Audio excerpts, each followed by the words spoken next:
Chapter 1. The Yao Family. The Yao family, having risen to prominence in a relatively short span of time, lacks a profound heritage. Thus, the current head of the Yao family holds merely a modest fourth-rank official position. However, his mother is the daughter of a renowned wealthy merchant, enabling them to acquire a spacious courtyard in the bustling capital. Shoan Hall serves as the residence of the matriarch, old Madame Yao, a woman who values grandeur. Consequently, the wives and concubines of the Yao family visit daily to pay their respects, a practice often met with ridicule for its lack of decorum.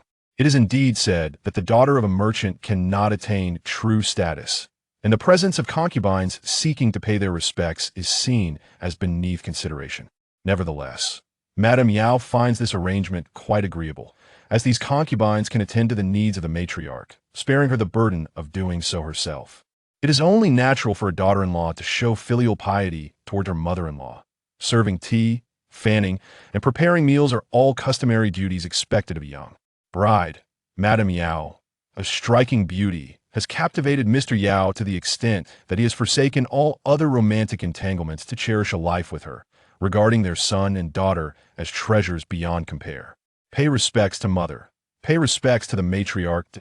In families of officials, it suffices for the daughter-in-law to offer formal greetings with a simple bow, while concubines, lacking the status of a principal wife, are not required to kneel.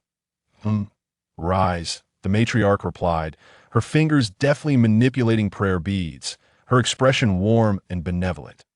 The snow falls heavily today. It is commendable that you have come. What is this, mother? Paying respects is the duty of a daughter-in-law, Madame Yao replied, her demeanor humble and respectful. The remaining concubines, mindful of their place, refrained from speaking, attending to the matriarch with shoulder rubs and leg massages, serving tea and fanning her without omission, each dutifully performing their assigned roles. The matriarch cast a glance at the still-seated puzzled, in the past, who would usually sit briefly before dismissing the concubines to perform filial duties while she sought her own pleasures elsewhere. Such displays of servility, without genuine affection, are often suspect. In truth, the matriarch had never been entirely satisfied with who, as the principal wife or beauty, made her a challenging presence to manage. At the time, the matriarch could not fathom why the Hu family, possessing such admirable looks, would not seek to elevate their status, but instead offered their daughter as a secondary wife. Truly a perplexing decision. The Yao and Hu families have been close allies for generations, having arranged a betrothal in their youth. Eventually, through the efforts of their elders, the eldest daughter of the Hu family married the Yao heir. Their lives together, however, were tumultuous, and it baffled the matriarch that her son, with a modest official position, had developed a penchant for beautiful women, often seeking the company of charming companions. Though she felt exasperated, as a mother, she could only counsel her son time and again to foster harmony in their marriage, even if it meant merely coexisting with mutual respect. Fortunately, after the daughter-in-law bore a pair of twins, the couple's relationship improved significantly. Yet who could have anticipated that the daughter-in-law, weakened by childbirth, would succumb to illness and pass away? Initially, the matriarch had resolved to summon her niece from her maiden family to assume the role of a secondary wife for the sake of her two grandsons. She understood that the girl possessed a gentle disposition, instilling confidence that she would not act maliciously towards the children when out of sight. Who knows why the matron of the Hu family insists on sending her beautiful illegitimate daughter to become a concubine. Despite her subtle and overt persuasion, the matron remains resolute, believing she can manage the situation.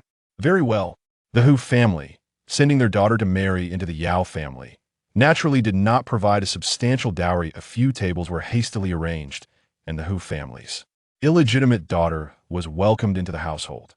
Indeed, she was not mistaken. Her lecherous son was utterly compliant with this Hu family daughter, even bestowing upon her the dowry meant for the legitimate wife. Strangely, the matron of the Hu family did not create a scene upon hearing this. Perhaps an unspoken agreement had been reached behind the scenes. In the initial 3 years following the Hu family daughter's arrival, she maintained a quiet demeanor without causing any disturbances. Although she was not particularly affectionate towards the children, she did not act maliciously, and the matron chose to turn a blind eye in the 4th year. When the Hu matron became pregnant, she finally stirred up trouble, realizing the true nature of the situation. What a self-righteous fool she was, thinking others would allow her to manipulate them. Thus, her second legitimate grandson was born, and indeed her biased son was overjoyed. By the 6th year, her granddaughter also arrived, while the Hu family daughter bore a son and a daughter. The Hu family must have been overjoyed indeed. As the matriarch of the Yao family reminisced about the past, she heard the Hu daughter-in-law speak. "Mother, the girls at home are of age and should begin considering marriage. What guidance do you have to offer your daughter-in-law? Ran is still young, there is no need to rush. Let's wait a couple more years. I wish to keep Ran for a while longer." The matriarch waved her hand disapprovingly. "Mother, both my elder and second sisters are also of age," the Hu daughter-in-law responded, her voice infused with a distinct sense of delight. I could see that moment. The matriarch realized that her son's bias might be an inherited trait. What a calamity. Even when her granddaughter was still little, her emerging beauty was evident, and it was only natural to favor the granddaughter. The Yao family lacks substantial heritage, so if her granddaughter were to marry well due to her looks, it would certainly benefit her legitimate brother. She did not expect all her grandchildren to achieve greatness. Having one who could bring honor to the family would suffice. The elder sister is, after all, our Yao family's legitimate eldest daughter. We must take care to find a suitable match. The matriarch sighed inwardly. Both her palms and the backs of her hands bear flesh. Yet when hurt, it is the flesh of the palm that aches more. Previously, she had felt pity for her eldest granddaughter, who lost her mother at such a tender age, which made her more affectionate towards her. However, as time passed, the distinctions between the sisters became apparent, and her affections shifted. Although her current daughter-in-law hails from an illegitimate background, she possesses a remarkable talent for nurturing children. Both of her children have been raised exceptionally well. Regrettably, as they are not her own, there remains a barrier to true closeness. Even as a mother-in-law, she cannot force herself to genuinely favor the children of the first wife over her own. As long as she does not act maliciously behind the scenes, she is already a good stepmother.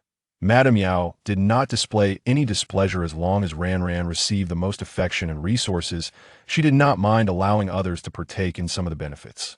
She had no qualms about being a magnanimous matriarch. She would not undermine her elder sister's children, but expected her to treat her elder sister's children with even greater kindness than her own. Apologies, but she was not a saint. Madame Yao never anticipated that she would become the secondary wife in the Yao family. Her father initially intended to send her to become a concubine to elevate their status. Had her stepmother not secretly administered a potion to render her barren, she might have genuinely harbored gratitude towards her stepmother and elder sister for the opportunity to assume the primary wife's role. As an illegitimate daughter blessed with beauty, her father's affection was merely a means to larger returns, as he specially engaged a governess to teach her the arts of music, chess, calligraphy, and painting. Her stepmother grew increasingly intolerant of her presence, and upon the death of her elder sister, she was conveniently dispatched to become the secondary wife. As long as she remained childless, she would forever remain under the stepmother's control. Regrettably, her governess was a connection her father had secured from the palace, skilled in winning men's favor and handling women. Now, in the Yao household, her voice held sway. As for the child left behind by her elder sister, she scoffed she was no saint who repays grievances with virtue. Where her maternal grandmother was still alive, she would come to visit, doting on the darling grandchild with affectionate calls. Alas, that old woman, lacking fortune, passed away 2 years prior, leaving nothing but a desolate garden. Chapter 2. The introduction by Prince. And upon returning to the main residence, Lady Yao encountered her devoted maid standing at the door. "Madam, the master has returned and has been waiting for you for quite some time." Lady Yao stepped inside, and a tall, elegant man approached briskly, personally assisting her in removing her fox fur cloak. With evident concern, he remarked, "On such a frigid day, with the snow falling, why did you take so long? Did not mother say there was no need for you to pay your respects? If you were worried, you could have simply sent the concubines in your stead. Mother would not hold it against you." The man chattered on. Lady Yao smiled, her beauty still captivating to Master Yao after all these years. "My dear, please do not refer to me as a concubine. Do you not have court duties today? Why return so early?" The couple sat down hand in hand. "The snow is heavy today, and His Majesty," showing compassion for us ministers, has canceled the morning court session. His benevolence is commendable. I also went to pay my respects to Mother regarding the marriages of our elder and younger daughters. They have grown up, and it is time to secure their engagements. This heavy snowfall gives you the opportunity to contemplate, as such matters are of utmost significance for our daughters' futures, deserving of careful consideration. Lady Yao spoke earnestly, for marriage was akin to a second life and devoid of grievances. She wished for their happiness. Master Yao grasped Lady Yao's hand and sighed. What more could a husband desire than to have such a wife? Over the years, you have diligently managed our household and honored our elders. Your efforts have not gone unnoticed. He continued, from the moment I laid eyes on you during our wedding, I felt immense joy. You are my one and only wife. Why speak such foolishness? These are merely my duties as a wife. Lady Yao chided gently. I am well aware of the kindness you have shown me over the years. The matter of their daughters' marriages would be straightforward. As a new year approached, scholars from various regions would arrive in the capital for examinations, allowing them to choose suitable suitors from affluent families, ensuring their daughters would be well provided for and supported. How delightful that would be, Master Yao mused. Both our daughters possess average talents, and as their father, I must plan wisely for them. Lady Yao nodded, acknowledging that her husband's kind-heartedness was indeed a blessing for their children. Speaking of her daughters, I cannot help but think of Ran. She has always been my favorite among our children. The thought of her marrying fills my heart with trepidation. Master Yao lamented, for Ran was his cherished jewel, a symbol of his love with Lady Yao, and no amount of affection seemed sufficient. Why speak of such things? Ran is still so young. Lady Yao replied, displeased, for she had never been fond of such discussions and struggled with the idea of her daughter leaving home. Very well, it is all my fault, dear wife. Please do not be upset. In truth, Lady Yao, of the Hu family, was quite resourceful. The man who once favored the allure of flirtation had been molded into a devoted husband. Despite Master Yao's modest official rank, his emotional intelligence was notable. In a city where a single misstep could lead to dire consequences, one could not thrive without influential connections. Master Yao was acutely aware that merely currying favor with an individual through the gift of silver was insufficient, for such actions would only whet one's appetite. After all, his wealth did not come effortlessly. He had to conserve his resources, particularly to prepare a dowry for his beloved little daughter. Master Yao's patron was quite formidable, a royal prince from a noble lineage. The tale of how Master Yao came to be associated with this prince is one of life-saving grace. It was Master Yao who, upon witnessing the prince being assassinated while he was attending to the needs of the common people, carried him to safety. With his decent appearance and sweet tongue, coupled with this act of heroism, he quickly forged a close bond with the prince. Your Highness, I pay my respects. Master Yao addressed Prince and the youngest son of the late emperor, who was of a similar age to the current emperor's son. He had not been embroiled in a struggle for succession, and thus the emperor had no reason to treat him poorly. In fact, he was generally well regarded. Rise and behold my latest calligraphy, the prince beckoned. Indeed, Princeton had a penchant for calligraphy and painting. It could be said that only Master Yao possessed the capacity to truly appreciate his work. Master Yao approached the prince with sincerity etched upon his face, exclaiming, Your Highness, your calligraphy is truly unparalleled, and I see you have made remarkable progress. I am unworthy to admire your work. It is indeed the creation of a master. One could argue that flattery was a common skill, but to speak with such heartfelt sincerity while remaining aware of the truth was no small feat in truth. Master Yao's own calligraphy was rather mediocre. His success in the imperial examination and subsequent official position was attributed to sheer luck, a sentiment shared by his entire family. Thus, Master Yao lacked the lofty qualities often associated with literati, for such attributes could not feed one's hunger. While Prince Anne's calligraphy could not be deemed as the work of a true master, it was certainly superior to Master Yao's, considering his noble heritage. Master Yao's praise was indeed heartfelt. The prince was pleased, for he relished genuine compliments. Kind words, my friend, we share a bond of life and death. I have summoned you today to share some fortuitous news. Do not think that I have forgotten you. With warmth in his tone, the prince called Master Yao by his literary name, a sign of closeness. Upon hearing this, Master Yao felt elated. I am grateful, Your Highness, for your thoughts of me. Pray, enlighten me with this good news that brings joy.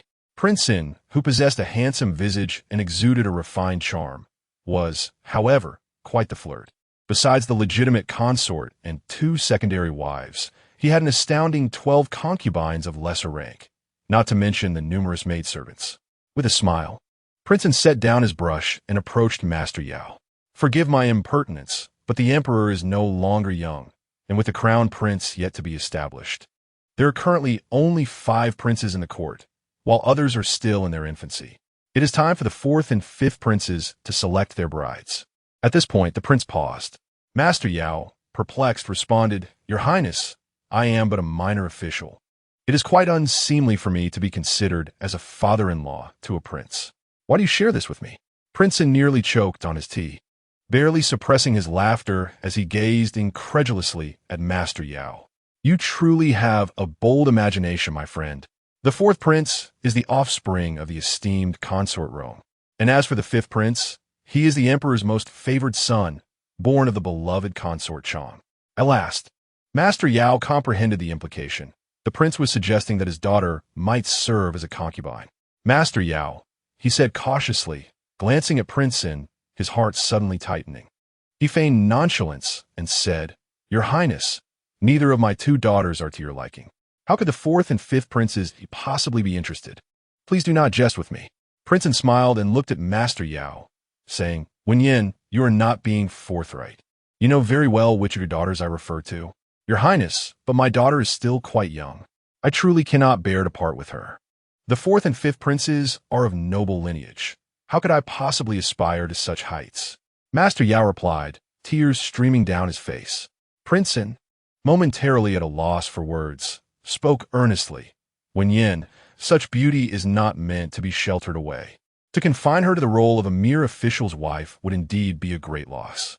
I assure you, this is a fortunate opportunity, and with my recommendation, she would never be relegated to the status of a mere concubine. Consider it carefully. Seeing Master Yao wavering, Prince In continued to persuade him. This is not a matter of selling your daughter for glory.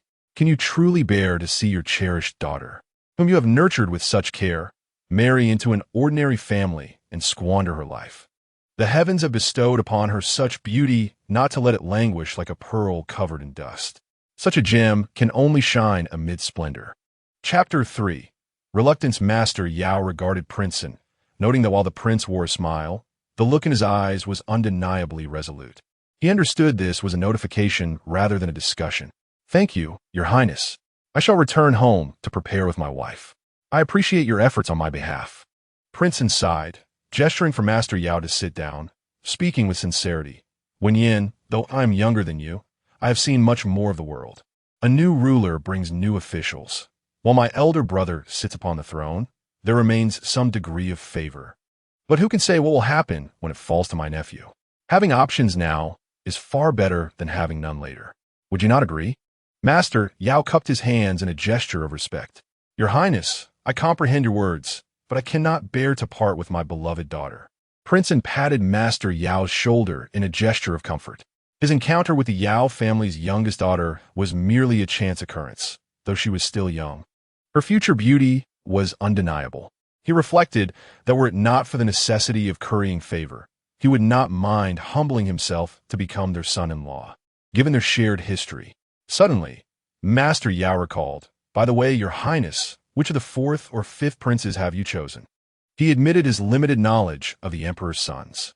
Prince In shot him a glance. My consort is the great-granddaughter of the noble consort Chang. Who do you think I would choose? Noting Master Yao's ignorance regarding the royal family, Prince In kindly began to enlighten him. The 1st prince's mother is Consort Hui, who hails from the illustrious military lineage of the Fong clan, though their status has diminished over time. The 2nd prince's mother is the humble Lady Liang, a palace maid with an unremarkable family background. The 3rd prince is a legitimate son, his mother being the empress from the esteemed Shen family. You know the Shuns? Do you not? Who among scholars is unaware of them? As for the 4th and 5th princes, you are already aware that Consort Rome comes from a prominent family, albeit a collateral branch, the Chui family, having lost their legitimate daughter in the palace, found that Consort Yao possesses considerable capability. The fifth prince's uncle is the husband of Princess Cunning. The offspring of the royal family are all exceptionally remarkable. The remaining prince chose not to speak further, believing that the other princes lacked the ability to seize opportunities. Take the esteemed Consort Yao, for instance. She managed to navigate through perilous circumstances to protect her child. The second prince, caught between the heir and the legitimate son, remained undeterred by the emperor's oversight. Both mother and son possessed remarkable cunning. Meanwhile, the younger princes had yet to see their mothers ascend to the position of a primary consort. Why was there such a lengthy pause? Because it was during the height of Consort Chang's favor, who reigned supreme among the six palaces. I maintain a certain camaraderie with the fifth prince. Therefore, prepare for my birthday celebration and invite him for a toast. Just ensure Miss Sand makes an appearance. Prince assured with a confident pat on his chest.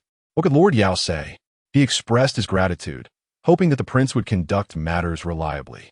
Prince gifted Lord Yao some fine fabrics and jewelry, kindly suggesting he share them with his wife and daughters. After Lord Yao's departure, the study returned to its tranquil state. At that moment, the chief eunuch respectfully announced, "My lord, the princess has arrived. Please let the princess in," Prince replied calmly, continuing his writing and painting. Prince himself hailed from a respectable lineage. Though the circumstances of his birth were less than ideal, he could be considered the late emperor's beloved child, enjoying the favor of his mother, who ranked among the four consorts. Now, he could comfortably spend his days in the prince's residence. While being a noble consort may not bestow the grandeur of a dowager empress, as long as one is not subjected to scrutiny and has a son to support them, life can be quite pleasant. Although this dynasty lacks a burial system for concubines without heirs, those of lower rank are sent to guard the imperial tombs for life, enduring a monotonous existence devoid of worldly pleasures, reciting Buddhist scriptures daily to honor the late emperor. The princess was the legitimate daughter of the Marquis of Xianping. Hailing from an esteemed lineage, the Marquis's family had successfully transitioned from military to civil prominence, maintaining their status as venerable aristocrats.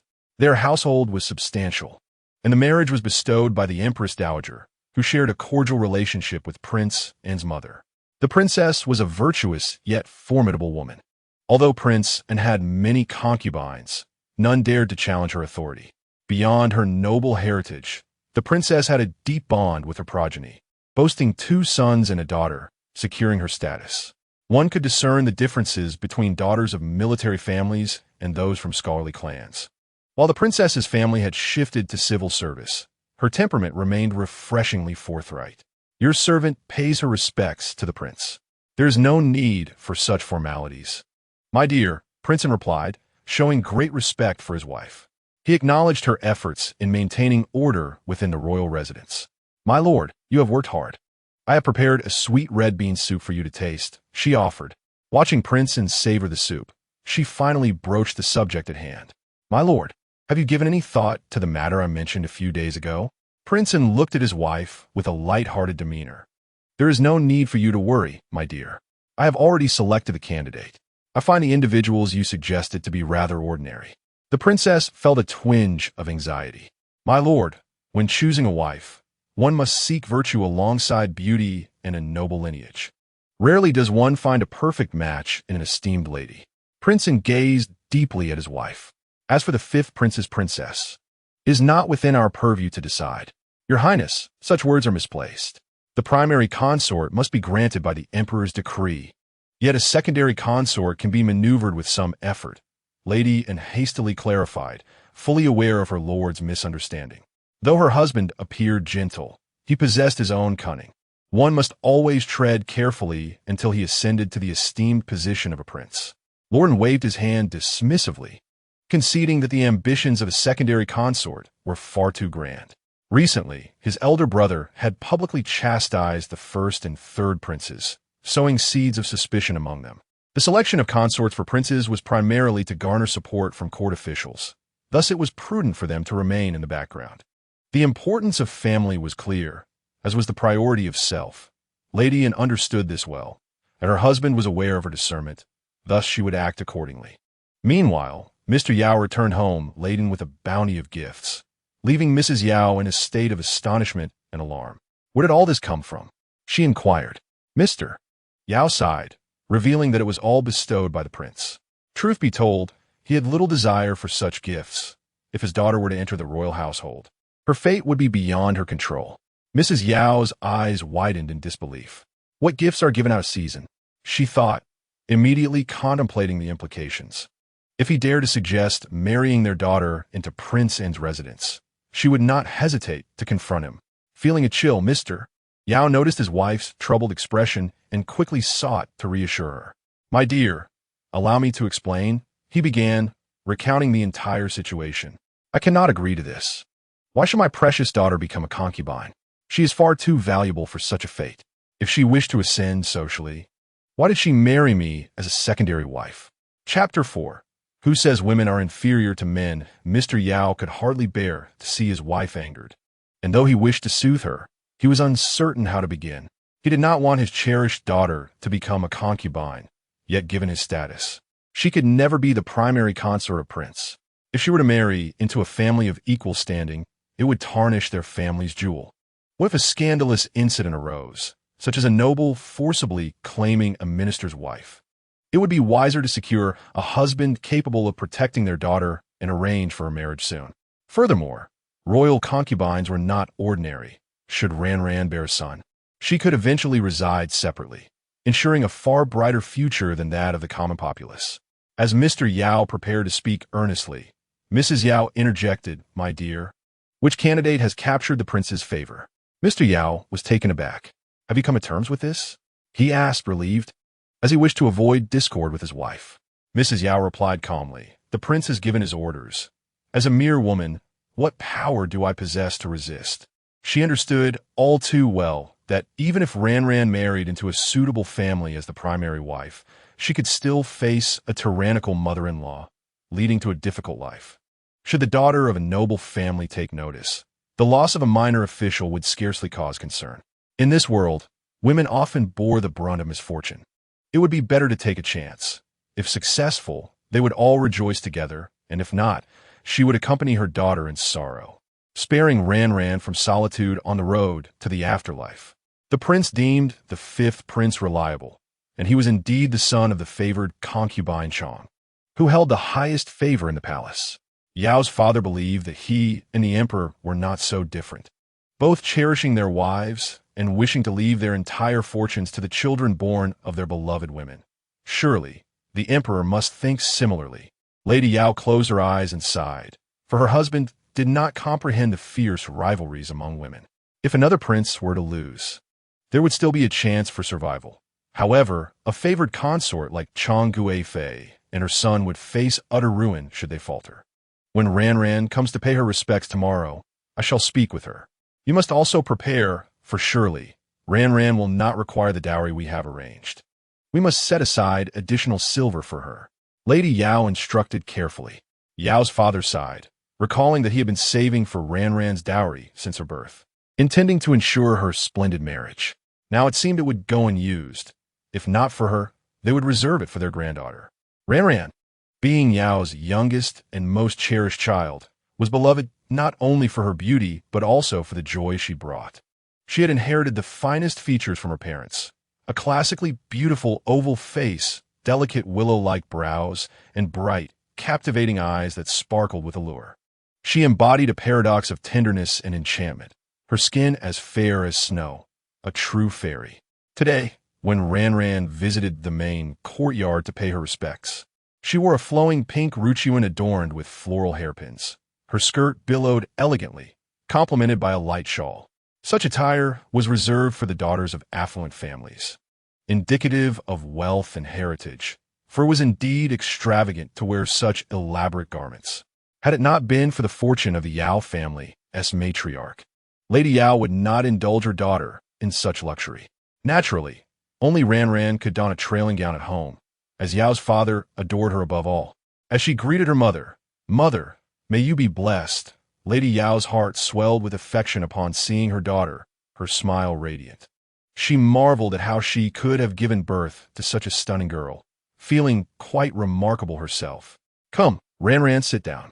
Was breakfast not delightful this morning? Haven tea, I told you that in this cold weather. You need not come so early? Though her words carried a hint of reproach, her eyes sparkled with joy. Mother, I simply wish to converse with you. It has been a while since we enjoyed breakfast together. The charming voice of Ran chimed as she glanced around, inquiring about her sisters. Lady Yao gently patted Ran's hand, her affection evident, yet her demeanor cooled when discussing others. Your two sisters are preparing for their marriages, busy embroidering their dowries in the room. I did not summon them to pay their respects in this cold. What matters more is their impending unions. At this, Lady Yao sighed, lamenting that her beloved Ran might not have the opportunity to don a red bridal gown. Yet there is give and take in life, oh. Why do you sigh, dear mother? Although the name Ran may appear somewhat naive and sweet, she is far from being so. She recognizes that her mother shows little concern for her siblings, whether they be sisters or brothers, for they are not her biological children. It suffices that her mother refrains from inflicting harm upon them, considering they are all vying for their share of the family fortune, which breeds conflict of interest.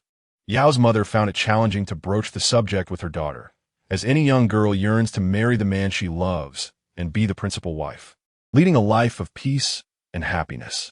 Being a concubine invariably places one in a subordinate position akin to her own mother, who is merely a secondary wife and thus subjected to the whims of the primary wife. Nevertheless, Yao's mother eventually spoke of the matter, only to be taken aback by Ran's calm demeanor regarding her prospective role as a concubine. In fact, she inquired with genuine curiosity about whom she would serve. When informed that it was the fifth prince, Ran was momentarily stunned and remarked, "Mother, how could such good fortune befall our family?" Indeed, it was a stroke of luck.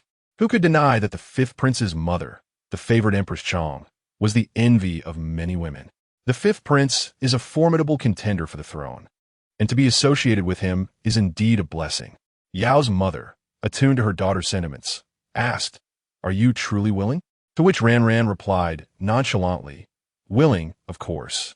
Otherwise, who could I possibly marry? Marrying anyone else would merely confine me to the inner quarters for life. By marrying a prince, who knows, I might one day enjoy the privilege of maternal favor, thus benefiting our family. Perhaps then my brother would not have to toil so hard. What do you think, mother? Your hardships weigh heavily on my heart. Were you a man, perhaps you would have a brighter future. Alas, being a woman confines you to the inner court. Yet, with you as my daughter, I feel no sense of injustice," Yao's mother lamented. "If fortune smiles upon me, and I become a favored concubine, how many men would bow before me? And the emperor himself must pay his respects to the Empress Dowager, who is, after all, a woman. Who says women are inferior to men? However," she added with a tinge of sorrow, "but during that time, I would not be able to see you and your father and brother as often. I would miss you dearly. My precious daughter, it is your father's lack of ambition that has caused you to suffer." Yao's mother wept, embracing her. The housekeeper, observing the scene, could only manage a wry smile. Here we go again. In Chapter 5, Tender Conversations, Yao's mother, feeling a deep sense of compassion for her daughter, who could not rightfully become the principal wife, set about crafting a number of exquisite garments for her. Ran grew weary of trying on the beautiful dresses and even visited the gold and silver shops to procure various hairpins and ornaments for her beloved daughter. In the capital, the gold shops are backed by powerful patrons, allowing them to thrive. Thus, for the shopkeepers to personally attend to customers, it is expected that one must hold a title or some standing, is it not? While the Yao family possesses some wealth, they lack the influence to command such privilege. Yao's mother took her daughter to the largest gold establishment in the capital, Gold in Abundance, where the artisans' fees are not insignificant, yet the craftsmanship is unparalleled.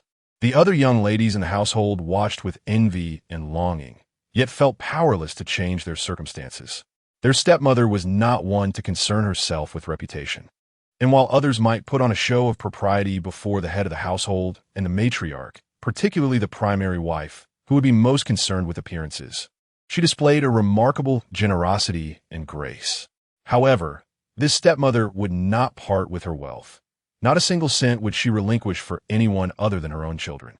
It was unfortunate that the old lady was also quite stingy, spending only on her son while others had to fend for themselves, reveling in her own comfort at the expense of others. The treasures within the gold full house, including golden hairpins and pure gold ornaments, were a dazzling sight. Yao Renyan mused that if only these exquisite items were hers, she would never have to worry about food and clothing for a lifetime. The young servant, observing Yao's mother-esque attire, presumed she was not impoverished and promptly approached with eagerness, saying, "Madam, Miss, please follow me." He pointed to a pair of exquisite gold and agate earrings, exclaiming, "Madam, these are the finest quality, translucent agate, perfect for this young lady." The daughters of officials adore such brightly colored adornments. Yao's mother merely shook her head, stating, "We wish to customize. This style is too ordinary to suit my daughter." She had the means, as her husband had entrusted her with a substantial sum to purchase jewelry for their beloved daughter. 10,000 taels, a generous amount. And she had her own savings as well. The servant, understanding the need to impress others, remained silent, accustomed to the affluent clientele of Gold Full House. He respectfully added, "Madam, there is a private room where you may discuss details with the shopkeeper and the artisans, though the labor costs are considerable." Yao's mother nodded, "Lead the way, please." She had grand aspirations, desiring a complete set of gold ornaments, which amounted to a total of 28 pieces, her precious gifts for her daughter, as nothing could rival gold in value. The shopkeeper, ever courteous, inquired, "Madam, what types of accessories would you like to pair with? We have gemstones, jade, coral, and more. Anything you fancy can be arranged." Initially inclined to suggest rubies for their festive appearance, Yao's mother reconsidered, pondering that they might appear garish on her daughter and not conform to propriety. Finally, she decided, let's opt for jade instead. On the journey home, Yao's mother was sullen, and Yao Renyan felt at a loss for how to console her. In truth, words would prove futile, as their fates were not theirs to control. She thought it might not be so bad. After all, if she were of noble birth yet relegated to being a concubine, would that not be even more stifling? Many noble ladies became secondary wives to princes. Was that not a greater plight? Sighing, she resolved to take each step as it came. Upon returning home, just as Yao's mother was about to sit and rest, she noticed her mother-in-law's favored maid approaching. Curiously, she asked, "Is there something my mother wishes to discuss with me?" Their relationship was not particularly cordial, yet her mother-in-law was not one to torment her daughter-in-law unnecessarily. Concerning the concubines, Yao's mother had little authority, and it was rare for her mother-in-law to seek her out. "Greetings, madam. The old lady wishes to speak with you," the maid, Qian Mama, said respectfully. She was a companion of the old lady, not one to take liberties, and actually held a certain admiration for Yao's mother. Recognizing the challenge of maintaining dignity in such a household. "Understood, I shall go at once. However, I must tidy myself first, as I have just returned and my attire is unkempt." The princeman once again approached Father Yao, gently inquiring whether he had discussed the matter with his wife. In 3 days, His Highness intended to host a banquet for the 5th prince, and a carriage would be sent to escort both his wife and daughter. Although Father Yao was somewhat prepared, he had not anticipated such haste. Could it be that the prince was being overly hasty? However, the princeman replied, "Do you think my affairs are shrouded in secrecy? Swift action is essential. If the 5th prince looks down upon your daughter, she may find herself seeking a suitor elsewhere. If word spreads, your daughter's reputation could be tarnished, leading her to an undesirable marriage in a distant place." The princeman was not one to use people and discard them. Should the 5th prince indeed lack an interest in women, there would undoubtedly be many who would cherish a beauty like Miss Yao-san. He would not hesitate to secure a favorable match for her. But remaining in the capital would be out of the question. Father Yao, though reluctant, understood that this was indeed the best course of action. The 5th prince, being of noble birth, had seen many beauties and might not necessarily favor his daughter. It was prudent to prepare for all possibilities. Thus, Father Yao expressed his gratitude with sincerity, thanking the prince for considering his daughter as future. The princeman waved his hand dismissively, kindly reminding him not to be too formal, as they might soon become family. With a chuckle, he quietly advised Father Yao, "Do not hold any resentment against me in your heart. The fifth prince has always maintained his purity and currently has no maidservants to attend to him. This has caused considerable anxiety for the emperor and concubine Chong. Even ordinary sons of officials today often have numerous concubines, yet I genuinely wish the best for you. After this, the prince even gave Father Yao's shoulder a reassuring pat. The first woman often holds a unique place in a man's heart. The process of formally bringing a principal wife into the household is intricate and protracted, especially considering that the fifth prince has not yet settled on a primary consort. Should your daughter bear the fifth prince's firstborn, she would secure her position. The prince even spoke the truth. Indeed, many had designs on the fifth prince. Had it not been for some of his own subtle intentions, this fortunate opportunity might not have befallen the Yao family. These words came from a place of sincerity, and Father Yao expressed his heartfelt gratitude, stating, "I truly do not know how to repay your highness." The prince even waved his hand again, thinking to himself that if that day ever came, the time would be when he would receive his due. After all, the princes seated above him were still his brothers, bound by blood and noble lineage. However, concerning the next generation, he felt he lacked the means. He had yet to establish a legitimate heir. He feared that when the heir inherited his title, the Prince of An's residence would be downgraded to that of a duke. He did not hold out hope that his son would possess the capability to preserve their rank through merit. If his relationship with the next emperor were not close, even familial ties would not guarantee their status, as they could easily become distant relatives. Thus, he devised this plan. Should a daughter from the Yao family give birth to the fifth prince's offspring, her children would naturally be linked to his lineage. In such a case, having a prince to look after his son would ensure that his family would not face hardship. As for the future, that was a matter to be addressed in due time. Chapter 6. The generous matriarch, the matriarch of the Yao family, was equally curious and inquired of her daughter-in-law, "Have you indeed found a suitable match for Ranran?"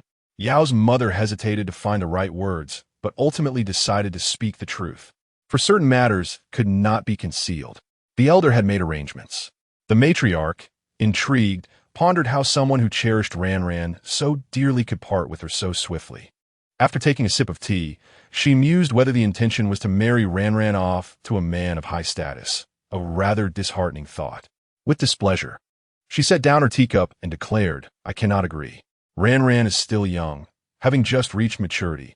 How could he bear to do such a thing?" She thumped her thigh, exclaiming, "You, as her mother, are heartless. Why don't you put a stop to this? My poor granddaughter." The old lady expressed her grievances, revealing a slight bias towards sons. Yet she was not one to sell her granddaughter as a means to pave the way for her own son or grandson. If one lacked the capability to ascend, they would only suffer more grievously. The Yao family was not destined to produce high-ranking officials. She held traditional beliefs that a granddaughter marrying into a higher status could assist her grandson, but only as a legitimate wife. She could never be so cruel as to sell her granddaughter into a secondary marriage. Pointing at Yao's mother, she lamented, "You seem to care for your children. It appears to be a fade. You are digging into my heart." Although she was somewhat frugal, reluctant to spend on her children, she knew that when her time came, all would belong to them. She was not a harsh mother. Yao's mother, feeling helpless, responded, "Mother, how could I not care for the child I carried for 10 months? However, some decisions are beyond our control. His Highness the Prince has given his orders, and our Yao family cannot make waves in the capital. We must accept our fate." The elder, misunderstanding the situation, exclaimed in frustration, "Our Ranran will only be 16 next year. How could the prince, much older, dare to pursue such a young girl? How shameless!" The old lady was visibly agitated. Yao's mother quickly interjected, "Mother, please calm down. It is not as you think. His Highness wishes to arrange a match for Ranran, and we must show him respect." This revelation offered the matriarch some solace. She was not a fool. The one who could broker a match with the prince surely held a significant standing. Yet, she realized that it was unlikely for her granddaughter to become his primary wife, blaming her husband for not striving for greater achievements, still languishing in a mere fourth-rank position after all these years.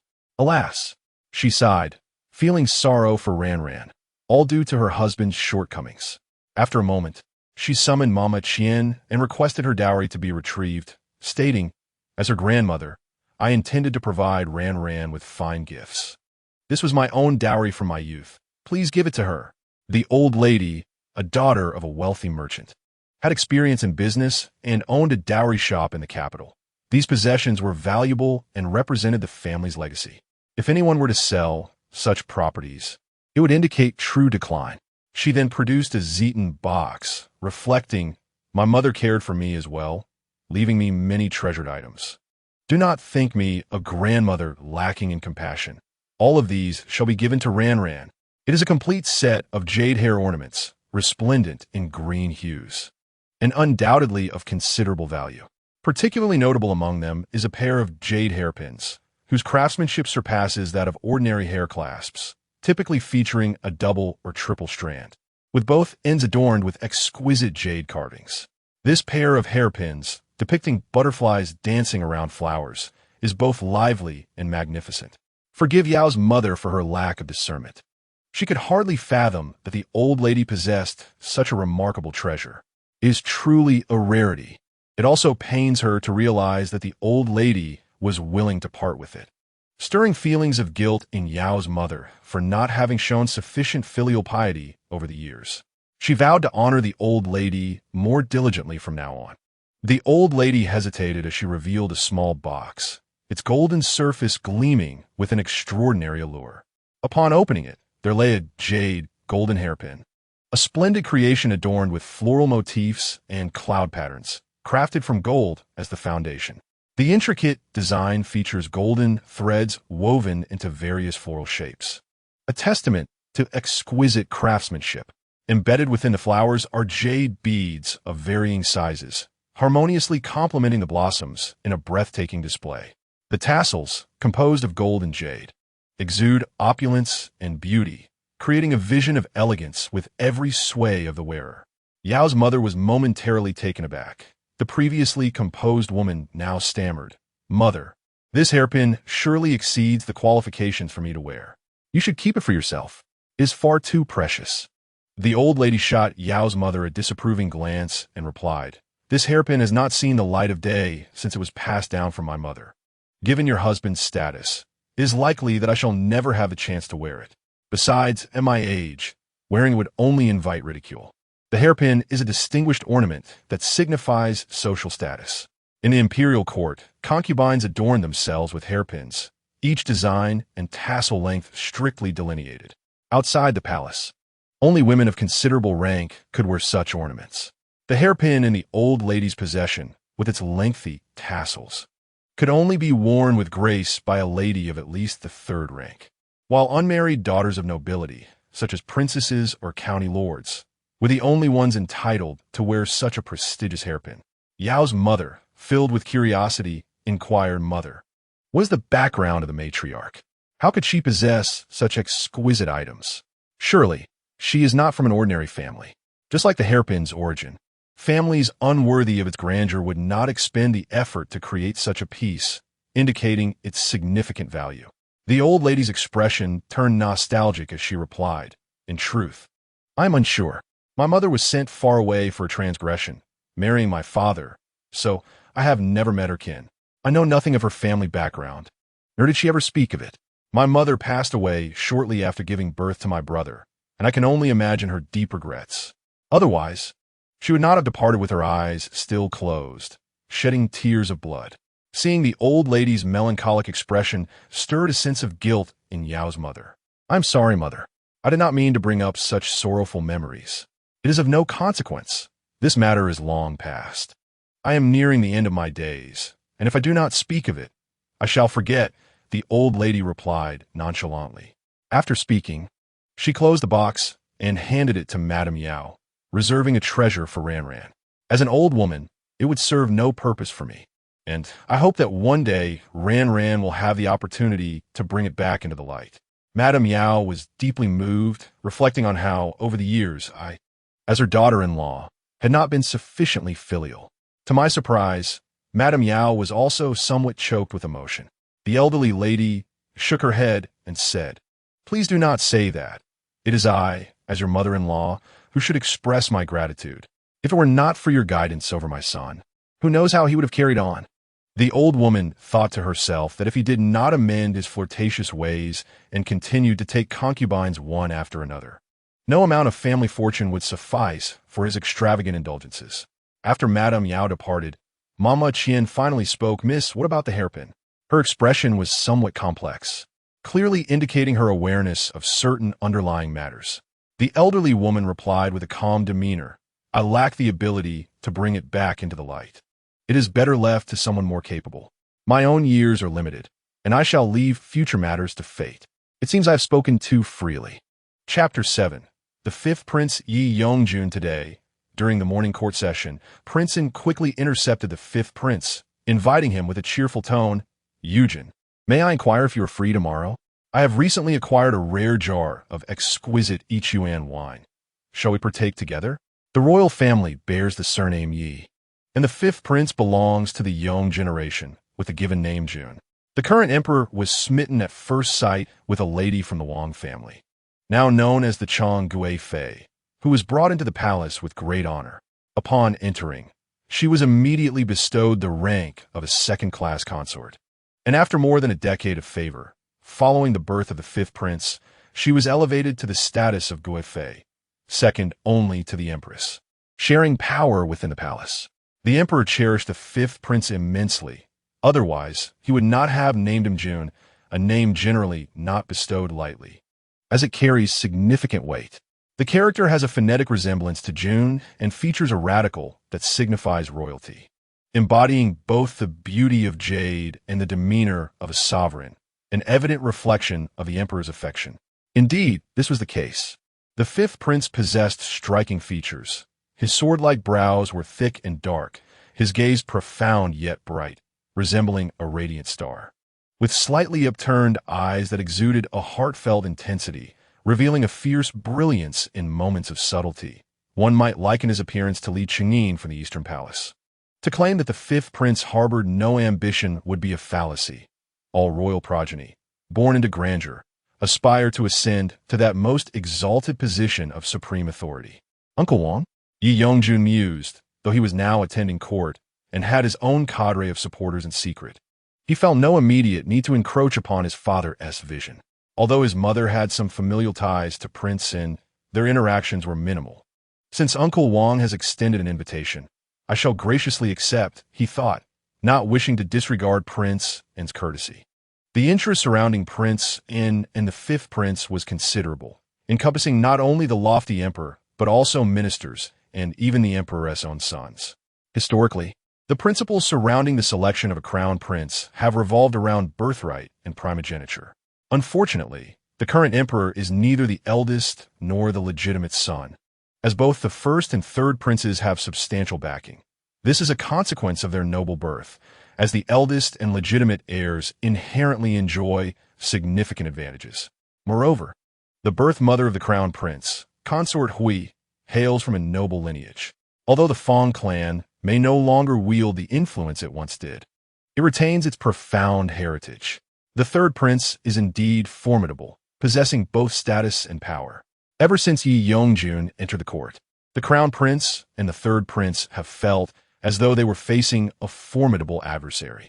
They had never experienced such pressure even in their encounters with the fourth prince. Their contest for the position of crown prince is largely influenced by their father's inclinations. The emperor has always shown favoritism towards the fifth prince, and this year he intends to bestow titles upon them. It is worth noting that some of them already have children, and the emperor has seldom conferred titles. Yet now, with the fifth prince's arrival at court, he is to be granted a title. This is indeed favoritism. Both the crown prince and the third prince are filled with indignation, particularly the third prince, who is a legitimate son, but feels neglected by the emperor's attention. The third prince cast a cold glance at Yi Yongjun as she departed, then turned towards the inner palace. Although men are generally barred from entering the harem, princes face fewer restrictions. As long as they refrain from visiting the young consort's quarters with attendants, it is only natural for them to pay respects to their birth mothers. The Kunning Palace has historically been the residence of the empress, situated along the central axis of the imperial palace, opposite the emperor's sleeping quarters, the Qianqing Palace, which the emperor predominantly uses for administrative purposes. The empress, as the matriarch of the harem, is surrounded by numerous attendants, and her chambers are resplendent. The Shun family, originally a bastion of integrity, has always served the nation diligently without engaging in power struggles or factionalism, maintaining a commendable reputation.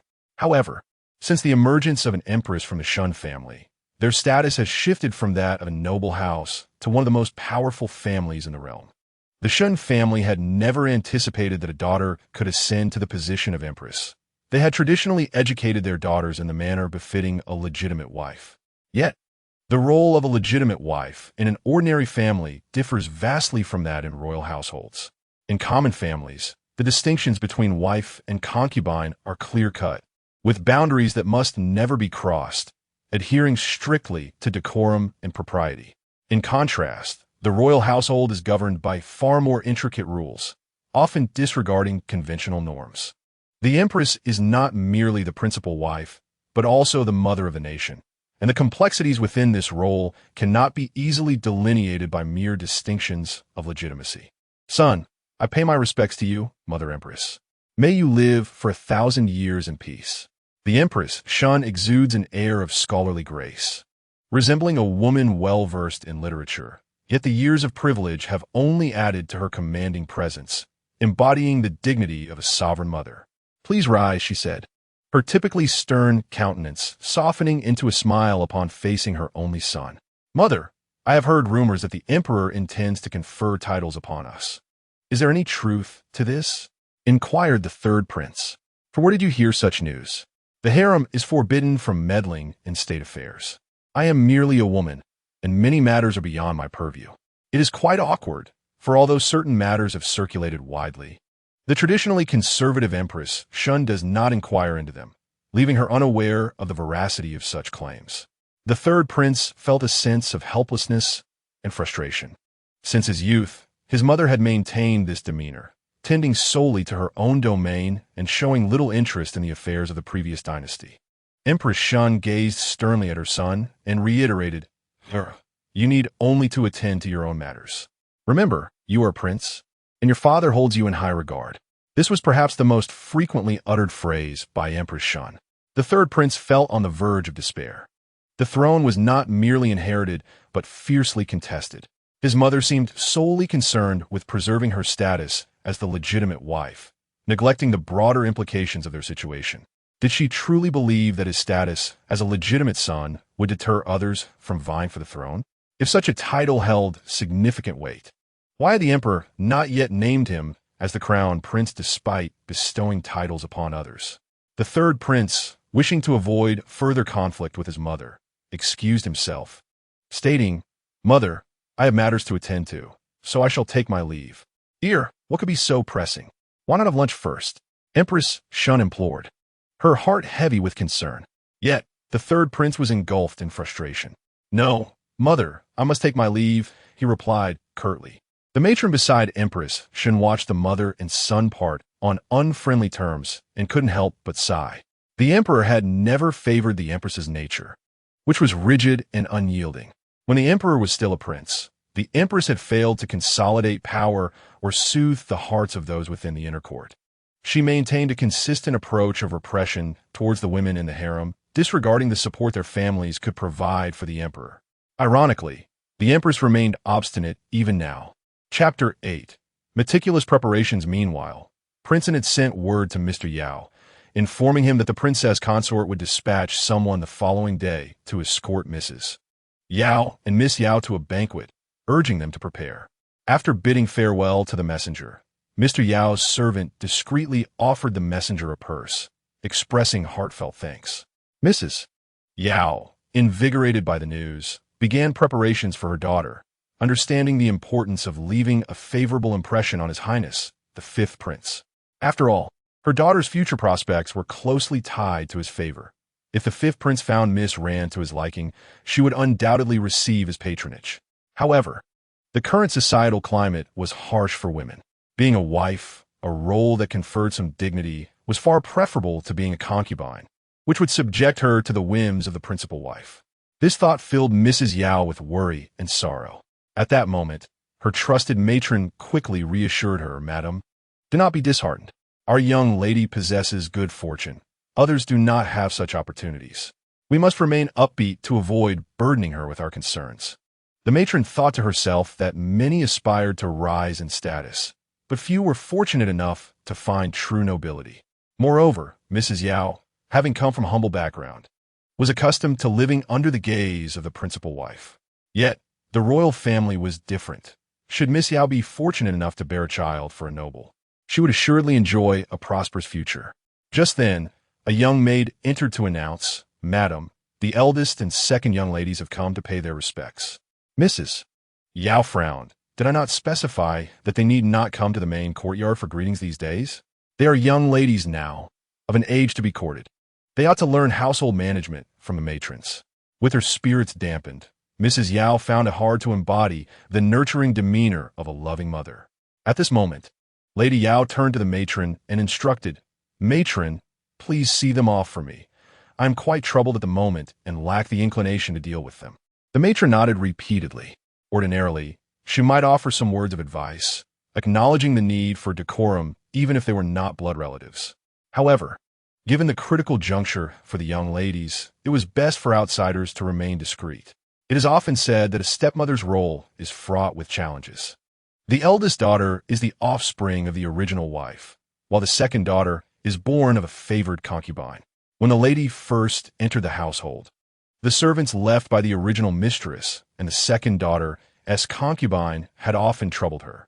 Eventually, the lady managed to establish her position, though she could not fully embrace the two without reservations. Fortunately, the dowries that could easily be dismissed were not of great consequence. The eldest daughter, as the legitimate firstborn, had been spoiled by both her grandmother and maternal grandmother, regarding her stepmother with disdain, especially since the latter had failed to bear children after 2 years of marriage. Alas, as time changes, so do the dynamics. Yet it is said that one's nature is hard to alter. Though she remains haughty, the absence of constant support has tempered her somewhat. "I have come to pay my respects to mother. What is the meaning of you servants blocking my way?"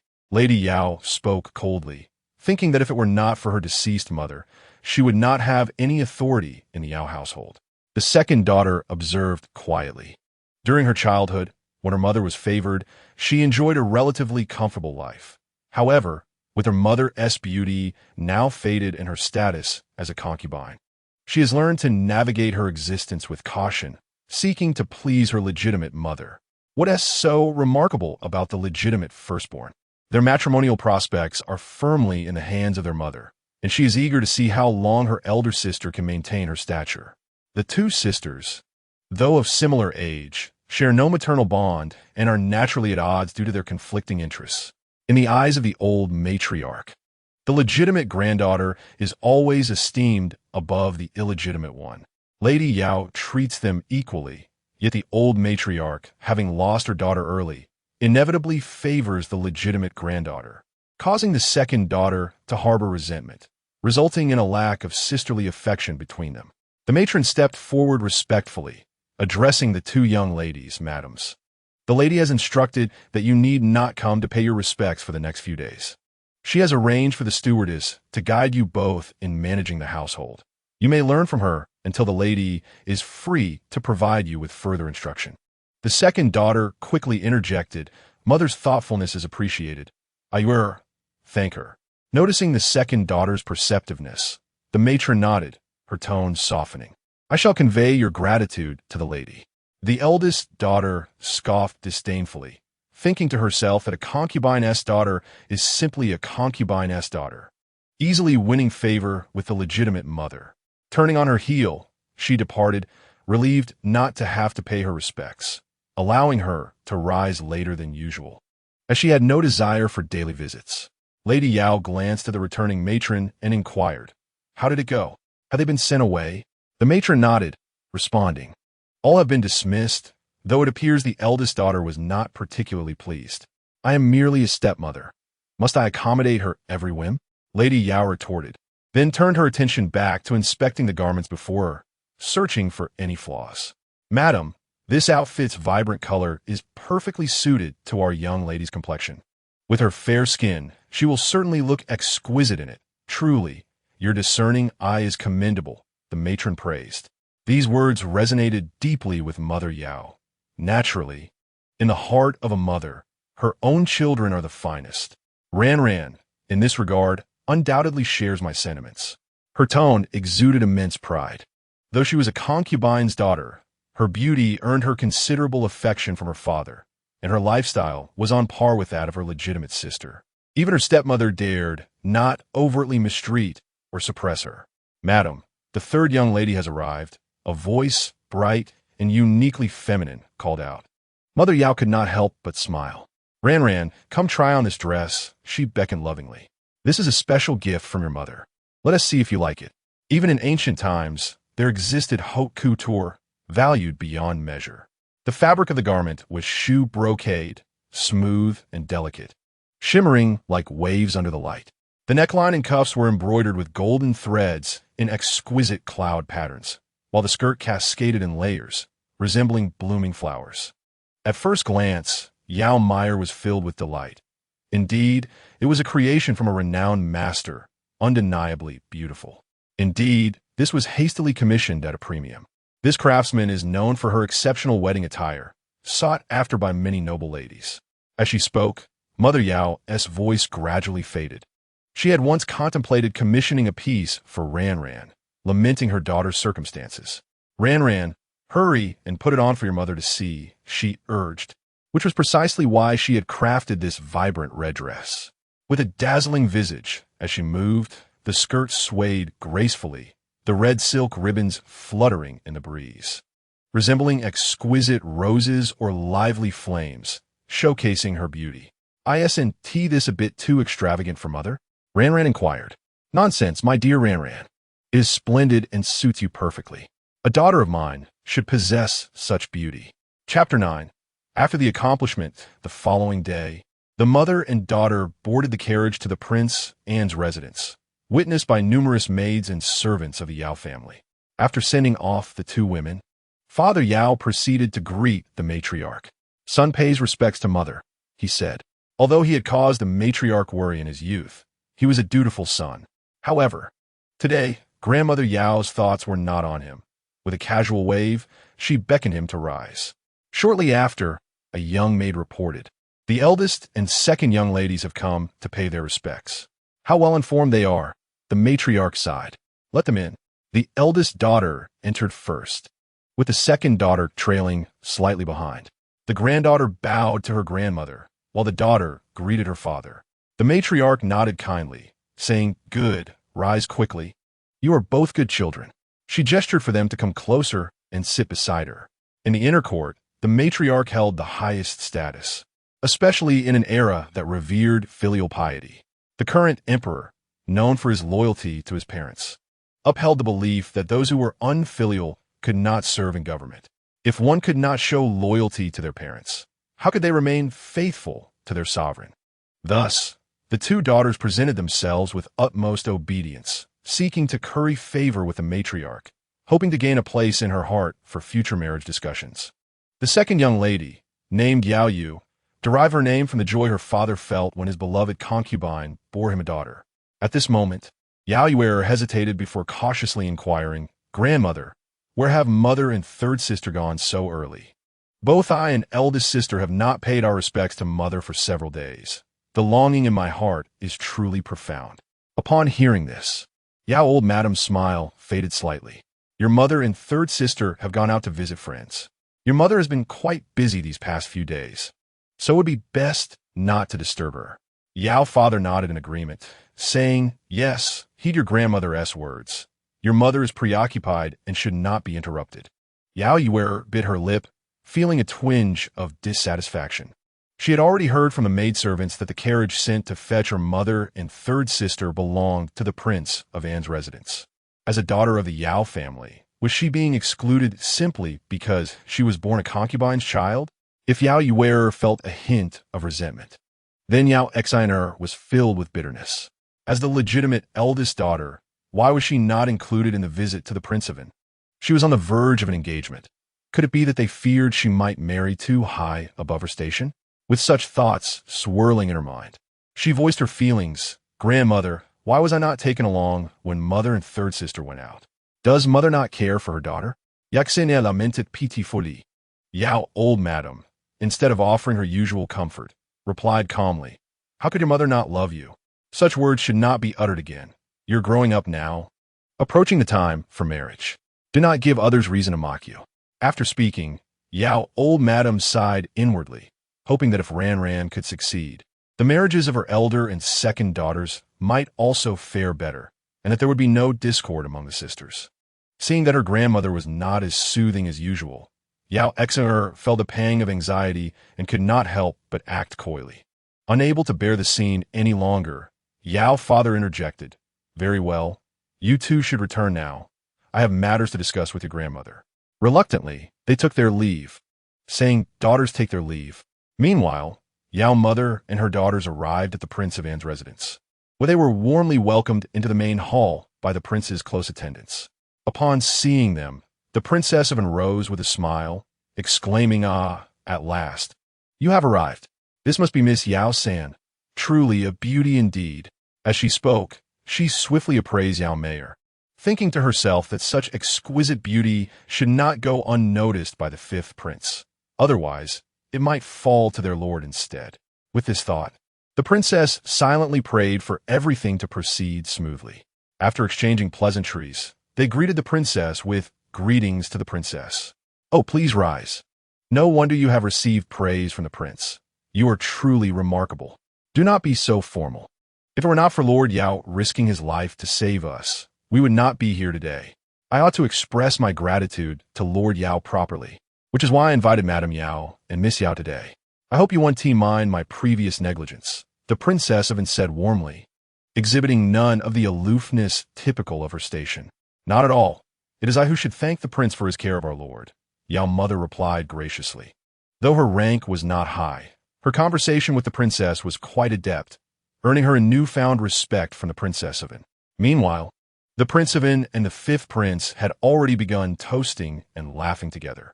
During a brief interlude, while Prince An indulged in his libations, he subtly signaled to his trusted confidant, who nodded in response and dispatched a maid to convey a message to the princess.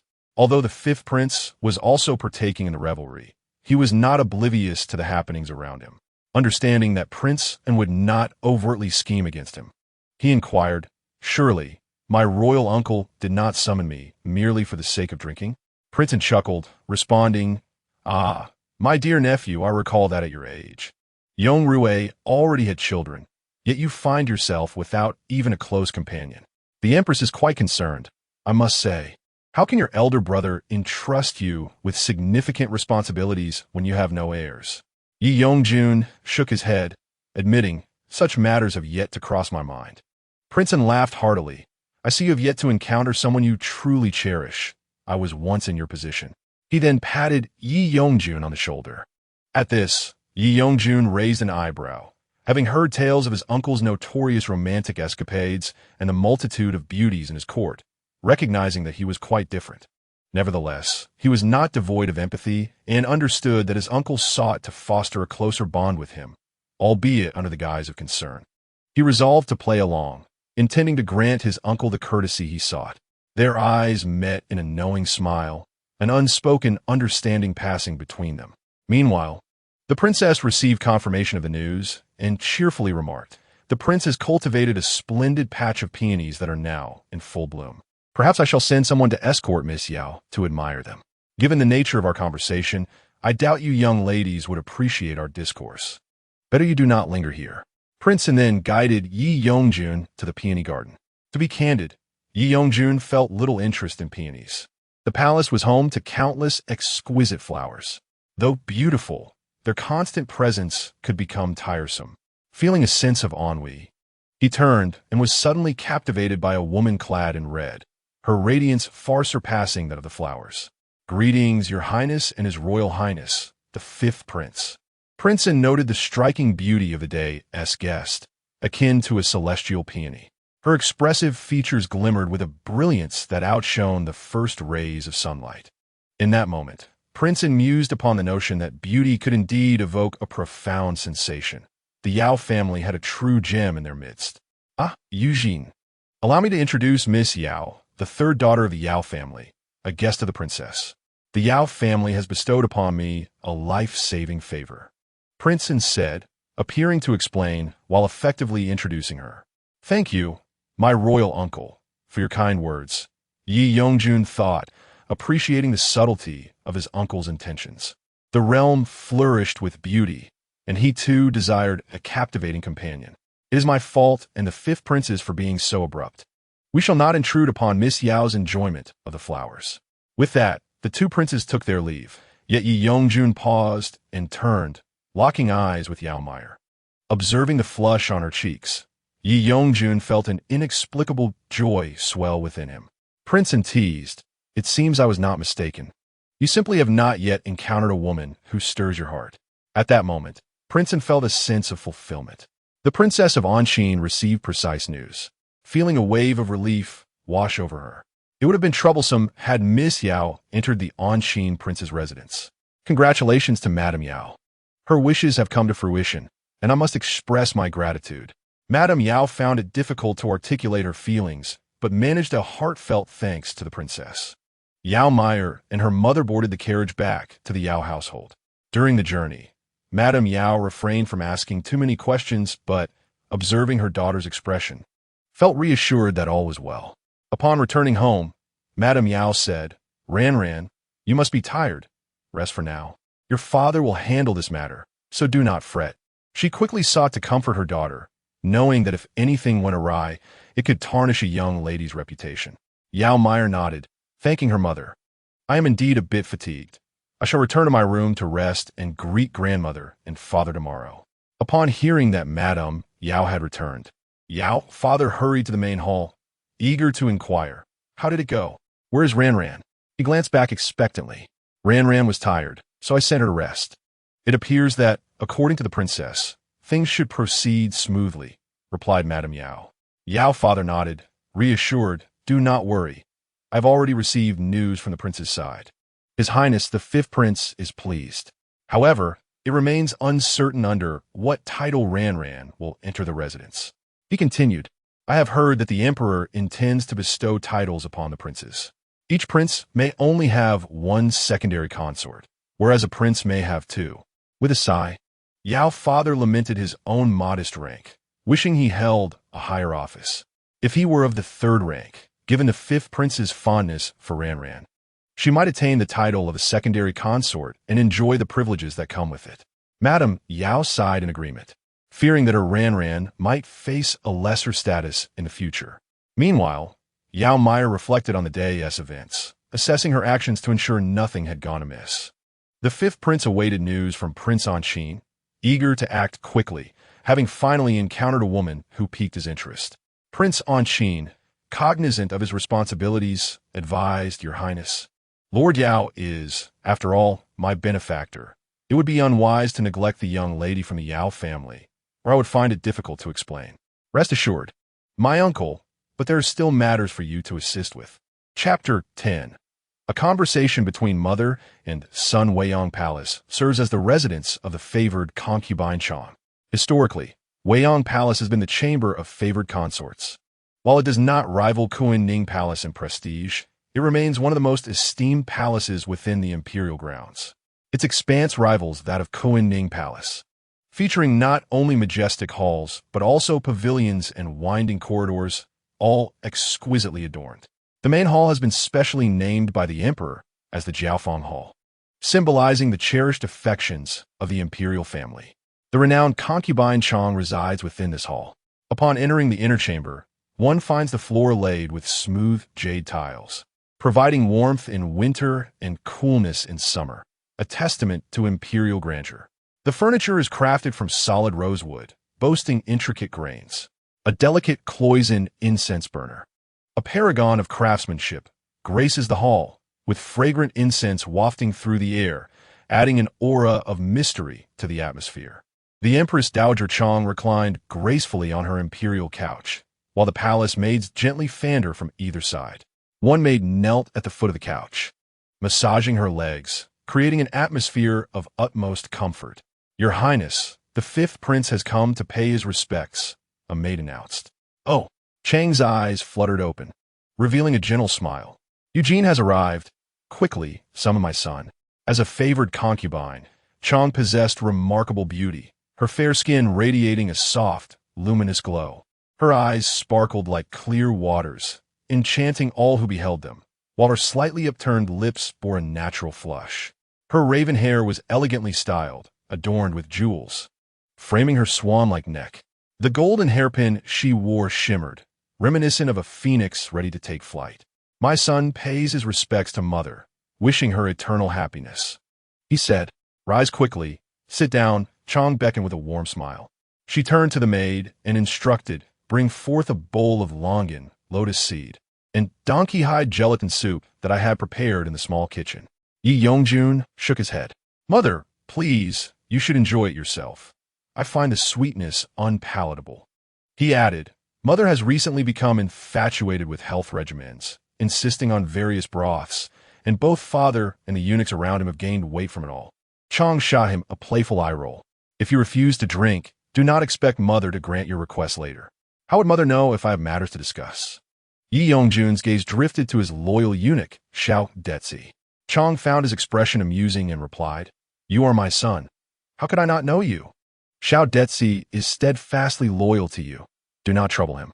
With a knowing glance, she added, When will you show filial piety like your third brother? Indeed, your highness. The Empress Dowager speaks the truth. I'm ever loyal to you, Xiao Detzi replied, his tone slightly aggrieved. Soon, Yi Yongjun picked up on an important clue. Has my third brother also visited the Empress to pay his respects? Indeed, the third prince is dutiful, eager to report to Kuan-Ning Palace daily. Alas, the Empress is preoccupied with her own affairs, which may leave him disappointed, Chang remarked casually. Previously, when the Empress was in the hidden chamber, she was a model of virtue, selfless and demanding the same of her concubines. However, those concubines came with familial expectations and were understandably reluctant. Back then, the Empress was quite severe, unlike her current benevolent demeanor. By the way, what does Princess seek from you? Chang inquired with concern, as she had given birth to only one son and one daughter, thus caring deeply for her offspring. What else could it be? It pertains to the matter of the throne. The Emperor's indecision has stirred unrest among the people, he replied. Chang nodded thoughtfully. Indeed, your father has faced many challenges these years. Not wishing to delve deeper into that topic, she redirected, What brings you to the palace to see your mother? Mother, I have heard that father intends to arrange a marriage for me. Are you aware of this? Chang raised her brows in surprise. Oh, you have finally changed your tune. Were you not once so impatient when I and your father broached this subject? Curiously, he inquired, Do you have a favored lady? Given her position, she could not become the legitimate consort. Her son merely hoped that his mother would support him in subtly concealing his interactions with Princeton. Yi Yongjun had no intention of concealing anything from his mother. After all, she was but a woman, and he desired what he wished to attain.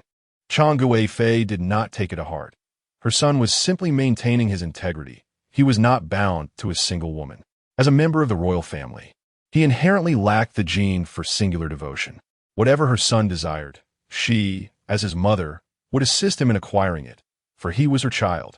With a knowing smile, Chang Guifei remarked, Regardless of what it is, what is seized is truly one's own, and thus the best. Thank you, mother, for your support. Her son responded. Chang Guifei rose to help Yi Yongjun and advised, My son, you are my flesh and blood. Whatever I do for you is my duty. However, you must understand that a legitimate consort is more than just a wife. Her family background serves as your support. No matter what, your father is still alive, and some matters require a degree of restraint. Thank you for your guidance. Mother, I shall remember it, Yi Yongjun replied, his expression one of earnestness. I am simply curious about the kind of woman who has captured your heart, Chang Guifei said with intrigue. You will know in due time, mother, he replied. Chang Guifei nodded. When that time comes, you must let me see her. It has been years since the last selection, and there are many noble families eager for your father's arrangements. Selecting someone for you will not attract undue attention. You need not worry about those matters. Adult princes should not linger in the inner palace for too long. With a sigh, Chang Guifei sent her son away. Your Highness, why do you suddenly sigh? It is nothing. I merely reflect on how swiftly time has passed since I entered the palace and watched my son grow into adulthood, Chang Guifei lamented. The maidservants below flattered. Your Highness, you live a splendid life, which is why time seems to fly. Chang Guifei smiled at their words. Whether life is good or bad is ultimately a personal experience. Yet to outsiders, her life appeared splendid. You speak wisely. Go find your aunt to receive your reward. Thank you, Your Highness, for the generous gift, a young maid replied, her eyes filled with envy as she observed her peers. They had all paid to serve in Weiyang Palace, and perhaps the rewards from the noble consort would suffice to recover their expenses. With this thought, they became even more attentive in their service. Their motivation was not solely the rewards, but also the fact that the noble consort was a perennial favorite in the inner palace, and many servants aspired to serve her. Chapter 11. The selection. Reflecting on the selection process, Chang Guifei instructed her personal maid to deliver a bowl of donkey-hide gelatin soup to the emperor. Lan Hu, please invite the emperor to dine in Weiyang Palace tonight. The maid, dressed more elegantly than typical palace attendants, stood by, maintaining her composure as she departed. Lan Hua carried the food box towards Qianqing Palace. The emperor's personal eunuch, noticing Lan Hua with another food box, could not help but grimace.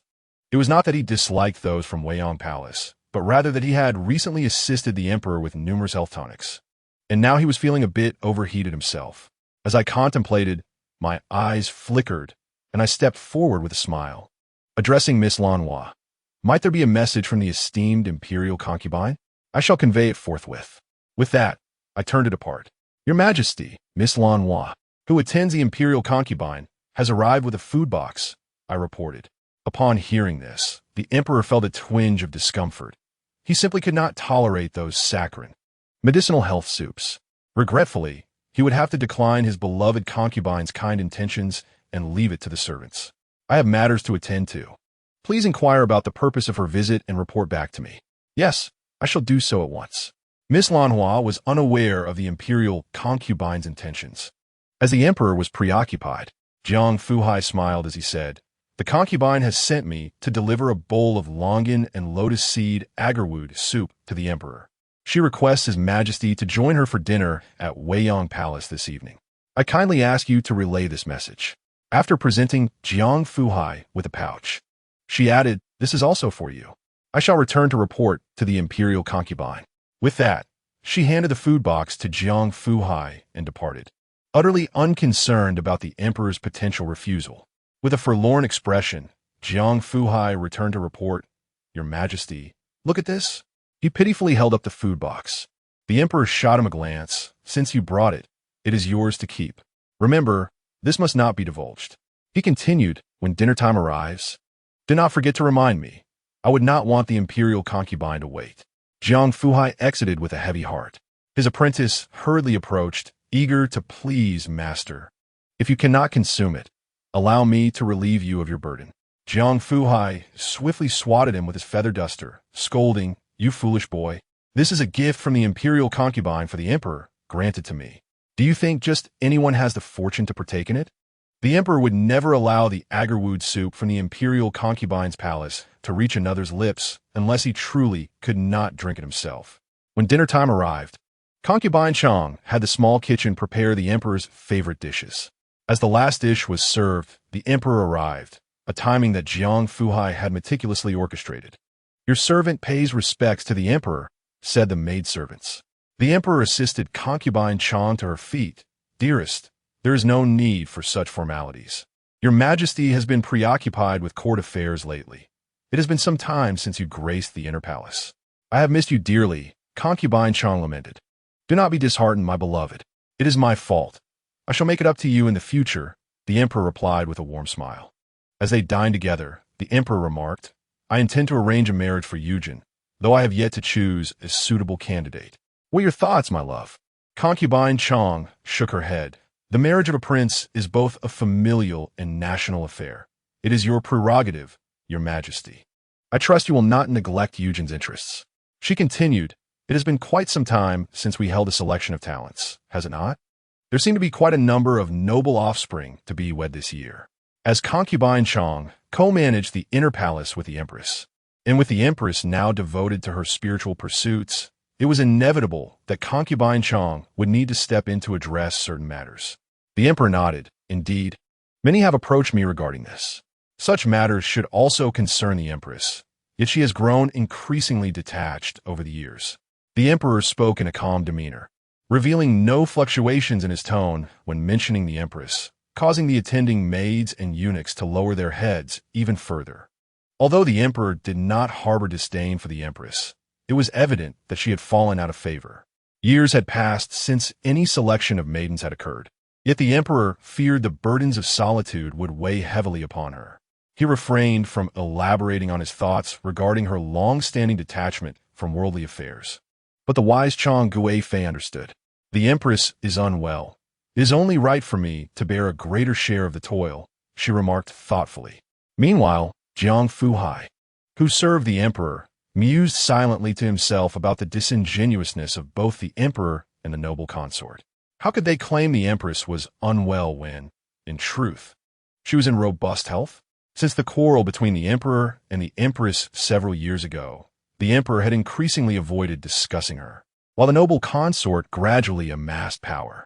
During the late Empress Dowager's lifetime, the situation was more favorable. However, after her passing, the empress had begun to lead a life of piety and seclusion. The emperor nodded appreciatively, acknowledging the efforts of his beloved consort. Your diligence allows me to focus on state affairs, he commented. It is your trust that compels me to remain vigilant, she replied humbly. Soon, the emperor decreed the selection of maidens. This grand selection differed from the usual smaller ones, as only the daughters of noble families were permitted to participate, with the possibility of being betrothed to members of the royal family. Furthermore, not all eligible maidens could enter. Typically, only 2 from each family could partake. The Yao family had received word early on from Prince In that their daughter, Yao Meier, was a predetermined candidate for this election. Notably, Yao's father, who had long remained stagnant in his position, had recently been promoted, now holding a third-rank title, though still not remarkable in the capital. This advancement allowed the Yao family's children to secure more respectable marriages. Rumors of this election had circulated for some time, yet the exact timing of the emperor's decree remained uncertain until now. Many families were eagerly preparing, aware that with the crown prince yet to be established, any royal son could seize the opportunity. Those aspiring to ascend the social ladder were keenly attentive, striving to secure a path to wealth and status. During this period, Yao Meier had refrained from leaving her residence, dedicating herself to learning the proper etiquette. The current instructor was difficult to find, having been borrowed from the prince's mother. Although Yao Meier had once contemplated venturing out for leisure, she now hesitated. Just the other day, she had expressed a desire to enjoy a spring outing, and today, the prince had sent a governess to instruct her in decorum. It was clear to her whose intentions lay behind this, as every move she made was scrutinized by the fifth prince.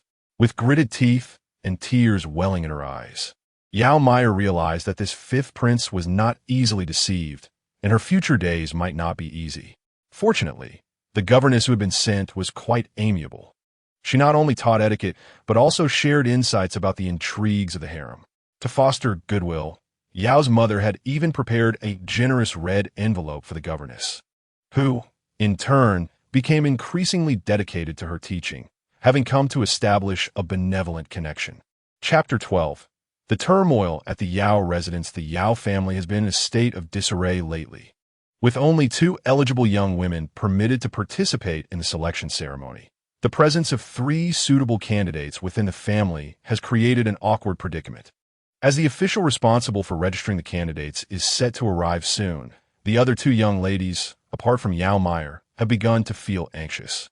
Everyone, from the masters to the servants of the Yao household, is well aware that the third young lady is destined to join the selection, especially given the evident interest of the prince in S residence, which has lavished her with jewelry and the attention of nurturing matrons. Although some less discerning concubines might speculate whether the prince has taken a liking to the third young lady, it is undeniable that the prince belongs to a lineage far beyond the aspirations of ordinary officials.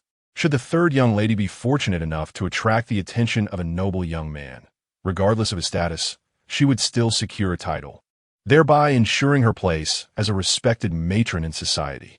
Meanwhile, the Yao residence has been rife with drama. The eldest young lady, who initially felt confident about her standing as the legitimate daughter, has found herself swayed by her attendant's whispers. "Do calm yourself, my lady. The old servant's intentions are solely for your benefit. The second young lady's concubine has been quite flattering before the madam lately. If she succeeds, the second young lady may very well eclipse you," cautioned the elder matron, who had been entrusted with the care of the eldest young lady since her childhood. In response, the eldest young lady slammed her hand upon the table, expressing her displeasure. "What nonsense! No matter how much she flatters my mother, as a mere concubine, she cannot dictate my fate," she retorted disdainfully.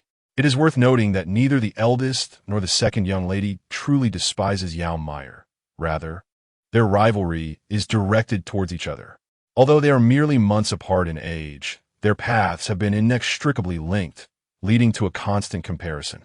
The eldest young lady, however, has always maintained a slight advantage over the second, due to their respective statuses as legitimate and illegitimate daughters. Yet, the matron's words hold merit. Concubines possess the most cunning strategies. "What shall I do, then?" the eldest young lady inquired, her frustration evident. Despite her resentment towards the small who for taking her mother's place, she acknowledges that her mother's passing is not her fault. Nonetheless, the concubines have indeed caused her mother much distress, and her grandmother's words linger in her mind. She and the small who share a bond that cannot be severed. The elder matron reflected. Perhaps the eldest young lady should attend to the matriarch. It is well known that she holds you in the highest regard. The eldest young lady nodded in agreement, recognizing the wisdom in the matron's counsel. "Indeed, I must consider my own future," she remarked, rising to assist the matron to her feet, expressing her gratitude. "Thank you for your thoughtful guidance. Pray forgive my impertinence, but I have cared for you since your infancy, treating you as my own child," the matron replied with warmth. Hearing this, the eldest young lady felt a surge of joy, fully aware of the matron's devotion. "The hour is late. You should rest, dear matron," she urged. "Very well, my lady. I shall take my leave," the matron replied. After my mama exited, she gazed at the brightly lit inner chamber and sighed. The elderly members of the household and the dowry brought by the late madam had long been dismissed by the current lady, leaving only herself beside the eldest daughter. Though she remained fiercely loyal to the late madam, the current lady had also saved her life, placing her in a dilemma. The second young lady's biological mother was the third concubine, who, unlike the second concubine raised from a maid, was sent to the household by an official underlord Yao. She was also a concubine from a gentry family. Otherwise, the third concubine would have faded into history like the second. The third concubine, possessing beauty and a father of modest rank, had indeed enjoyed a period of favor. Watching her lovely daughter, the third concubine sighed, reminiscing about her desire for a son, not out of a preference for males, but from an understanding of the hardships faced by a concubine. Though her lineage was not particularly humble, becoming the legitimate wife was not an impossibility. Yet her father's inability to provide a stable income forced her to seek refuge in the Yao household as a concubine. She had once been favored by the late madam, who was not inherently cruel, but rather narrow-minded, allowing her temper over trivial matters to lead to her unfortunate demise during childbirth. Regrettably, a concubine could not ascend to the status of a legitimate wife. Afterward, with the arrival of the more open-hearted Xia Hu, the third concubine lost her favor but found life manageable, though not all mistresses possess the same understanding as Xia Hu. To be a concubine is to live in a subordinate position, reliant on the mistress's whims. She yearned for her daughter to avoid the same grievances she had endured. The lady had assured her that she would arrange a marriage for her daughter with a well-educated scholar, promising that their future would not be too bleak. This was once her dearest dream. Beware, the ladies selected during this talent showcase are generally given to royal offspring as concubines. You know well that with father's position and your mother's status, it is impossible for you to become the principal wife. Do you still wish to participate in the selection? The third concubine contemplated persuading her daughter further, as she held no expectations of gaining anything through her daughter. Rather, She wished for her daughter's happiness, considering it a chance to live vicariously. The second young lady set down her embroidery. Mother, I do not wish to endure this fate. Although the Yao family is affluent, what belongs to me is scarce. Marrying a poor scholar might grant me authority. Yet I do not wish to endure a life of hardship, turning my hair white without a glimmer of hope. Some matters, even if they lead to my demise, I shall pursue without hesitation. The third concubine, observing her daughter's resolute eyes, sighed. Who could argue otherwise? Though she had become a concubine, she had at least borne a child for the Lord, a daughter who, in the Yao household, provided her with some measure of security. The lady was not harsh, and her monthly allowance was only slightly less than that of the lady herself, leading to a relatively comfortable existence. Recently, while attending to religious duties with the lady, she encountered her legitimate sister, who lived in modesty. Though only a year older, she appeared as if she were a mother. Despite her status as a concubine, she enjoyed fine silks and brocades. Alas, everyone has their own fate. Do as you wish. I will speak on your behalf before the lady. However, the assistance I can offer is quite limited. Over the years, she had merely served the elderly matriarch and the lady, having long since lost favor, and her voice held little weight with the Lord. Indeed, Lady Yao was also troubled. While selecting candidates for the imperial court was customary, the new restriction on the number of participants was unprecedented. Little did she know that this was a deliberate strategy by the emperor, who feared that some would send a daughter to each prince's residence, motivated by greed. When he was still a prince himself, he had encountered such schemes, which had left him quite vexed. Chapter 13. The choice. Early in the morning, Lady Yao went to pay her respects to the matriarch, eager to seek her insights. After all, the elderly possessed wisdom accumulated through years of experience. Upon entering the inner chamber, she discovered that concubine San had already arrived to attend to the matriarch. Lady Yao raised an eyebrow, thinking to herself that a child with a mother was indeed a precious blessing. "Greetings to you, mother," she said, to which the matriarch replied warmly, "Long life to you." Concubine San quickly joined in the salutations. "I pay my respects, madam. May you be blessed." Once seated, Lady Yao praised concubine San for her thoughtfulness in attending to the matriarch so early. The matriarch smiled and remarked, "You are all dutiful." In recent days, Xin has also been quite considerate, coming to serve this old woman daily. The matriarch then patted concubine San's hand and instructed, "Please check in the small kitchen. I've asked someone to prepare nourishing broth for your husband." As concubine San departed, the matriarch turned to Lady Yao. "You are here regarding the maiden selection, I presume?" Lady Yao's expression clouded with concern. "Both Xin and you have been under my watch since childhood, and they call me mother. It is difficult to choose between them, for both are dear to me." The matriarch nodded in understanding. "Indeed, our Yao family has raised excellent daughters. However, Xin has been somewhat spoiled by my affection. This time, all the young ladies from noble families are vying for the fifth princess consort. In comparison, our family's standing seems insignificant. Xin cannot endure humiliation. While though you is younger, she possesses a steadiness beyond her years." The matriarch's meaning was clear. It appeared she favored the second daughter to participate in the selection. Should the chosen maiden perform poorly, it would reflect poorly on their family's reputation, and they had more than one daughter to marry off. Lady Yao was aware of this, but she feared that Xin would be disappointed, as she was the legitimate eldest daughter. Lady Yao found herself in a dilemma. If she prevented Xin from participating, outsiders might mistakenly believe that she, as the stepmother, was deliberately suppressing the legitimate daughter left by the first wife. In the past, such matters did not concern her, but now that her son was grown and ready to marry, and her daughter was to be wed, reputation held great importance.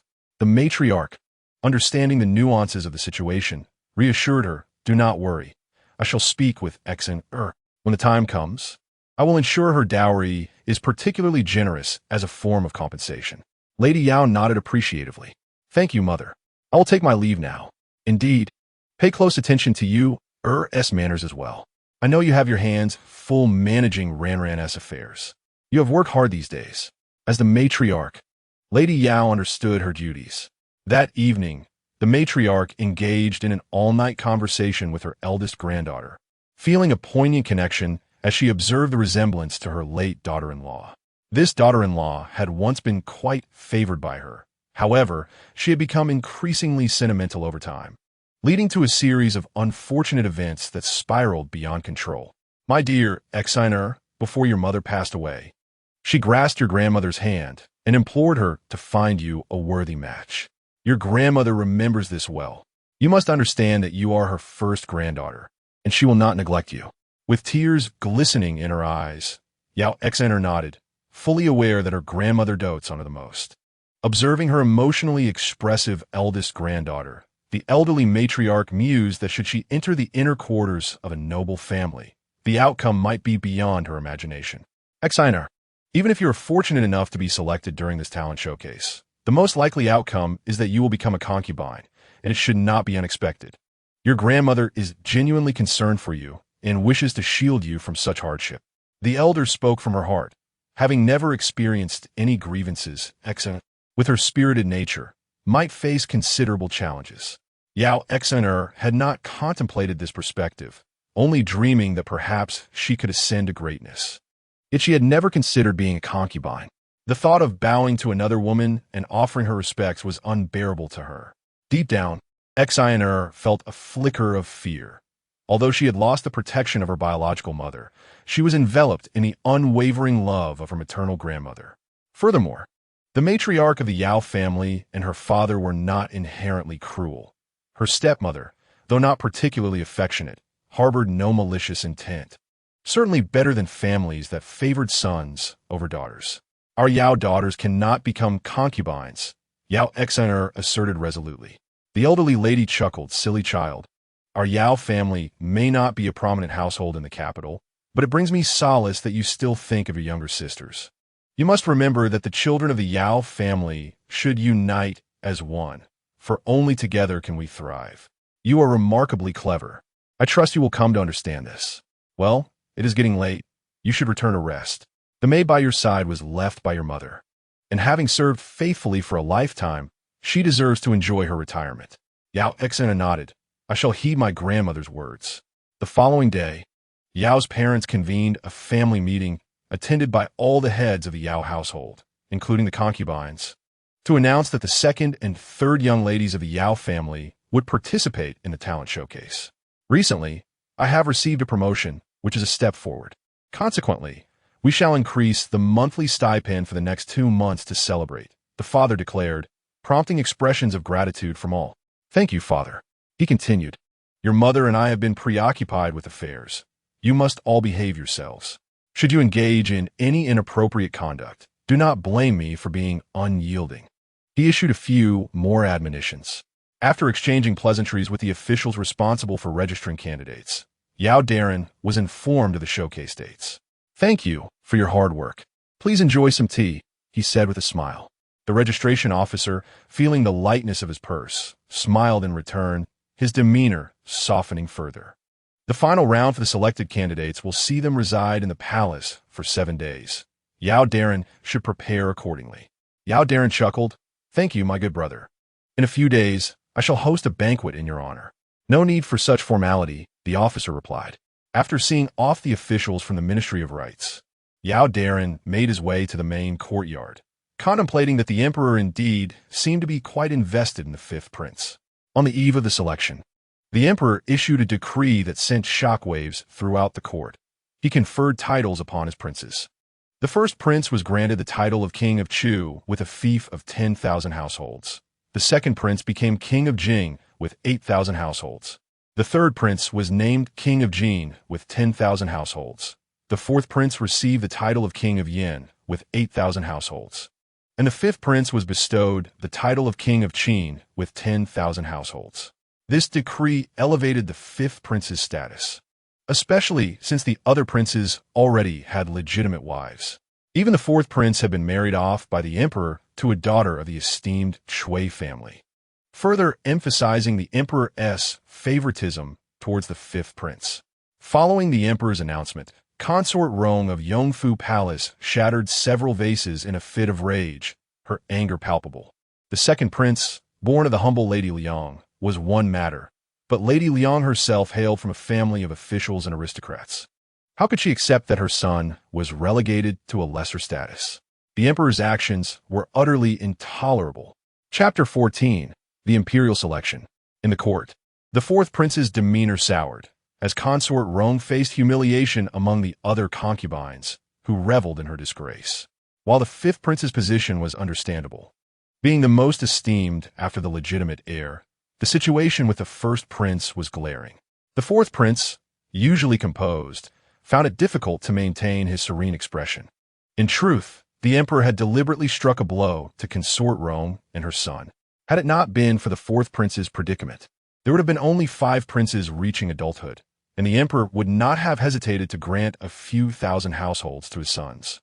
The emperor had long harbored a disdain for powerful families since the time of the late emperor, preferring absolute control without their interference, as both he and his predecessor were wary of the influence of aristocratic families. Historically, all empresses came from noble lineages, but the ambition of these families to control the heir was evident. Their alliances were a constant threat, seeking to profit from the royal family while undermining imperial authority. Thus, the emperor endeavored to avoid marrying his sons into these influential families, wary of the entanglements that could arise, especially since his earlier brothers had faced dire consequences due to such affiliations. Though the emperor conceded to marry the fourth prince, he ensured that the lesson was firmly imparted regarding the matter of titles. The second prince's humble origins rendered him unable to assist Lady Liang, leaving her son incapable of surpassing the fourth prince. Otherwise, Lady Liang would find herself no match for Consort Rome. The matter of the royal title is now apparent. The fourth prince, initially fond of the Sui family, is not naive. Rather, he is quite astute. However, his cleverness has led to his own misfortune. He is aware that the emperor harbors disdain for aristocratic families and feels burdened by their influence, thus developing a certain aversion towards the Sui princess. Yet, compelled by his own pursuit, he must proceed with the marriage. The most pressing matter remains to extend his congratulations to his brothers. The fourth prince, Prince Yan, harbors resentment that gnaws at him, while the second prince, Prince Jing, accepts the situation with grace. Having been born of modest origins, he has faced considerable inequality within the palace, whereas Prince Yan has enjoyed favor and recognition from their father. Congratulations to my esteemed brothers and our fifth sibling, Prince Yan says cheerfully, his smile genuine. The first prince, Prince Chu, has always disdained the fourth prince's feigned camaraderie, partly due to the rivalry between Consort Hui and Consort Rome, both vying for equal standing. He remarks meaningfully, as the elder brother, I have yet to congratulate you, fourth brother, on your imminent marriage to the illustrious Miss Sui. I hear she is renowned for her beauty in the capital. You are indeed fortunate. Prince Jean joins in the laughter, fully aware of the Sui family's considerable influence. Even a distant relative like Consort Rome can ascend to the rank of fourth consort. However, he observes that his younger brother's demeanor could be more dignified. It seems they are eager to seize every opportunity for their advantage.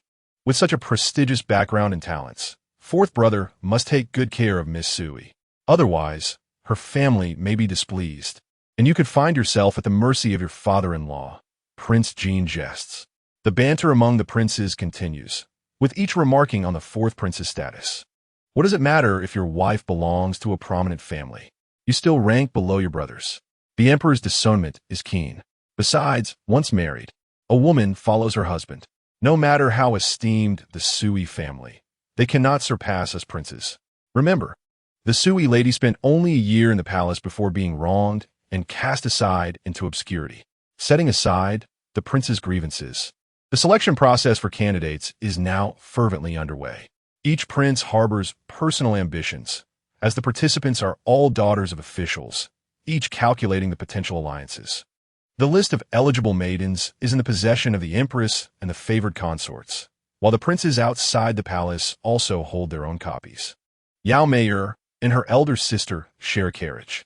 Yao Meier feels a mix of excitement and anxiety, as this selection could determine her lifelong fate. The ladies of the inner court are naturally tense. Yao Meier offers reassurance, sister, do not worry. This is a significant event, and no one dares to cause a scene. I am simply a bit anxious, Yao Meier admits, unable to articulate her feelings. Upon arriving at the palace gates, they disembark, and their maidservants verify their names against the list. The maidservants must remain outside the palace, waiting. Should the selection not go in their favor, they can return home immediately. If successful, they will reside in the palace for a full week. Yao Meier subtly slipped a pouch into the hands of the examining matron. The matron was well aware that they did not wish to offend anyone. With a little favor, her demeanor became considerably more amiable, and her actions gentler.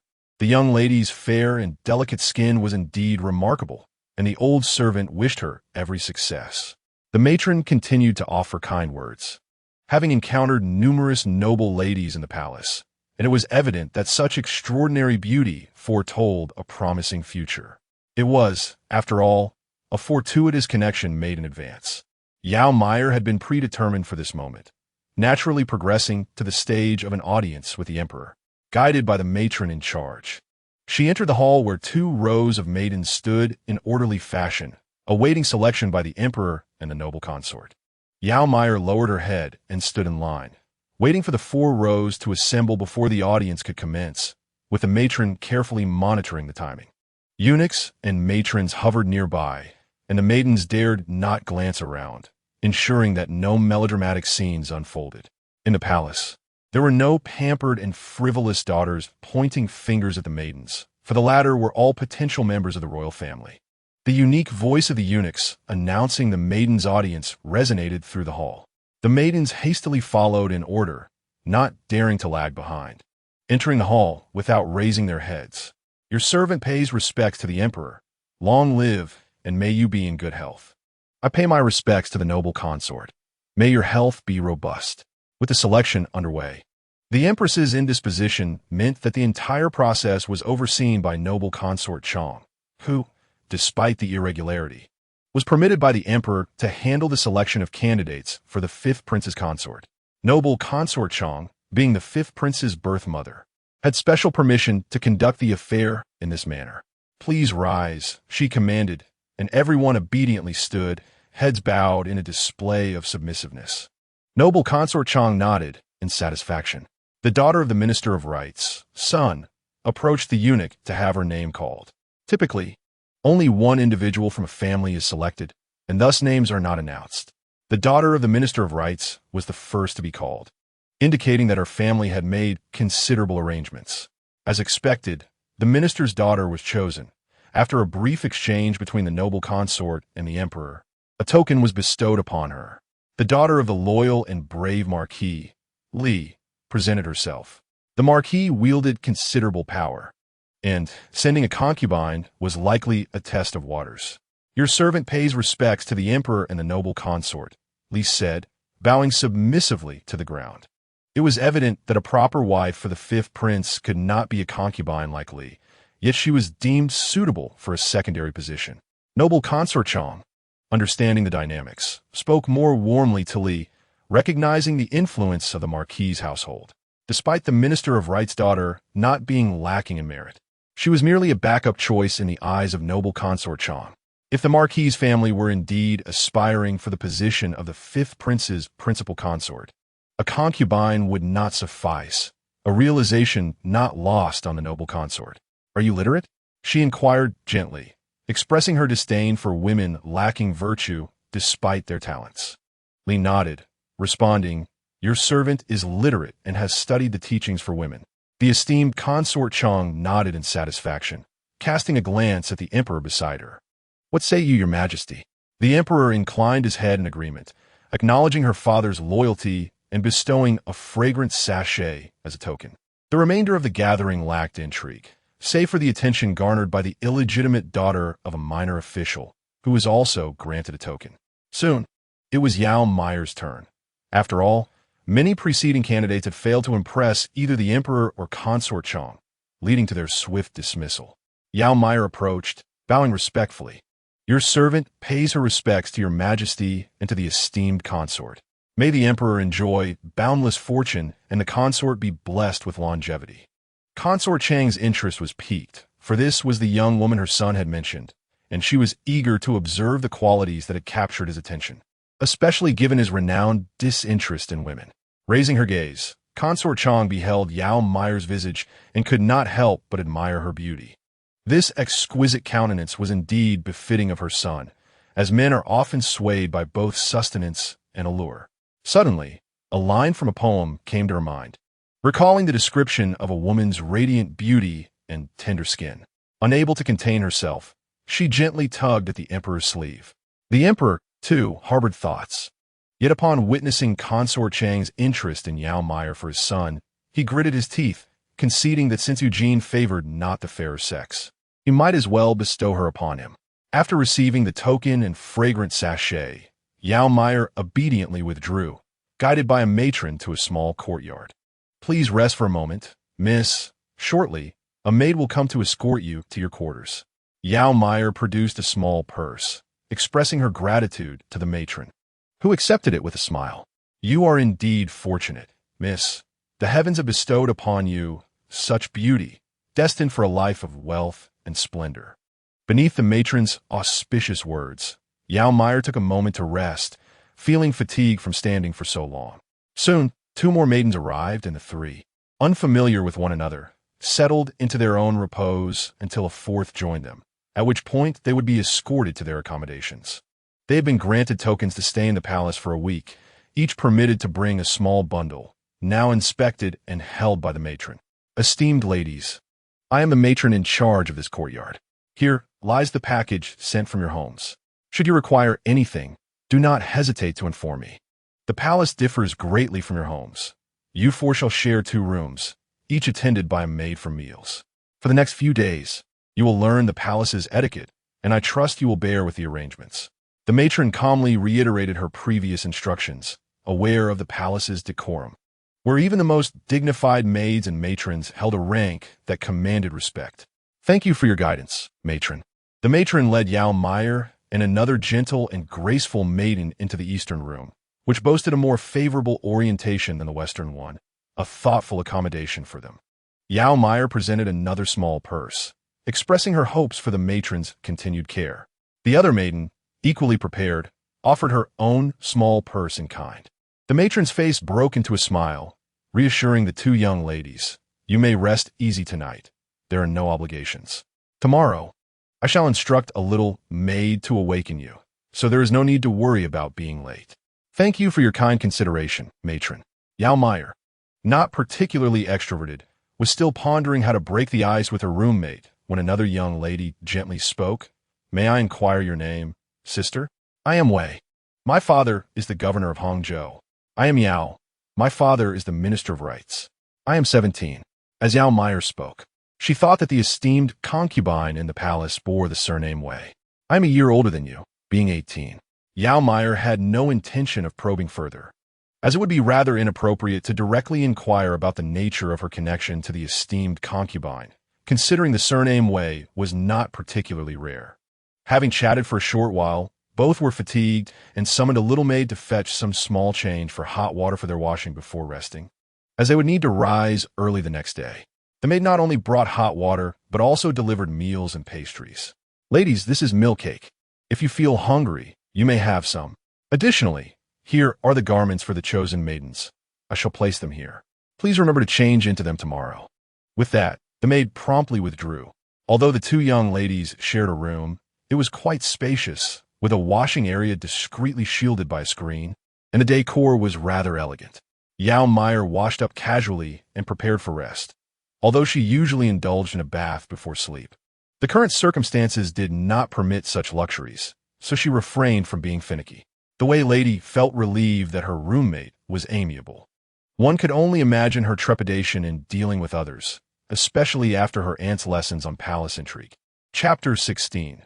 The discontent of the noble concubine. Both young ladies slept soundly until dawn, for the selection process was indeed a strenuous affair for them, accustomed as they were to a life of leisure, leaving them utterly exhausted. The following morning, a little maid arrived with breakfast, calling for Yao Meier and her companion to rise. "You 2 must get up quickly. We must gather soon to learn the rules and etiquette," the maid reminded them. The 2 did not dare to linger in bed, for this was the imperial palace, not their own home. Even at home, they were expected to adhere to decorum. Thus, they had to be especially compliant in the palace, lest they bring shame upon their families. "Good morning, Sister Wei," Yao Meier greeted her roommate. "Good morning, Sister Yao," Wei replied warmly. After changing into the standardized attire of the chosen maidens, which consisted of pastel blue garments, slightly more intricate than those worn by the palace maids, they adorned themselves with matching accessories, a silver hairpin and a silk flower. They were permitted to wear small personal jewelry brought from home, but gold hairpins and ornate ornaments were strictly prohibited. Overall, their hairstyles and garments conformed to a uniform style. Once dressed and having finished their breakfast, the two young ladies proceeded to the courtyard, where they gathered with the head matron and other chosen maidens. Although the number of selected ladies is not large, it is certainly not insignificant. Yao Meier cast a cursory glance and estimated there were over 50, though she wished to see if her second sister had been chosen. The matron at the front began her admonitions, leaving Yao Meier no choice but to refrain from glancing around and to inquire later. The matron, who had previously served the Empress Dowager, was well-versed in both experience and status, having been specifically chosen by the esteemed concubine Chong. Each young lady present hailed from noble families, destined for great futures. Yet, while they remained within the palace, adherence to its rules was imperative. They must not let their caprices endanger their kin. "I am surnamed Wang. You may call me Matron Wang. Should any issues arise, feel free to approach me," she stated with gravity. Having reached an advanced age and nearing her retirement from the palace, this could very well be her final duty, and she wished to avoid any mishaps that might tarnish her reputation or incur the displeasure of her superiors. "Thank you for your guidance, Matron," the young ladies responded, and Matron Wang nodded in satisfaction at their relative compliance. In truth, the selected ladies had undergone a thorough preparation regarding palace etiquette, although some rules could only be learned through formal appointments or arranged marriages. Thus, Matron Wang reiterated the essential regulations, emphasizing the strictness of palace protocols. The young ladies, lacking formal recognition, were reminded to conduct themselves with decorum. Otherwise, the repercussions could be dire, as she recounted past incidents in detail. Soon, the morning passed, and Matron Wang concluded her discourse, leaving the ladies to ponder the implications of ambition unchecked by caution.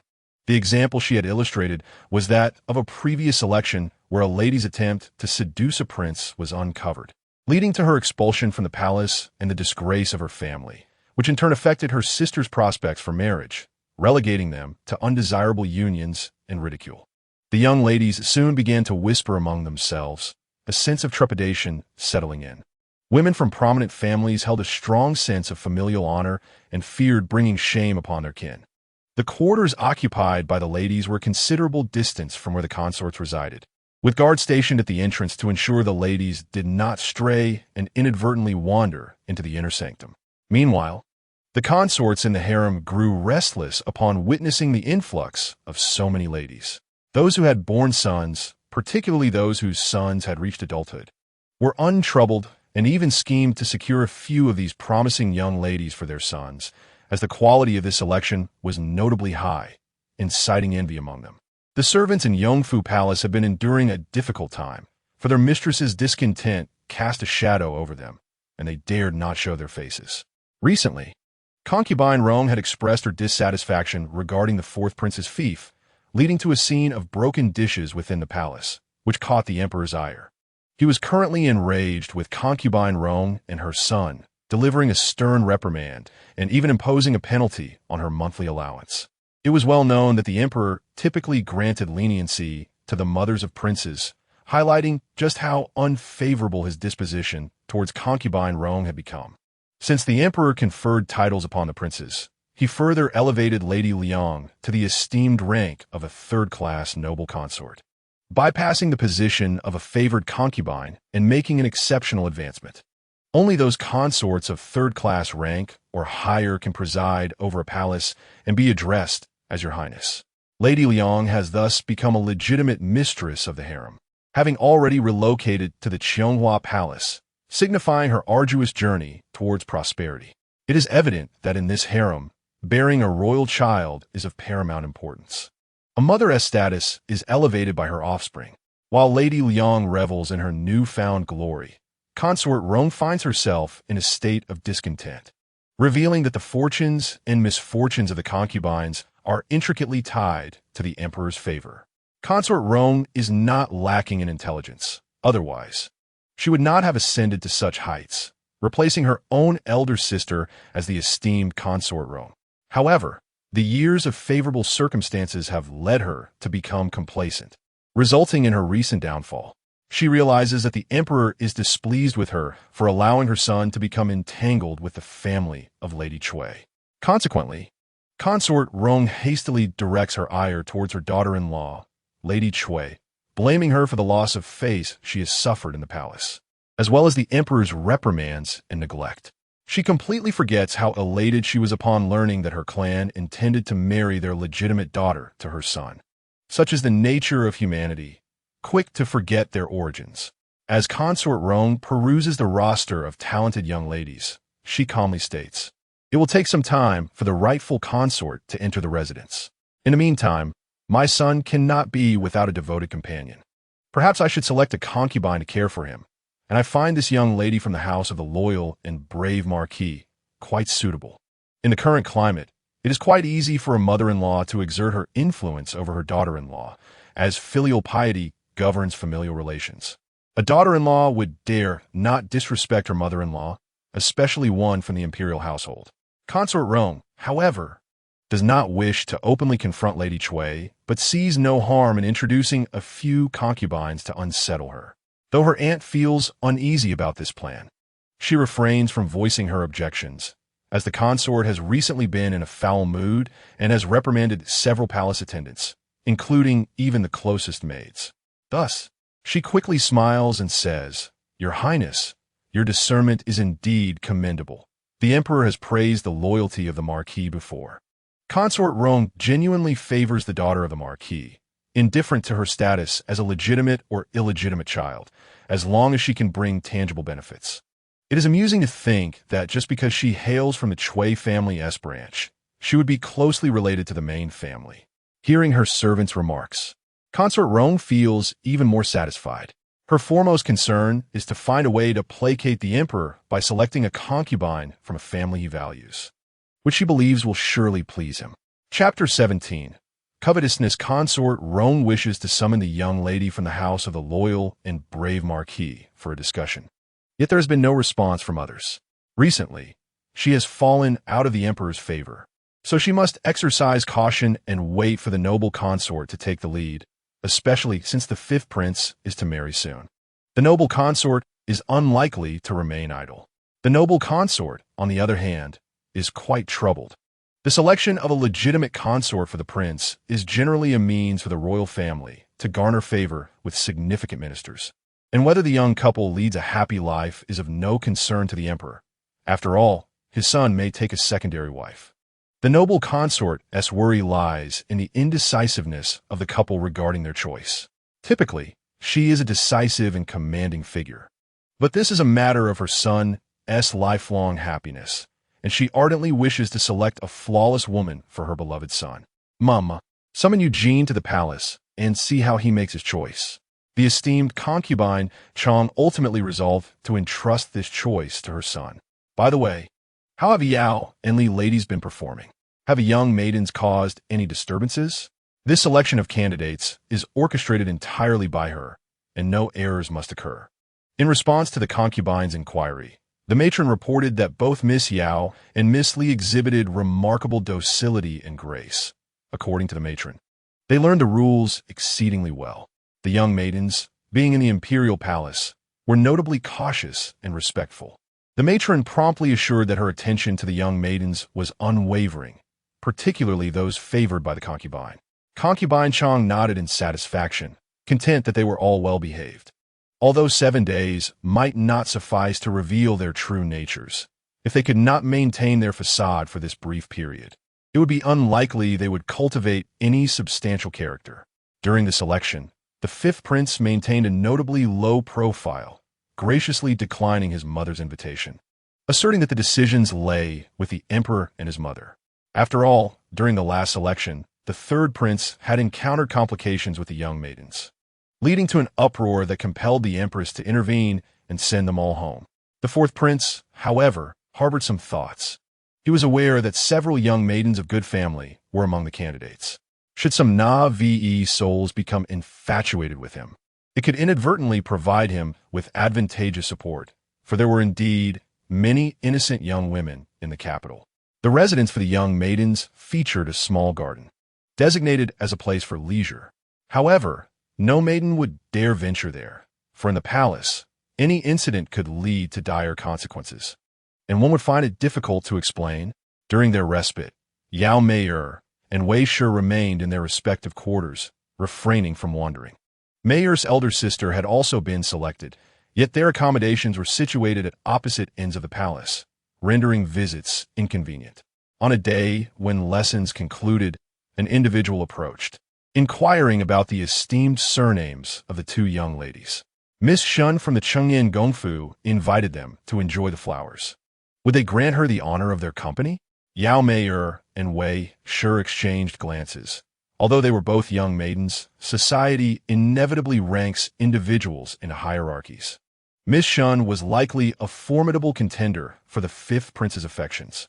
However, due to her lineage from the Shun family, which was the maternal family of the empress, and with the third prince now grown, concubine Chang would never consider a daughter of the Shun family as a suitable daughter-in-law.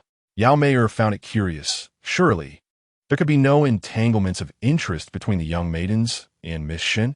Yet, recognizing the dynamics of power, they felt it unwise to decline, as attending to view the flowers was a common social engagement, and they did not wish to appear unsociable. Thank you, Miss Shun, for your kind invitation. The young maiden who had extended the invitation wore a less than pleasant expression. Although she too was a young maiden, her family background was not of the highest caliber, and seeing such beautiful maidens could understandably evoke jealousy. They all gathered for the outing to admire the blossoms, while the young maidens were cautious of Yao Meier's striking beauty. They would not be foolish enough to openly confront her. Given her looks, the masters of the palace would undoubtedly take notice, and they were wise enough not to become instruments of discord. Yao Meier walked alongside Wei Shi, who remained vigilant towards the other young ladies. As they strolled, Wei Shi sensed something amiss and quietly remarked to Yao Meier, "This is certainly not the path to the small garden. It leads to the imperial garden." Wei Shi spoke with conviction.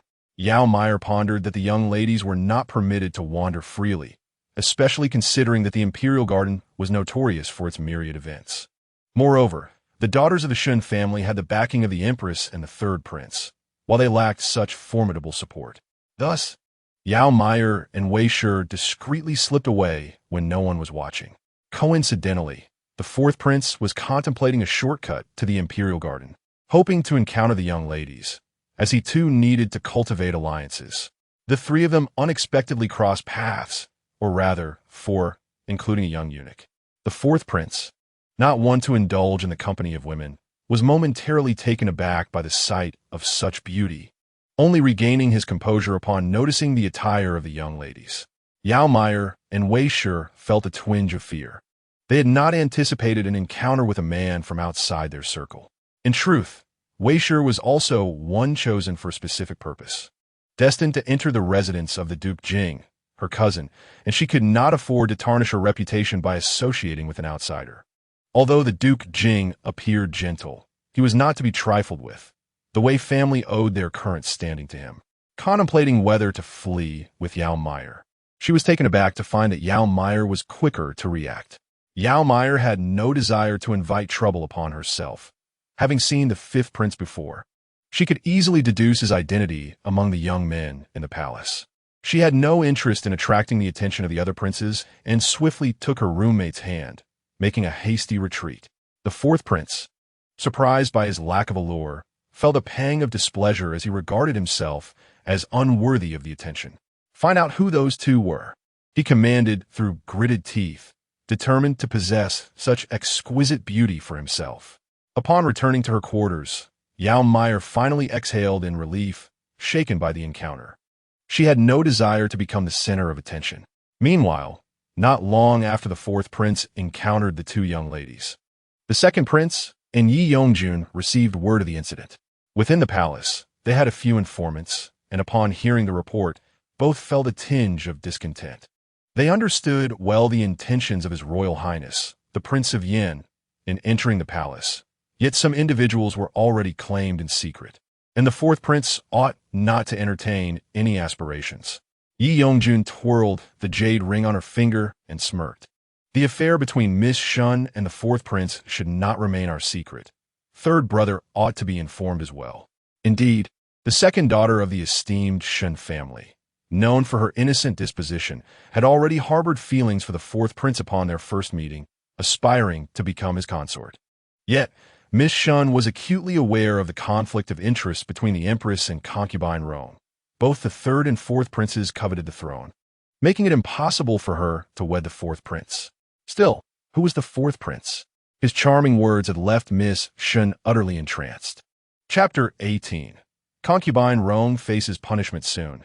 The tale of Miss Shun and the fourth prince circulated throughout the city, reaching even the ears of the emperor, empress, and other noble concubines within the palace. The queen is the most incensed among them. Empress Shun, a distinguished lady from the renowned Shun family, is a paragon of literary grace, and her greatest fear is the tarnishing of her reputation. The emperor, indifferent to these affairs, has already arranged a marriage for the fourth prince with a daughter of the Chui family, leaving the matters of the Shun family for the concubine Rong and her son to resolve. Upon learning of this situation, the noble consort Chang took it upon herself to admonish the servants, instructing them to remain discreet. After all, the empress is a daughter of the Shun family, and her dignity reflects that of the imperial household. This situation holds no direct relevance to her, and she sees no need to intercede on behalf of concubine Rome. Since the last accidental encounter with the fourth prince, Yao Meier has been particularly cautious within the palace. Fortunately, her stay will only last 7 days, and she can endure this transient phase.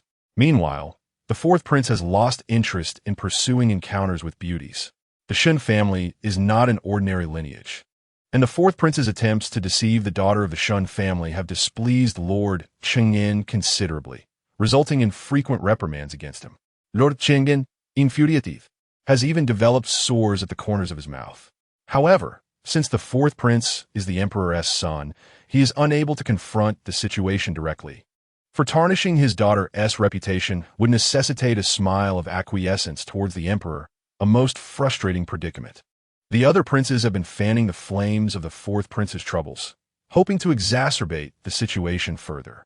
Ultimately, this has impacted the selection process for the consorts, which concluded in a rather anticlimactic manner, squandering the efforts that had been invested in the preceding days.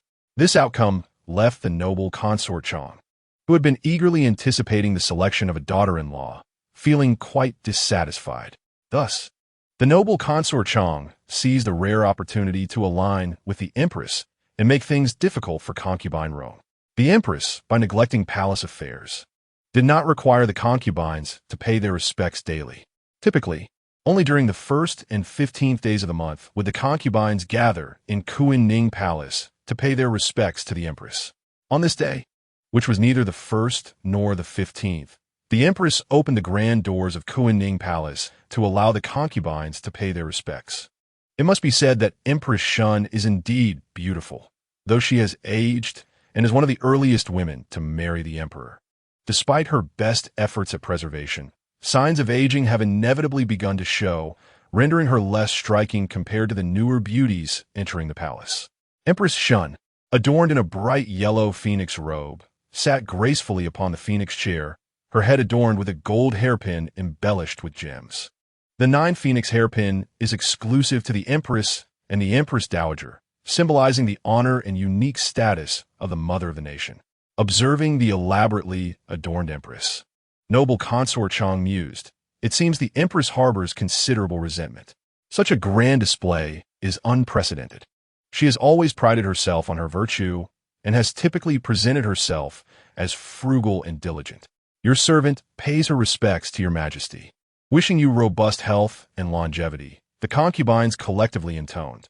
"Be at ease. Take your seats," Empress Shun replied calmly. As the highest-ranking concubine and the one overseeing palace matters, Noble Consort Chang naturally took the foremost seat on the left. Hui Fei, being the principal among the four consorts and the mother of the crown prince, occupied the first seat on the right. The remaining concubines then seated themselves in accordance with their respective ranks. With the fourth prince already conferred a title, concubine Rong's position followed Hui Fei's, rendering her the third in command within the palace, particularly in the absence of the empress. For years, she has sought to involve herself in more affairs to elevate her status. The empress spoke, her voice echoing in the grand hall. It had been some years since the emperor ascended the throne, and in the presence of the late Empress Dowager, the decorum of the court was notably commendable. Yet now, the standards seemed to have waned. The words of the empress struck fear into the hearts of the lesser-ranked consorts, but for Consort Chang and the other four, there was no trepidation as they joined in the chorus, pleading, "Please, your majesty, forgive us. We acknowledge our faults." Consort Chang and Consort Hui were acutely aware that today's proceedings were orchestrated by the empress, particularly aimed at Consort Rong, whose son, the fourth prince, had tarnished the reputation of a young lady from the Shun family. The fourth prince, being a royal, was beyond reproach, and in this world, a woman's reputation held immense significance. The rumors circulating about the Shun lady were scandalous, and it was only natural for the empress to be incensed. It was fortunate that she had restrained her fury until the young ladies had left the palace. The empress, her eyes glimmering with restrained anger, turned her gaze towards Consort Rong and coldly inquired, "What transgressions do you claim to have committed?" Consort Rong understood that the empress would not let her off easily, yet she had no intention of surrendering meekly. After all, even if her son had sullied the name of the Shun lady, could the Shun family's prestige truly rival that of the royal lineage? Feigning trepidation, Consort Rong responded, "Your Majesty, the fault lies with me. It was my affection for Miss Shun that led my son to associate with her. If not for my sentiments, her name would not have been compromised."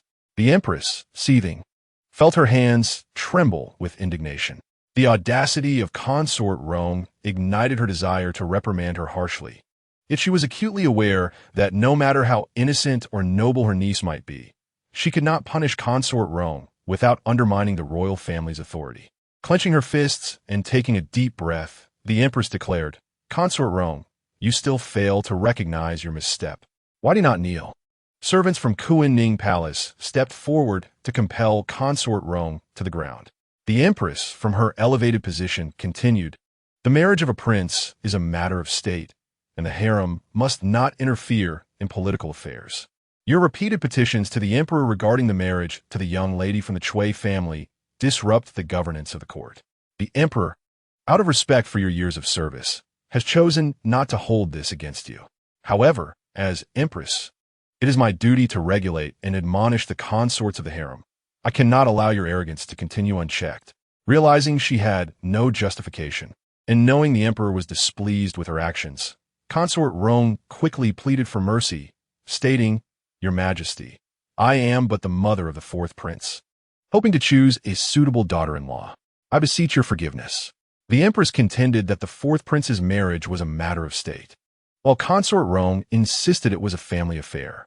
To punish her for this would be somewhat unreasonable. However, the empress was not inclined to entertain such sentiments at this moment. Her desire was to vindicate the Shun family and herself. According to palace rules, Consort Rong's interference in state matters warranted her demotion and banishment to the Cold Palace, out of consideration for her bearing the fourth prince. The empress opted not to strip her of her title, but decreed, "You are to be confined for 3 months, kneeling for 2 hours daily at Yongfu Palace." As a lesson in palace decorum, after delivering her verdict, the empress turned to Consort Chang and asked, "What is your opinion, Consort Chang?" The favored Consort Chang rose with a smile and remarked, "It is indeed the benevolence of Her Majesty the Empress to grant Sister Rong a second chance. I trust that she will show remorse." The Empress nodded in satisfaction, acknowledging Consort Chang's words. As the matriarch of the harem, I must ensure that rewards and punishments are administered justly. I sincerely hope that Rome will reflect on her misdeeds. In Chapter 19, regarding the position of the secondary consort, the virtuous Consort Xian, who had always been close to Consort Rong, contemplated advocating for her. However, considering the scandal surrounding the Shun family and the fourth prince. And the empress's resolute intent to punish Rong, she chose to remain silent. A palace attendant coldly stated, "Consort Rong, the empress has issued her decree. Do you not express your gratitude?" Consort Rong seethed with resentment, feeling humiliated by the empress and consort Chong. Yet under the roof of another, one must bow. "I thank her majesty for her leniency. I shall accept the decree," she replied. After dealing with consort Rong, the empress dismissed everyone, feeling a sense of relief. The centuries-old reputation of the Shun family had been tarnished by that foolish woman. At this moment, the empress harbored little affection for her niece, deeming her truly foolish. In the Hall of Supreme Harmony, upon receiving the eunuch's report, the emperor nodded without further comment. It was expected that consort Rong, having failed to educate her offspring, should face consequences. She had grown somewhat arrogant due to her favored status, persistently seeking punishment despite knowing the emperor's displeasure. The empress had shown restraint, waiting until the young ladies had departed the palace to express her anger, demonstrating her growth by not allowing others to witness the royal family's disgrace. The emperor was unconcerned about the affair between the fourth prince and the Shun girl. If there was genuine affection, the Shun girl was worthy of the position of secondary consort. The Shun family also had their own channels of information. Lord Qingyan, upon learning of consort Rong's punishment, felt his anger dissipate somewhat. Lady Shun, however, found herself in a predicament, observing her husband's troubled expression. "My lord, what shall we do about that wretched daughter? She truly drives one to despair." The thought of her daughter, who often threatened to hang herself, caused Lady Shun profound anguish. Lord Shun was rather indifferent towards his daughter, who had sullied their family's reputation, for the Shun family could not afford to sever ties with the third prince. Even if there had been some semblance of paternal affection before, it had been thoroughly eroded by the shame she had brought upon them. Is it not what she desired? To avoid marriage in distant lands? Let her become the secondary consort to Prince Yan, he coldly declared. Lady Shun, incredulous, responded, "My lord, do you wish for our daughter to become a concubine? The emperor has already betrothed the fourth prince. How can a decree be rescinded? Thus, only the position of secondary consort remains."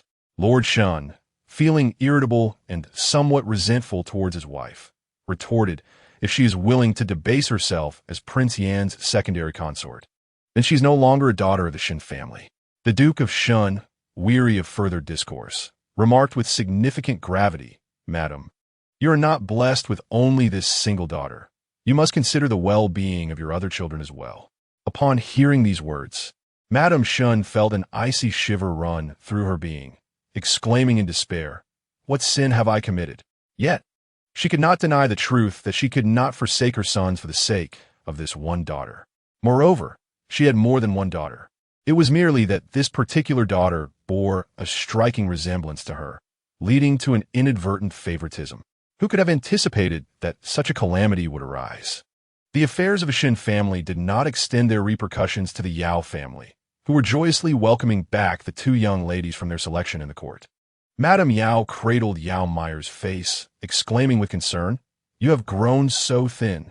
Meanwhile, Yao Yue impatience, having gained insight into the harsh realities of royal customs during her time in the palace, feeling increasingly apprehensive about her future. In the palace, the selection of the future princess consort for Prince Qin had finally been finalized. It was to be Xiao Jingjun, the legitimate daughter of the distinguished Xiao family from Lanling, her father holding a significant position as a champion marquis and a general in the army. The princess consort of the fifth prince was the most esteemed among all the consorts, sparking a flurry of speculation both within and beyond the palace walls. However, another imperial decree swiftly diverted attention from the fifth princess consort. The second daughter of the Shin family was to be wed to the Yin Wang as a secondary consort, with an entrance to the manor scheduled in a month. This news ignited a whirlwind of gossip. The lovers had finally united. Yet, it seemed the main parties involved were not particularly elated. First, the fourth prince was displeased, for the Shun family had not become his ally, but rather a potential hindrance. Their presence had drawn the attention of his third brother, and after years of diverting focus onto the fifth prince due to the latter's circumstances, he now feared that the Shun family and his third brother would conspire against him. The primary consort of Yin Wang, Lady Cui, was equally unamused. She had not even entered the household, yet the secondary consort had arrived, and it was a daughter of the Shun family, which was truly an affront to her dignity. Lady Rome was even more disheartened, for she had just faced punishment from Empress Shun, and now her niece was to become her daughter-in-law, a most vexing turn of events, as neither of her daughters-in-law were to her liking. Subsequent imperial edicts went largely unnoticed, as the Shun family's misfortune captivated everyone's attention. The crown prince, Prince Chu, had married the earliest and already had children, with a secondary consort and 2 concubines. The second prince, Prince Jing, was also granted a secondary consort, Lady Wei, who was the niece of a respected noblewoman in the palace, along with 1 secondary consort, 2 concubines, and 3 maidservants. The third prince, Prince Jin, being the empress's legitimate son, had both his primary and secondary consorts chosen with great care by the empress, their numbers already fulfilled, with 1 daughter of the Shun family serving as a secondary consort, but the emperor remained impartial, providing her with the same status as the others. The fourth prince, Yin Wang, had a primary consort, Lady Cui from Qinghe, a secondary consort, Lady Shun, and 1 secondary consort, 2 concubines, and 3 maidservants, all standard provisions. Lastly, the fifth prince, Prince Qin, had his primary consort, Lady Xiao from Lonling, while his secondary consort came as a surprise. She was the second daughter of a modest family, Lady Yao, from the 3rd rank of the Ministry of Rights. How such an unremarkable lineage could yield a consort for Prince Qin was a topic of rampant speculation among the populace. Another concubine, a familiar figure, is the legitimate daughter of the loyal and valiant Marquis, Lady Li. Following her are 2 women of lower rank and 3 maidservants. The royal family has indeed reaped a bountiful harvest by acquiring so many beautiful ladies at once. Among the noble women, the status of the prince's consort is esteemed, regarded as a first-rank title, comparable to that of dukes and marquises with an elevated position. The status of a secondary consort, however, is less prestigious, being classified as 3rd rank, and thus the benefits afforded to them are correspondingly diminished. Yet, it is notable that secondary consorts are recognized as members of the royal family, and even in the absence of offspring, they are entitled to certain benefits for their later years, including the possibility of residing separately. Concubines, however, are only recorded in the royal annals if they have borne children. Those who have not are left unrecorded and destined to languish in solitude. Concubines are ranked as 5th rank, while maidservants are considered 7th rank. It is prohibited to dispose of ranked consorts at will, whereas maidservants, lacking rank, typically originate from the ranks of palace maids or the daughters of gentry. Chapter 20. A timely occasion, the Yao family was pleasantly surprised to receive the imperial decree. Since their entry into the Prince of Qin's residence was unalterable, the prospect of a higher rank was indeed welcome. The secondary consort would be the foremost among the prince's consorts, recognized as a legitimate member of the royal family, and even the primary consort could not exercise arbitrary authority over her. The officials from the Ministry of Rights, who came to convey the decree, were exceedingly courteous, congratulating Lord Yao and reminding him not to forget to share in the joy. Lord Yao responded with a respectful gesture, affirming that indeed, wealth would pave the way, noting that the Yao family had expended considerable silver during the selection process.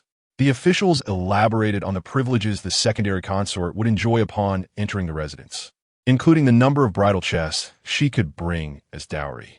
A secondary consort granted a marriage decree is entitled to a wedding ceremony and can bring a dowry, while those who are designated as secondary consorts without offspring do not receive such privileges.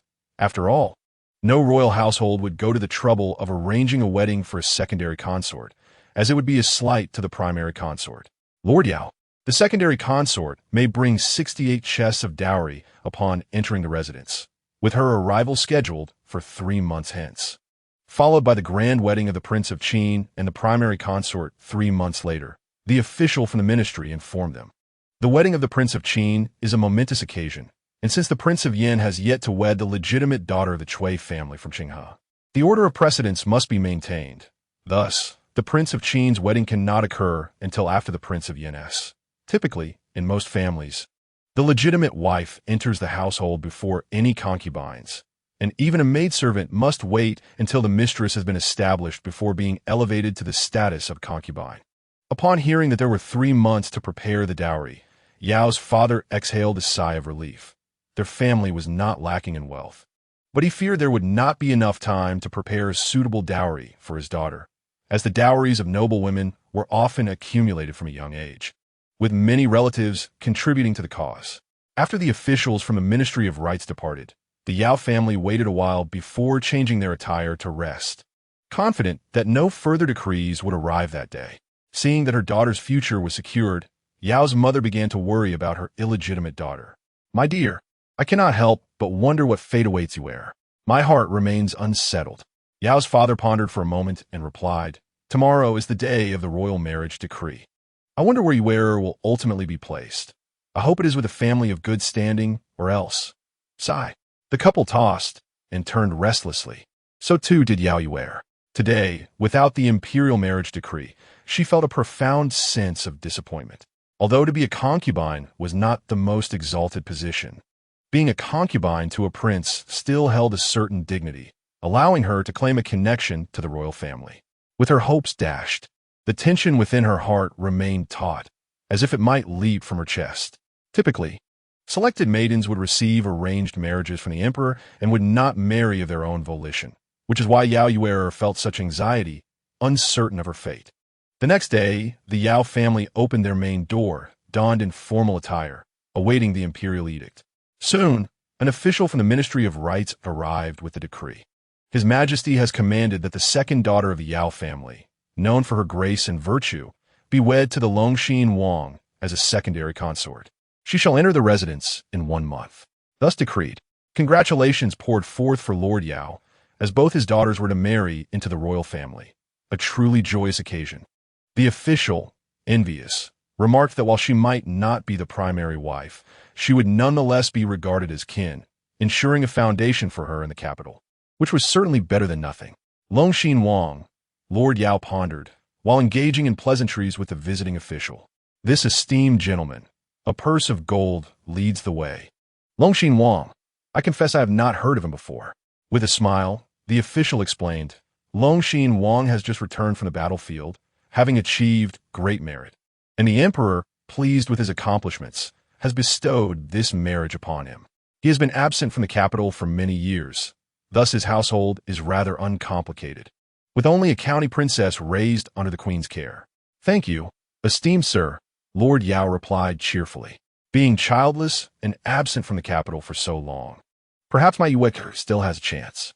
Entering the residence as a secondary consort is a relatively straightforward matter, yet it is an imperial decree nonetheless.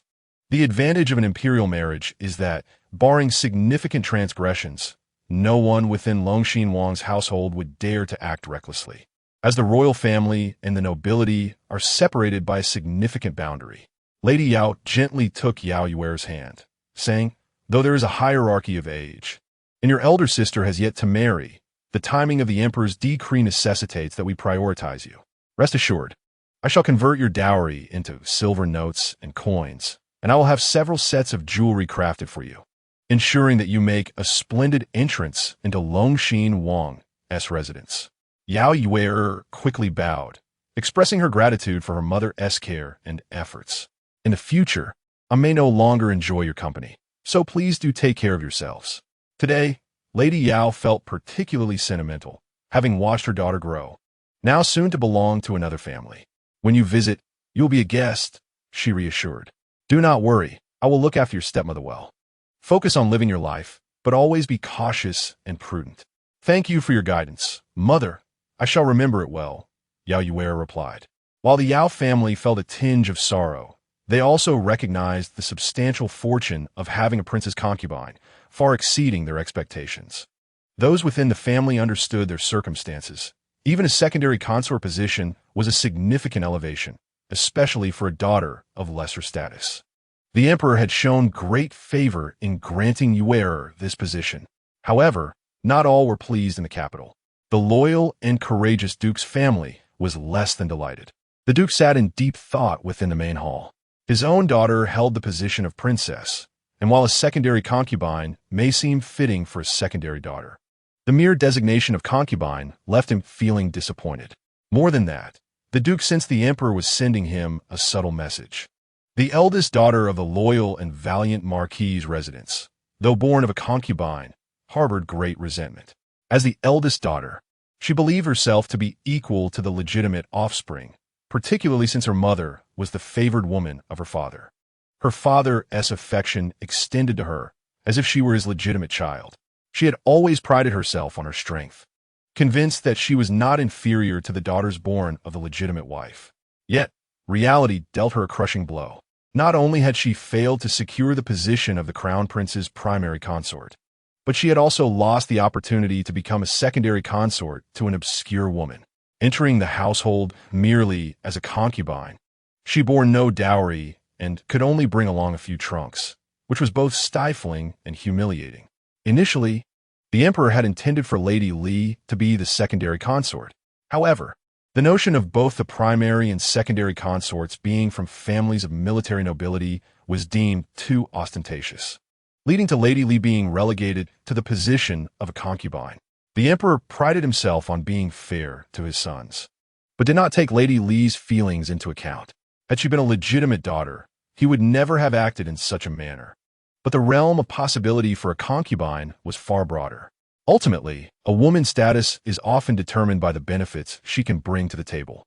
Concubines frequently serve as stepping stones for their families, while legitimate daughters represent their family's interests in securing resources for the princes.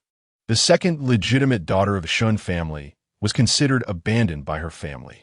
In Chapter 21, as Lady Li entered the household, the soon-to-be wed ladies receive instruction from palace matrons regarding etiquette, for secondary consorts are entitled to attend banquets and must not be ignorant of courtly customs.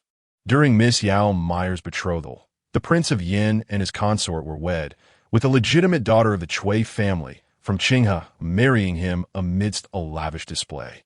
This was in stark contrast to the second legitimate daughter of the Shun family, who had entered the household a month prior, and it was a source of much gossip.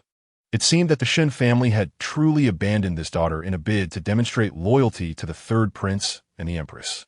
Even her dowry was hastily and carelessly assembled, and few had come to adorn her.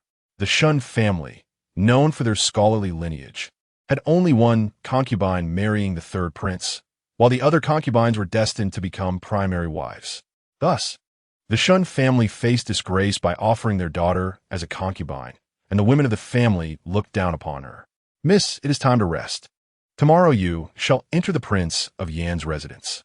It turned out that the personal maidservants of the second Miss Shun had been sold by Madame Shun, and the current maids were hastily selected replacements.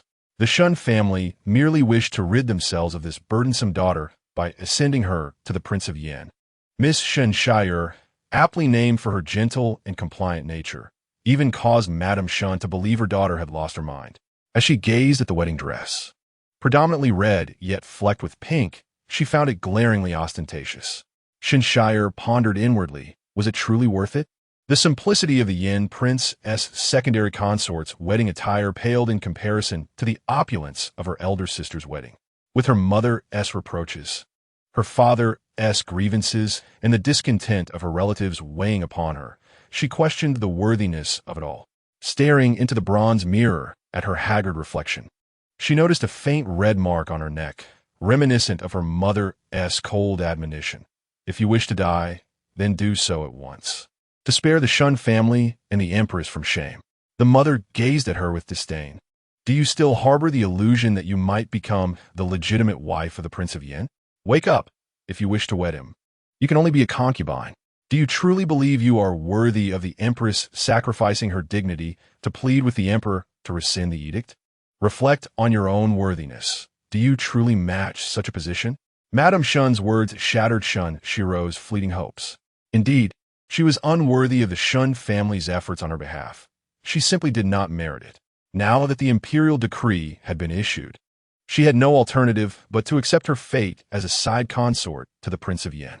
On the day of her wedding, no one from the Shun family came to bid her farewell, in stark contrast to the grand send-off of the Shun family's eldest daughter, which had been marked by lavish displays and festive celebrations.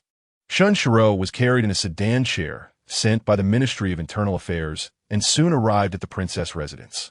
At that moment, the stewardess of the princess household came forth to greet her, stating coldly that as a side consort, she could not enter through the main gate and requested Shun Shiro to disembark.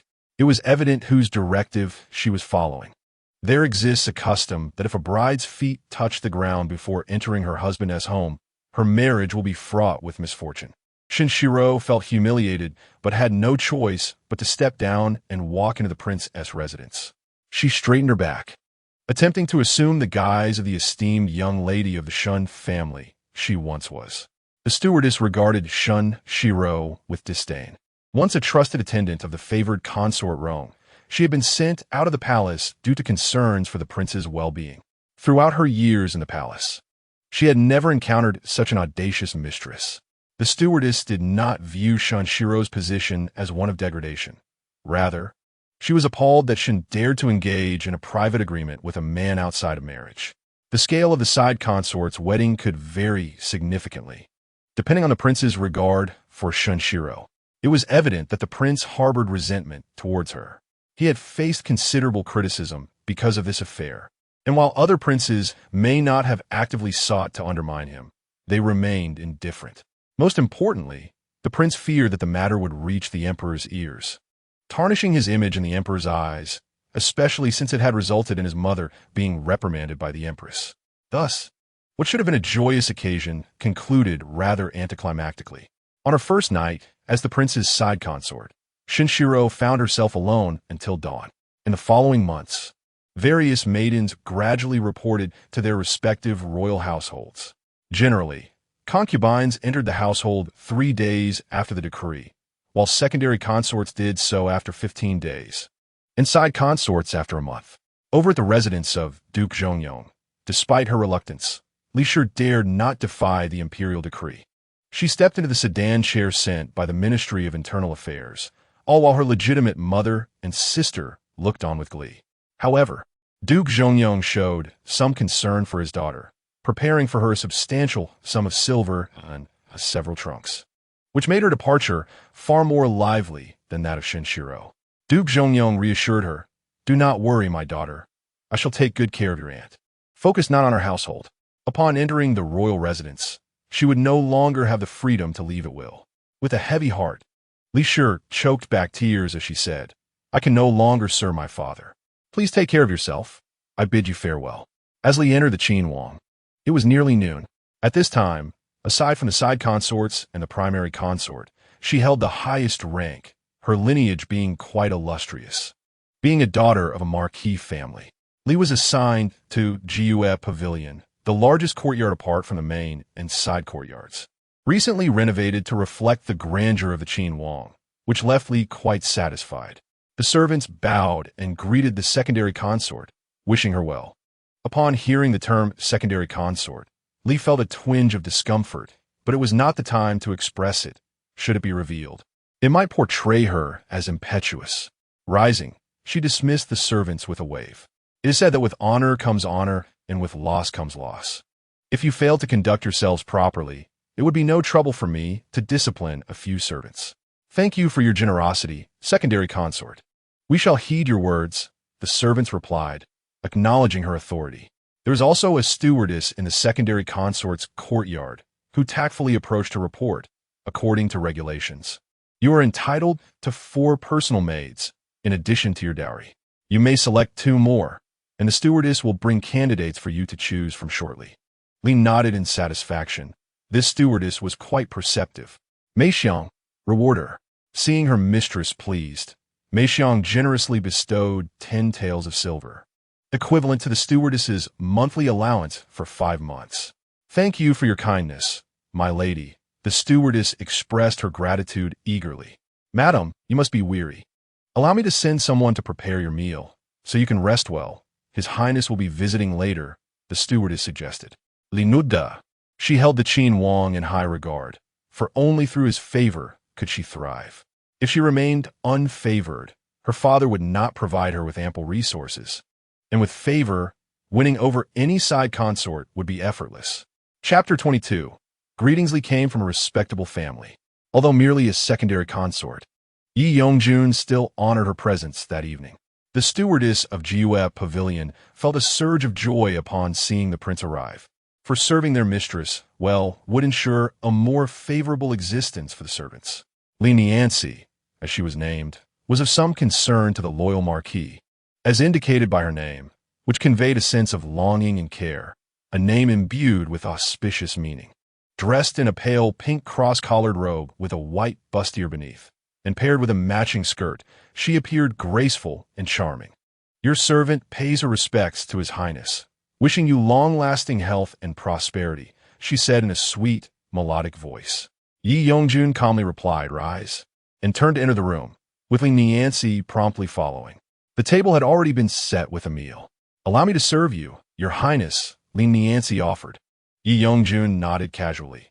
However, the atmosphere was not as warm as Lin Niancy had hoped, for it was their first meeting, and they were still strangers to one another.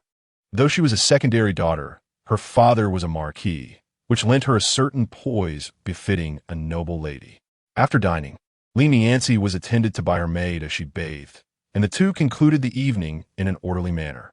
The following morning, Yi Yongjun departed as if he had accomplished a task, yet he demonstrated a semblance of decency by sending rewards to Jiue Pavilion and advising Lin Niancy to rest well.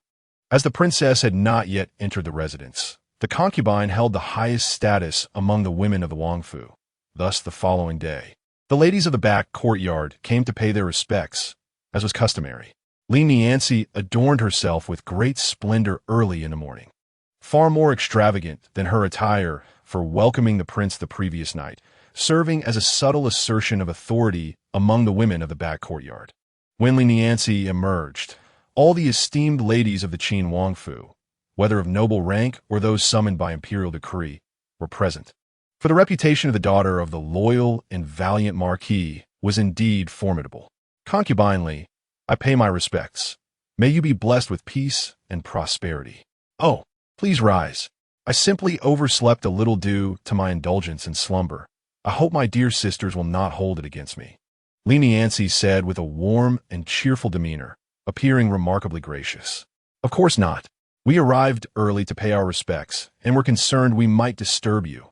Concubine, one of the ranked ladies, Lady Ling, hastily replied. There were two ladies of rank who had been summoned into the residence by the emperor. One was Lady Ling, daughter of a military official, and the other was Lady Sun, daughter of a civil servant, both of whose fathers held positions of the 5th rank, neither lowly nor particularly high. The first to speak was Lady Ling, given that Concubine Li's father was also a military general, creating a sense of kinship and a wealth of topics to discuss. The other concubines, aware of their lower status, hesitated to interject, for the ladies held rank while they did not. Most of these concubines hailed from families of minor officials, selected to infuse the prince's household with fresh blood. Lin Niancy discreetly observed her younger sisters. The back courtyard of the Qinhuang was pristine, filled with newcomers whose temperaments were yet unknown. There were no suitable servants to utilize, and she mused it was wise to gather intelligence on the previous maidservants of the prince, ensuring no opportunities were left for others to exploit. Nevertheless, these matters would ultimately fall to the princess to manage, and she looked forward to witnessing how they might vex the princess. With a gentle smile, Lin Niancy addressed them. "As we shall be sisters in the days to come, I have no lavish gifts to offer, but please accept these fabrics as a token of my regard." Lady Sun cast her gaze over the materials, which were predominantly in soft hues of moonlight and lotus, appropriate for their station. Although the current fashion was more liberal, and their attire was less strictly regulated, the princess had yet to enter the residence, and the nature of her character was unknown. Prudence dictated that they maintain a low profile, especially with another side concubine yet to arrive, lest they become the subject of other scrutiny. "Thank you for your generous gifts, concubine," they replied. Due to the wedding of the 4th prince, both he and his bride, along with the newly entered side concubine, were required to present themselves before the matriarch, whether it be the lawful or side matriarch, as proper decorum demanded. Thus, the confinement of Rong Fei was temporarily lifted after they had paid their respects. Her confinement would resume. The empress remained resolute, determined to ensure Rong Fei learned a lesson. During her time at the Yin Wangfu, Shinshiro found herself in an unfortunate predicament. Not only had her beloved turned cold, but she also faced oppression from the newly arrived princess. The princess consort of Yin, Lady Cui, was meticulously groomed by her family as a candidate for the imperial throne, with the sole purpose of securing her position as empress in the future. She was not particularly enamored with romance. Rather, her primary ambition was to swiftly bear a legitimate heir and solidify her standing.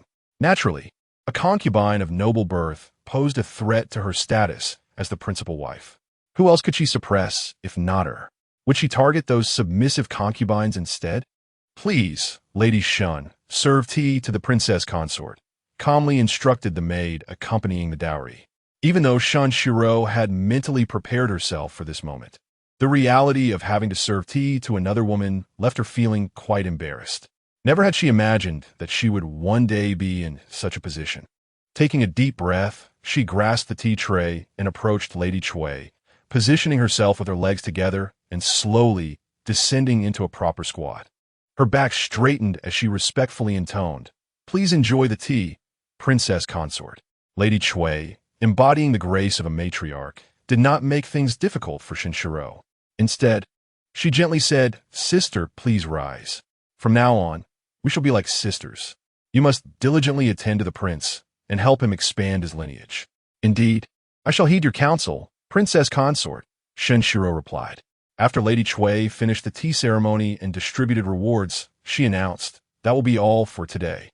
It is getting late, and I must accompany Lady Shun to pay our respects to the Empress Mother. You may disperse now." The reason Lady Cui took Shinshiro along was due to the displeasure of Lady Rong, who had been aggrieved in recent days. During the last visit, the presence of His Highness, the Prince of Yin, had allowed Lady Rong to maintain composure in front of her son. However, Lady Cui dared not face Lady Rong alone as a target for her ire. In the palace, Lady Rong had already prepared herself, eagerly awaiting the opportunity to establish rules for her two daughters-in-law. Initially, she had expected to relish in their filial piety, but instead, both daughters-in-law seemed to bring her misfortune.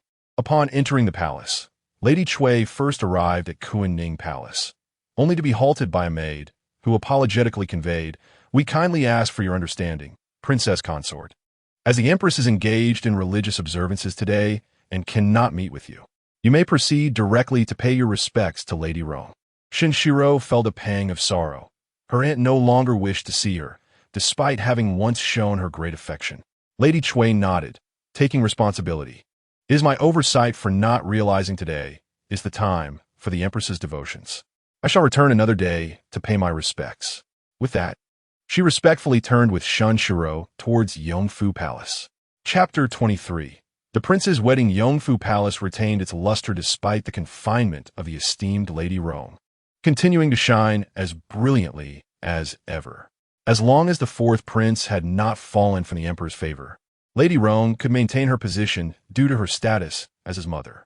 This explains why concubines in the harem were so eager to bear sons. They had legitimate claims to the throne, or at the very least, to princely titles. Lady Rong sat in the main hall, her expression darkened. The past few days of kneeling and reciting palace regulations had proven arduous for one so accustomed to luxury. Despite the palace maid's daily ministrations to soothe her knees, they remained swollen like steamed buns. The head maid approached to report, "Your Grace, the princess consort and the Lady Shun have come to pay their respects." Lady Rong's countenance grew even more forbidding. "Let them wait. I have yet to dine," she replied curtly. The head maid, without lifting her gaze, responded, "As you wish. Your Grace, I shall relay your message." Thus, the Princess of Yin and Shinshiro began to feel neglected. The princess was acutely aware that the noble consort was deliberately sidelining them, reflecting her pettiness and lack of magnanimity, even directing her ire towards them. Nonetheless, filial piety took precedence, and she could not afford to tarnish her own reputation. After a considerable wait, during which they had their tea replaced several times, the noble consort finally consented to meet them, and the Princess of Yin breathed a sigh of relief. "Esteemed mother, I, your humble daughter-in-law, pay my respects to you." "Noble consort," she greeted. May you be blessed with longevity and good health." At that moment, the noble consort wore a smile, devoid of the earlier gloom and harshness. With a warm tone, she remarked, "Please rise. It is unnecessary for you to go through such trouble to pay your respects to me." The Princess of Yin responded submissively, "It is only right for a daughter-in-law to honor her mother-in-law. I do not find it burdensome." The noble consort nodded and turned her gaze to Shenshiro, a flicker of sternness passing through her eyes. "Has concubine Shun paid her respects to the Empress?" Shenshiro quickly replied, "The Empress is in seclusion, and I have been unable to pay my respects." The noble consort nodded and said indifferently, "No matter. However, I have a few words of advice for you. Now that you have entered the Yin residence, your primary loyalty must lie with it. Serve the prince and princess well, and you shall find your own rewards." Though Shenshiro felt a bitter pang in her heart, she maintained a smile and said, "Thank you for your guidance, Your Highness. I will keep it in mind." The noble consort, disregarding her, continued to converse with the Princess of Yin, intentionally isolating Shenshiro. After enduring this ordeal until the sun began to set, the noble consort remarked, "You are indeed a dutiful child. Do come to pay your respects to me more often." Of course, these words were directed at the Princess of Yin. After this experience, Shenshiro felt utterly drained. Time flew by, and soon it was time for Yao Meier's wedding. The Yao family had joyously adorned their home for the occasion, with relatives and friends arriving to assist in the preparations. After all, Yao Meier's marriage as a secondary consort to the Prince of Qin was considered a significant elevation, and no one would dare to look down upon her. Dressed in a wedding gown befitting a secondary consort, Yao Meier appeared exquisitely magnificent. Although the gown was not entirely crimson, it featured a combination of deep red and rosy hues, intricately embroidered with camellia blossoms in golden thread. The robe displayed a phoenix with outspread wings, and substituting peonies with camellias was hardly an offense. The voluminous skirt cascaded in layers, adorned with golden phoenixes in flight, while her red embroidered shoes were embellished with southern pearls, showcasing the grandeur of the royal family. Her phoenix crown, though not as splendid as that of the primary consort, still reflected the disparity of status and the nobility of the royal women. Crafted from pure gold, it was adorned with strings of pearls, featuring a central golden phoenix, with gem-like eyes and feathers resembling emeralds, almost as if it were alive. If one were to question the meticulousness of the imperial household, it would be evident that someone had taken great care in the arrangements. The level of dedication could be observed in their actions. Yao's mother gazed reluctantly at her daughter, wishing to impart a few more words of advice. At that moment, an announcement rang out from outside. "The Prince of Qin has arrived to escort the bride." Instantly, the inner chamber fell silent, followed by a chorus of congratulations. "Ah, I knew it. The prince truly cherishes Our Lady. He has come personally to fetch her. How remarkable!" Many expressed envy, acknowledging the Yao family's ability to raise daughters well. It was also rumored that their second daughter had entered the Longxin prince's residence, a sign of great fortune. Many are curious about the existence of a young lady from the Yao family, wondering if they possess the fortune to be connected to her. If the Yao girl were not of commendable character, would the emperor bestow her in marriage to Prince Qin? Were it not for the limited 2 slots in the selection process, that young lady would undoubtedly have a remarkable destiny. It is only the prince who holds her in high regard. He personally arrives to welcome his brides, and seeing Prince Qin's interest in his daughter, Yao's father finally breathes a sigh of relief. Yao's mother seizes the moment to offer a few more words, sending Yao Meier off in the bridal sedan chair, regretting that her son is preoccupied with his studies and cannot return in time for his sister's momentous occasion. As she watches the sedan chair disappear, Yao's mother feels a deep sense of longing. Her son is away pursuing his education, and her daughter is marrying into the royal household, leaving her uncertain of when they will reunite. Yi Yongjun, seated atop a grand horse, experiences a taste of being a groom himself. He has donned a red robe for the occasion, which certainly feels reminiscent of a wedding celebration. The Qin Wangfu has prepared a banquet, albeit modest, yet lively enough, as one must always gauge the atmosphere based on the company. Prince Qin values their presence, and they must not lack discernment. The recent marriage of the Shun family was less enthusiastic, for it was the Yin Wang who failed to show interest. Some wonder in their hearts whether it was the Yin Wang and the Shun lady who had secretly nurtured feelings for each other, or if Prince Qin had engaged in matters unknown to them. After all, why else would the entry of a concubine be celebrated so grandly? In just a few days, the principal wife, Lady Xiao, will also enter the household. Does Prince Qin not fear the tumult of his inner court? Upon learning of these events, the emperor merely scoffs. Can he not be pleased? Heroes are drawn to beauty, and what man in this world is not swayed by allure? As a father, he muses that his son is too reserved, pretending to be indifferent to beauty, unlike when he pursued his own empress so directly. Reflecting on his youth, the emperor sighs. Jiang Fuhai, do you think I've grown old? Jiang Fuhai, anxious at the emperor's words, reassures him, Your Majesty, you are still in the prime of life. You appear no different than when concubine Chang first entered the palace. Jiang Fuhai smiles as he mentions concubine Chang. If I were not aging, they would not incessantly petition for the establishment of an heir. They are eager to align themselves. The emperor responds coldly. Do they truly believe I am unaware of their schemes? Jiang Fuhai, with a heart full of concern, replies, Your Majesty, having served the emperor since childhood, knowing well that without him, he would not be the venerable eunuch he is today. This is a time every emperor must face. The emperor understands this reality. Yet when confronted with such moments, how can one truly let go? Memories of his years as sovereign flash through his mind. Lately, he has been dreaming of his youth, perhaps a sign that he is truly aging, often reminiscing about his earlier days. Chapter 24. The night of the wedding chamber, Yao Meier is welcomed into the side courtyard, which, though distant from the main residence, is spacious and adorned with exquisite rockeries and flowing water, beautifully restored.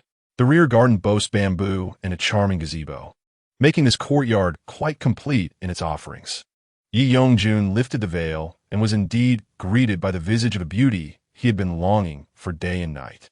Whenever he found himself alone at night or in the courtyard of his other concubines, memories of their first encounter would inevitably resurface in his mind. The servants of Wangyun residence were equally astonished by the allure of this concubine, pondering how a seemingly inconspicuous woman could be chosen by the emperor to be bestowed upon Prince Qin as a side consort. It was evident that the emperor held a particular fondness for Prince Qin. With this thought, the servants of Wangyun residence grew even more respectful, for it was clear from the prince's demeanor that this lady was destined to be cherished. You may all leave now, Yi Yongjun said, his voice imbued with a hint of mirth on this splendid day. Even he, typically serious, could not suppress a smile. He gazed at the bashful, downcast woman and added, Please have something to eat. I must attend to the guests and shall return shortly. Yao Meier feigned shyness and replied, Thank you, Your Highness, I understand. Once the footsteps faded away, Yao Meier called upon her maid to help her remove the ornate golden crown, which, while magnificent, was indeed heavy. Naturally, a side consort could bring her dowry into the residence, though those later conferred the title would not enjoy such privileges. A royal consort would typically bring in at least 20 attendants upon her wedding, as she was the legitimate matriarch of the household. Although a side consort held a lower status than the main consort, Yao Meier had still brought with her 4 handmaidens who had served her since childhood, along with a nurse and an aunt. While the handmaidens would attend to her personally, the latter 2 would help manage the household affairs. Should Yao Meier bear children in the future, the experienced nurse would be of great assistance. The cleaning and maintenance would be handled according to the arrangements of the prince's household. As the main consort had not yet entered the residence, and thus had no authority over it, the servants sent by the Ministry of Internal Affairs were undoubtedly trustworthy and could be relied upon. Tinglan deftly assisted her mistress in removing the crown and gently loosened her hair, remarking, This will prevent hair loss, my lady. Your hair is so beautiful. It would be a shame to lose any. She also helped with removing shoes and massaging her legs while preparing the meal. Zhu Yu cheerfully remarked, This meal consists of all your favorite dishes, including a bowl of milk and bird's nest, just as you require every night. Yao Meier felt content, clearly. The prince held a favorable impression of her, as evidenced by the attentiveness within the residence.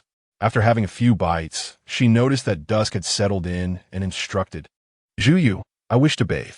Tinglan retrieved the nightgown prepared by her lady and got ready to assist her in changing. Zhu, along with a little maid outside, prepared rose water for the bath. As Yao Meier soaked in the warm water, she contemplated how to spend an unforgettable evening with the prince. Unbeknownst to her, the water had begun to cool, and she could not afford to fall ill so soon after entering the prince's residence. Tinglan helped her change into the nightgown, the delicate fabric accentuating Yao Meier's exquisite figure, causing Tinglan's ears to flush. Yao Meier and Zhu playfully teased Tinglan for her embarrassment. Yao Meier sat upon the bed, awaiting her groom. Though the customary wedding wine and hair-bonding rituals were absent, the vibrant hues of the chamber and the pair of dragon and phoenix candles filled her with a profound sense of contentment. The guests at the wedding swiftly dispersed, primarily out of respect for the Qin Wang, yet they could not neglect the Xiao family either. After offering their congratulations, they departed, mindful not to overindulge the Qin Wang with drink, for he had a night of marital bliss to anticipate, and they did not wish to seem inconsiderate. Upon returning to the bridal chamber, although the Qin Wang bore the scent of wine, he was not overly intoxicated. His brothers had been somewhat troublesome, or else he would have opted for water in place of wine. Yi Yongjun, inhaling the fragrance emanating from his concubine, experienced an unprecedented urge to envelop a woman completely, a sensation so intense that it remained vividly etched in his memory. As Yi Yongjun prepared himself, Yao Meier, having mentally steeled herself, still felt a flutter of nerves. After all, it was her first venture as a bride. Once he had finished his ablutions, Yi Yongjun hurriedly lifted Yao Meier onto the bed, leaving the close attendant, Xiao Detzi, in a state of astonishment. When had their lord grown so impatient? Indeed, even the mightiest of heroes falter before the allure of beauty. It seemed he would need to show greater reverence to this concubine in the future. Yao Meier's affected voice filled the air. Such tones may not have pleased women, but they surely delighted men, as evidenced by Yi Yongjun's increasingly fervent actions, for he was, after all, a normal man. Xiao Detzi stood outside, listening to the sounds within, and gazing at the moon concealed behind clouds, pondering how even the moon could not bear to witness the scene, while he was left to guard the corner. Alas! Yet, given the circumstances, it seemed the noble consort would soon be welcoming a grandchild. The noble consort had often cast envious glances at the eldest grandchild of the favored consort, who never ceased to boast about it. With their lord being so formidable, surely they would not lack for children in the future. As Xiao Detzi listened to the commotion, he mused that the Qin Wang was not one to show tenderness.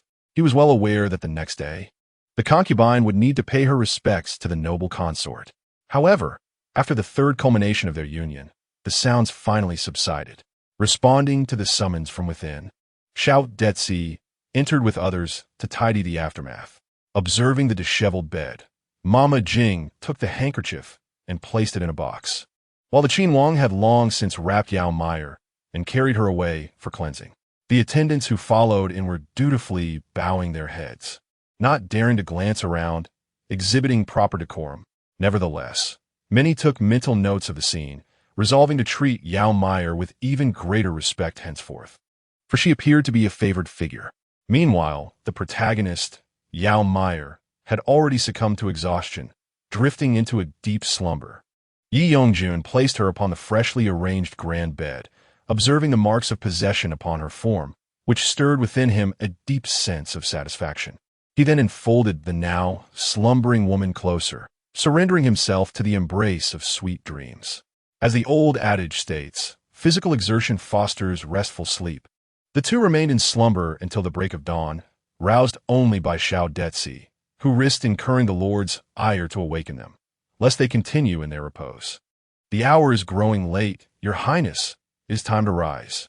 The noble consort awaits the side. Consort's morning greetings. Little Detzi raised his voice to announce.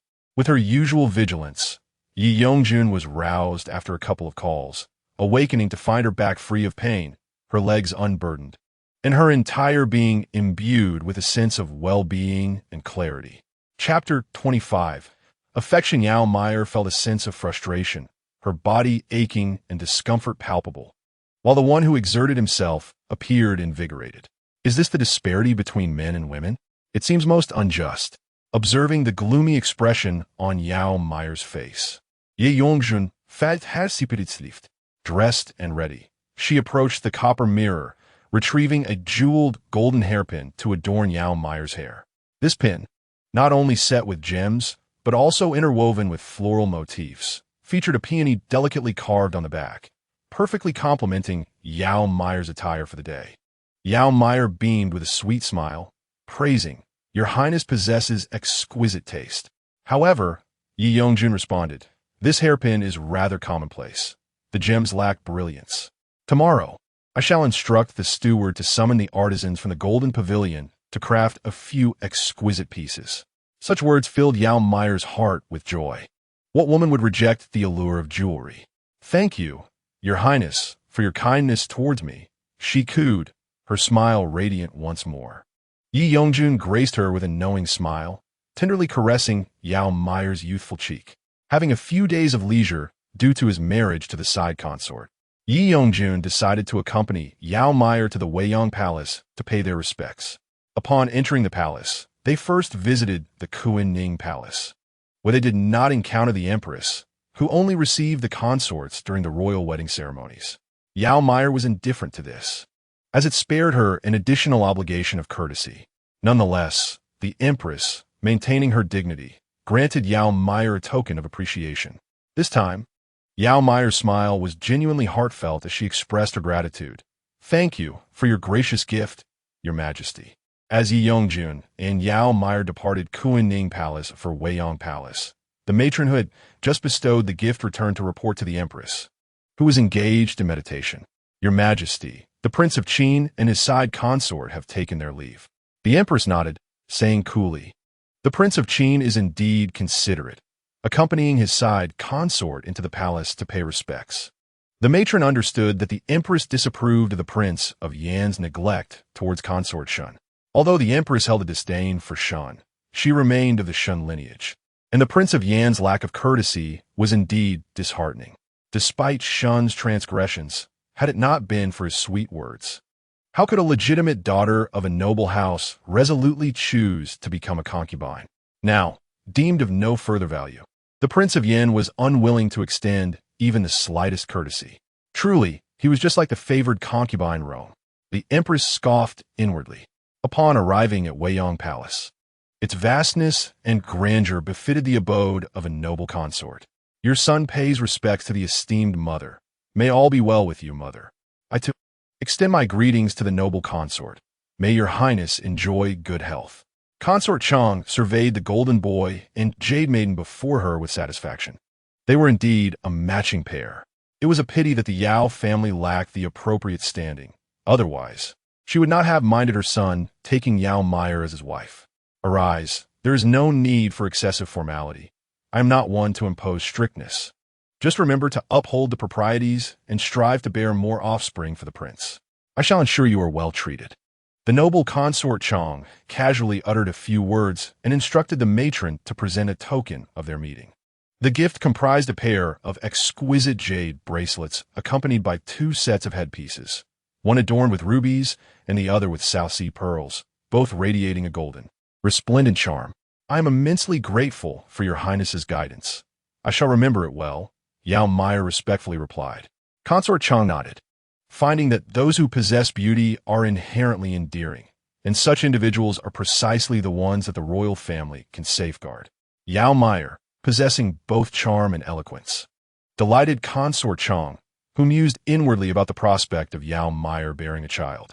Regardless of gender, if the offspring inherited her beauty combined with her son's admirable genes, how enchanting they would be.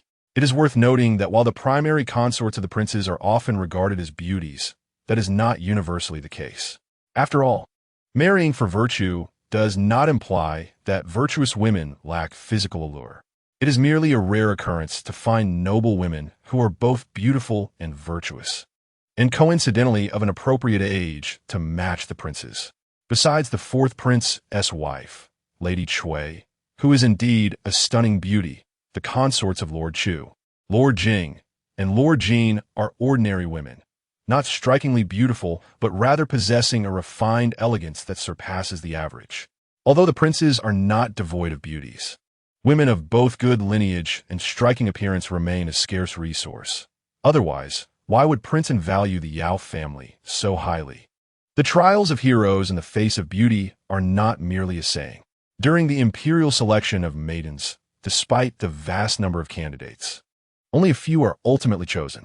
The matron, observing the harmonious trio, could not help but worry for the Princess of Qin. However, she soon reminded herself that she was merely a servant of Consort Chong and ought not to concern herself with such matters. Aside from the gifts bestowed by Consort Chong, Yao Meier, with her amiable disposition, had also received numerous other rewards from the consort. Consequently, rumors began to circulate that Consort Chong held a particular fondness for the Princess of Qin, which reached the ears of the Xiao family. Madame Xiao was deeply troubled for her daughter. Although marrying into the royal family appeared prestigious, the sorrows hidden behind such splendor were burdensome to bear. Concubines were classified by their lineage and rank, and such distinctions were not to be taken lightly. The Xiao family, being of military lineage, had their share of domestic affairs. Yet Madame Xiao remained steadfast, for she was a woman of strength. However, no matter how formidable she was, she could not directly support her daughter in the Prince of Qin's residence, as the prince was a son of the emperor, and with Consort Chong still present, there was little opportunity for Madame Xiao to assert her influence. Lord Champion consoled his wife, saying, "Our Xiao family still holds some dignity before the emperor. Even Prince Qin would not neglect our daughter, so do not worry." Madame Xiao retorted sharply, "You speak so sweetly, yet our daughter-in-law is still a princess. If your son neglects her, what have you done to address it?" Lord Champion fell silent, quietly countering, as the father-in-law, "How can I meddle in the affairs of my son's household without inviting ridicule?" Madame Xiao scoffed. "It seems the emperor thinks similarly." With Consort Chong around, would she allow Prince Qin to favor a concubine over his wife? Sighing, Madame Xiao felt a pang of guilt for her daughter-in-law, reflecting that as a mother-in-law, she too was unaware of Consort Chang's true sentiments. Ultimately, it is always the son's fault that is overlooked. If he neglects her, should one not examine the reasons within oneself? The champion marquis grew impatient, pondering the situation at hand. What should be done now? Both flattering and disparaging remarks have been uttered. In my opinion, as long as one enters the estate and bears a legitimate son, they will secure their position. Thereafter, concerns about favor or neglect will become irrelevant. Look at the old family. They are living quite well now. It seems to me that you are merely worrying unnecessarily. After speaking, the champion marquis dusted himself off and departed. Madame Xiao hesitated, contemplating the plight of a woman without a man's affection, reflecting on her daughter's beauty and talent. She believed that Prince Qin would not be so short-sighted as to overlook her daughter. With a sigh, Madame Xiao acknowledged that knowing her daughter would marry into royalty, she ought to impart more wisdom to the child. Alas, one cannot buy foresight with wealth. Chapter 26. A silent struggle when the two returned to the Qin Wangfu. The hour was late, with the sun nearly set. Little Detsi, grinning broadly, announced, "Your Highness, consort, the hour is late.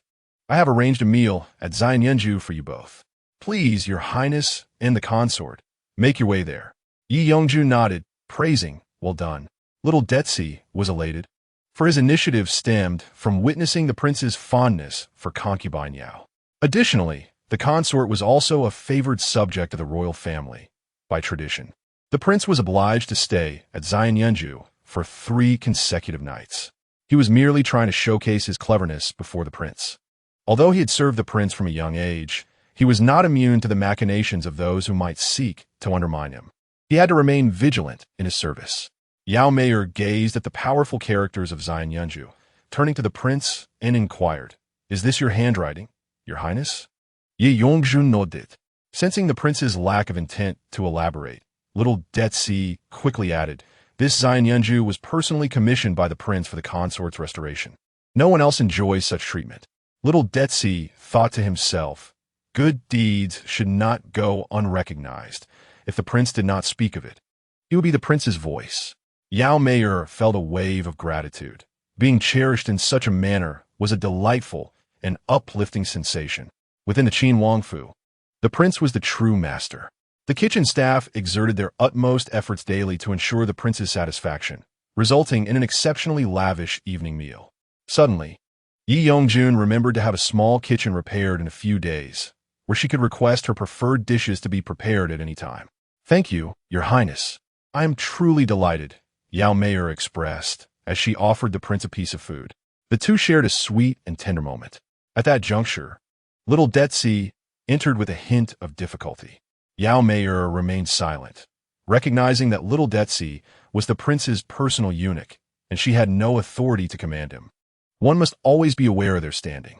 Little Detsi addressed Yi Yongjun, "Your Highness, Lady Li, and others seek an audience." He felt the awkwardness of the situation acutely. Today was, after all, a special day for the consort. However, Lady Li hailed from a prominent family of loyal nobility, and the prince had previously treated her favorably. He could not act on impulse and could only report the matter. Yi Yongjun displayed no additional emotion, questioning the purpose of Lady Li's visit. As a secondary consort, she had no obligation to join the prince and the consort for their meal. Yao Meier, having just taken a sip of soup, nearly choked upon hearing this, but, to avoid rudeness, she restrained herself, her face flushed, tears welling in her eyes, looking quite pitiable. Yi Yongjun looked on with concern and asked, "What is the matter? Did you burn yourself?" Yao Meier waved her hand dismissively, replying, "It's nothing. The prince merely startled me a bit, but I am fine now. Thank you for your concern." Noticing that the prince was about to pry open her mouth to examine her, Yao Meier hurriedly reassured him that there was no need. Yi Yongjun nodded and turned to Xiao Detsi, instructing, "She need not attend to me here. Send her back. She may come to pay her respects again tomorrow." Xiao Detsi acquiesced with a nod, internally sighing. He pondered how enraged Lady Li would be upon hearing this, for the prince remained unyieldingly indifferent towards those he deemed insignificant. One could only wonder how long his affection for concubine Yao would endure. Xiao Detsi conveyed the prince's words to Lady Li, who was meticulously adorned, and he couldn't help but sigh again. Lady Li was infuriated upon hearing the news, wishing she could storm in and confront Yao. Suspecting that she had whispered sweet nothings into the prince's ear, how else could he have uttered such callous remarks? Feeling the gaze of those behind her, Lady Li's face flushed with anger, perceiving their laughter as mockery. Some truths are better left unsaid, and so Lady Li, in her misguided cleverness, summoned the women of the inner court. Little did she know that she was merely digging her own grave. Suppressing her fury, she composed herself and said, "I understand. I shall visit concubine Yao again tomorrow." Thus, the servants of the prince witnessed Lady Li storming towards Xianyun residence, only to leave in a huff moments later. Ling Ruren and Sun Ruren exchanged knowing glances and shared a smile before parting ways, as they had no desire to wade into such murky waters.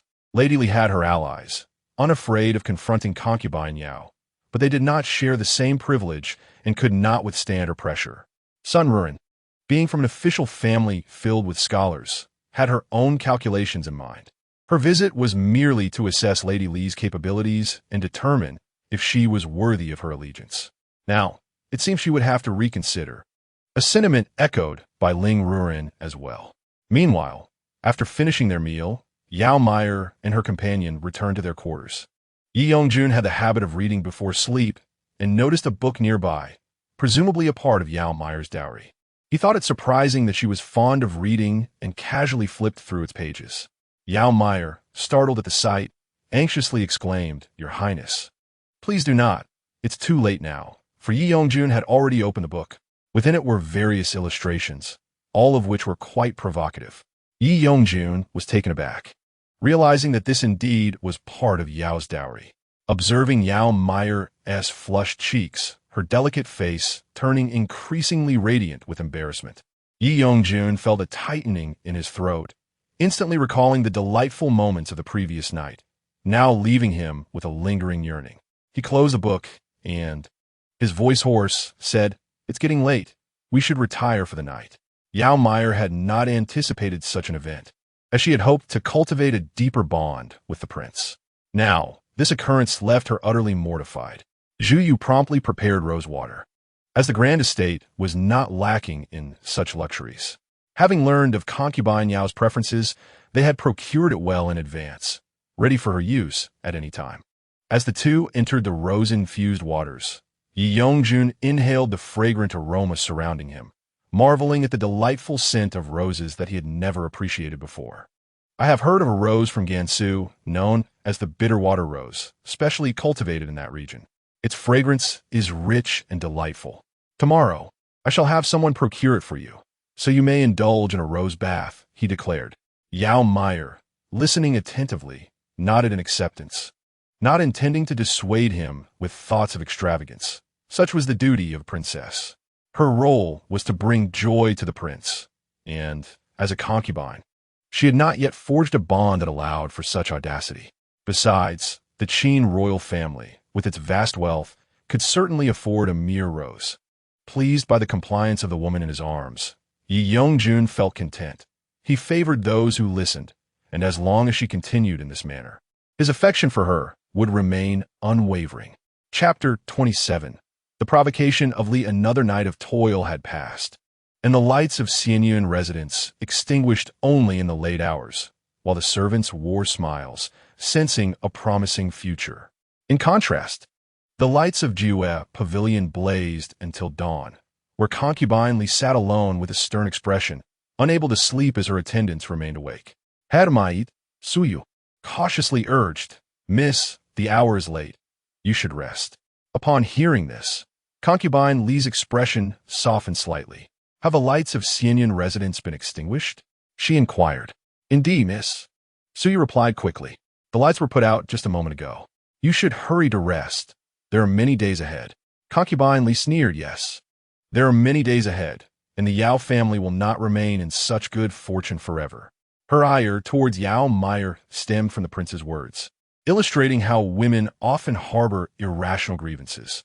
Turning to Suyu, she commanded, "From now on, address me as concubine. Do not call me Mississippi." Suyu, with a heavy heart, gazed at her mistress, remembering how pampered she had once been, far from experiencing such indignity, especially compared to the second Mississippi. Awakened by his biological clock, Yi Yongjun observed the woman in his arms sleeping soundly. He moved quietly to rise.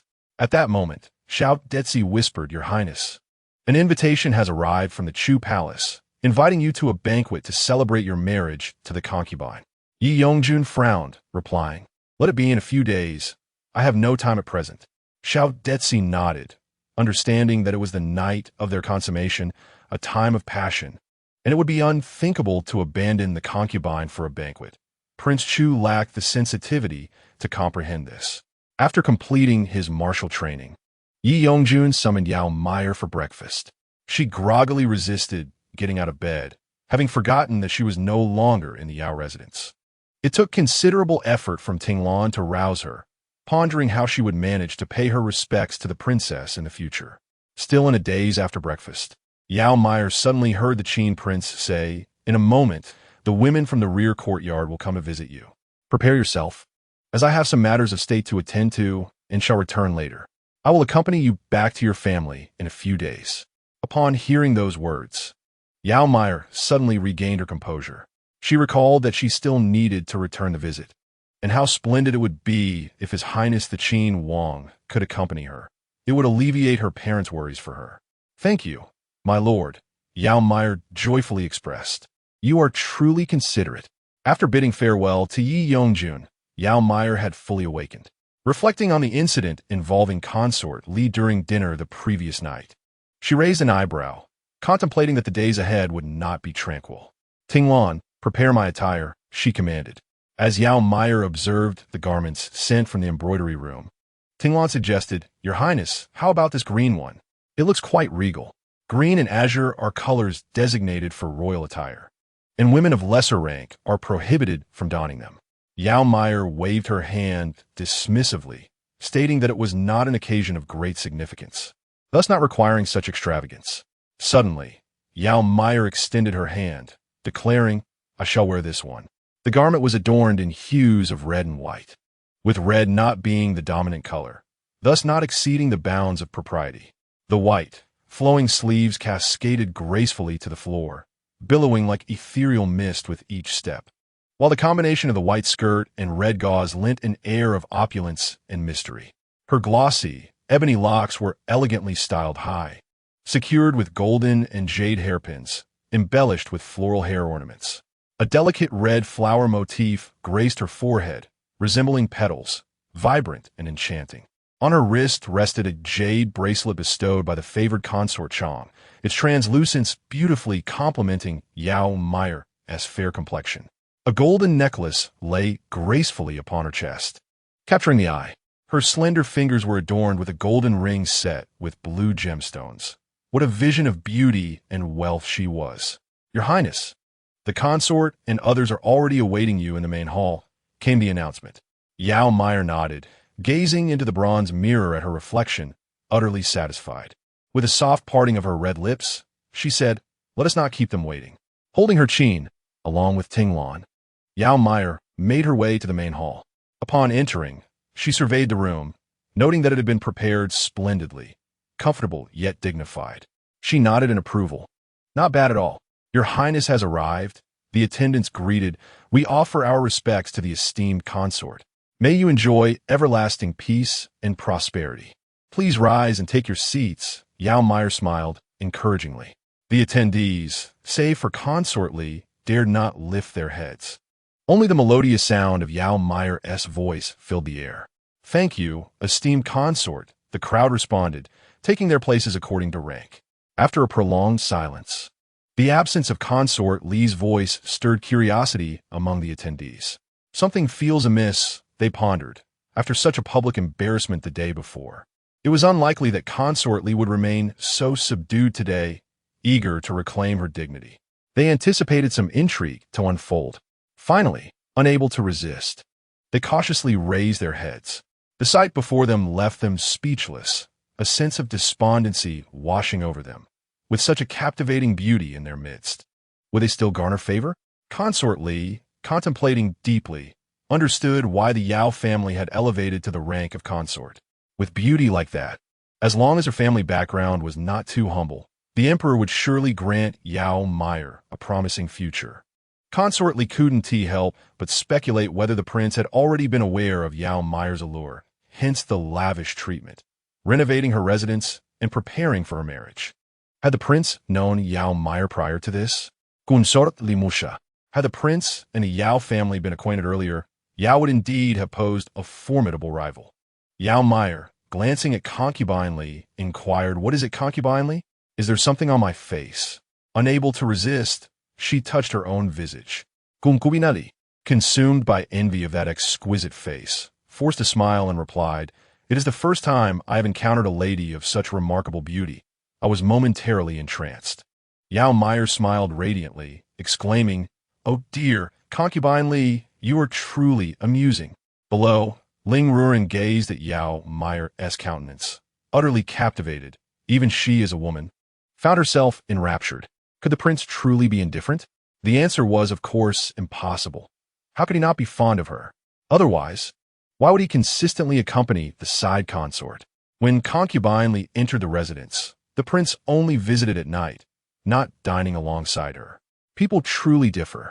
Even a golden hairpin on Yao Meier seemed extraordinarily beautiful, casting her own appearance into shadow.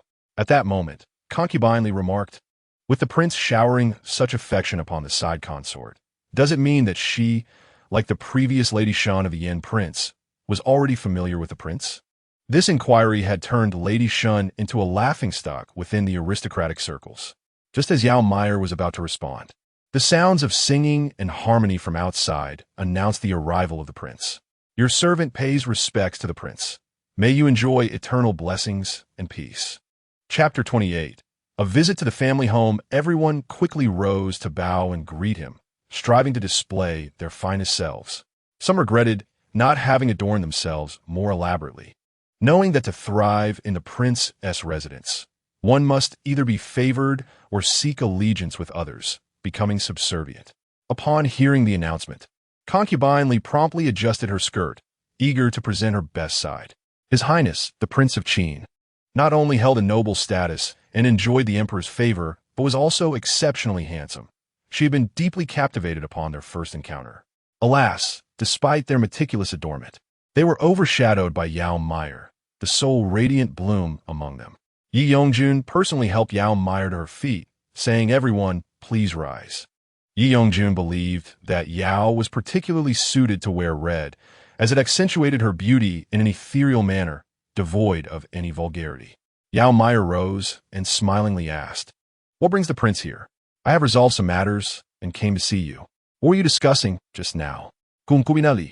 Fearing that Yao Meier might inadvertently provoke the prince with her remarks, hastily stated, "We were merely praising the side consort's beauty. We feel ourselves lacking in comparison." Yao Meier raised an eyebrow, stifling a laugh, and chose not to expose concubine Li's pretense. Yongjun nodded. "It is good to see you all in harmony. However, remember to show respect to the side consort in the future. Now, it is getting late. You may withdraw." Concubine Li bit her lip, departing reluctantly. Once everyone had left, Yao Meier recalled that she had yet to present the meeting gifts she prepared for her sisters. Tinglan quickly interjected, "It is my fault for not reminding the side consort. Shall I send someone to deliver them?" Yao Meier nodded. "That will be splendid. Please go ahead." The servants of the Idle Cloud residence rejoiced immensely at their master's newfound favor, their spirits lifted and invigorated in their tasks. Yi Yongjun, often burdened with governmental affairs, seldom found leisure, yet now, having seized a rare moment of respite, preferred to indulge in literature beside the enchanting beauty. One engrossed in reading, the other meticulously arranging her dowry. Yao Meier contemplated the wealth she had acquired, convinced that her dowry was the most substantial among her sisters. While the two enjoyed their leisurely pursuits, the inner court was fervently preparing for the grand wedding of the Qin Wang's principal consort.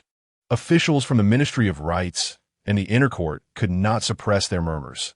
They wondered why the Qin Wang had not made an appearance. For the previous occasion of marrying a secondary consort had been far more ostentatious.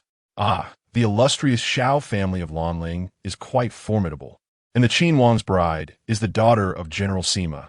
We dare not be negligent. Is it necessary for the Qin Wang to intervene? I believe you are mistaken. A man's attentiveness is indeed of great consequence.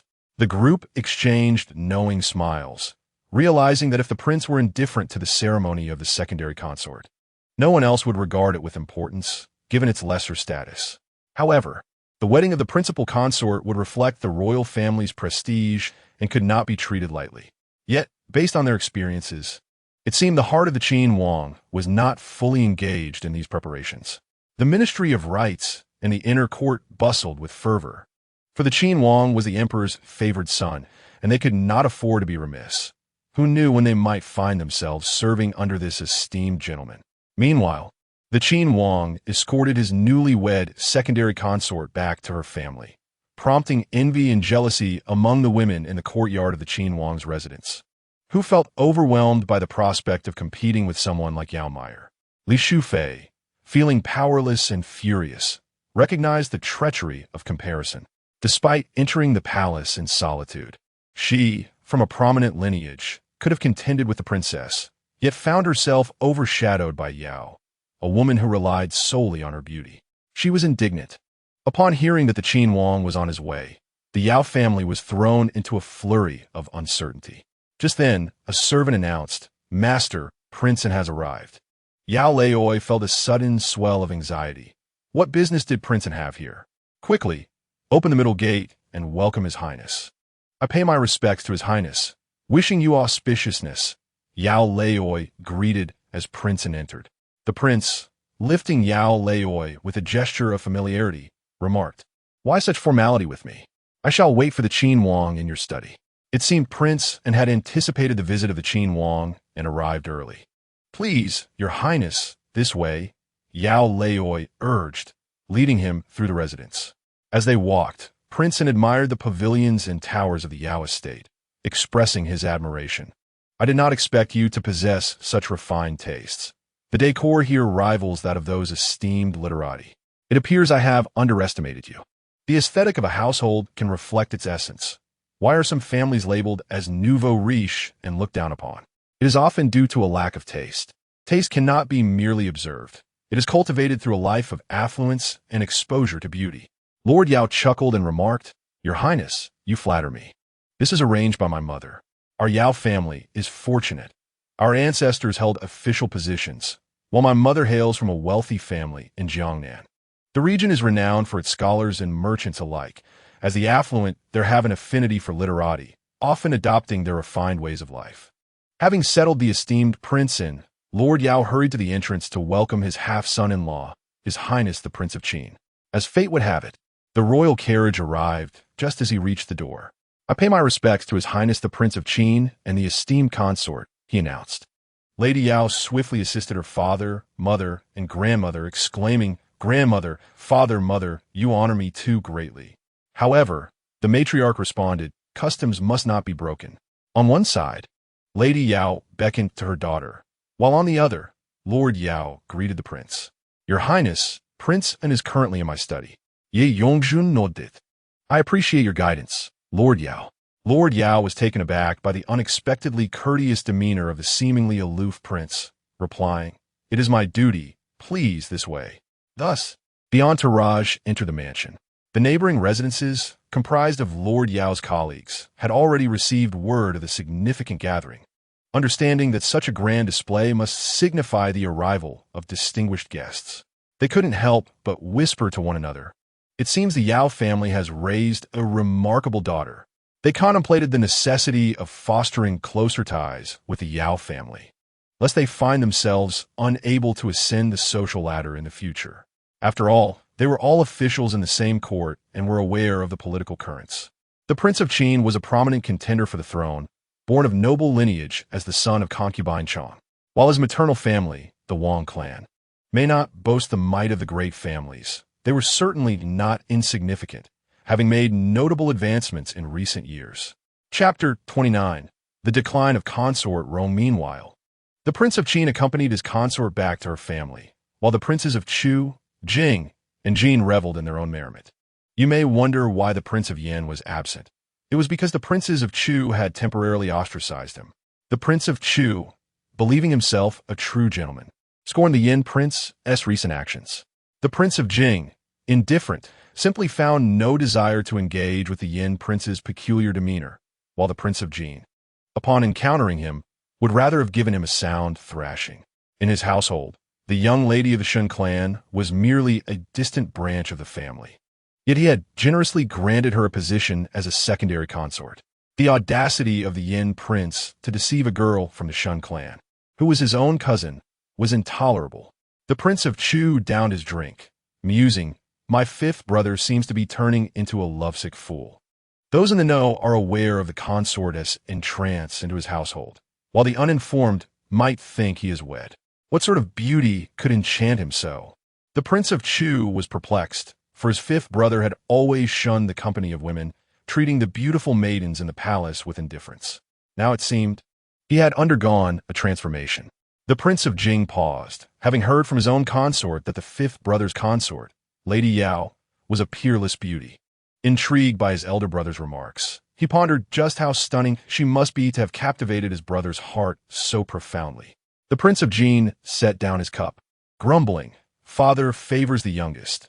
Let us not even discuss the rest. The Yin Prince's consort is a rare beauty indeed." Reflecting on his princess, it is indeed true that she cannot be compared to him, save for her noble lineage. This sentiment resonated deeply. Indeed, the emperor exhibits an undeniable favoritism, favoring beauty when selecting brides for himself, while the spouses of his sons are left wanting. Unbeknownst to them, the very emperor they speak of is presently in a fit of rage.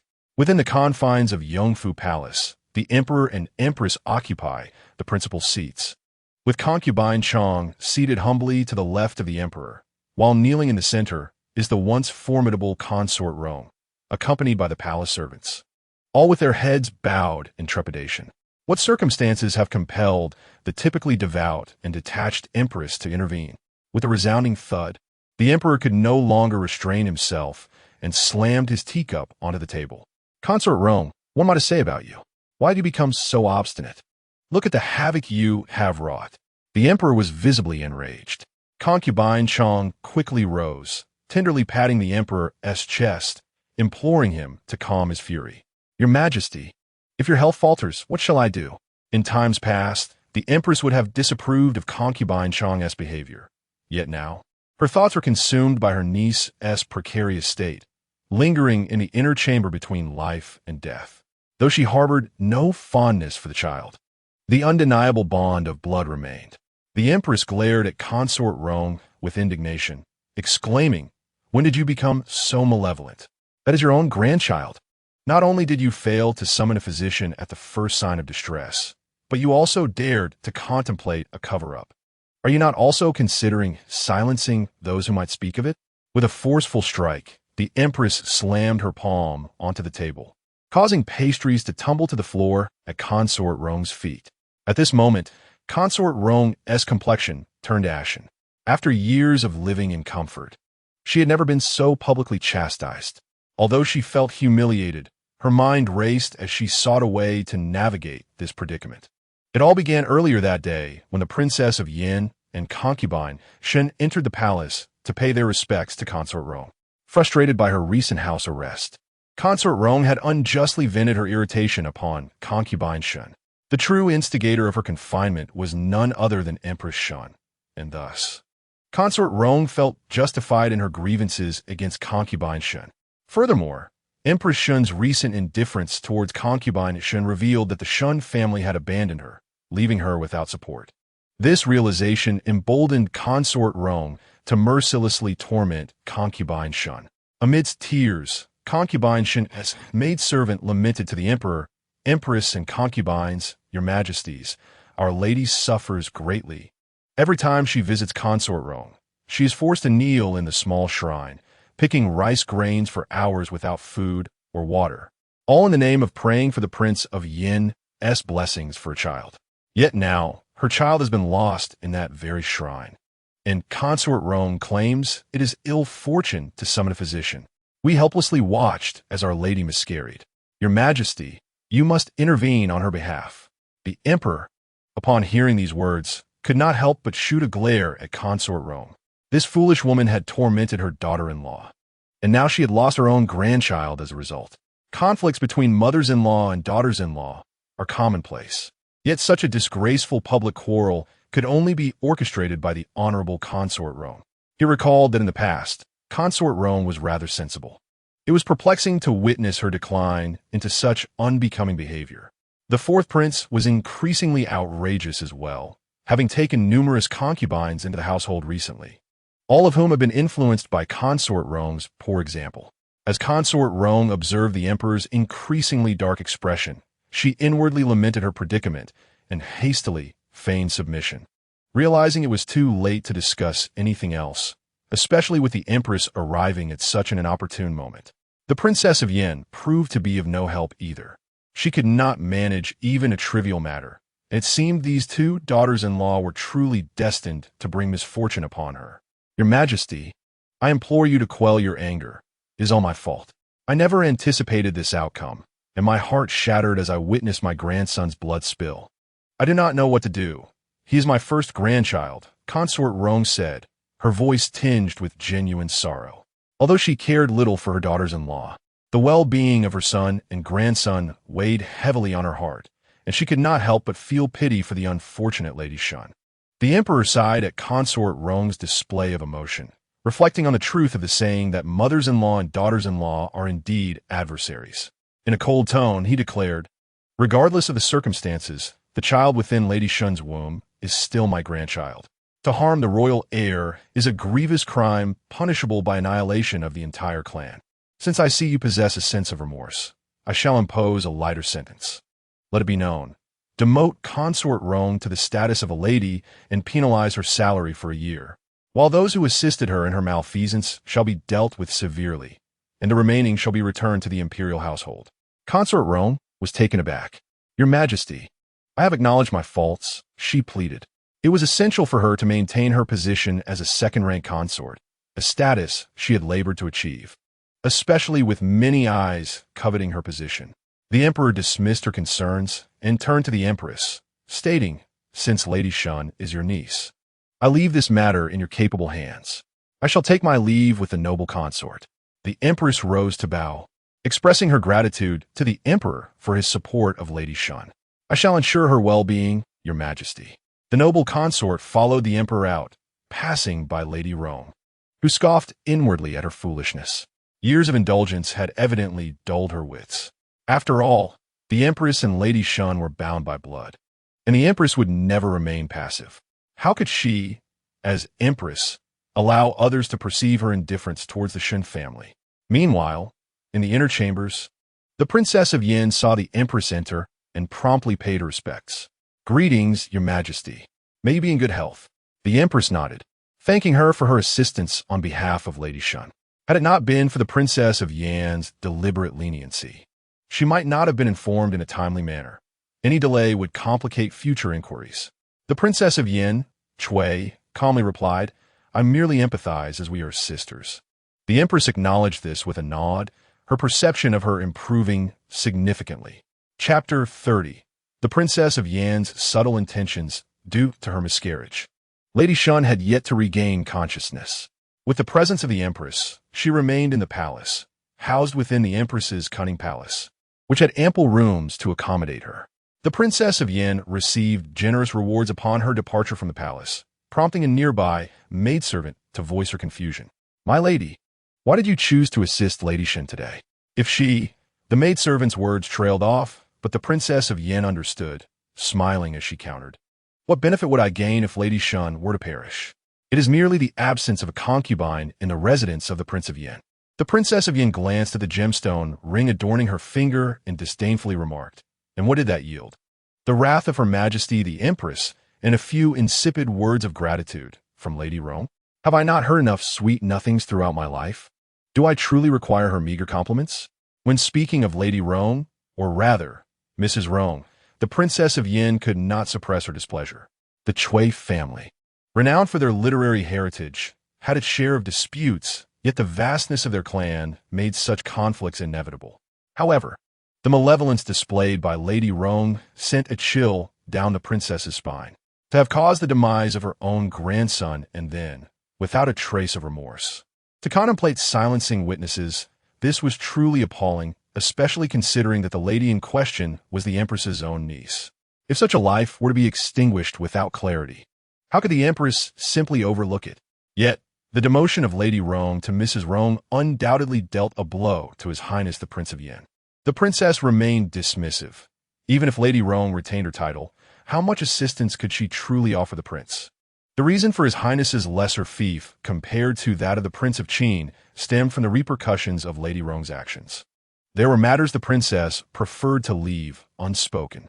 Moreover, each time she visited the palace to pay her respects, Lady Rome would create trouble, delivering veiled insults and imposing rules that had long since exhausted her patience. After all, she was the legitimate daughter of the esteemed Chui family. It was best not to dwell on such matters. She merely hoped that Mrs. Rome would conduct herself with more decorum in the future and cease to entangle the Prince of Yin in her schemes. The initial reason the Chui clan placed their bets on the Prince of Yin was not due to Lady Rome's distant connection to their lineage, but rather, they valued His Highness's talents and strategic acumen. And what had become of that now? Due to the scandal involving the lady from the Shun family, the prince's reputation had suffered among the gentry. Had it not been for the Chui family's support, his situation would be far worse. Furthermore, the Princess of Yin was also strategizing for the future. Should the prince ascend to the throne, she would be indebted to the Shun family. If she wished to avoid the stigma of ingratitude, she would have to treat her status as the principal wife with utmost respect. Should Mrs. Rome find herself elevated due to her offspring, this stain on her reputation would render her filial piety insufficient to suppress her. The princess pondered many possibilities, yet she entirely neglected to consider the implications if the prince were to never attain the throne. The news of Lady Rome's demotion had spread throughout the palace and beyond, becoming a matter of public knowledge. Regardless of the circumstances, it was the prince who bore the brunt of the fallout, caught between his progeny and his mother.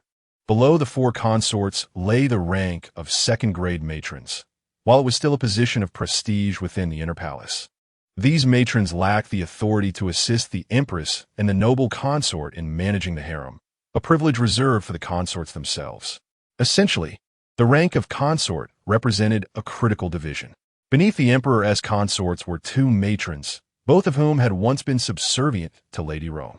These two matrons bore only daughters for the emperor, which allowed Mrs. Rome, having given birth to the fourth prince, to ascend to the rank of consort.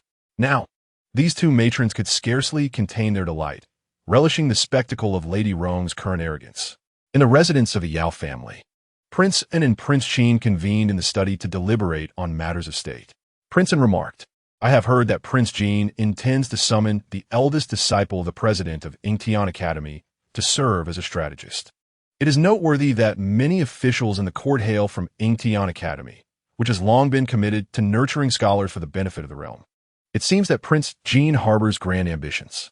The four prestigious academies, Yingtian Academy, Yuelu Academy, Songyang Academy, and Beiladong Academy, have produced the majority of officials in the court.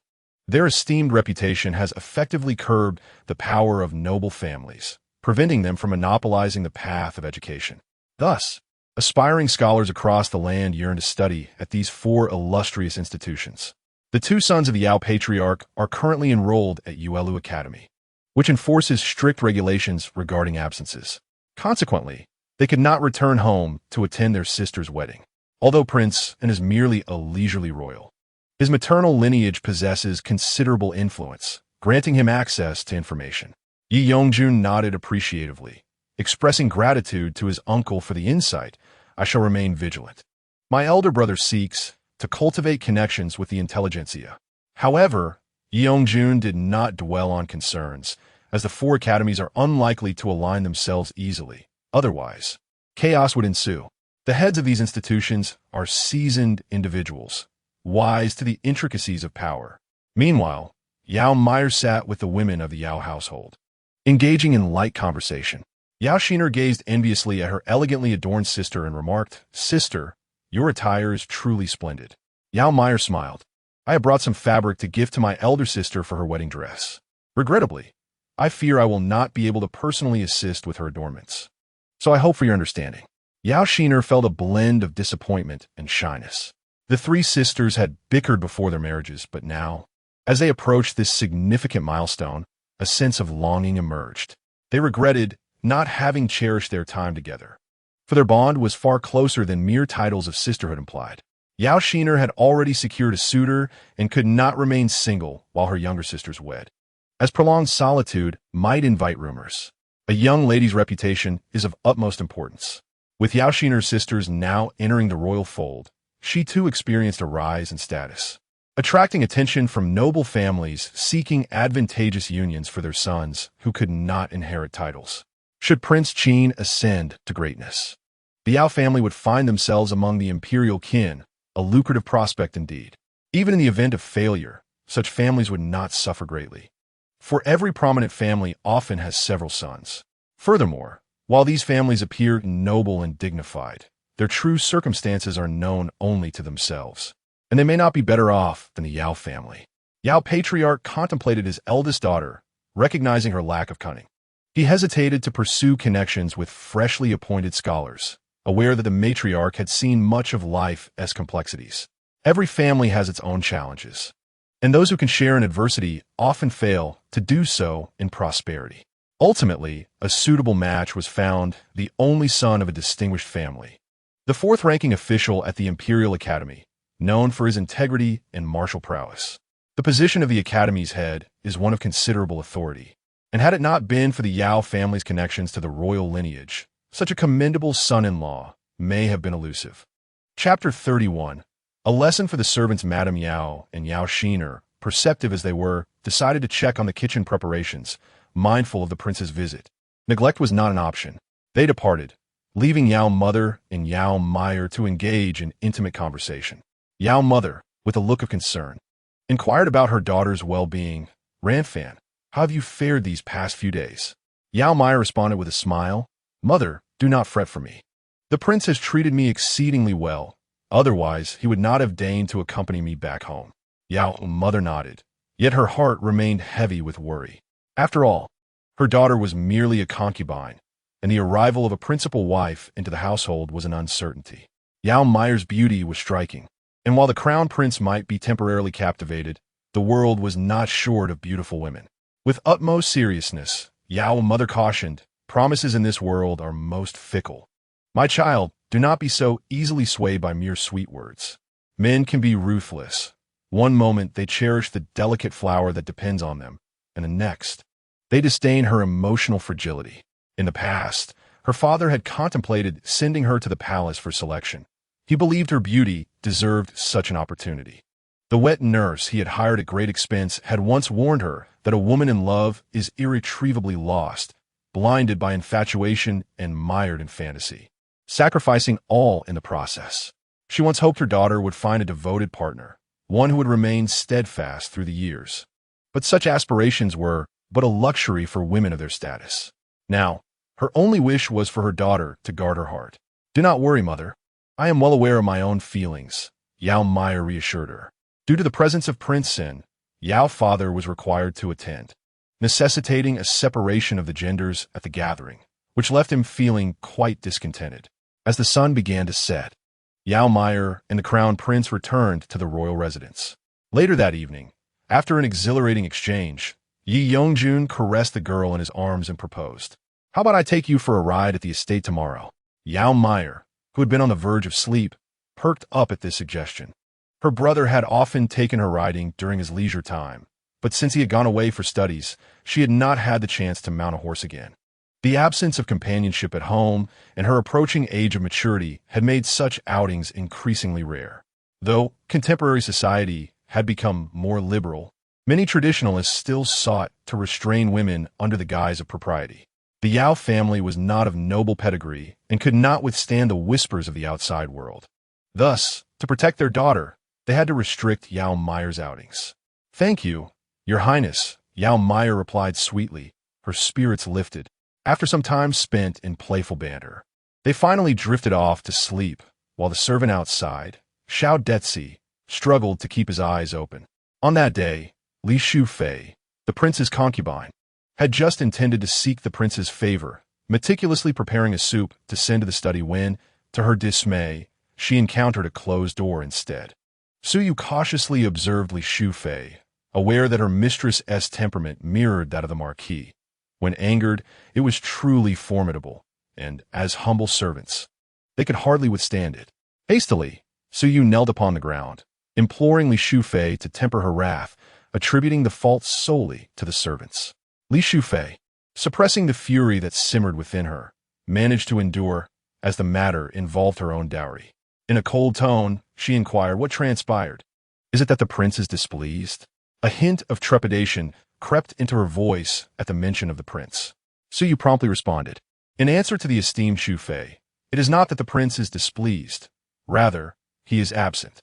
Furthermore, the prince has decreed that the ladies of the rear court are not to approach the front study unless there is a matter of great importance."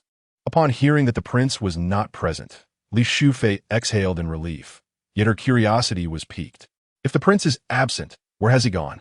Suyu shook her head, speaking cautiously. "Shufei, we must not inquire into the whereabouts of the prince." Li Shufei shot a glare at Suyu. Well aware of the propriety, she was merely concerned for the prince's welfare. To pry into the emperor's movements is a grave offense, and it is equally wrong for the concubines of the Marquis South Rear Court to secretly seek news of the prince's activities. At that moment, a newly promoted second rank maid hesitated, casting furtive glances at Li Shufei. "Do you know something?" Li Shufei asked. The young maid nodded, whispering, "I have heard that the prince went out with concubine Yao." The exquisite teacup shattered into pieces. "Calm yourself, Shufei. Calm yourself," urged the maid. This young servant, eager for her mistress's attention, had spoken out of turn, knowing that her own prospects of serving closely depended on her standing in the household. She had initially been assigned to the Qin Wang Fu due to the favorable reputation of Li Shufei's family, only to find that the concubine enjoyed excessive favor. Yet, having arrived, she could not be easily reassigned. She could only devise ways to ascend in status. Li Shufei took a deep breath. These matters would not defeat her. Striving to maintain her composure, she gazed at the kneeling maid and inquired, "You were transferred from the Niwafu?" The maid nodded vigorously, replying, in response to the esteemed Xu Fei. "My name is Xing Er." Li Xu Fei acknowledged her. "You seem clever. Henceforth, attend to the inner chambers." She instructed Su Yu to bestow 2 taels of silver upon her. Xing Er bowed deeply, expressing her gratitude. This servant humbly thanks the esteemed Xu Fei for her generosity. In a foul mood, Li Xu Fei retreated to her inner chamber, while Su Yu harbored discontent towards Xing Er, for the latter had seemingly risen through the ranks at her expense.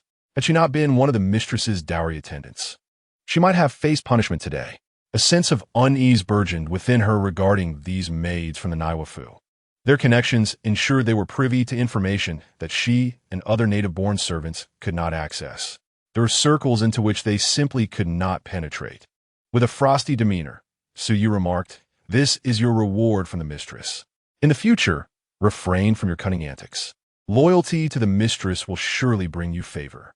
Xing Er, outwardly smiling, turned away and rolled her eyes, inwardly cursing, "What an insufferable wretch, directing condescension at me. We are all but servants. Who among us is more noble? I hail from the palace myself. Had it not been for my connections, I would have long since exhausted my funds and sought service in the idle clouds or the main courtyard." Humph. Su Yu entered the inner chamber to knead the legs of Lady Li. With an air of indifference, Lady Li inquired if Su Yu had completed the task. Su Yu nodded, responding that she had indeed attended to it, but she felt that the maid was rather cunning. Out of apprehension, Su Yu discreetly cast aspersions on Xing Er in front of her mistress. To her surprise, Lady Li remained unfazed, considering her merely a servant. If she was disobedient, she could easily be replaced. It was unreasonable for a mistress to indulge a servant. Had it not been for the maid's intelligence and her connection to the Internal Affairs Court, Lady Li would have long since ordered her to be punished severely. Lady Li's harsh words made Su Yu shrink back in fear, reminding her of her mistress's ruthless methods. Lady Li cast a satisfied glance at the frightened Su Yu and smirked, affirming her aunt's wisdom. These servants were indeed of lowly status and needed to be kept in check relentlessly. In Chapter 32, titled Horse Riding at the Manor, it was revealed that Lady Li's aunt was a concubine from a family of military generals sent by her father to the residence of the loyal and brave Marquis. With her maternal connections, she was able to engage in power plays with the Marquis's wife. In the presence of the Marquis, Lady Li's aunt was gentle and charming. Yet in front of the servants, she transformed into a fierce matron, meting out punishment with alarming frequency to those who disobeyed her. Despite her tyrannical nature, she enjoyed the Marquis's favor, and the Marquis's wife, intent on fostering her, ensured that no one dared to challenge her authority. In an era where the lives of household servants were regarded as worthless as livestock, Lady Li, influenced by her aunt's demeanor, extended the same mercilessness towards her own servants, unwittingly sowing the seeds for her family's eventual downfall. Yao Meier accompanied Prince Qin to the manor situated outside the city, which boasted a small hot spring. A gift from the emperor, the prince had bred several fine horses there, all of which were bestowed upon him by the emperor. And these magnificent steeds were treasures that ordinary families could scarcely hope to acquire. Upon learning that the prince intended to bring esteemed guests to ride at the manor, the steward promptly organized a thorough cleaning to ensure a positive impression. Yi Yongjun disembarked from the carriage first, kindly assisting Yao Meier down, while her maid could not help but stifle laughter, marveling at how favored the consort was, given the prince's attentiveness.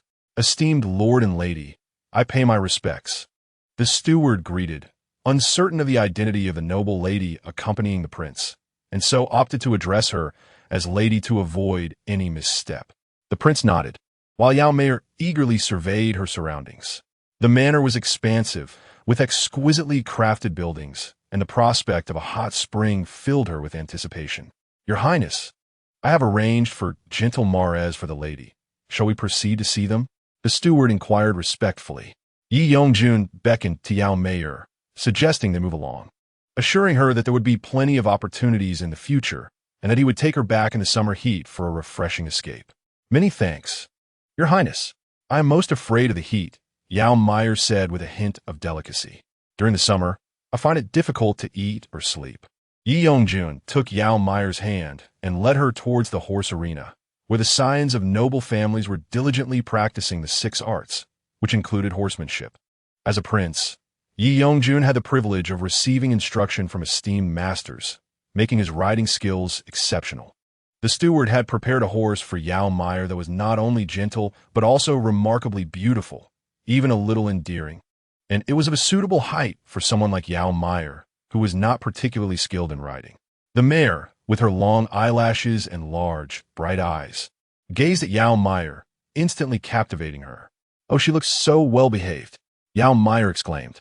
Releasing Yi Yongjun's hand, she approached and gently stroked the mare's mane, which the horse allowed with calmness.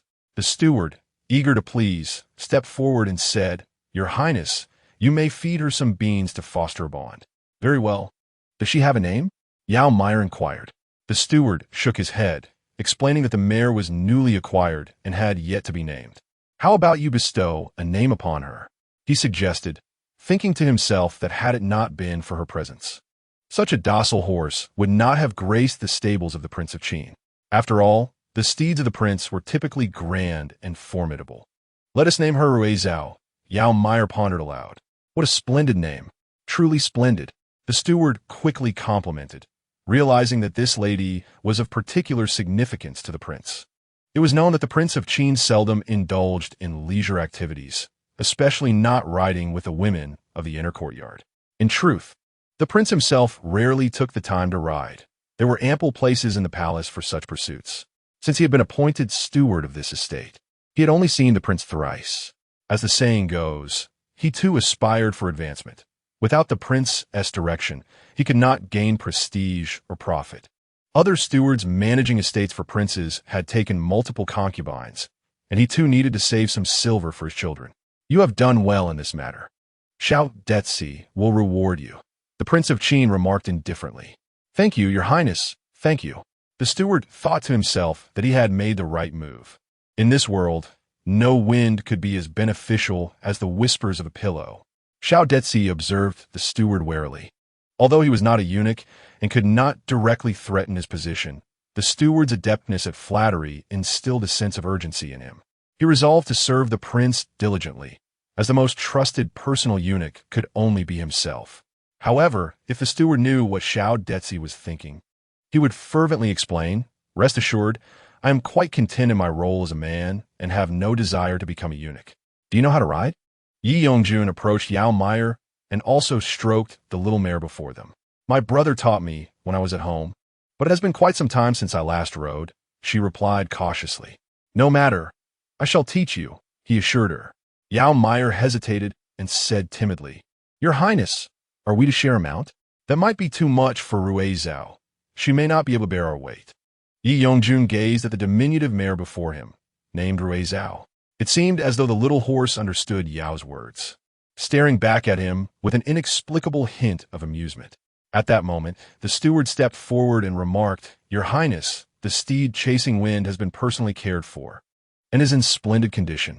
Come, let's take a look." Yi Yongjun clasped his hands behind his back as he circled the little mare.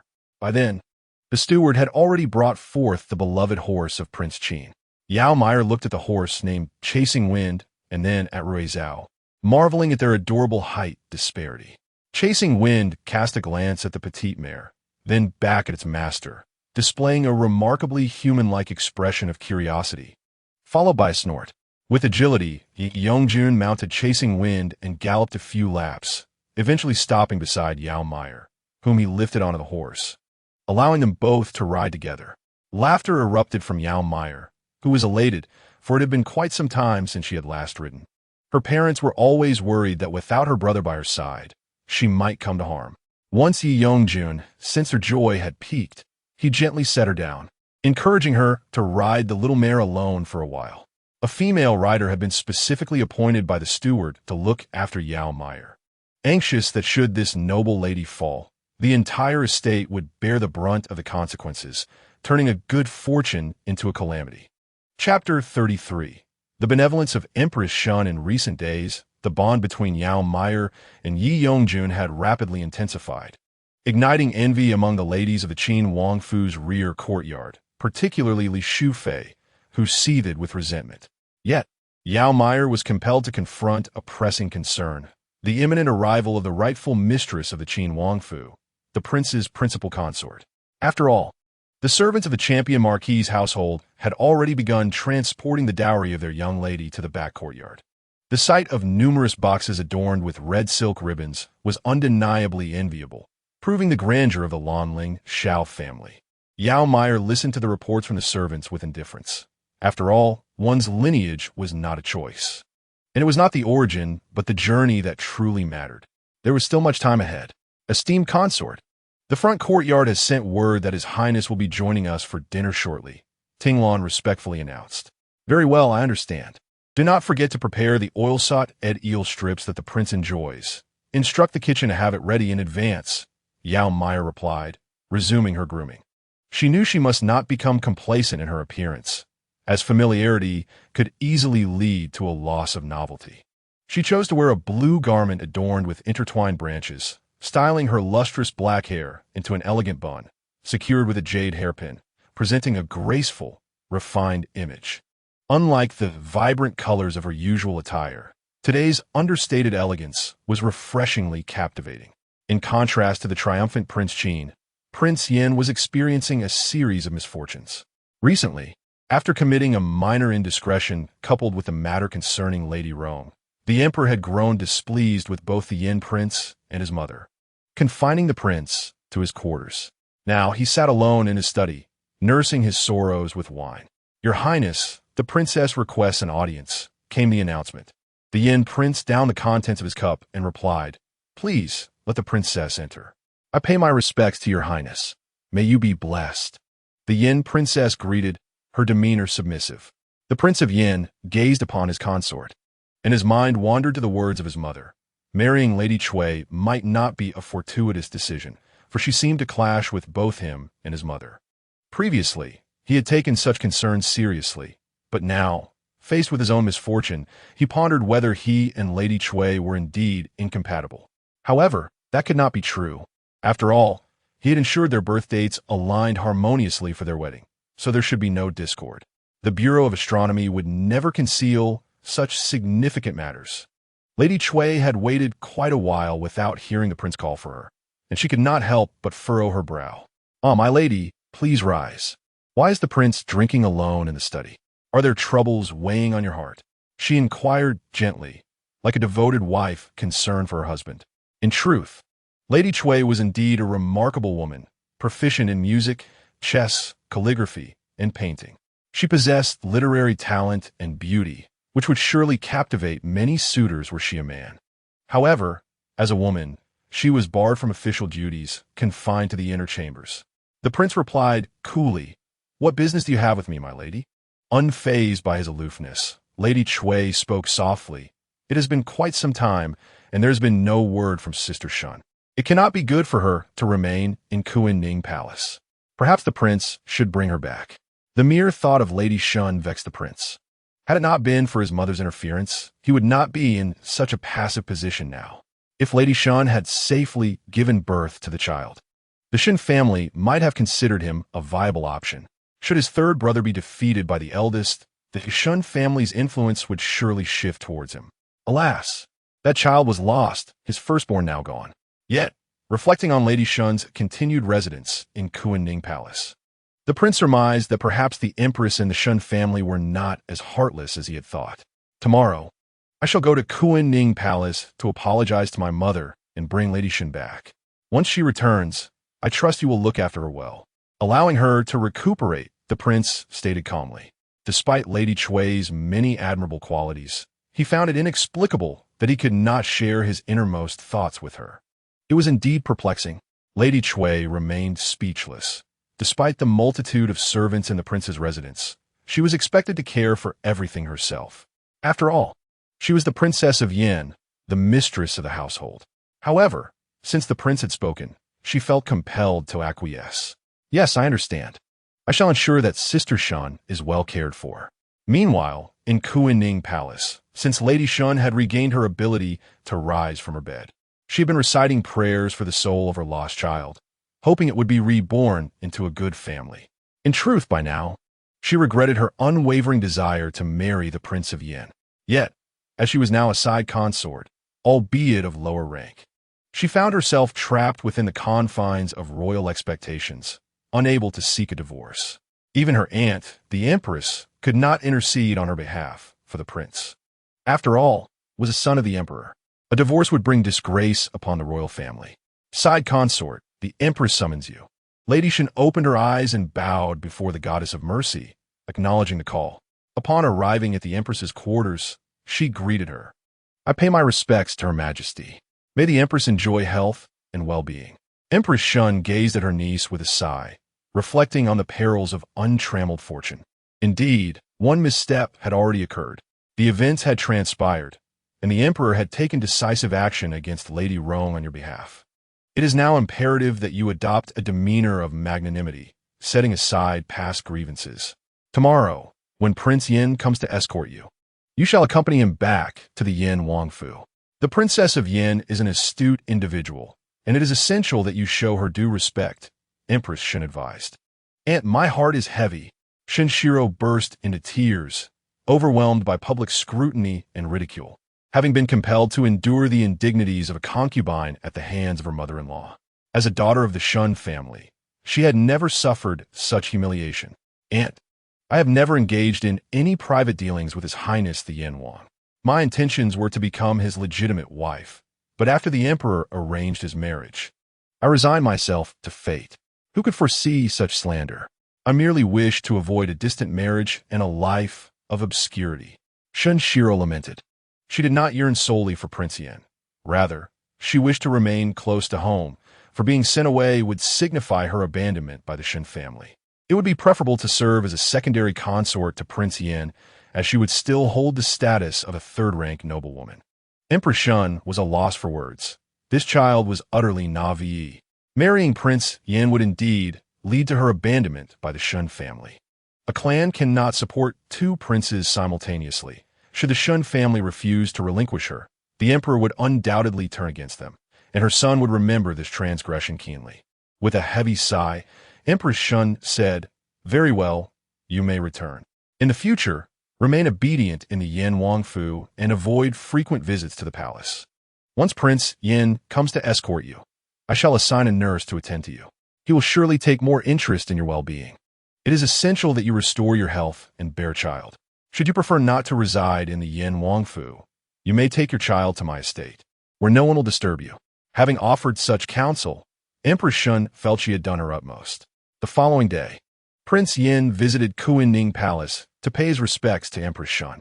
Their connection had grown intricate, yet in Empress Shun's eyes, no relationship could rival that with her own son. Her favors to Shun the concubine were motivated by a desire to see Prince Yin align himself with her son's cause, for her son, as the legitimate heir, was the rightful first in line for the throne. Yet, every year, requests for the establishment of a crown prince arose, with Prince Jin frequently mentioned. Yet the emperor remained obstinately silent. Consequently, the relationship between Empress Shun and the emperor had grown increasingly frigid. However, as events unfolded, Empress Shun was compelled to confront the harsh truth. Her unilateral Cold War with the emperor bore no fruit. He paid her no heed and seemed indifferent, while Lady Chong benefited greatly, diminishing the empress's influence. After enduring years of neglect, Empress Shun recognized that all her authority stemmed from the emperor, and the affection they once shared had long since dissipated. "Your son pays his respects to you, mother. May your health be robust," Prince Yin greeted. Yet he bore little impression of Empress Shun, given his youth and the fact that by the time Lady Rong entered the palace, the bond between the emperor and Empress Shun had already become a mere facade. In recent years, Empress Shun has devoted herself to a life of vegetarianism and Buddhist practice, distancing herself from worldly matters. Were it not for her own mother, who has suffered at the hands of Empress Shun lately, the Prince of Yin might remain oblivious to the plight of this once favored but now neglected empress. It appears that even in her diminished status, Empress Shun still possesses the moral authority to firmly suppress her mother, as the latter lacks the support of a powerful backing like that of the favored concubine Chong. The troubles surrounding Shiru have indeed troubled my mother greatly, but I assure you, I shall treat Shiru with utmost care henceforth, ensuring she endures no further grievances. The Prince of Yin vowed earnestly. Empress Shun chose not to elaborate, for in the royal family, the Prince of Yin is her son, her kin, while Shun Shiru has long been an outsider. Moreover, the Shun family must continue to reside within the Prince of Yan's estate, relying on his favor. And thus, she could not afford to put him in a difficult position. This child has previously enjoyed a smooth path, having her mother resolve all conflicts for her. Now, faced with difficulty, she struggles to cope. Nonetheless, you are family and must support one another in the future. Take Shun back with you shortly, Empress Shun said gently. Thank you, mother, for your understanding. I am profoundly grateful, the Prince of Yin expressed, his face brimming with appreciation. Thus, this matter reached a satisfactory conclusion, and Madame Rong was released from her confinement. However, the losses incurred by Madame Rong were substantial, as she was clearly marginalized from the inner circle of the harem, even estranged from the previously close concubine Xian. While Madame Rong faced disillusionment, concubine Liang, Wei Shi, found herself in a position of triumph. Not long ago, her son, the King Jing, had aided the emperor in several matters, and thus, with her son's esteemed status, she rose to the rank of a second-grade lady, now standing on equal footing with the once high and mighty Madame Rong. Previously, concubine Liang was an inconspicuous figure within the palace, merely a minor concubine. Had it not been for her son, the King Jing, she would have been long forgotten due to age and fading beauty. On this day, the Qianghua Palace welcomed distinguished guests, namely the rarely seen daughter-in-law of the esteemed Lady Liang, the princess of King Jing. To be candid, Lady Liang bore her own sorrows. After enduring great difficulty to bear a son, she was unable to raise him herself due to her lowly rank, resulting in the child being taken away by the childless Empress Shun. Although her son remained grounded and was not changed by the Empress's influence, he was not favored by the emperor due to the circumstances surrounding the King Jing, even though he later married a woman of notable lineage. This daughter-in-law looked down upon her mother-in-law from a humble background, seldom visiting the palace to pay her respects, much to Lady Liang's embarrassment. My lady, the princess of King Jing and concubine Wei have come to pay their respects, announced Lady Liang's former personal maid, who had since become the head maid of Qianghua Palace.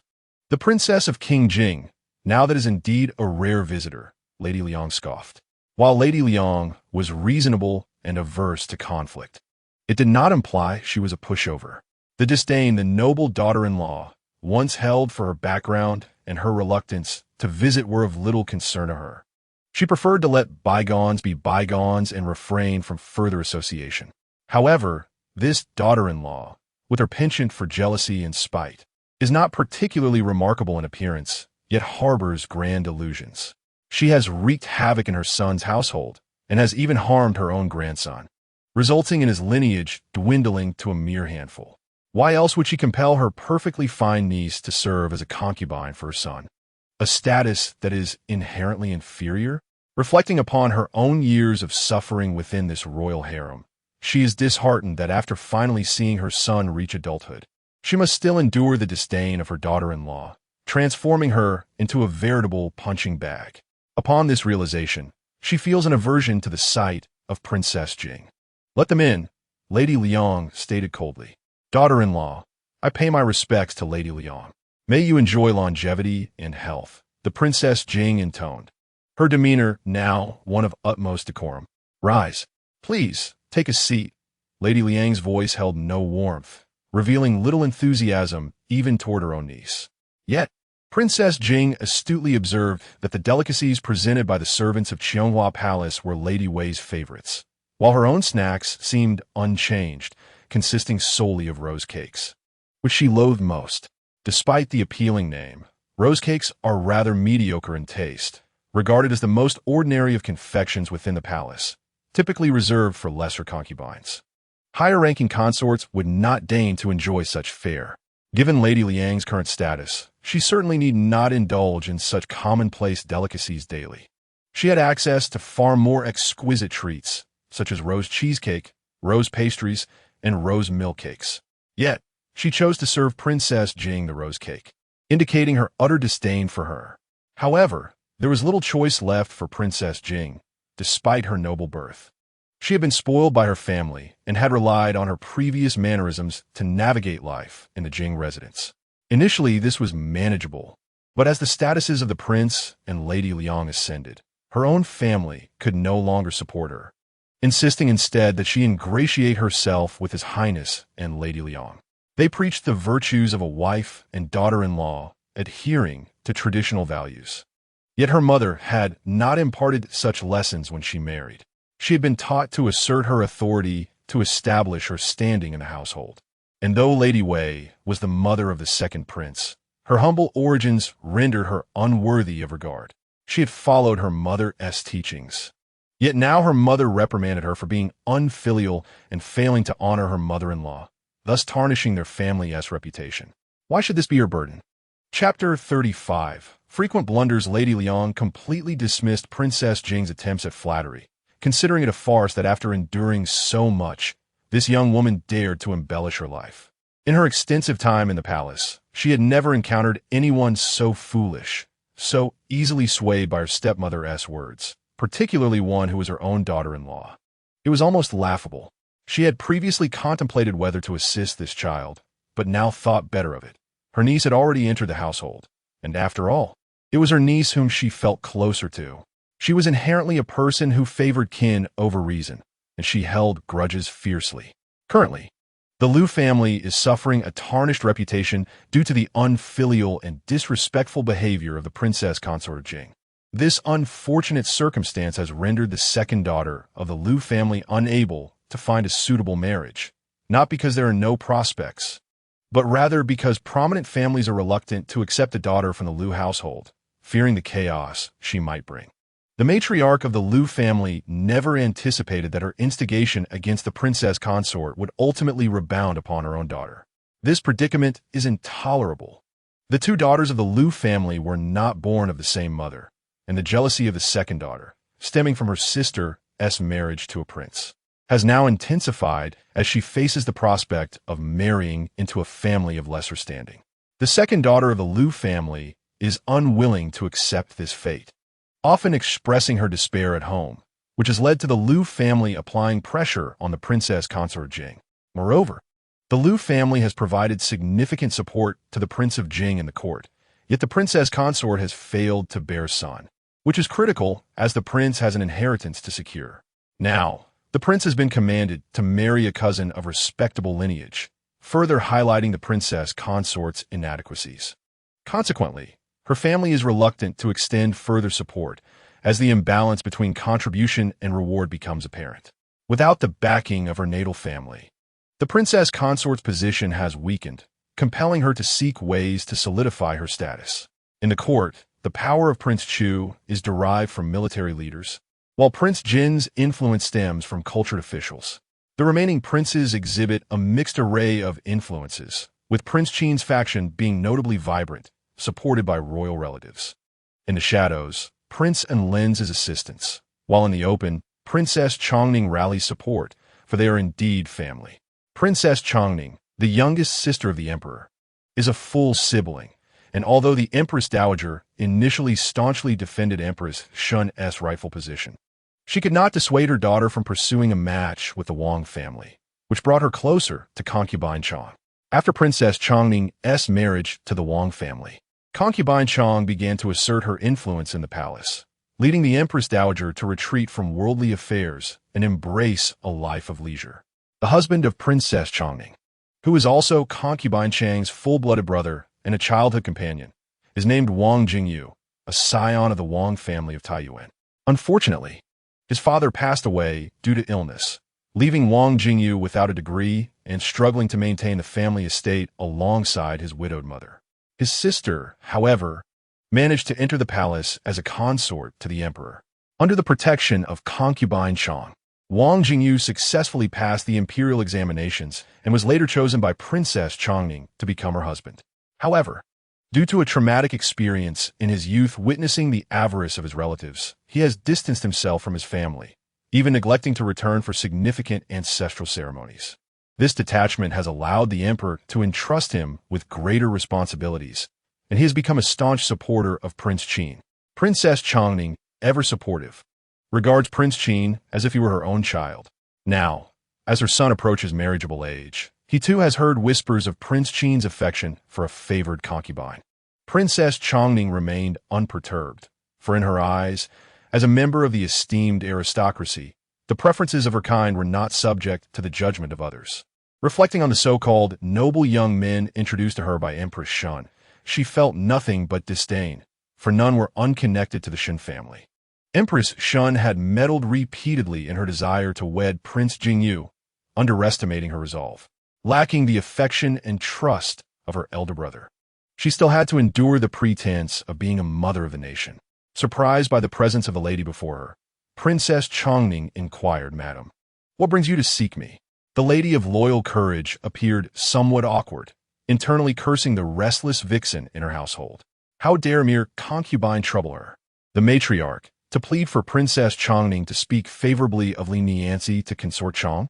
It was indeed due to Li Nianzi's recent entry into the Prince of Qin's residence, where she had not seen the prince for 2 consecutive months, a clear sign of her ineptitude. Yet, the lady of loyal courage secretly relished this turn of events, thinking it fitting that her daughter should experience the bitterness of solitude, recalling her own sorrowful days of isolation upon entering the marquisate. The lady of loyal courage contemplated abandoning her pretenses, thinking perhaps it was better not to be favored, as she would gain no benefit from it. However, recalling her husband's instructions, she begrudgingly resorted to bribing Princess Chongning. "Your Highness, I have heard that the young marquis is to be married. This is a wedding gift from my husband to him," she said, presenting a small golden silk box. Upon opening it, she revealed a pair of exquisitely carved jade kittens, their lifelike forms complete with plump little paws. The young marquis had a fondness for cats, and their household was home to a beloved lion cat with beautiful eyes. Winning Princess Chongning's favor was no small feat, for she had seen treasures beyond compare. However, endearing herself to the young marquis might prove more manageable, as it could open the gates to the princess's heart. Princess Chongning, the emperor's sister, had once been poised to have her eldest son conferred a title due to military merit at the empress dowager's behest. Yet her son had relinquished the title in favor of his younger brother. Her youngest son, having been born under difficult circumstances and in frail health, was unable to pursue martial or scholarly endeavors. His initial weakness, reminiscent of a kitten, garnered affection from both the princess and her husband. They wished to secure a future for him, resulting in the title of Marquis Ningen, a name that inherently linked him to Princess Chongning, symbolizing hopes for his safety and prosperity. Closing the box, Princess Chongning spoke coolly, "Madam, please speak plainly." The lady of loyal courage sighed. "It seems the entire capital is aware of my household's troubles. My wayward daughter has been stirring trouble, urging my husband to act recklessly. Though I have grown accustomed to it over the years, I do not fear your mockery, your highness. Our concubine has entered the Prince of Qin's household, but alas, she has not captured his favor. My husband is deeply pained by this, and hopes you might lend your voice to speak well of her." Princess Chongning was at a loss for words. How could she possibly indulge in the affections of the woman her nephew disdained, particularly when it pertained to the likes of Consort Li? The Duke of Loyalty and Valor must have lost his senses before Princess Chongning could voice her refusal. The Duchess of Loyalty and Valor interjected, advising the princess not to feel burdened, suggesting that she treat the matter as a jest. This exquisite ornament, she explained, was crafted by a master artisan specifically as a congratulatory gift for the young lord, and thus the princess should graciously accept it. In Chapter 36, the concubine Elle finds herself with child. Princess Chongning bore no ill will towards the Duchess of Loyalty and Valor. She understood that her own elevated status and contented life were largely due to her husband's support, but even more so, her noble lineage. As the princess, a direct sibling of the current emperor, her life would be vastly different had she been merely the daughter of an ordinary official. The well-being of her younger son and his future would be her sole concern. After dismissing the Duchess, Princess Chongning could not suppress a sigh and remarked to her attendant, "Madam, how challenging it is for a woman to survive in this world." The attendant replied, "Your Highness, This lady has held the position of the matriarch of the duke's household for over 2 decades. She is not to be underestimated. Although it was a grave sin in this era to favor a concubine over a wife, one that would invite public scorn, many men in this world were indeed fickle. How could a single woman possibly compare to a man's ambitions? Consort Li's situation did not improve despite her appeals to her family, as the indifference of Prince Qin towards her was deemed entirely justifiable by outsiders. After all, she was not a legitimate wife and had not borne the prince's offspring. How could he possibly concern himself with the thoughts of a mere concubine? May I report, consort, that concubine L requests an audience, announced Xinger with respect. What business does concubine L have here, when she should remain in her own quarters? Consort Li raplia impatiently. Being snubbed upon entering the prince's residence was unexpected for Consort Li. Given her background, it seemed inconceivable that she could be so overlooked. Thus, she found herself quite vexed. Xinger cautiously added, concubine L refuses to elaborate, only expressing the desire to see you. Consort Li, fanning herself in agitation, said, very well, let her enter. Among the 3 new concubines in the prince's residence, one was lodged in the rear of Jiue Pavilion. This particular concubine, surnamed L, hailed from a family of modest gentry. Her father was a scholar, although her grandfather and uncle held minor official positions, which explained her status as a concubine rather than a wife. Concubine L appeared as delicate as a fragile flower, seemingly on the verge of tears at the slightest harsh remark, a demeanor that earned her much affection from her elders at home. Among the concubines, she was the one who enjoyed the most frequent visits from the bedchamber. L was an ambitious woman who relished competing with her sisters for the affection of their elders. In the L family's backyard, the most formidable and esteemed figure was the matriarch, Lady L, who cherished L above all her grandchildren. It was this favoritism that allowed L to quickly win over the servants around her, flitting about the Qin Wang's residence like a delicate butterfly. Seemingly frail, yet remarkably agile. Greetings to Lady Li. May you be blessed with longevity and peace, L said carefully. Lady Li, observing the pitifully delicate L, responded curtly, rise. What brings you here, L? Instead of standing, L knelt and bowed her head, pleading for Lady Li's compassion. Lady Li furrowed her brow at the sight of L kneeling before her, pondering L's intentions. Though you lack rank, you do serve the esteemed Qin Wang's household. Do not adopt the demeanor of a servant, kneeling and bowing without cause, she chided lightly. Why are you still dawdling, Mingyue? Quickly assist Miss L to her feet. Lady Li said, her patience thinning, bewildered by L's theatrics.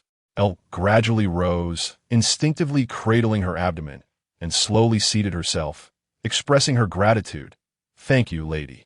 Being a daughter of a prominent family, Lady Li was no stranger to the subtleties of court life and quickly picked up on L's demeanor. As she gazed at the tearful L, a thought flickered through her mind. L, could it be that you are a child? Lady Li queried, a mix of shock and jealousy coursing through her. L nodded shyly, and Lady Li felt a wave of discomfort akin to consuming stale pastries.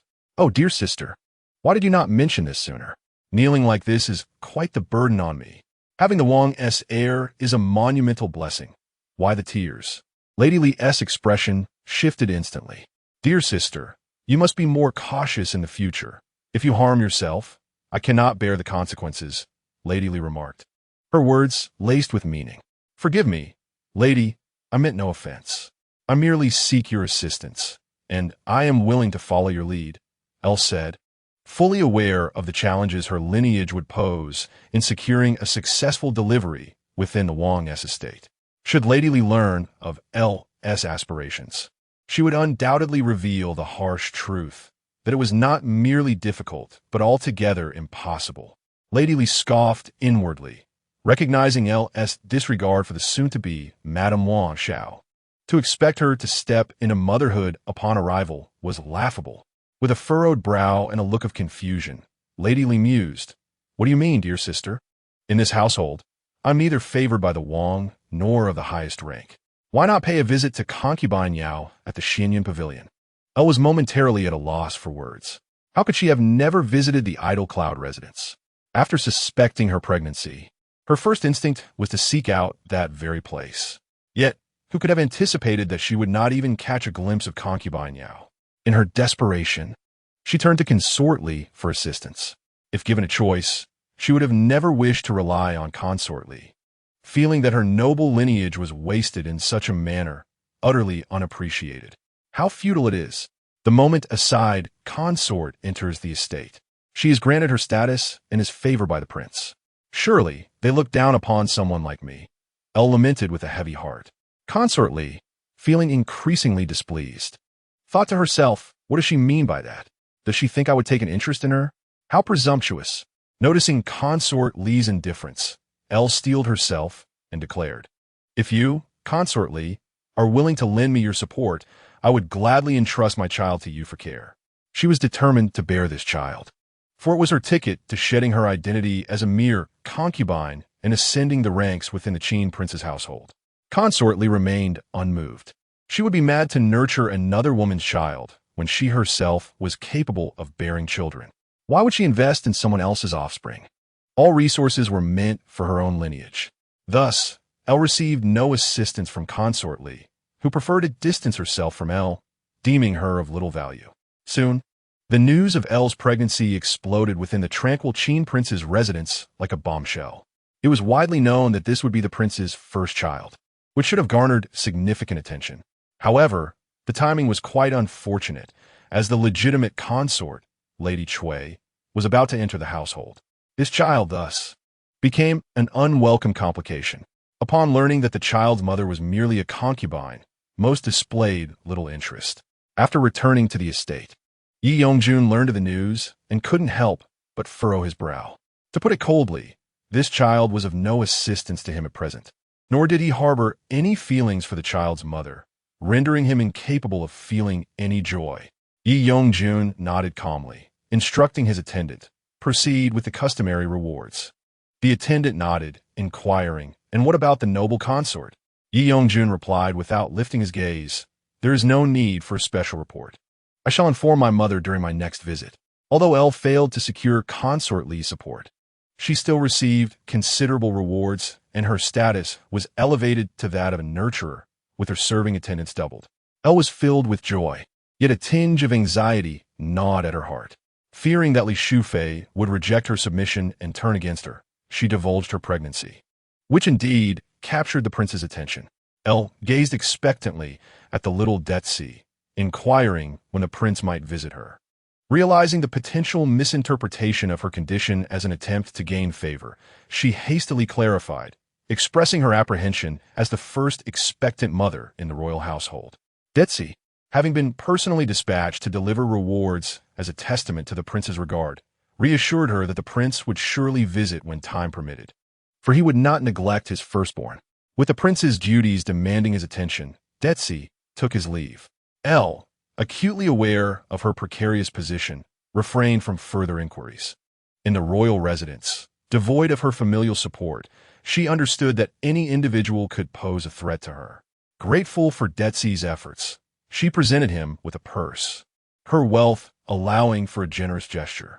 Detsi accepted the offering, recognizing that refusal might lead Elle to unwarranted speculation. Now humbled by her condition, Elle became cautious, wary of traversing the royal estate, lest someone conspire against her child. Indeed, threats loomed both within the palace, from Li Shufei, and outside, from the Xiao family, who wished to prevent her from safely delivering the first heir to Prince Qin.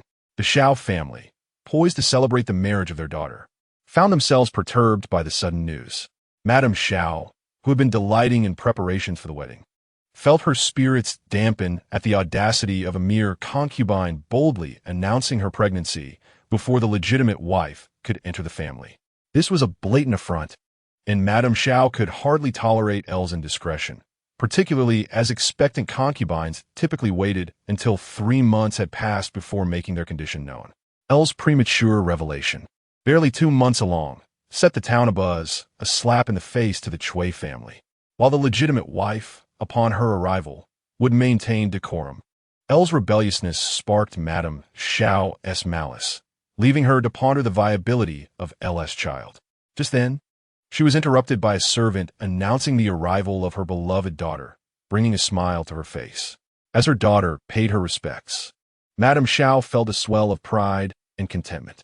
The girl, radiant and poised, was a source of great satisfaction for her mother.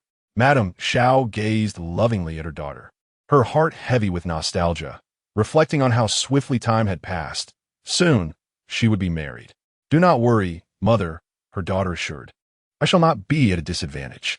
Xiao Jingjun spoke softly, aware of her mother-esque concerns for her well-being. After all, the Qin Wangfu was no ordinary household. It belonged to royalty. Observing her clever and beautiful daughter, Madame Xiao was filled with reluctance, for how could she not worry? No woman of the royal family had emerged victorious. Meanwhile, Yao Meier harbored neither anxiety about the princess, Lady Xiao, entering the estate, nor jealousy towards the children of the Elle family. Ever since the news of Elle's pregnancy had spread, Yao Meier understood the sudden request for a meeting. Yet even with foreknowledge, she would not consent to meet Lady Elle. The ultimate fate of that child remained uncertain. This child, who had come just as the princess was about to enter, would not be nurtured by Lady Elle, even if born safely. The princess would not allow such an arrangement to be so easily made. A concubine held no rights to raise offspring. That responsibility lay solely with the prince and the princess to designate a caregiver. However, it was highly likely that the princess herself would take on the role of caretaker. For the women of the Wangfu were still young, each desiring to bear their own children, and none wished to nurture a child that might be an eyesore to the princess. Did not even the esteemed Chang Guifei of the palace seem indifferent? After all, it was her rightful daughter-in-law who held greater importance in Chang Guifei's eyes. In recent days, Lady Elle had garnered much favor, with both Lady Ling and Lady Sun personally visiting her, even bringing gifts. The concubine greeted them, greetings to both esteemed ladies. Lady Elle was about to rise, but Lady Sun hastily indicated she should remain seated to avoid any formalities, fearing that in the future they might find themselves on equal standing. They were anxious that anything untoward might happen to the child in Elle's womb, as it was still under 3 months, and the uncertainties loomed large. "Sister, do not be so formal. Please lie down," Lady Sun urged, with Lady Ling nodding in agreement. "Thank you for your understanding, dear sisters." Lady Elle expressed her gratitude with a beaming face. "We are all sisters. There is no need for such formality. Truly, sister, you are fortunate. It makes us all envious." Lady Sun feigned envy, for who could not utter flattering words? Though outwardly humble, Lady Elle's heart began to swell with pride. For this child, she had received countless benefits and gestures of deference. Among the concubines, she held a position of prominence, enjoying a life of adulation. Now, even the esteemed ladies treated her with utmost courtesy. With a blissful smile, Lady Elle caressed her belly, reveling in the prospect of her future happiness. Chapter 38. The grand wedding of the Qin Wang pregnancy is inherently a sensitive period, requiring extra care, yet one could hardly expect His Highness the Qin Wang, a man of such high status and pressing responsibilities, to provide that care. Thus, Lady Elle became increasingly sensitive and suspicious, fearing that someone meant to harm her, which left her restless at night. With her family far away and no one to confide in, she found herself in a pitiable state. The maidens of the Fanghua pavilion exchanged glances, each wearing a bitter expression, for their esteemed mistress had begun to lose her sanity. What had initially seemed a promising position at Fanghua pavilion had devolved into this. "Are you all right, miss?" The concubines, lacking rank, were generally addressed as miss by the maids within the Wangfu. "The outside is exceedingly noisy. Please urge them to quiet down, for their clamor has rendered me sleepless." Elle's temperament has not only become more sensitive due to her pregnancy, but her true nature seems to have been laid bare. The timid little maid hesitantly spoke. "Miss, the noise arises from the preparations for the princess's arrival at the residence. They dare not intervene. Even if you were to go, it would be of no avail. If the princess enters the estate without the customary red silk banners, it would be quite the spectacle, and even His Highness would be displeased. After all, I carry the air of the Lord within me. If anything were to startle the young master, could you bear the consequences?" Elle spoke with a certain arrogance. Her words frightened the little maid. Even if the princess bore a legitimate son, it could not be assumed that he would certainly become the heir. Has this young lady lost her senses, daring to utter such audacious remarks? It must be remembered that there are no secrets that remain hidden in this world. The maid pondered whether it would be too late to transfer from the fragrant flower pavilion, fearing that remaining here might lead to her own demise alongside this young lady. Elle's uproar could not hinder the entry of Princess Xiao. Instead, it drew her attention entirely, for such an ignorant concubine is indeed a rarity.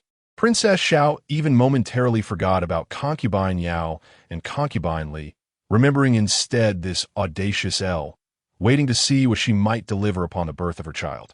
How brazen to claim her offspring would be the heir. Elle's display brought immense amusement to concubine Li, as it was indeed rare to find a fool stepping forward as a shield, likely diverting the princess's focus. In truth, concubine Li had initially contemplated joining forces with the princess to suppress concubine Yao, the beguiling temptress, but upon reflection, she deemed Princess Xiao a greater threat. After all, what did Yao possess but her beauty? The world is replete with beautiful women. Relying on mere allure can only yield fleeting success. And without a powerful family to support one, what future could there be? Thus, concubine Li altered her strategy, recognizing that without Yao vying for the lord's affection, the princess would surely have both status and favor. What could she possibly contest against the princess, as immediate victories pale in comparison to the ultimate triumph? In the eyes of the maid, it seemed unlikely that Elle's child would survive. It appears that Elle's offspring is doomed, she whispered. Concubine Li dismissed her concerns, saying, "What is Elle? A fool blind to the circumstances. The princess is soon to enter the estate. It would have been wiser for her to conceal her condition until then. For the princess would, out of concern for her reputation, grant her some dignity. Perhaps in time, the child could be raised under her care." With a scoff, concubine Li mused, "Why would I protect her if she comes pleading for my shelter? Should she give birth to the lord's firstborn? It would only mean I have gained a rival. In the end, should she bear a child, it would merely serve as a garment for another. The princess would never allow Elle to raise the child. Given her current state, she is unfit for motherhood. Even if she were to have a child, her misfortune would ensure it does not stay." Princess Xiao donned a resplendent wedding gown of vivid crimson, intricately embroidered with the motif of a soaring phoenix, crowned with a majestic phoenix tiara, as she made her splendid entrance into marriage. The wedding attire and crown of the prince's primary consort were even more precious and extravagant, and the ceremony was marked by gravity, featuring significant rituals such as the exchanging of cups. As the primary consort of Prince Qin entered the estate, all the other princes' wives gathered, for they were bonded by their status as legitimate spouses and true sisters-in-law. The complexities of the inner courtyard were rendered moot. As with the arrival of the princess consort, the concubines were deemed unworthy to host the guests. The secondary consorts had the right to make their presence known. However, Yao Meier found no inclination to show herself, dismissing the task as thankless labor. How rare it is for you to remain so leisurely. Especially with the arrival of the Prince Qin's primary consort, a melodious female voice rang out. Yao Meier abruptly opened her eyes. "Sister Wei, what brings you here?" she inquired with curiosity. "The grand wedding of Prince Qin is an event our lord must attend. Our princess consort has graciously taken me out to experience the world. I initially hesitated to come, but the thought of you in the Qin prince's residence compelled me to seek you out for conversation. It appears you are faring quite well," remarked Wei, the secondary consort of Prince Jing, as she surveyed the room's decor with a teasing smile. "Life is much the same for everyone," Yao Meier replied, rising to her feet. "And you, Sister Wei?" Wei nodded. "I am doing well, though I cannot compare to you, the most cherished woman of His Highness, Prince Qin. Sister Wei, do not jest. You are far superior to me, being kin to your esteemed cousin, Prince Jing," Yao Meier responded. The two appeared to return to the days of their shared residence during the selection process, where despite mutual concealments, they found a genuine camaraderie. Now, with their statuses closely aligned and circumstances similar, their bond seemed to grow even more intimate. "Ah, although Lady Liang is my aunt, the blood connection has waned over time. Back then, Lady Liang had to navigate the palace with great caution, and I did not wish to burden her, Wei explained. Yao Meier took little notice and remarked, "After all this time, I realize I do not know your name, sister." "Meanie, Wei Meanie, which connotes wisdom and grace," she replied. "Your name is truly lovely. I am called Meier, as my mother hoped I would embody a gentle disposition. Mei also signifies beauty," Yao Meier responded. Wei Meanie nodded in admiration, saying, "That name suits you perfectly. You're the most beautiful woman I have ever encountered." The main courtyard and the front yard were abuzz with activity. Yet with the company of her friend, Yao Meier did not feel lonely. Yi Yongjun, surrounded by a sea of red, found his thoughts not on his new bride, but rather on another woman. He recalled a time when he adorned her with crimson silks, pondering what she might be doing now. "What troubles you, fifth brother? Have you already succumbed to inebriation, or are you pining for the bride already?" Prince Jing approached with a teasing grin. "Do not blame fifth brother. It is hardly surprising when the Qin princess is such a stunning beauty. Fifth brother is indeed fortunate." Prince Chu chimed in with a jovial laugh. They had yet to catch a glimpse of the Qin princess, having only heard tales of the eldest daughter of the Shao family, a woman of both intellect and beauty. As she was not their princess, they paid her little mind. Chapter 39. The Qin princess, Shao Jingzong, sat upon the bridal bed, conversing with Princess Yin Cui, who was not much older than herself. "Sister-in-law, I have heard that within your esteemed household, there resides a favored concubine, Lady Yao, who enjoys the affections of His Highness, the King of Qin."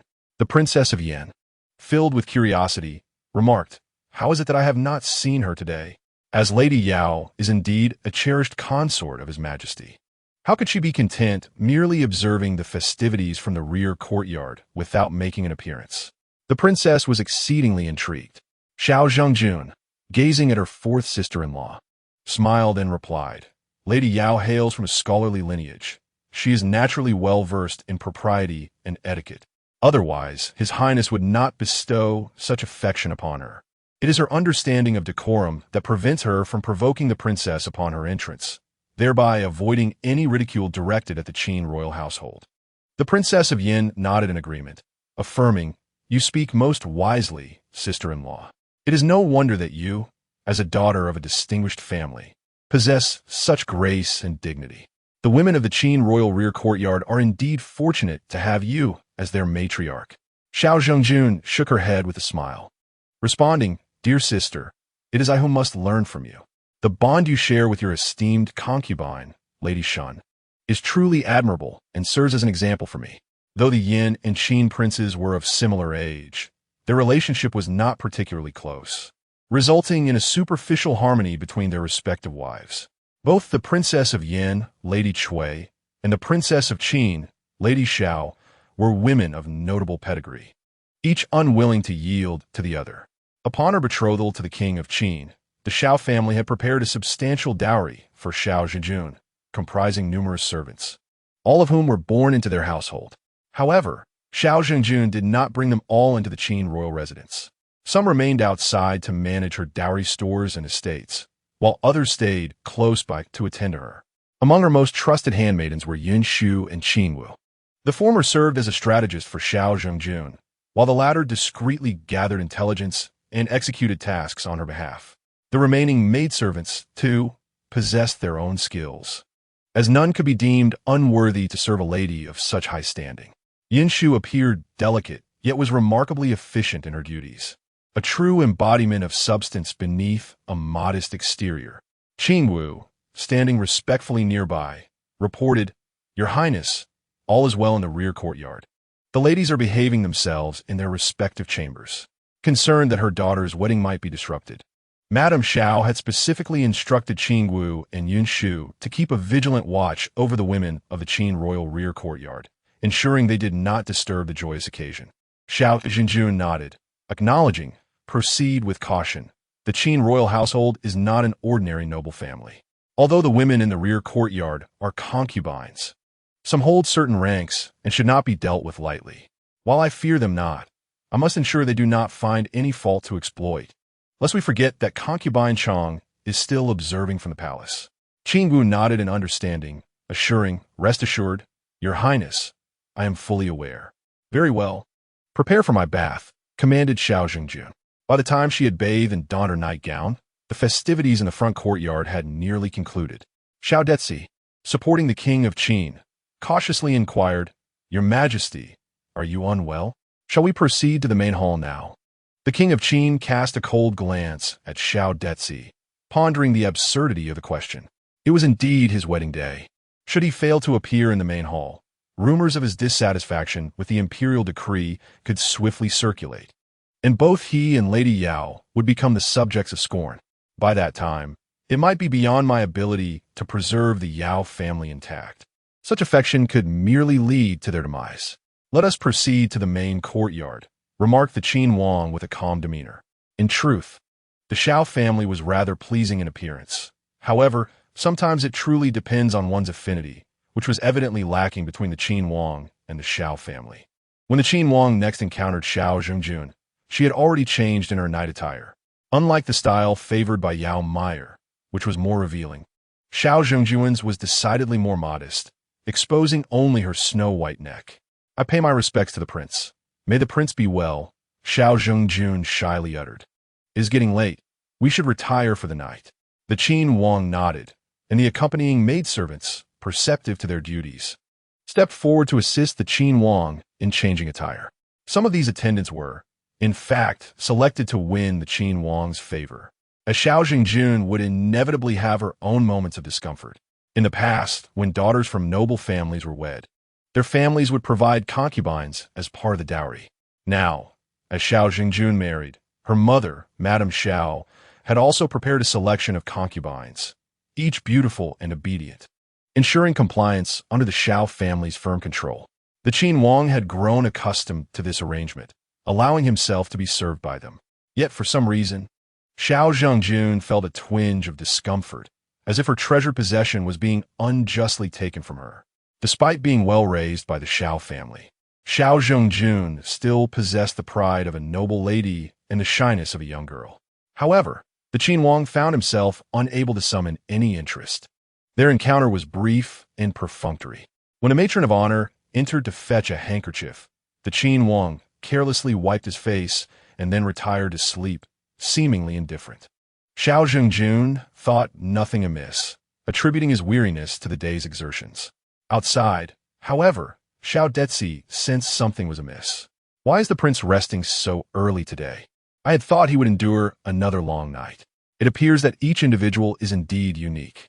The days following the wedding were no less strenuous.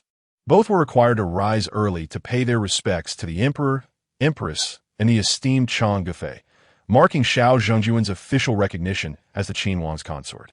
The maidservants in the main courtyard had prepared her garments well in advance, cautiously calling her to rise. My lord and lady, it is getting late. Today we must enter the palace to pay our respects. The speaker was the head matron, assigned from the palace by Chang Guifei to assist with the various trifles that arose during the wedding. Whether she would remain in the main courtyard to serve would depend on the wishes of Xiao Jingzong. The servants in the main courtyard, whether part of Xiao Jingzong's dowry or provided by the inner palace, were of the finest quality, efficient and well-mannered in their duties. Soon, Qing Wu instructed that Xiao Jingzong's hair be styled, and she assisted her in changing into a vibrant red palace gown, chosen for its auspiciousness to please the elders. The attire, crafted from rich crimson satin, was resplendent, with gold thread embroidered in cloud patterns and peonies at the collar and cuffs, enhancing its opulence. The skirt flowed generously, billowing like red clouds as she walked, adorned with numerous pearls and gemstones, befitting the esteemed identity of the Qin Wang's consort. The gaze of the king of Qin lingered briefly upon the regal attire of Lady Xiao Jingzong, a moment so fleeting that even she was unaware of it. Contemplating, the king mused that if Lady Yao were to don such garments, she would undoubtedly be exquisite. However, shaking his head in self-mockery, he wondered what had come over him. As his thoughts incessantly wandered to Yao, could it be that she had bewitched him like a fox spirit?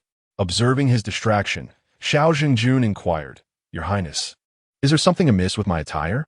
It appears quite fitting. The hour grows late. We ought to proceed to the palace. The king replied nonchalantly.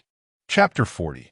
Entering the palace to offer greetings, the two shared a carriage as the royal procession from the King of Qin's residence made its way to the palace gates. In her heart, Xiao Jing pondered the disposition of the Empress Dowager, her mother-in-law. Their first stop was the Emperor's Qianqing Palace. The neglect of the Empress by the Emperor was evident, as the powers had shifted. Traditionally, after a royal wedding, the princes would pay their respects to the Emperor and Empress in the Cunning Palace, a celebration typically marked by the Emperor's stay there.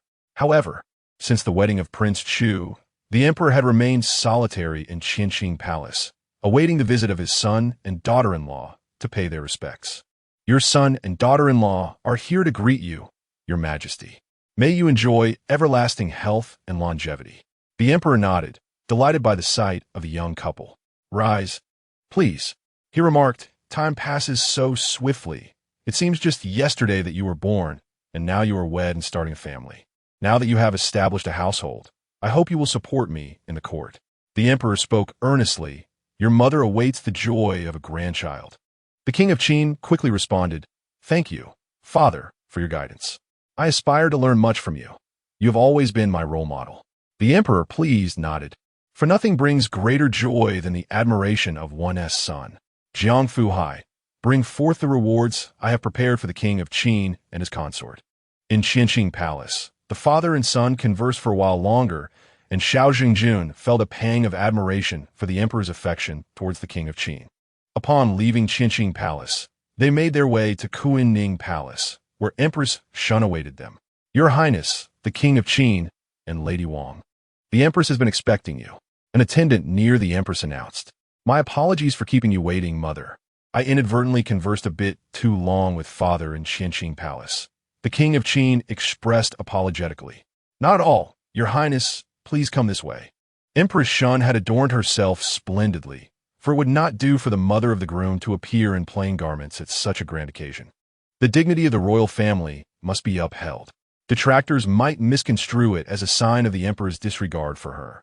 Empress Shun wore a resplendent yellow phoenix robe, intricately embroidered with golden and silver floral patterns, exuding grandeur and elegance, complemented by a flowing skirt and a shawl adorned with peonies and phoenixes. Your son and daughter-in-law pay their respects to you, Mother. May you enjoy good health. With a gentle smile, Empress Shun replied, Rise, my dear children. You're all good kids. Please take a seat. Thank you, Mother.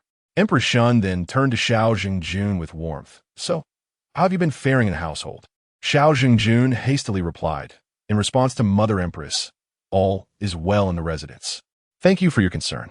Empress Shun nodded, accustomed to such exchanges. As your husband and wife, I hope you can live harmoniously. In the future, may you bear many offspring for the Qin Wang. And then concubine Chong will be pleased. Xiao Zhangjun respectfully acknowledged. Thank you for your guidance, Mother Empress. I shall remember your words. Empress Shun gazed at the beautiful, dignified, and graceful Qin Wang Fei, sighing inwardly. She held a fondness for noble ladies of esteemed lineage like Lady Cui, the Yin Wang Fei, and Lady Xiao, the Qin Wang Fei. They suited her taste well. However, it was regrettable that they were a few years older than her son and could not serve as secondary consorts, thereby benefiting the Yin Wang and Qin Wang instead. Contemplating this, Empress Shun thought of her own daughter-in-law. The Jin Wang Fei, of course, was not of humble origins. After all, the Jin Wang was a legitimate son, and his wife's background could not be inferior to that of her sisters-in-law. The Jin Wang Fei, Lady Zheng, was the legitimate daughter of the prestigious Zheng family from Xinjiang. Not only did she hail from a noble lineage, but her mother was also a princess of the royal family. Thus, the Jin Wang Fei was not only of high birth, but also had royal connections. Empress Shun was initially satisfied with this marriage, as unions among such families often led to powerful alliances for a prosperous future. Yet, reality weighed heavily on Empress Shun's heart. The Zheng lady was indulged at home, cherished by her family, but unfortunately, her health was frail and she fell ill frequently. To this day, no legitimate son had been born in the Jin Wang Fu. Though the Jin Wang himself was a legitimate son, all his offspring were illegitimate. Consequently, the Zheng family of Xinjiang was often ambivalent towards the Jin Wang. After all, if they fully supported him, they might face suppression from other noble families. They could not expend such effort only to see the fruits of their labor benefit others. They were well aware of their daughter's delicate constitution. Should she become empress and manage the inner court for the Jingzong, she would likely falter within a few years. With these thoughts, Empress Shun lost her inclination to engage in casual conversation with Xiao Zhengjun. It is getting late. You should head to Weiyang Palace, where concubine Chong is awaiting you. Yes, mother. We take our leave. Concubine Chong sat before a bronze mirror, allowing her maid to style her hair. The hour was indeed late. Yujin and the others should be arriving soon. Rest assured, Your Highness, I have already sent someone to inquire. Today, Concubine Chong adorned a stunning soaring crane hairstyle, reminiscent of a majestic bird poised for flight, complementing her elevated status and authority within the inner palace. Her hair was embellished with numerous exquisite ornaments, proclaiming the grandeur and nobility of the imperial family. The most striking piece was a red gold phoenix hairpin. Traditionally, such a golden phoenix was reserved for the empress. It now boldly adorned concubine Chang's hair. The graceful form and feather patterns of the phoenix were vividly visible, and its bright red gemstone eyes exuded an air of majesty. Flanking her hair were several jade hairpins and various gold pins, while pearl earrings lent concubine Chong an added touch of softness. Today, she wore a purple palace gown, a color that signified nobility, perfectly highlighting her esteemed position within the inner court. What Xiao Jingzong encountered was such a gracious Empress Chong. The daughter-in-law respectfully greeted her mother-in-law, wishing her good health and longevity. Empress Chong, with a warm smile, beckoned her to rise and come closer. She looked at her daughter-in-law with immense satisfaction, feeling victorious this time, for both of her daughters-in-law were exceptional, much to the envy of Lady Rome. Truly, they were wonderful children, and now the Empress could finally set aside a concern. If only she could soon cradle a grandchild in her arms, it would be even better. Empress Chong hinted at this meaningfully. Xiao Jingzong couldn't help but blush, lowering her head shyly. At that moment, Prince Qin spoke. Mother, the concubine of my household, Lady Lu, is with child, likely 3 months along. He stated this matter-of-factly, as if it had little to do with him. Empress Chong was taken aback. What? Why didn't you mention this earlier? For her, nothing was more important than her own grandchildren, even more than her daughters-in-law. Observing the beaming Empress, Xiao Zhengjun felt a surge of discontent towards Lady Lu, reflecting on her mother's words. Chapter 41. Worry on the eve of the wedding. Lady Xiao, consumed by concern, could not sleep throughout the night, so she decided to visit her daughter's chamber, where Xiao Jingzong also lay awake. Mother, what brings you here? Xiao Jingzong asked, puzzled. I couldn't sleep, thinking about your marriage tomorrow. I wanted to see you, for once you were married, it wouldn't be as easy to visit, Lady Xiao replied, her voice tinged with sadness, realizing that her daughter, raised for so many years, would soon belong to another family.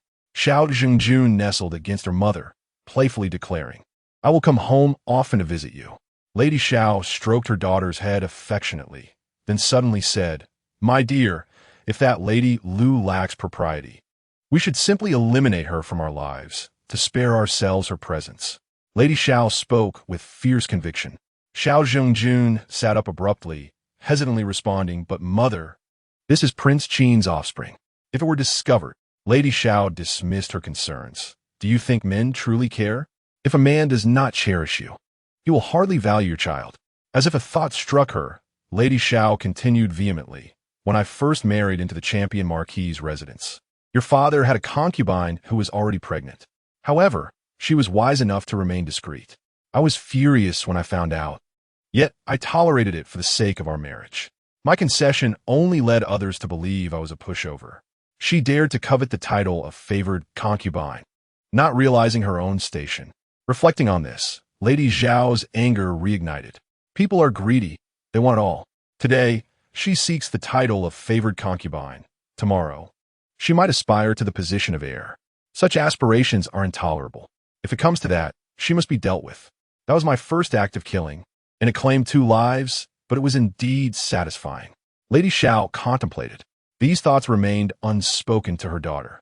The current Xiao Jingzong would not comprehend. In time, she would come to understand. Very well, my dear child. Take your time, to ponder deeply. And when you have made up your mind, simply send word to your mother. Lady Xiao gently caressed her daughter's face before turning to return to the estate. Xiao Jingzong, roused from her reverie, observed the delighted expression of Consort Chong and recognized that if this child were to be born, the Liu family might be destined for great fortune. Should they keep the child or not? Consort Chong felt a sense of joy in her heart, yet it was fleeting, no matter how wonderful a grandson might be. He could never compare to her own son. As she scrutinized her gentle daughter-in-law, a glimmer of intrigue crossed her eyes. Prince Qin busied himself with tea, acutely aware that his words at this moment would likely displease the princess. The jealousy of women could be quite formidable. However, the position of the firstborn was of paramount importance, and he was not yet prepared to welcome the arrival of Lu's child. If the child's mother were deemed unworthy, the offspring would likely be equally lacking. In families such as theirs, the existence of unworthy children was simply unacceptable. Their lineage was not merely a matter of victors and vanquished, for failure could bring misfortune to many. Had his father truly sired only 5 princes over the years? Certainly not. Countless dragon sons and phoenix daughters had perished before they could grace the jade plate. It is getting late, and, after all this commotion, you have yet to dine. Stay here with your mother and share a meal, Consort Chong cheerfully suggested. Thank you, mother, the daughter-in-law replied, feeling a sense of joy in fostering a closer relationship with Consort Chong. As Xiao Zhengjun assessed the array of dishes before her, she contemplated the prince's tastes. Despite being a princess, her late arrival at the estate, due to the lengthy wedding arrangements, meant her understanding of the prince was not as profound as that of others. Like Yao, yet, she firmly believed that her time would soon come, and she would occupy a cherished place in the prince's heart, becoming the woman who understood him best. Consort Chong was not a wicked mother-in-law. She did not impose strict rules upon her daughter-in-law, resulting in a pleasant rapport between them. To express her satisfaction with this new daughter-in-law and to reassure the Xiao family of their son's allegiance, Consort Chong bestowed upon Xiao Jingzong several exquisite gifts, including remarkable headpieces that dazzled the eye with their opulence. One must not shy away from risk to gain reward, Consort Chong remarked, showing little concern for material possessions. Grasping Xiao Zhengjun's hand, she said, "Now the Qin residence has you as the lady of the house. I only hope you can help stabilize the inner quarters. May your family live in harmony, and should there be any unruly elements, do not hesitate to bring them to my attention." Xiao Jingzong felt her smile falter at Consort Chang's words, which echoed her mother's counsel to her sister-in-law. Should she not have the freedom to manage matters as she saw fit? As the rightful mistress of the Qin residence, did she not possess the authority to deal with concubines? Nevertheless, Xiao Jingzong humbly lowered her head and replied softly, "Thank you for your guidance, mother. I understand." Consort Chong patted Xiao Zhengjun's hand with a smile, saying, "Well, it is getting late. You should return home soon." After watching her son and daughter-in-law depart, Consort Chong exhaled a sigh of relief, leaning back languidly in her chair. Indeed, the Xiao family was commendable, the daughter of a distinguished clan. With a slight furrow of her brow, Consort Chong let out a wistful sigh. Lan Hua offered a massage to Consort Chong, hoping to alleviate the empress's tension.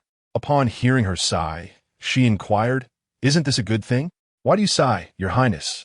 The empress replied, "I sigh because the emperor, wary of the unity and power of the clans, now permits the princes to marry daughters of these clans. What is he scheming? I hope it does not bring trouble to Eugene." It was inconceivable for Consort Chong to worry for the Xiao clan, although she was a daughter-in-law. Today marked merely their first formal meeting, and what deep affection could there be? Yet, a son is like flesh from one's own body, raised with great care. Consort Chong feared that these daughters of the clans might endanger her own son. "I must say," she continued, "there are advantages to humble origins, without so many reservations. Eugene could be loved freely." Consort Chong thought of Yao Shi, a wise and sensible woman, who had not been as restless as Li Shi in recent days. "I recall that not long ago, the emperor rewarded some shimmering brocade. You should fetch it for Yao Shi. The silk glimmers in the sunlight, looking radiant. Encourage her to create several beautiful garments to wear." Lan Hua hesitated, "Your Highness, will the princess not take this the wrong way? If the Shao clan is jealous over such trivial matters, life will become unbearable." Consort Yao waved her hand dismissively. "The days ahead are long. This is nothing to fret over. Furthermore, exquisite fabric looks best on a beauty. It is not wasted. Yes, Your Highness, I shall do so at once." Chapter 42. Shao Jingzong fainted from anger after Shao Jingzong entered the residence. The women of the inner court observed quietly, and given their status, they dared not provoke the princess. Thus the Qin Wangfu remained relatively calm. That night, Shao Jingzong shared the bed with the prince. Turning to him, she noted he had closed his eyes, and for some reason, she felt a chill in his demeanor towards her. She reassured herself. Perhaps it was merely because she had just arrived. Things would improve in time. Suddenly, a piercing cry of "Help me, Your Highness," startled Shao Jingzong. Annoyed, she thought, "Today marks only my second day in the residence, and someone dares to insult me? Who could it be? Is it the side consort Yao Shi or the concubine Li? Regardless, I shall remember this." Shao Jingzong looked at the prince, who had now awakened, and softly said, "Your Highness, please rest. I will go and see what has happened. Since you are awake, I shall accompany you to discover the cause of this disturbance." The prince replied, his expression reflecting displeasure, having been awakened by the shrill voice, which now caused a dull ache in his head. Shao Detsi, sensing the prince's displeasure, called out. Shao Detsi hurriedly entered, trembling with fear. "Your Highness, please forgive me. It is my fault that this miscreant has disturbed your and the princess's peace." With a fierce glare at the kneeling maid, he thought, "I shall see to it that you pay for this insolence. Your Highness, please save Miss L. She is in excruciating pain. Help her, Your Highness." The maid, desperate, had taken the risk to plead in the main courtyard. If she did not seek the prince's aid and misfortune befell Miss L, she would not escape punishment. Better to take a chance now. Shao Jingzong felt a sudden jolt in her heart. Today, during her visit to the palace to pay respects, she had just shared this delightful news with the Empress. If something were to occur tonight, what would the Empress think of her? A sense of panic gripped Shao Jingzong. Despite her disdain for Lady Lu, she had to acknowledge that the child she carried was of royal lineage, a matter of great distinction. Shao Jingzong cautiously explained, "Your Highness, I have only just entered the household and have yet to assume control over its affairs. I am unaware of who currently oversees the inner chambers. How could such a significant event occur without the presence of Sister Yao?" Seizing the opportunity, she sought to probe further. Noting that since she had only recently joined the household and had not yet taken charge, Lady Yao, being of the highest rank among the concubines, ought to be involved. However, Shao Jingzong misjudged the situation. The Prince of Qin replied calmly, "Lady Yao is indisposed, and the affairs of the inner chambers have been entrusted to the matron sent by my mother. Perhaps the princess should summon her for clarity." With that, the prince dismissed Shao Jingzong, irritated by her continued probing at such a critical moment. "Go fetch a physician and call for the responsible matron," he commanded. Shao Jingzong's expression darkened. She had not anticipated that Lady Yao would prefer to relinquish authority to a servant rather than assume it herself. It was her own fault for not inquiring more thoroughly. It seemed Lady Yao was indeed one who shunned power. "Very well, I shall bide my time." At that moment, Shao Deji received news that left him somewhat astonished. He pondered whether the princess's misfortune was simply too great, as it seemed she was fated to encounter such unfortunate events. "Your Highness," he reported cautiously, "the matron in charge, Matron Wang, has fallen ill and is unable to rise. She has transferred her responsibilities to Matron Shao, who serves beside the princess." Matron Shao was a trusted confidant of a favored concubine within the palace, temporarily managing the affairs of the Qin prince's residence, which had yet to be fully established. She had garnered respect and a certain stature before her superiors, not to be treated like an ordinary servant. The Prince of Qin turned to Shao Jingzong, his gaze inquiring. "Matron Shao?" he asked. Shao Jingzong's expression shifted alarmingly. This Matron Shao was not only her own wet nurse, but also her mother's companion, fiercely loyal to her mother. Thus, she had been assigned the management role under the given surname, and her authority in the household was formidable. Matron Shao, much like Shao Jingzong's mother, possessed a strong-willed character. and it was likely she had already assumed that the control of the Qin prince's residence was rightfully hers. She likely wished to alleviate Xiao Zhengjuan's burdens and did not want to interfere with her relationship with the prince, which was indeed a misguided notion. This was the Qin prince's residence, not the duke's. Your Highness, please do not be angry. Matron Xiao is my wedding gift matron. Xiao Zhengjun attempted to defend her. I'm aware of that. I am inquiring about this Matron Xiao. The Prince of Qin interjected, a flicker of impatience crossing his features. What is this nonsense? The old servant approached, bowing to the prince and princess. Your Highnesses, may you have good fortune. Matron Xiao was held in high esteem before Madame Xiao, and thus commanded respect in Xiao Zhengjuan's presence, rendering her presence unnecessary for the night watch, particularly as she had just risen from her sickbed. Xiao Zhengjun felt a surge of anger, realizing that it was a grave mistake to have acquiesced to her mother's request to bring the old matron, Xiao Mama, along. Was it not preferable to enjoy a tranquil life outside the palace? This was the residence of the Qin Wang, a place where she could not exploit her mother's influence to assert her will. Xiao Mama, why did you not inform me about accepting the steward's placard from Wang Mama? Xiao Zhengjuan's anger intensified. How could such chaos ensue upon her arrival at the Qin Wang Fu? How would she establish her authority as a steward in the future? What would the Wang think of her now?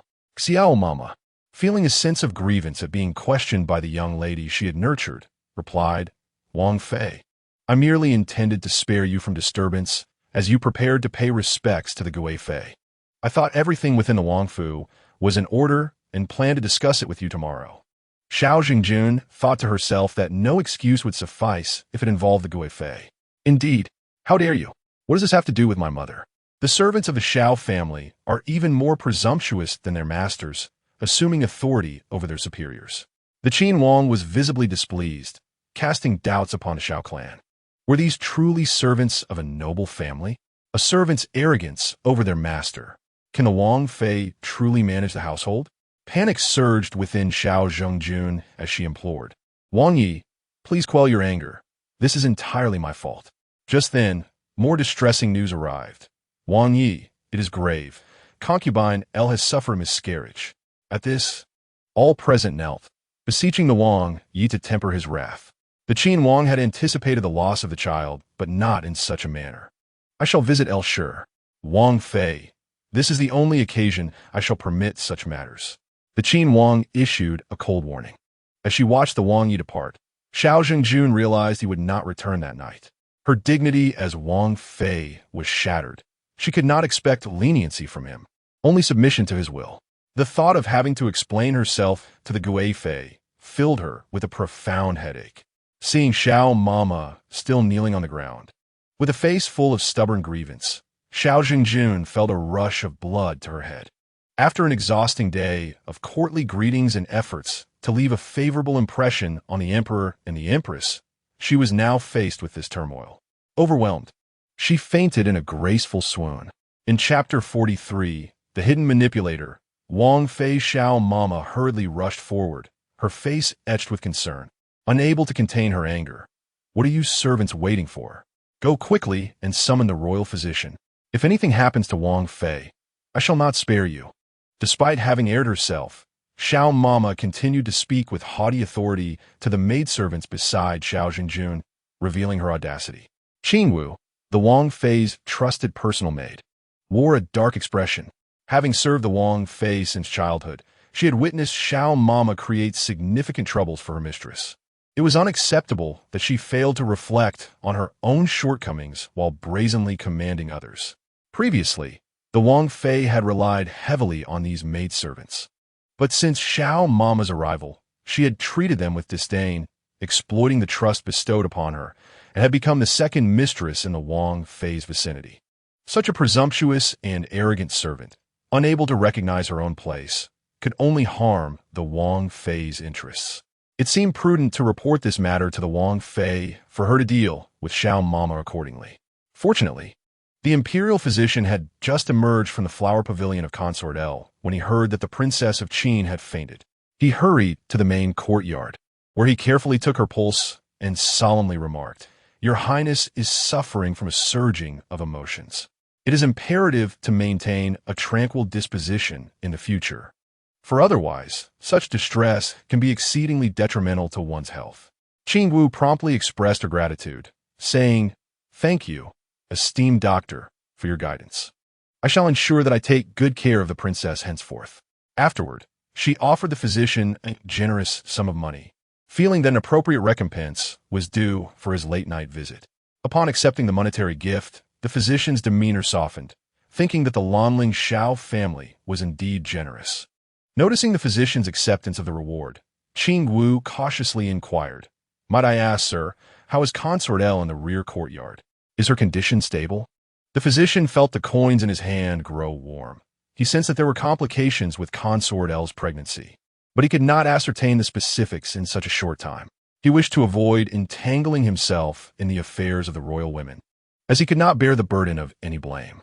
Thus, he vaguely replied, "Though Miss L has lost her child, her fundamental health remains intact, and she shall have another opportunity to conceive the heir of His Highness the Prince of Qin." Having spoken, he gestured for his apprentice to gather their belongings and depart swiftly. Qing Wu wanted to stop him, but felt it was inappropriate, as the princess had yet to regain consciousness. As a mere servant, she could not act independently and had no choice but to let the physician leave. She pondered the implications, realizing that even before her master had firmly established herself in the household, others had already begun to stir discontent. Regardless of the circumstances, Consort Yao's miscarriage would inevitably cast a shadow upon the reputation of her own mistress. With a sigh, Qing Wu returned to watch over the princess, reflecting on the complexities of the royal household, where harm could be wrought without shedding blood. Observing the princess's pale and haggard visage, Qing Wu attributed the situation to the meddling of Granny Shao. What was supposed to be a glorious occasion for the princess to receive the courtesies of the ladies in the rear courtyard had now turned into a time of rest upon her bed. As dawn approached and the princess showed no signs of awakening, Qing Wu commanded, "You there. Go to the rear courtyard and relay a message that the princess is unwell and should not be disturbed for greetings tomorrow, and do so with a tone of courtesy."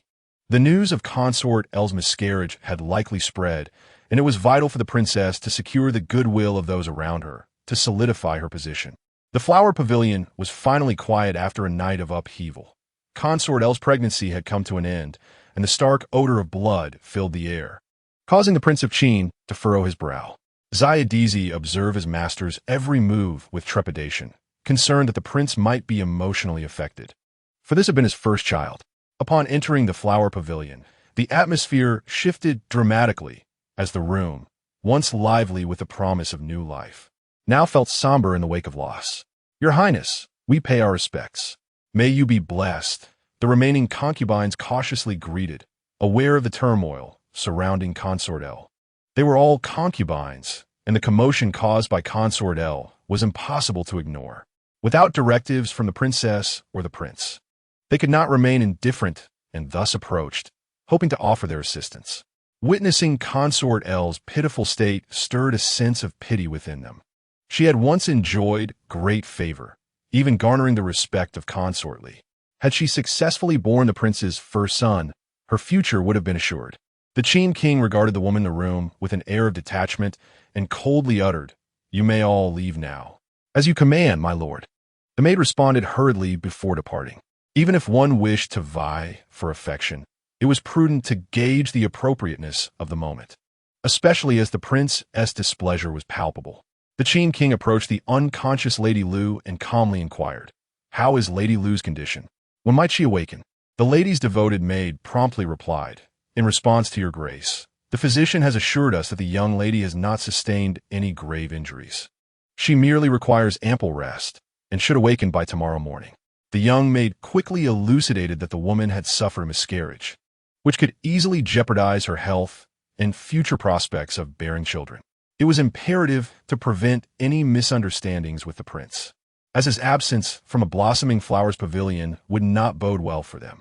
Should anything be lacking, simply report to the front courtyard and inform the princess. "I shall return to see your lady tomorrow," stated the Qin king before turning to depart. Although he did not long for the child arrival, he could not permit his offspring to be harmed without cause. The Qin king instructed Xiaoda to keep the news under wraps. Otherwise, the rumors surrounding the miscarriage of a concubine on the very day following the princess's entry into the manor would tarnish her reputation. The rise and fall of one would inevitably affect the other. If the princess's standing were diminished, so too would his own. As he toyed with the ring on his finger, he pondered deeply, Xiao family. Who could be plotting against them? Your Highness, this is the list of individuals and matters that Lady Lu has interacted with recently, reported a man clad in black. It appears that an additional ingredient was added to the food of the old matron, which induces diarrhea. Furthermore, the matron, having left her window open at night due to her affinity for coolness, fell ill, for she is of advanced age. Previously, the matron had intended to pass the tokens to the secondary consort due to her own ill health, but the secondary consort has also been unwell. Lady Li expressed an interest in taking over, yet was rebuffed by the matron for not adhering to protocol. Subsequently, as the matron's health continued to decline, a maid from the princess's entourage voluntarily took over, allowing the matron to recuperate elsewhere. Today, Lady Lu experienced abdominal pain due to consuming dishes unsuitable for pregnant women. Given the lateness of the hour, the physician required the tokens to enter the inner courtyard, and with the matron absent, they sought assistance from the main hall. The man in black succinctly recounted his findings. The Qin king inquired coldly, so, due to a bout of indigestion, the child could not be preserved? Who administered the poison to the matron? She has served my mother for many years and has witnessed much in her life. Your Highness, please forgive us. We are still investigating. I grant you 3 days to uncover the truth. Should you fail, seek your fate elsewhere. The Qin king replied with indifference. The man in black, drenched in sweat, understood the peril. Should their master forsake such shadowy protectors, their only fate would be death. Chapter 44. Caught in a slumber, this turmoil not only cost the Qin king a child, but also rendered the Qin princess ill. Upon learning of this, Consort Yao could not help but frown. What calamity has befallen us? How is the matron faring? This matron had been her trusted elder, brought from her family into the palace, and it was distressing to see her harmed in such a manner. Clearly, the individual orchestrating these events was formidable. In response to your majesty, came the reply. The matron is elderly, and the physician insists she must rest well and not be burdened further. Lan Hua spoke candidly, her face etched with concern. Wang Mama had indeed been her benefactor. Without her guidance, how could she have served the empress so closely? However, it was also Wang Mama's influence that led to the downfall of the rear courtyard of the Qin Wangfu. One wondered how the Guifei would address Wang Mama's shortcomings. Guifei Chong harbored resentment. After all, it was her first grandchild that had been lost. Yet, Wang Mama had consistently attended to her, so it was difficult to cast blame. Perhaps it was best for Wang Mama to recuperate well and then return home to revel in her grandchildren's company. She had endured considerable hardships over the years, and the empress would not neglect her. After expressing her thoughts, Guifei Chong shifted her focus. What was the situation with the accompanying wet nurse by the Wang Fei's side? If she had accepted the management duties, she ought to take her responsibilities seriously. The Wang Fei needed to properly discipline her servants. All of Guifei Chong's ire was redirected towards Xiao Mama, and she also felt some resentment towards Xiao Jingzong. Such a cunning servant, Guifei Chong understood, having relied on her years of devoted service, had begun to act with authority. This was a common occurrence in large families. However, while Xiao Mama's arrogance might be tolerated in the Xiao household, it was unacceptable within the Qin Wangfu. Lan Hua, observing the empress's furious countenance, cautiously inquired, Your Highness, do you intend to take action against her? Guifei Chong sneered, stating that it would depend on whether the Wang Fei could bear to part with her. She felt a tinge of disappointment towards the Xiao family. It was said that the wife of the champion marquis managed her household with strictness, yet she had raised such a servant. It was no surprise, then, that things had turned out this way. Lan Hua stood respectfully to the side, refraining from interjecting. Though the empress harbored some grievances against the Wang Fei, a master remained a master. They, as servants, had no place to speak against their superiors. While few outside were privy to the affair concerning concubine L, all the women in the Qin Wangfu were aware. Especially since today, was a significant day for paying respects to the Wangfei. The fact that a message had been sent from the Wangfei's side to postpone the visit was unprecedented. Even the Jin Wangfei, despite her poor health, had managed to receive the grand gestures from the women of the rear courtyard. This morning, upon learning the news, Li Shufei had been unable to contain her glee, her smile unyielding. She chuckled, believing she had conceived a golden child, only to find that it was all for naught. Some individuals must learn to recognize their own station. If one is not fated, then one is simply not fated. How poignant that remark was. Mingyue joined in the amusement, noting the chaos in the Fanghua Pavilion that morning, where concubine L was in a frenzy. Where was she earlier? Li Shufei shot a cold glance at Mingyue, curtly commanding kneel, startled by her master's frosty demeanor. Mingyue realized something and gasped, "Forgive me, my lady, I understand my mistake." She hastily knelt on the ground. Li Shufei regarded Mingyue with a glint of amusement, coldly asking, "Oh, what was your error?" Mingyue trembled, recalling her master's previous methods at the Marquis's residence, and dared not speak. Quaking, she stammered, I speak." Li Shufei's icy gaze bore down on the kneeling maid as she gently caressed her palm. Mingyue covered her face, weeping, "Please, my lady, spare me. I should not have accepted concubine L.S. Silver. I shall not dare again." Li Shufei exclaimed with anger, "You lowly servant, have I deprived you of food or drink? Are you so desperately in need of money that you would accept anyone's silver? This time you accepted her money to speak well of her. Will you next be obliged to do her bidding?" She fixed a cold glare at Mingyue. Mingyue hurriedly kowtowed, disregarding the other servants present in the room. "Please quell your anger, my lady. I shall never dare again. I truly thought that concubine L wished to curry favor with you. And I believe that if you accepted her, I might have a patron to serve. That is why I accepted it. I will not dare again. I have served you since childhood, with unwavering loyalty." Upon hearing Mingyue's explanation, Li Shufei's expression softened somewhat as she coldly huffed, "I believe you do not dare." With that, she coldly instructed, "You may escape the death penalty, but the punishment for living is severe. Go kneel in the corner and reflect upon your actions. Should there be a next time, I shall see how I deal with you." "Yes, thank you for your punishment, my lady," Mingyue quickly replied as she knelt in compliance. After learning of Mingyue's punishment, the servant Suyue from Jiue Pavilion sighed, as if accustomed to such occurrences. Observing Suyue's demeanor, many servants in Jiue Pavilion felt as though they were under a tight constraint, realizing that there were indeed masters who relished punishing their servants. Encountering such a master meant a servant's life was of little worth. Yao Meier rose late, well past the sun's zenith. Early rising was indeed a most arduous task for her. Gazing at the sun outside, she pondered whether she was not supposed to pay her respects to the princess today. Tinglan carefully attended to her mistress's ablutions and quickly replied, "The princess is ill. The servants from the main courtyard have just conveyed the message that today's formal greetings have been waived, pending the princess's instructions." Ill? She fell ill just after entering the Wangfu? One might think the feng shui of our Qin Wangfu is poor. Yao Meier harbored no intention of currying favor with the princess, as they were adversaries with no means of reconciliation. The women in the back courtyard were all enemies to one another, unless one was devoid of desires and aspirations, which was a rare occurrence. Thus, Yao Meier had no intention of fostering good relations with the women of the Qin Wangfu's inner quarters.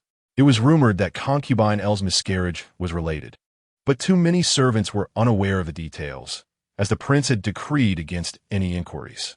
Tinglan reported back, "A miscarriage?" Yao Meier pursed her lips, deciding that if they were not to inquire, then so be it. Go and deliver some medicinal herbs to concubine L, lest someone accuse me of being cold-hearted. At that moment, Prince Qin arrived, prompting the doorkeeper maid to exclaim, "His Highness, Prince Qin, has arrived." Yao Meier felt a wave of panic. Why had the prince come at such a time when she had yet to change or freshen up? Prince Qin furrowed his brows and instructed his attendant, "You stay here." "As you command," the attendant replied promptly, feeling relieved and hoping that the prince's mood would improve upon visiting Yao Meier.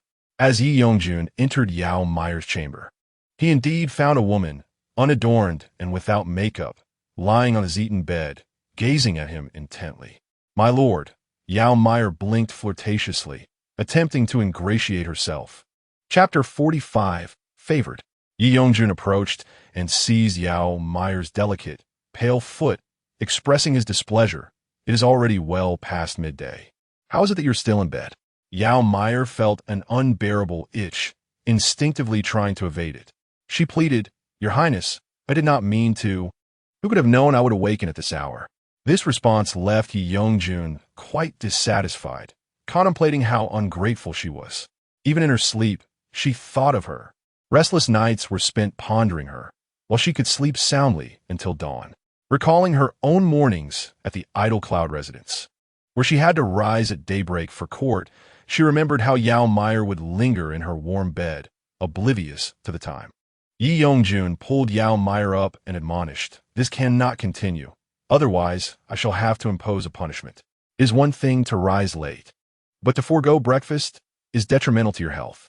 After speaking, he observed the sparkle in Yao Meier's eyes with amusement, unable to resist pinching her soft, plump cheeks. Her small face was delightfully chubby, reminiscent of a kitten, and Yi Yongjun was thoroughly pleased with the gesture. However, Yao Meier felt as though the sky had fallen, indignantly exclaiming, "Your Highness, you must not use hands that have touched my feet to touch my face." Overwhelmed with distress, she lamented how exceedingly inappropriate his actions were. Ting Lan, standing nearby, could not help but swallow hard. "Oh dear, the side consort is usually the epitome of cleanliness, bathing daily. Quickly, Ting Lan, draw some water. I must wash up at once." Yao Meier felt sullied by the prince's actions, deeming him rather wicked. She hurriedly groomed herself, casting a wistful glance at the prince as she inquired, "Your Highness, you have not visited the Idle Cloud residence these past few days. What brings you here today?" Yi Yongjun smiled amiably and replied, "I have been quite occupied lately, but I shall make it a point to visit you more often." Afterward, he turned to Xiao Detzi, who eagerly stepped forward, a fawning expression on his face. "Your Highness, this hairpin was specially crafted by the master for the side consort. It is based on a design drawn by your Highness himself. Do take a look." With a grin, Xiao Detzi thought to himself how remarkable this master was. Even upon the princess's arrival, the prince still bore her in mind with such thoughtful gifts, ensuring she would not fall from favor. As Xiao Detzi raised his gaze, he was met with Yao Meier's radiant smile, which filled him with a sense of spring's blossoming beauty. If the prince were to disregard such a captivating beauty, could he truly be considered a man? It would be utterly unjust for Yao Meier not to be cherished. The hairpin lay quietly within a brocade box, crafted from pure gold, with its head adorned by a blossoming peony. The petals were layered intricately, and the heart of the flower was embellished with several lustrous pearls, their pearlescent sheen harmonizing splendidly with the golden stem, adding an air of opulence. The tassel was composed of red gold and coral, the vibrant coral enhancing the hairpin's grandeur. Yao Meier admired the exquisite piece, picking it up to play with, then wistfully remarked, "Thank you, Your Highness. I truly adore this hairpin. However, as the peony is the queen of flowers, would it not be presumptuous of me to wear it? Let us set it aside for now. There will surely be opportunities in the future.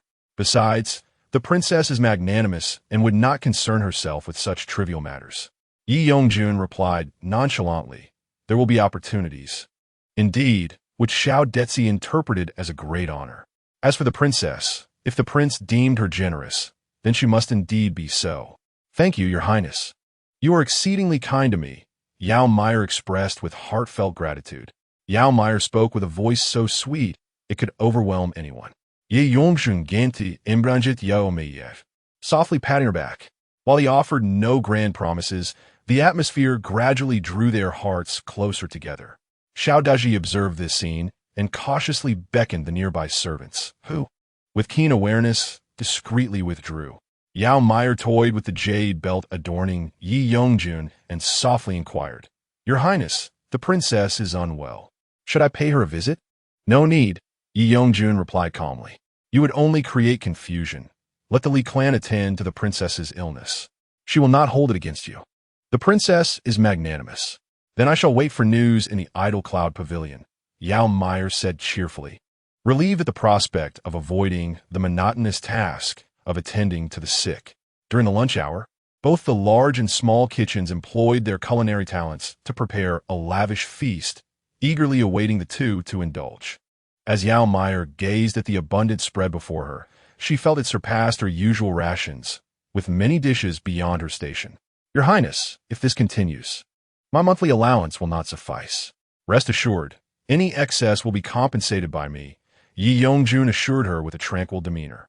The side consort received an official stipend from a court, along with a monthly allowance from the royal residence. Typically, women of her rank lacked for nothing, as they were afforded the dignity befitting royal family members. However, to enjoy a more opulent lifestyle, one's dowry and the prince's favor were paramount. After all, how could a noble prince, of such high birth, not provide for his beloved?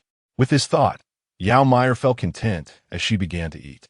Just as one nurtures a flower with time and resources to cultivate a pleasing bloom, so too do favored women in the palace grow more beautiful and cherished. This cycle of affection was a positive one. The comforts and privileges of a favored consort far surpassed those of mere concubines. The servants of the idol cloud pavilion felt a sense of pride in the side consort's favor, alleviating their concerns about the princess's arrival. They mused, how could our mistress possibly lose favor? It had not been long since the princess entered the residence, and already the prince had come to dine with the side consort in their pavilion. The large kitchen was the first to hear the news, for in the royal residence, matters of sustenance were paramount. Those who dined well were favored and held status. The moment the prince visited the idol cloud pavilion, the kitchen was abuzz with excitement, marveling at Yao Meier's continued favor. Some quick-witted individuals hastened to sell the news for a few coins, eager to amass a little private fortune. The kitchen manager was busy preparing meals, knowing that as meal times approached, the lord's feasts must be ready, lest he face dire consequences. Do not dawdle. Quickly check if the prince and side consort's meals are prepared. If so, send them immediately without delay. Also, see to the princess's meals. Do not waste any time if you wish to keep your positions. The manager bellowed. At this moment, the cook cautiously inquired, "Chief, shall we prepare the meals for Lu Shiji as usual?"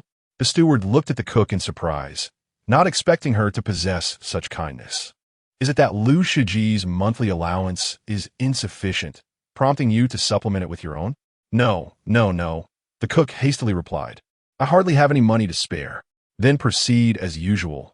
Lu Shiji's share has long been exhausted. This is the harsh reality. Lu Shiji had just suffered a miscarriage, and her favorable treatment vanished in an instant. Chapter 46. The bestowal in the main courtyard. Princess Xiao Zhengjun gradually awakened as noon approached. Qingwu, witnessing the princess's awakening, felt a surge of joy. "Your Highness, you have finally awakened. What shall we do if you do not awaken in time for tomorrow's return visit?" Xiao Zhengjun, glancing at Qingwu, asked, "What time is it now? Where's the prince?" Upon hearing the mention of the prince, Qingwu's expression shifted slightly, yet she replied, "In response to your Highness, the prince has gone to Yao's side consort's residence." Xiao Zhengjun could not articulate her feelings. Her newlywed husband had chosen to accompany another woman during their honeymoon phase. Struggling to suppress her inner bitterness, she wondered, was the prince blaming her? Changing the subject, she asked, "What of Aunt Xiao?" Upon mentioning Aunt Xiao, Xiao Zhengjun's expression soured. It could be said that she had endured this calamity because of Aunt Xiao. At that moment, Yin Shu entered with a report, "Your Highness, a lady from the palace, sent by the imperial consort, has arrived." Hearing this, Xiao Zhengjun quickly rose. "Hurry. Prepare me for an audience." She was taken aback that upon awakening, the imperial consort had already dispatched someone. It was fortunate she had awakened in time, or she could only imagine how the consort might perceive her. It was all Aunt Xiao's doing. Qingwu and Yun Shu assisted the princess in her preparations, and soon, Xiao Zhengjun was suitably attired to receive the lady from the palace. "I pay my respects to the princess. May your Highness enjoy health and prosperity." Xiao Zhengjun courteously responded, "Dear lady, there is no need for such formality. I apologize for making you wait." The lady, attending to the esteemed Chang Guifei, maintained decorum and refrained from flaunting her position. "May I inquire if your visit pertains to any directives from Her Highness?" Xiao Jingjun cautiously probed. The lady replied, "In response to your highness, I have come at the behest of the imperial consort, who is concerned for your well-being. She instructed me to bring some medicinal herbs and supplements for you." Continuing, the lady added, "Upon learning of Lu Shiji's situation, the imperial consort was deeply saddened. Considering it the prince's first offspring, even the emperor has inquired about it. The consort has emphasized that such matters should not recur, and it remains the responsibility of the servants to ensure you are well monitored." Xiao Zhengjuan's face flushed with a mix of embarrassment and indignation. It was truly humiliating for her, a legitimate daughter of the Xiao family, to be undermined by a servant, transforming her into a subject of ridicule and drawing the ire of the palace ladies. Alas, there was no recourse but to swallow her grievances. She quickly offered her apologies. "Your Highness speaks the truth. It is my lack of diligence in management. I shall exercise greater caution henceforth." The aunt observed the sincerity in the demeanor of the Qin Wangfei as she acknowledged her mistake, and her smile appeared genuinely warm. Thus, the maid respectfully took her leave. By the way, these several bolts of fabric were bestowed upon concubine Yao by the noble consort. I kindly request the Wangfei to summon a servant to guide me, as the noble consort instructed that I personally deliver them. Very well, Qinwu. Please escort the aunt to Xianyan residence. The Wangya is there as well. Xiao Zhengjuan's words carried a hint of malice, as he seemed intent on casting aspersions upon Yao's character. The Wangfei had only recently entered the palace, and already Yao was luring the Wangya to Xianyan residence. He doubted whether the noble consort could truly be at ease, for a mother cannot bear to see anyone ensnaring her son. However, Xiao Zhengjun, in his cleverness, fell victim to his own schemes. The Chang Guifei paid little heed to notions of seduction. She had faith in her son's fortitude. Furthermore, how could it be acceptable for a newly arrived Wangfei to fall ill, leaving her precious son without care? Such customs were unfathomable. "Thank you, Wangfei. I shall take my leave." Xianyan residence, besides the main courtyard, was the finest abode. Its interior rivaled the main residence in both comfort and elegance. Though it was understated, it exuded a quiet opulence. Qin Wu, being well versed in the ways of the world, recognized the value of certain items. After all, concubine Yao was merely the daughter of a third-rank civil official. Such refinement was beyond her reach. It seemed the rumors held truth. His Highness, the Qin Wang, indeed cherished concubine Yao. Qin Wu sighed inwardly, realizing that concubine Yao would not be easy to contend with. Having escorted the aunt thus far, she prepared to return and report back.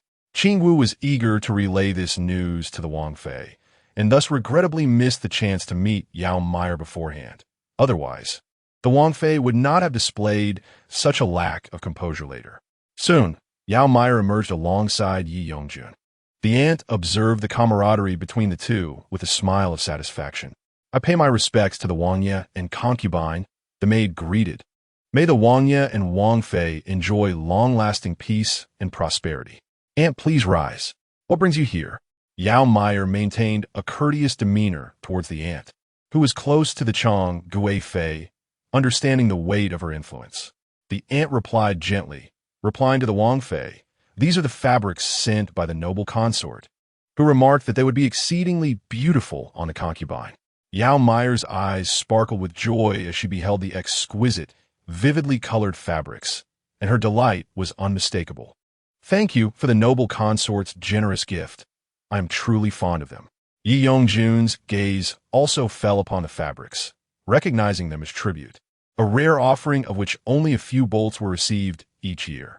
Even the principal consort in the palace received only 2 bolts annually. It seemed the noble mother held great affection for you.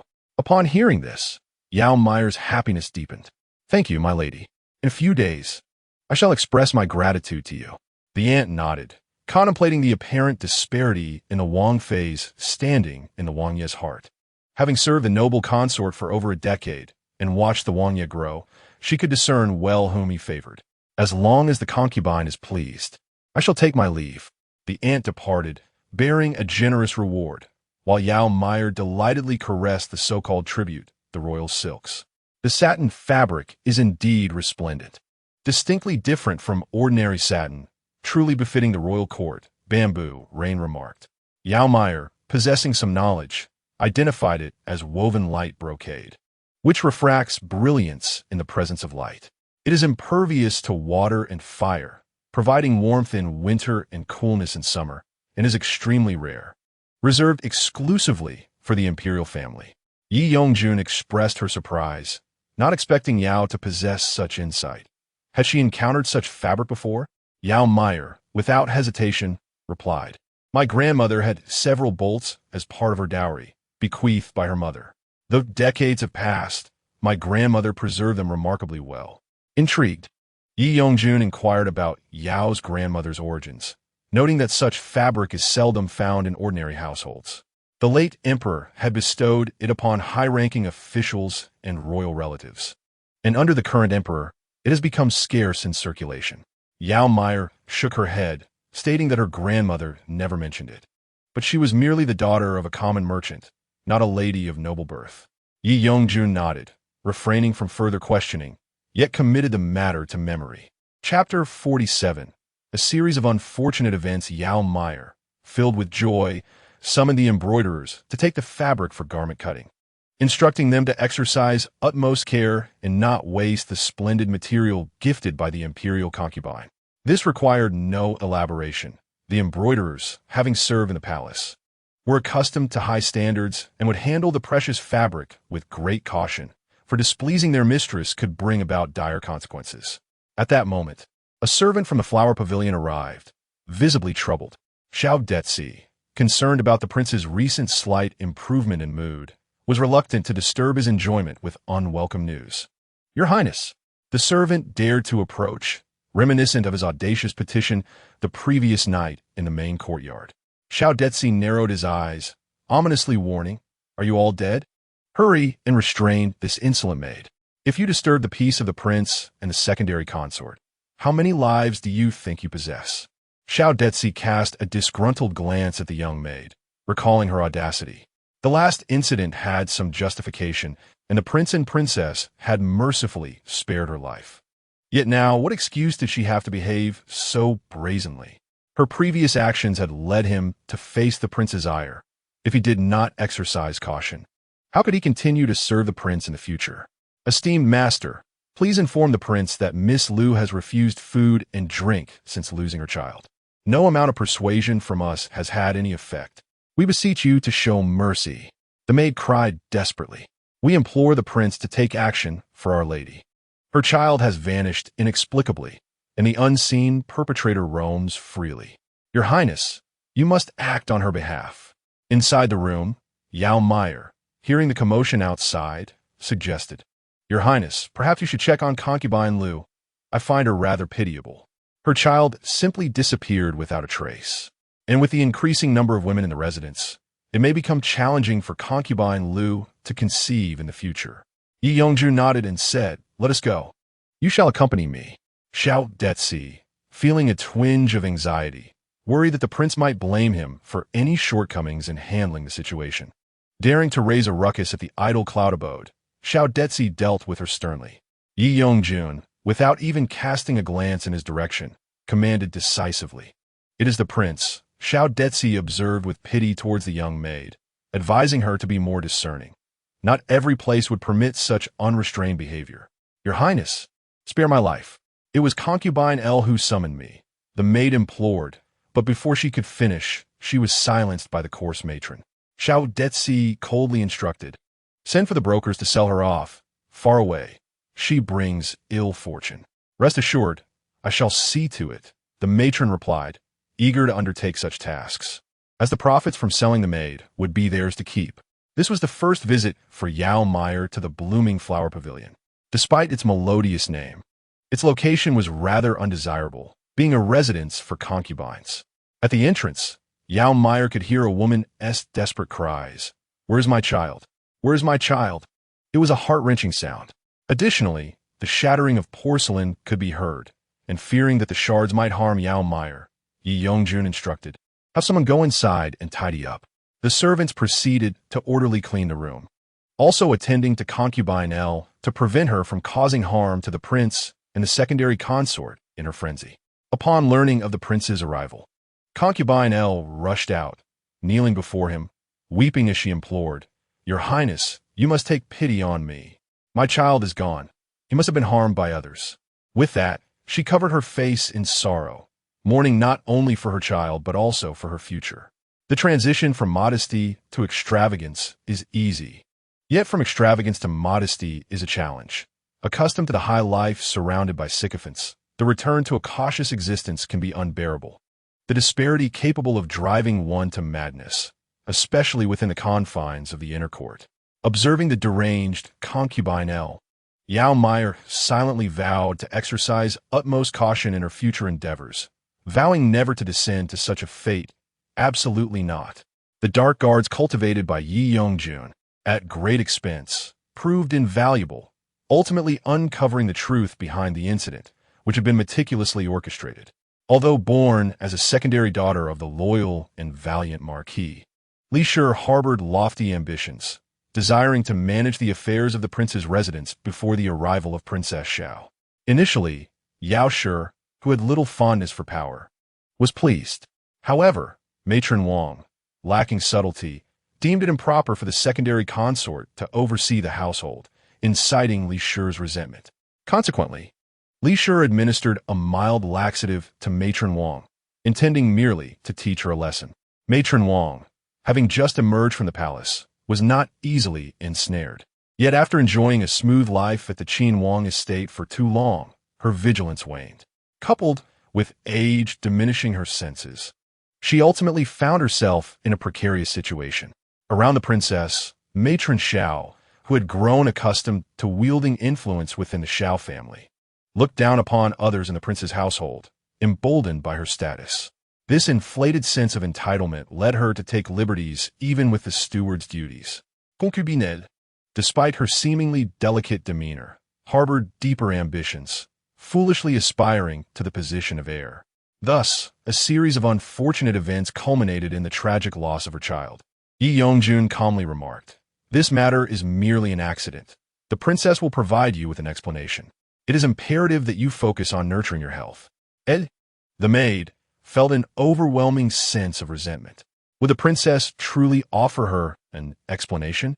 Ultimately, was it not the princess who held the final say? Her own child was lost, and it was that wretched servant who caused her misfortune. Could it be that the servants surrounding the princess were deemed more significant than her own child? Elle was filled with bitterness, her heart brimming with indignation. Though she did not voice it, the reality was evident. If the child had been born, Elle would have had something to compare with the princess and her favored servants. This was the nature of the inner quarters. Some thrived while others suffered. Upon hearing L's words, Xiao Jingjun was compelled to contemplate how to quell the turmoil. Although the prince had spoken thus, one could not dismiss the possibility that he would harbor a grudge in his heart. Yin Shu frowned. "Your Highness, Elle is truly audacious. Is it not clear that she harbors resentment towards you? How bold of her to challenge your authority, not grasping the gravity of her own position." Qing Wu remained silent, recognizing that this situation was instigated by the meddling of old Madame Xiao, which had inadvertently affected the princess. Yet, since Madame Xiao was also a part of the princess's entourage, to dismiss her outright would inevitably tarnish the princess's standing. This predicament was indeed complex. Chapter 48. Punishing Madame Xiao Jingjun felt as though her head might burst, her voice icy as she commanded, "Summon Madame Xiao." The princess was growing increasingly impatient with the troubles brought about by this meddlesome old woman. Previously, out of respect for her mother, she had treated Madame Xiao with kindness. However, that leniency could no longer continue, for she could not allow Madame Xiao to ruin her reputation. Madame Xiao, accustomed to a leisurely routine, had grown complacent, which explained her audacity in creating trouble for Xiao Jingjun. When Qing Wu went to summon Madame Xiao, she discovered the latter lounging in the tea room, allowing a young maid to massage her while sipping tea and enjoying delicacies from the kitchen. How dare she act as though she were the mistress, creating chaos and expecting the princess to clean up after her. With a stern expression, Qing Wu announced, "Madame Xiao, the princess requests your presence for a discussion." Madame Xiao glanced at Qing Wu with an air of superiority, acknowledging her with a dismissive nod. After wiping her mouth, she instructed the young maid. You may continue with your tasks. I shall speak with the princess and return shortly. Madame Xiao felt no trepidation about the princess's reaction. After all, she was the princess's wet nurse and a trusted companion, having served faithfully since childhood. Old servant pays her respects to the princess. May your highness be blessed. Madame Xiao said with a grin. I wonder what matters the princess wishes to discuss with this old servant? Xiao Jingjun observed the arrogant old woman with a cold gaze. Though she was indeed her wet nurse, she was not the only one. The distinction between master and servant must be made clear, and those who err must face appropriate consequences to recognize their true standing. Kneel, Xiao Zhengjun commanded in a voice that left no room for argument, her lofty presence unmistakable. Madame Xiao momentarily faltered, yet stubbornly replied, Your Highness, this old servant is unaware of any wrongdoing. With a mere glance from Qing Wu, the servant swiftly subdued Granny Xiao. Observing her futile struggles, the expression on Xiao Zhengjun's face grew increasingly frigid. Qing Wu, strike her, commanded the princess. Dare to act recklessly before me? Qing Wu had long harbored disdain for Granny Xiao, whom she believed impeded the princess, and she struck with great force. After a flurry of slaps, Granny Xiao seized the opportunity to unleash a torrent of abuse upon Qing Wu. You little wretch, did you incite the princess against me? Do you not realize your family remains within the Marquis of Champion's household under the madam's authority? Beware, or I shall. Qing Wu's subordinates, unyielding, retorted. How dare you act insolently before her highness? This is the Qin Wangfu, not the Marquis of Champion's estate. Do you comprehend the trouble you've caused the princess? Even if you were to report to the madam, I would not fear the consequences. Only then did Granny Xiao understand the gravity of her situation. I did not intend to offend. I merely acted in the princess's best interest. She is the rightful mistress of the Qin Wangfu and ought to oversee the household. Xiao Zhengjun rebuked her. You acknowledge that I am the mistress of the Qin Wangfu, yet you attempt to usurp my authority? Your actions are utterly superfluous. Do you realize that due to your negligence, concubine L has lost her child? The Wangya has lost a descendant, and the Empress Dowager has lost her grandson. Your transgressions are grave, and you dare to continue your insolence? I assure you, not even your mother can save you now. The Empress Dowager has already been informed and desires that I teach you a proper lesson, yet you refuse to repent. Fear finally gripped Granny Xiao, not from remorse, but from the dread of facing the Empress Dowager's wrath, which even the madam could not avert. She collapsed to the ground, pleading, Your Highness, spare me. I acknowledge my mistakes. Considering my years of diligent service, grant me another chance. I may lack merit, but I have endured hardship. Xiao Zhengjun displayed a reluctance to continue the conversation, her demeanor softening. Qing Wu quickly knelt, urging, Your Highness, you must not show mercy. The Wangya has insisted you provide an explanation to concubine L. You cannot simply let Granny Xiao off the hook. Qing Wu and Xiao Zhengjun played their respective roles. One as the harsh enforcer, the other as the reluctant sovereign. Granny Xiao's face was a mask of desperation, yet within her heart simmered resentment. After years of servitude to the madam and the princess, she felt betrayed, especially by Qing Wu, whom she deemed a mere child. How could this wretched girl seek her life? Nevertheless, she continued to plead, Your Highness, please have mercy. Enough. Granny Xiao has served me for many years, and while she claims to have no merit, she has endured her share of hardships. I shall plead for you before the Wangya, but while you may escape death, you cannot evade punishment. Take her away and administer 20 lashes. Granny Xiao gasped in horror. She felt as if she were already half in the grave. Would she survive such punishment? Your Highness, please spare me. Have mercy on this old servant. Outside, the dull thud of the board striking flesh echoed, and upon hearing it, Xiao Zhengjun suddenly found her own headache lessened. Xiao Zhengjun gazed at Qing Wu with gentle words. Qing Wu, I appreciate your hard work. In the days to come, it seems that Aunt Xiao might hold a grudge against you, so do exercise caution. If she intentionally seeks trouble, do not hesitate to report to me, and I shall seek retribution on your behalf. Qingwu shook her head, replying, "Your Highness, do not worry. I'm not afraid. I will manage matters myself." The punishment you have given Aunt Xiao serves to remind her, preventing her from committing more grievous errors in the future. She should feel gratitude towards you. Xiao Zhengjun sighed, hoping Aunt Xiao would comprehend her good intentions. Otherwise, should further issues arise, she would be unable to protect her. Once the punishment is carried out, please send Aunt Xiao some fine healing ointment and find a young maid to attend to her, ensuring she recovers properly. Qingwu nodded. Your Highness is benevolent. Your orders shall be followed. Afterward, Xiao Zhengjun glanced at Yin Shu. Yin Shu, I shall be returning to my family tomorrow. How are the return gifts prepared? Yin Shu promptly responded. In reply to your Highness, the return gifts have been arranged. Xiao Zhengjun nodded in satisfaction, as long as it is ready. When I return, do not mention Aunt Zhao's matters to my mother. There is no need for her to worry. I can manage this. Qingwu was wholly devoted to Xiao Zhengjun, adhering to her every word, and at once assured, "Yes, your Highness." She held unwavering confidence in her mistress, as did Yin Shu. However, Yin Shu felt a tinge of concern. Will the prince? Before she could finish, Qingwu interjected, "Tomorrow's visit is customary.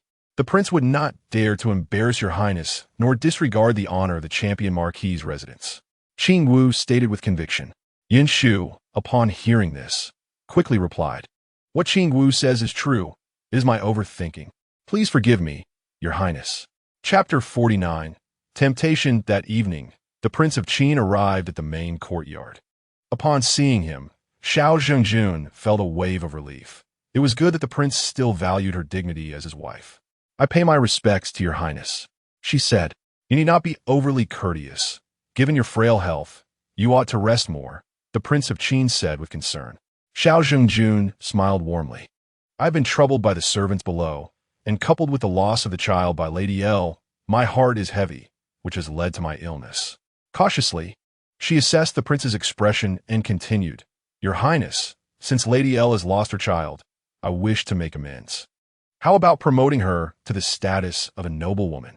It could serve as a consolation for her." The Prince of Qin casually nodded. "Matters of the rear courtyard are at your discretion, my lady." Xiao Zhengjun smiled, feeling that the promotion of Lady L to noblewoman would quell future discussions on the matter. Moreover, even if she became a noblewoman, it would merely afford her additional privileges and monthly allowances, posing no threat to Xiao Zhengjun. The two shared dinner together, and as bedtime approached, Xiao Zhengjun found herself in a dilemma. Given her discomfort, she could not share a room with the prince. Yet she was reluctant for him to seek solace elsewhere. However, she was equally disinclined to elevate one of her maids to attend to him. As newlyweds, how could she allow her maid to serve the prince? She could not bear such embarrassment. After completing his bath, Xiao Zhengjun hesitated as he made his way to the bedroom, only to find a young maidservant attending to the prince by drying his hair. Frowning, Xiao Zhengjun wondered who this girl was, daring to engage in such intimate service. With a piercing gaze, he coldly inquired, "Who is inside Qingwu?" Seeing the queen's displeasure, Qingwu felt a pang of anxiety and quickly responded, "Your Highness, this girl is not one of ours. She must have been sent by the Ministry of Internal Affairs." She continued, "If you find her displeasing, I shall ensure she is dismissed tomorrow." Xiao Zhengjun took a deep breath, reminding himself not to act impulsively. After all, there could be influential figures associated with the imperial concubine within the residence, and it would not be wise to be overly domineering so soon after their arrival. Moreover, the maid had not yet committed any wrongdoing. With that thought, he stepped into the bedroom, softly calling, "Your Highness?" At that moment, Prince Qin had his eyes closed. Allowing the maid to serve him, his expression softened considerably. It was undeniable that Prince Qin possessed an extraordinary appearance. Even without noble lineage, his allure would captivate many hearts. With his striking brows, captivating eyes, and well-defined features, every aspect of his visage exuded superiority. Xiao Zhengjun could not help but acknowledge Prince Qin's excellence, both in heritage and capability. From the very first glance, she had longed to be a devoted wife, willing to give everything for him. "Allow me to serve you," she proposed, yearning to personally attend to her husband. However, the young maid beside them appeared somewhat reluctant, as opportunities for such close contact with the prince were rare. She had yet to fulfill her ambitions. Having finally encountered the prince while the queen was unwell, this was a chance not to be missed. The prince's esteemed status and striking beauty made him the object of many women's dreams, including her own. The young maid sweetly suggested, "Your Highness, given your condition, allow me to attend to the prince." Upon hearing this, Qingwu's instincts flared. She had not anticipated that a temptress could infiltrate their home, daring to climb over the queen to reach her goals. How audacious! Qingwu glared at the maid, ready to act on the queen's command to remove her at a moment's notice. Yet, the maid remained undeterred by Qingwu's fierce gaze. She was sent by the Ministry of Internal Affairs, and her aunt served in the imperial concubine's court. If the queen denied her service to the prince, she would certainly inform her aunt of the queen's attempts to monopolize the prince despite her frail condition. Such news reaching the imperial concubine would spell trouble for the queen. Xiao Jingjun took another deep breath, feeling increasingly vexed. Ever since entering the residence, nothing had gone smoothly. Now, a mere maid dared to oppose her. It was infuriating. Prince Qin, without needing to open his eyes, sensed the discord around him and felt greatly annoyed. After all, he had enough to contend with in the court, engaging in psychological battles with his brothers. Now that he finally had a moment of peace, it was disrupted. "Where is that little brat?" Prince Qin's impatient voice broke the tension. The Qin Wang opened his eyes and rose, casting a glance at Lady Xiao Jingjun. "Since you are unwell, you should rest well. I shall take my leave," he declared, and with that he strode out of the main courtyard, his hair cascading down his back. Observing the situation, Xiao Detzi discerned that the prince was evidently displeased. He shot a glare at the young maidservant, thinking to himself that were it not for her aunt's influence, he would never allow her to serve the prince alone. Now, she had managed to provoke his anger. Alas! Xiao Detzi hastily grabbed the prince's outer garment and hurried after him. "Your Highness, please wait. The weather outside is chilly. At least drape yourself in this attire," he urged, running swiftly. Should the prince catch a chill, the emperor and the empress would undoubtedly lay the blame upon him, and he would be in dire straits. It was all the fault of the princess for meddling and stirring trouble, which had resulted in the prince's ire. What folly! Lady Xiao Zhengjun felt a profound sense of sorrow and disbelief. She had not anticipated that the prince would depart so abruptly, disregarding her presence. How could she face others now? Qingwu quickly stepped forward to console her. "Do not be disheartened, my lady. In my humble opinion, it is all the fault of that wretched maid. She failed to serve the prince properly and, in turn, has drawn his ire upon you. Regardless of the circumstances, it could never be the princess's fault.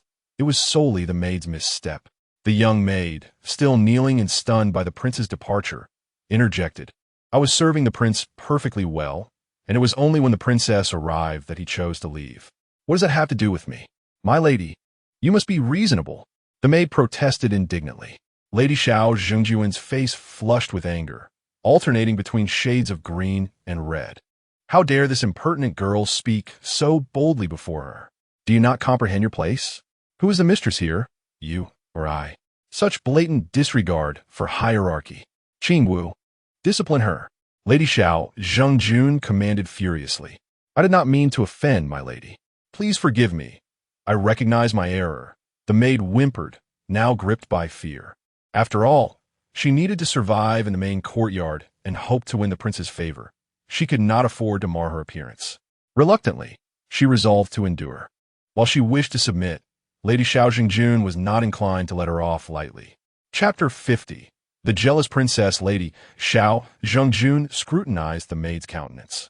Though not breathtakingly beautiful, she possessed a natural charm, unadorned and pure.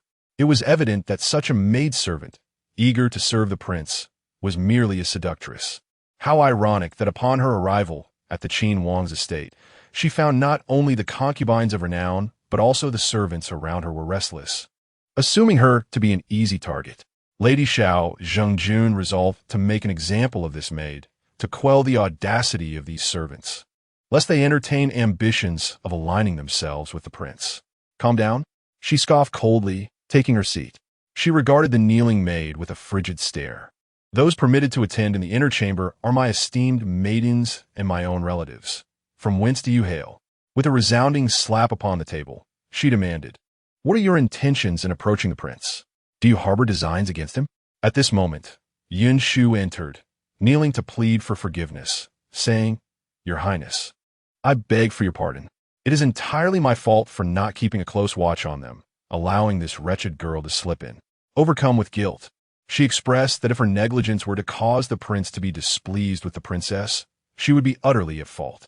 Xiao Jingjun looked sternly at Yun Shu and said, "This is no longer the residence of a champion marquis. In this Prince Qin's mansion, I do not possess the kind of authority that prevents others from offending me.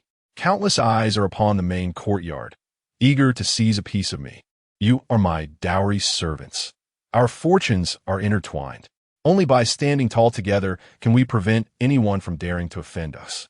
Xiao Zhengjun admonished, "Yin Shu, you're not only my dowry but also my trusted maid. I have great confidence in you, and I hope you will not disappoint me. Like me, you have just entered this residence and are bound to make oversights. I shall not impose severe punishment. However, you will forfeit 2 months' worth of your allowance as a lesson." Yin Shu expressed her gratitude, acknowledging the princess's generosity, for her usual rewards far exceeded the monthly allowance. "Thank you, Your Highness, for your leniency.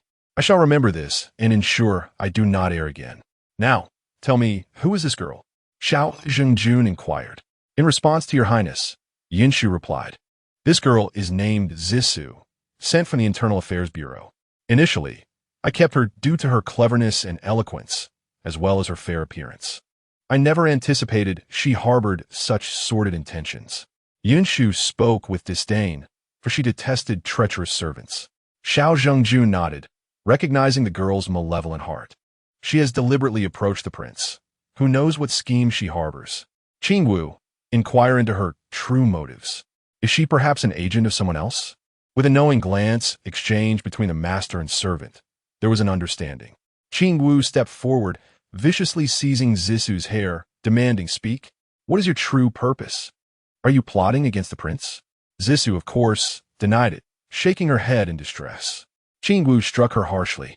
Though a maid, Qingwu was a cherished attendant of a noble lady, accustomed to a life of privilege, designed to reflect the nobility and dignity of her mistress. The living conditions she enjoyed were not inferior to those of daughters from merchant families or minor officials. After all, in prestigious families like the Shao clan, the personal maids of the young ladies would appear shabby, thereby diminishing the stature of the daughters. Qingwu rarely performed any menial tasks. Her duties revolved around serving tea and strategizing for Xiao Zhengjun. Her nails maintained not to reflect a working demeanor. The slap severely marred Zissou's appearance, while Xiao Zhengjun observed coldly, leisurely sipping fine, pre-rain Longjing tea, as if it were merely an entertaining spectacle. "I am wronged. I do not wish to harm the prince," Zissou stammered, hesitating to express her true feelings. After all, she could not confess in front of the princess that she harbored romantic feelings for the prince, wishing to win his favor. "The prince is my master. I merely seek to serve him, without any desire for status or wealth. Please, Your Highness, have mercy on me," Zissou pleaded pitifully. Yin Shu shot Zissou a fierce glare, exclaiming, "Wretched girl, what right do you have to aspire to the prince? How shameless you are!" Xiao Zhengjun, filled with indignation, commanded Qingwu to teach that vile maid a lesson, ensuring she would refrain from harboring any further inappropriate thoughts. With some skills of her own, Qingwu struck Zissou until she resembled a swollen pig. Yin Shu, feeling a twinge of compassion, gently advised, "Your Highness, it is getting late. Perhaps you should rest. Tomorrow, you must return home." "Rest? How could I possibly sleep?" Xiao Zhengjun retorted coldly. "Find this wretched maid and throw her into the firewood room. Do not give her food or water, and I shall deal with her in front of the household servants when I have the time tomorrow." Both Yin Shu and Qingwu promptly agreed. Taking a deep breath, Xiao Zhengjun found some calmness, yet she remained troubled by the prince's departure. Unable to contain her curiosity, she inquired, "Where has the prince gone? To the front courtyard or to Lady Yao?" Regardless of where he had gone, she feared she had lost face. During the first 3 days of their marriage, the prince was expected to stay in the main courtyard, yet he had left. Yin Shu responded, "To answer Your Highness, the prince has gone to the front courtyard." Qingwu, pondering the situation, remarked, "Your Highness, I have heard that there are several maidservants in the prince's study in the front courtyard. Do you think they have already become his women?" The maidservants were akin to concubines, often the first women to serve the prince, selected by his mother to instruct him in matters of intimacy. If they gained favor, they might be granted the title of concubine. If they were inconsequential, they would simply be dismissed with a silver payment when a main wife arrived. Such women existed not only in royal households, but also among noble families, a commonplace occurrence. "Who told you this?" Xiao Jingzong asked, unaware of such matters, as her mother had not mentioned them. After some thought, Qing Wu replied, "Your Highness, it seems someone purposely conveyed these words to me." Xiao Jingzong nodded, contemplating that even without official titles, there were many women in the inner courtyard. She felt wearied by the thought, pondering how any matriarch would face a house full of concubines. The royal family had such peculiar customs. The prince had yet to mention these women. Perhaps he did not care much for them. Yet she was curious about how other households managed such situations. In truth, Xiao Jingzong wished to rid herself of these women. The prince already had too many, to the point where jealousy began to stir within her. Before Qing Wu could speak, Xiao Jingzong continued at the very least. "They have served the prince. Some silver as a parting gift would suffice." Exchanging a glance, Qing Wu and Yun Shu ceased their attempts to persuade her, acknowledging her wishes. Chapter 51. Ambitious Lotus. Xiao Zhengjun struggled to find restful sleep throughout the night. When she rose the next morning, the dark circles under her eyes were so pronounced that she had to apply makeup multiple times to conceal them, leaving her looking exceptionally fatigued. Qing Wu, feeling a pang of sympathy, understood that today was the day of the prince's return home, and it could not be casually cancelled. Otherwise, the matriarch would likely become distressed. Today, the princess was to don a splendid golden-red palace gown, befitting her status as a newlywed. Qing Wu instructed the young maidservants to present the attire to Xiao Jingzong. The crimson skirt adorned with golden embroidery and the innovatively designed ruffled collar exudes an air of regal elegance befitting the status of the Qin royal consort. However, Xiao Jingzong shook her head, deciding that this exquisite garment should be reserved for the morrow when the ladies of the household would come to pay their respects. Today, her complexion appeared somewhat haggard, making the attire seem less appropriate. She instructed it to be put away. Qing Wu nodded in understanding, acknowledging her lady's sentiments, expressing that it was a lapse in the maidservant's judgment. Xiao Jingzong bore no ill will towards Qing Wu and ultimately chose a more casual ensemble, a palace dress in a rich shade of purple, embroidered with peonies. Purple has long been a symbol of nobility, and her makeup was merely a light touch to conceal her weary eyes. As a young lady from a prestigious family, her complexion was impeccable, and at this tender age, both subtle and bold adornments suited her well. She adorned her face with a delicate lavender teardrop-shaped flower ornament, lending her an air of softness and grace. Her coiffure was primarily embellished with gold hairpins, symbolizing her exalted status as a woman of distinction. The hairpins were set with pearls, and the tassels of her headpiece swayed gracefully with her movements, accentuating her nobility. After completing her adornment, Xiao Zhengjun examined her reflection in the bronze mirror, nodding in satisfaction. "Very well," she declared. "Yun Shu, please inquire in the front courtyard if the prince is prepared to depart." "Yes, my lady, I shall do so at once," replied the maidservant. The Qin prince resided in the front courtyard, where he was naturally attended by maidservants, who were far more dignified than the average attendants due to their close association with the royal family. The maidservants accompanying the prince were primarily Furong and Huixin, chosen by the favored concubine Chong for her son. Whether for service or as potential concubines, their selection was advantageous. Both women were aware of their roles as reserves for the Qin prince's consorts, and they carried themselves with a certain authority, often being revered by the other servants. Initially, they anticipated that upon the prince's marriage, they would seamlessly transition into the role of concubines within the royal household. However, it seemed that the prince had an aversion to entanglements with those too close. As a result, they remained in the capacity of head maidservants, devoid of any intimate relations with him. Huixin was generally more straightforward, while Furong harbored some ambitions. She sensed a distinct shift in the respect afforded to her by the servants in the front courtyard, which left her feeling somewhat disillusioned. Before the arrival of the princess, she had felt secure in her standing, believing that as long as the prince did not voice any objections, she was untouchable. With the entrance of concubine Yao into the household, her worries intensified, for she clearly perceived the prince's affection for Yao. Since the latter's arrival, the prince seldom returned alone to the front courtyard for the night, preferring instead to reside in the leisure quarters.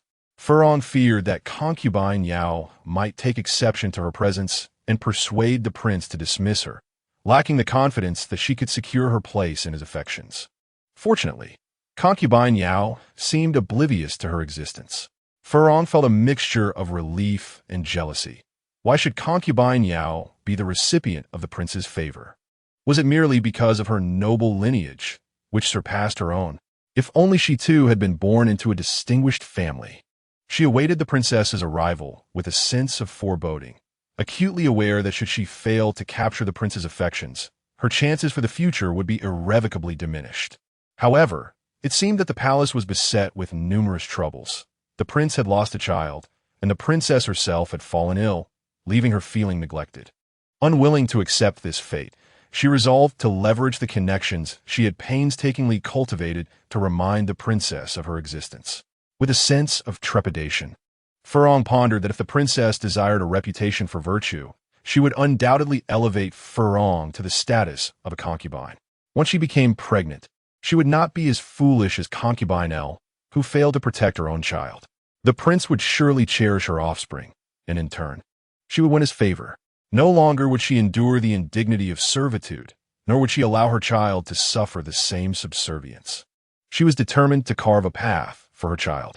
Furong's sister Yinshu from the princess's side has arrived and seeks an audience with the prince. Came the announcement. Furong furrowed her brow and softly replied, "The princess must be inquiring whether the prince is ready to rise. She intends to return to her family today." With a teacup in hand, Furong departed the tea room, proceeding to the front courtyard to serve the prince. Unlike the other maids who donned simple, pale pink gowns that barely grazed their feet for practicality, Furong was adorned in a chest-high skirt and a short-sleeved top, her attire flowing elegantly with a longer hem that swayed gracefully as she walked, occasionally complemented by a half-sleeve. Her hair was adorned with delicate silver hairpins, enhancing her youthful beauty. At that moment, Yinshu, having received the news, returned to the main courtyard and fortuitously crossed paths with the well-prepared Furong. Eager to leave a favorable impression on both the princess and her entourage, Furong took the initiative to greet her, "Sister Yinshu, greetings." Yinshu, observing the refined appearance of this woman, who clearly was not an ordinary maid, felt a twinge of wariness. Yet, she adhered to the principle of not rebuffing a friendly face. "And who might you be?" she inquired. "I am Furong, the prince's personal maid. I have yet to pay my respects to the princess." "It is indeed a transgression," Furong replied, her words laced with a cunning undertone. It was known that only those who had served the prince could formally greet the princess, while others were relegated to mere bows.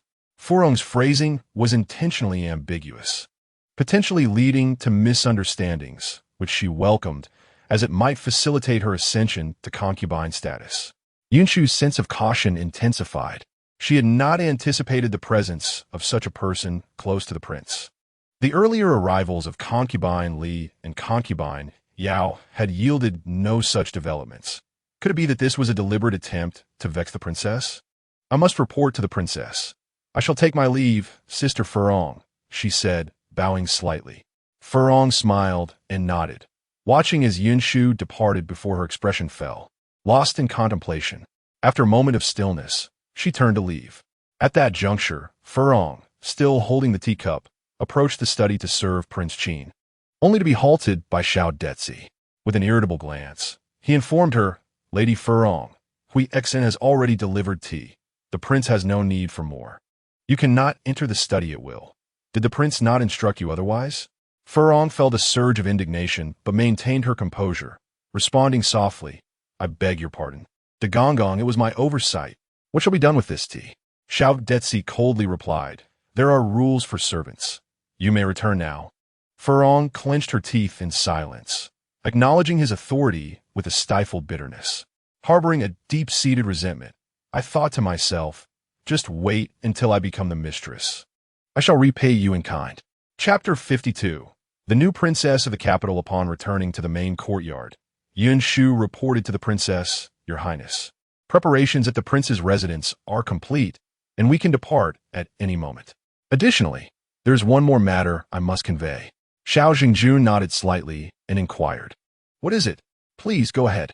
Yearns recounted her encounter with Furong, mentioning that Furong had yet to pay her respects to the princess and sought forgiveness for her oversight. Who does she think she is? What right does she have to stand before me without having offered her respects? Although Xiao Zhengjun spoke with such disdain, she had yet to confront the ladies of the rear courtyard, the Yao and Li families, during her brief stay. These maidens had already caused her numerous headaches with their small-minded schemes, proving that their lowly status belied their ambitions. With so many ulterior motives at play, I cannot trust her to remain by the prince's side.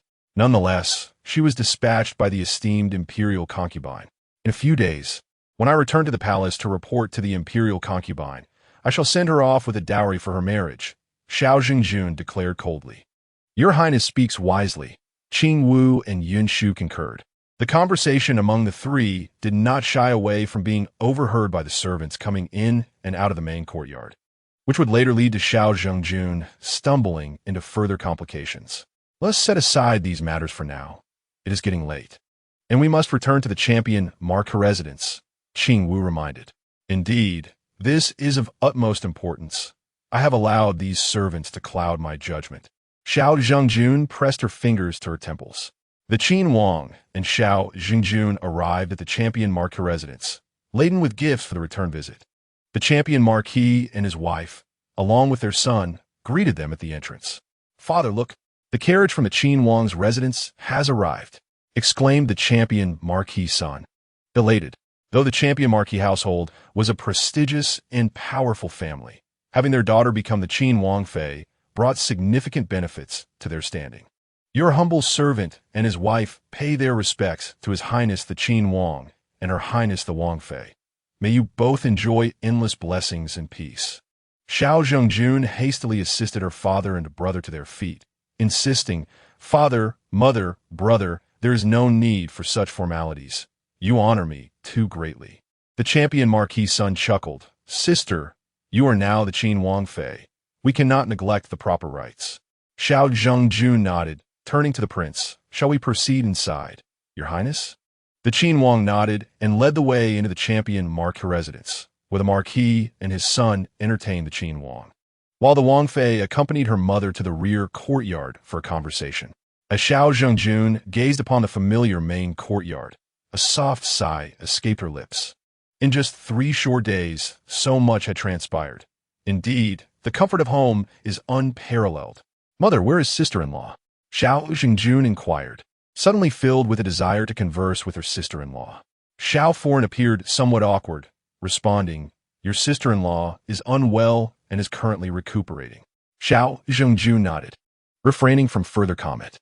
It was not unusual for her sister-in-law to be unwell. "In that case, mother, I shall go visit her shortly.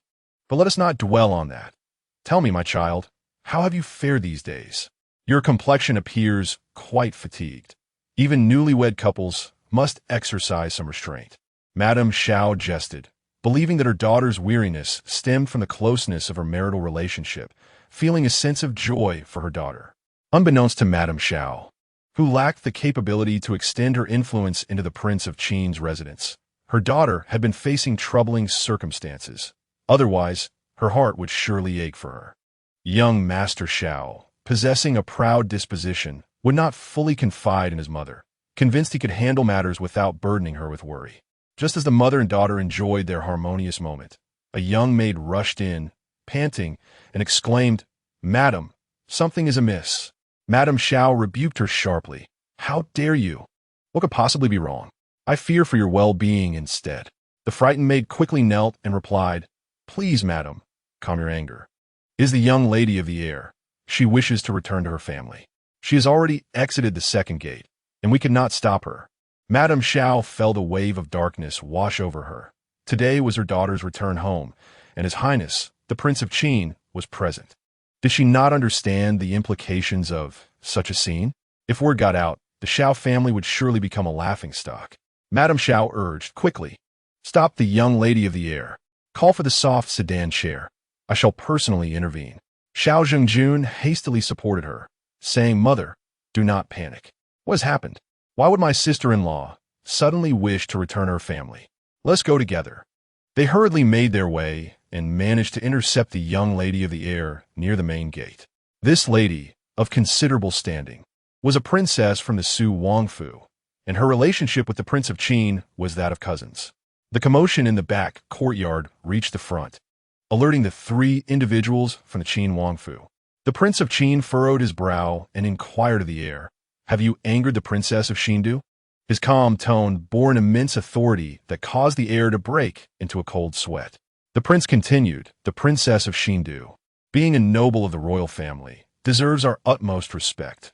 Otherwise, we risk tarnishing the prestige of the imperial house." The title of Princess of Xindu belonged to the young lady of the air. The air remained silent, while the Marquis of Champion felt a twinge of anxiety. Although they were not fearful of retribution from the Su Wangfu, the prince was correct in stating that the dignity of the royal family must be upheld. Should this escalate to the emperor, it would be their household that suffered the consequences.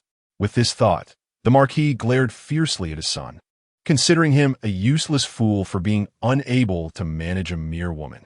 If he could not govern his own wife, he ought not to indulge in concubines. On Madame Zhao's side, she had no choice but to bow to her illustrious daughter-in-law. "My dear child, if you have any grievances, speak freely. Your mother will support you. What prompted a return to your family?" The Princess of Xindu coldly retorted, "Returning home is, of course, to seek my father's support. Furthermore, Madame Xiao, it will be preferable for you to address me as Princess of Xindu in the future. I cannot bear the title of my child." Humph. Xiao Zhengjun frowned at the princess's impolite tone, but still spoke gently. "Sister-in-law, let us communicate amicably. We are all family. You may consider yourselves family, but I, Princess Yi, am an outsider," the Princess of Xindu declared vehemently. Madame Xiao wept softly by the side, and Xiao Zhengjun, feeling a pang of compassion for his mother, rebuked, "Sister-in-law, even if you are a princess, you must not disrespect your mother-in-law. Hasn't my mother treated you well enough?" Upon hearing this, the Princess of Xindu revealed a terrifying smile, her eyes gleaming with vengeful delight. "Xiao Zhengjun, I wish for you to encounter a mother-in-law as benevolent as your own, so you may experience the kind of days I have had. Ha ha ha. Xiao Zhengjun, I wish for you that my today becomes your tomorrow. My dear mother-in-law, your retribution is imminent. Ha ha." Madame Xiao, upon hearing these words, suddenly found her tears ceased, her eyes flashing with a fierce intensity as she glared at the Princess of Xindu. However, the princess no longer felt fear, as she had no lingering attachments to the Xiao family. How audacious! To treat this princess with disrespect. Do you not regard the royal family? Chapter 53. The true face. Seeing the Princess of Xindu no longer submissive as before, Madame Xiao momentarily felt a pang of panic, fearing that the princess might escalate the situation, for it was hardly a matter of honor. "What is all this commotion? Do you not see His Highness? The Prince of Qin is present?" the Marquis of Champion stated with displeasure. The Princess of Xindu turned to the newcomer, having previously encountered His Highness, the Prince of Qin. "Cousin, no need for formalities," the prince said calmly. "What troubles you, cousin? Has the heir of the Marquis of Champion offended you?" Mentioning her husband, the anger within the Princess of Xindu could no longer be concealed as she glared resentfully at him, lamenting, "A tiger does not consume its own cubs. He is even worse than a beast." Each word dripped with anguish. She despised herself for being blind enough to choose such a despicable creature. The heir felt a surge of fear. No one knew better than he how vile he truly was. Before his wife, he displayed an uncharacteristic expression of pleading. Yet, once a woman has lost her heart, it seldom revives. The Princess of Xindu's face contorted with disgust. "Your Highness, I refuse to bear the name of his wife any longer.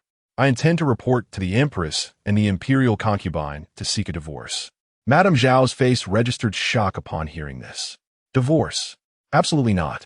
If the princess of Shindu were to separate from my son, he would find it impossible to marry into any noble family, and my daughter would be ridiculed by her sisters-in-law. Not to mention, we would incur enmity with the house of Duke Su.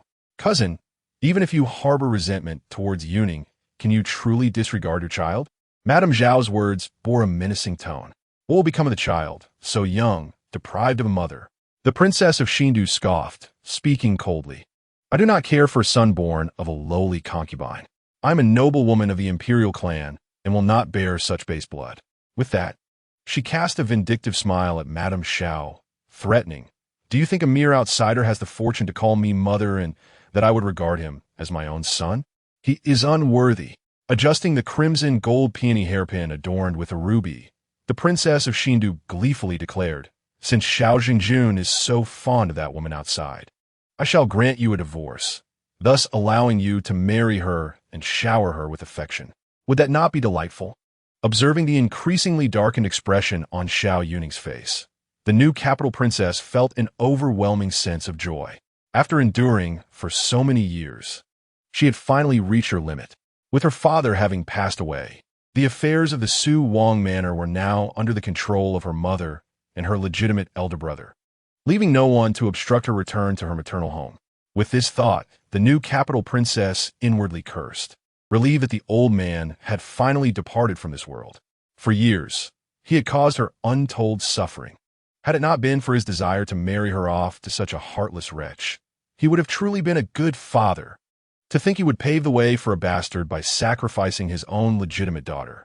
Eager to return to the Su Wang manor, she looked forward to witnessing the fate of the woman who had contended with her mother for over a decade.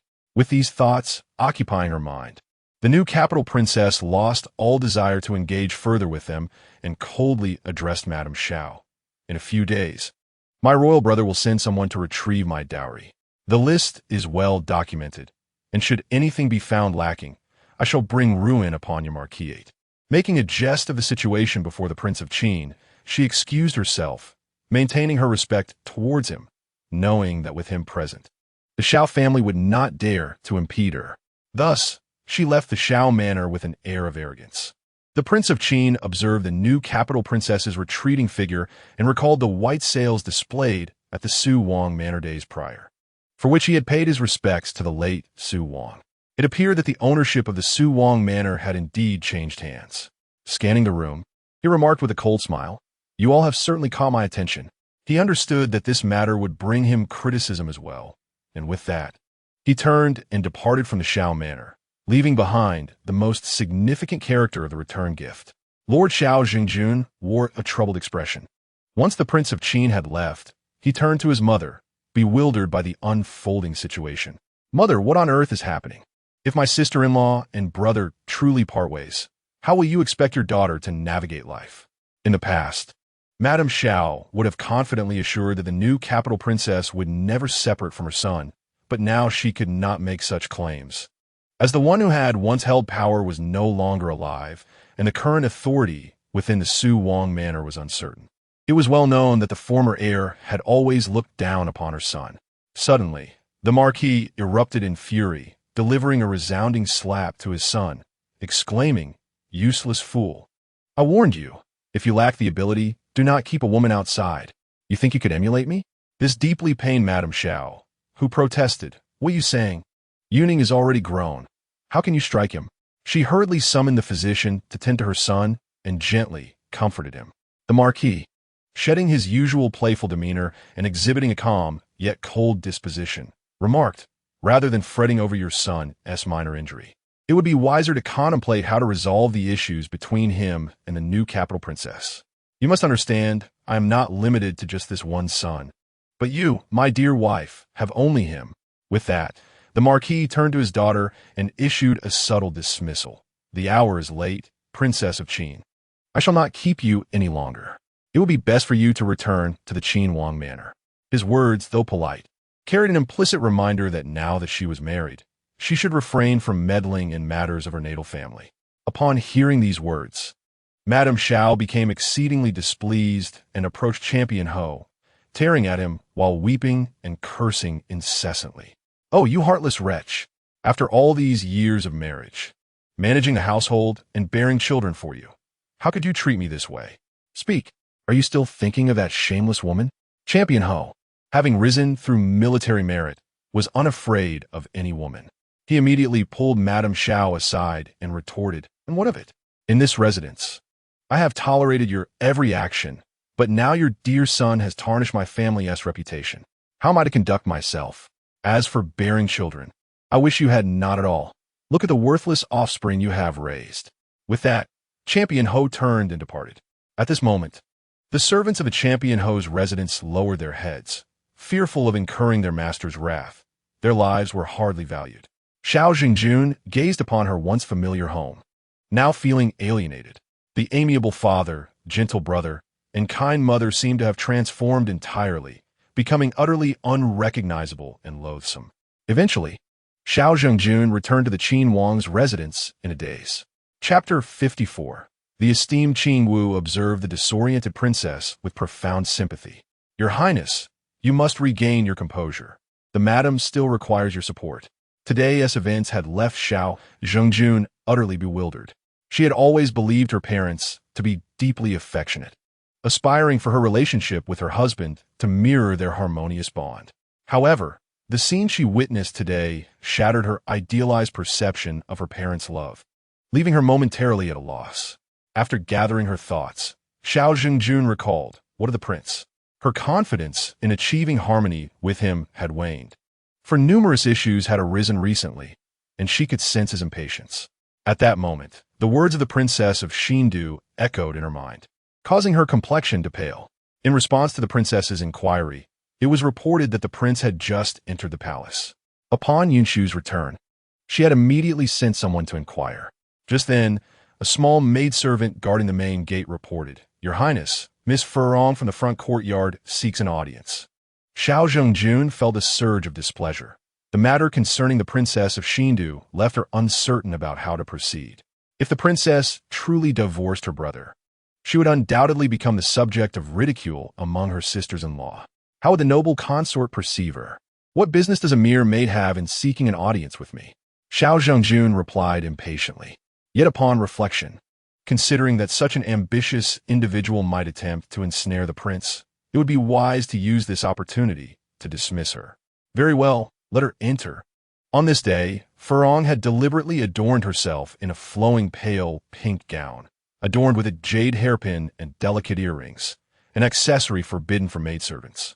Thus, she appeared less like a maid and more akin to a concubine. Xiao Zhengjun's displeasure surfaced.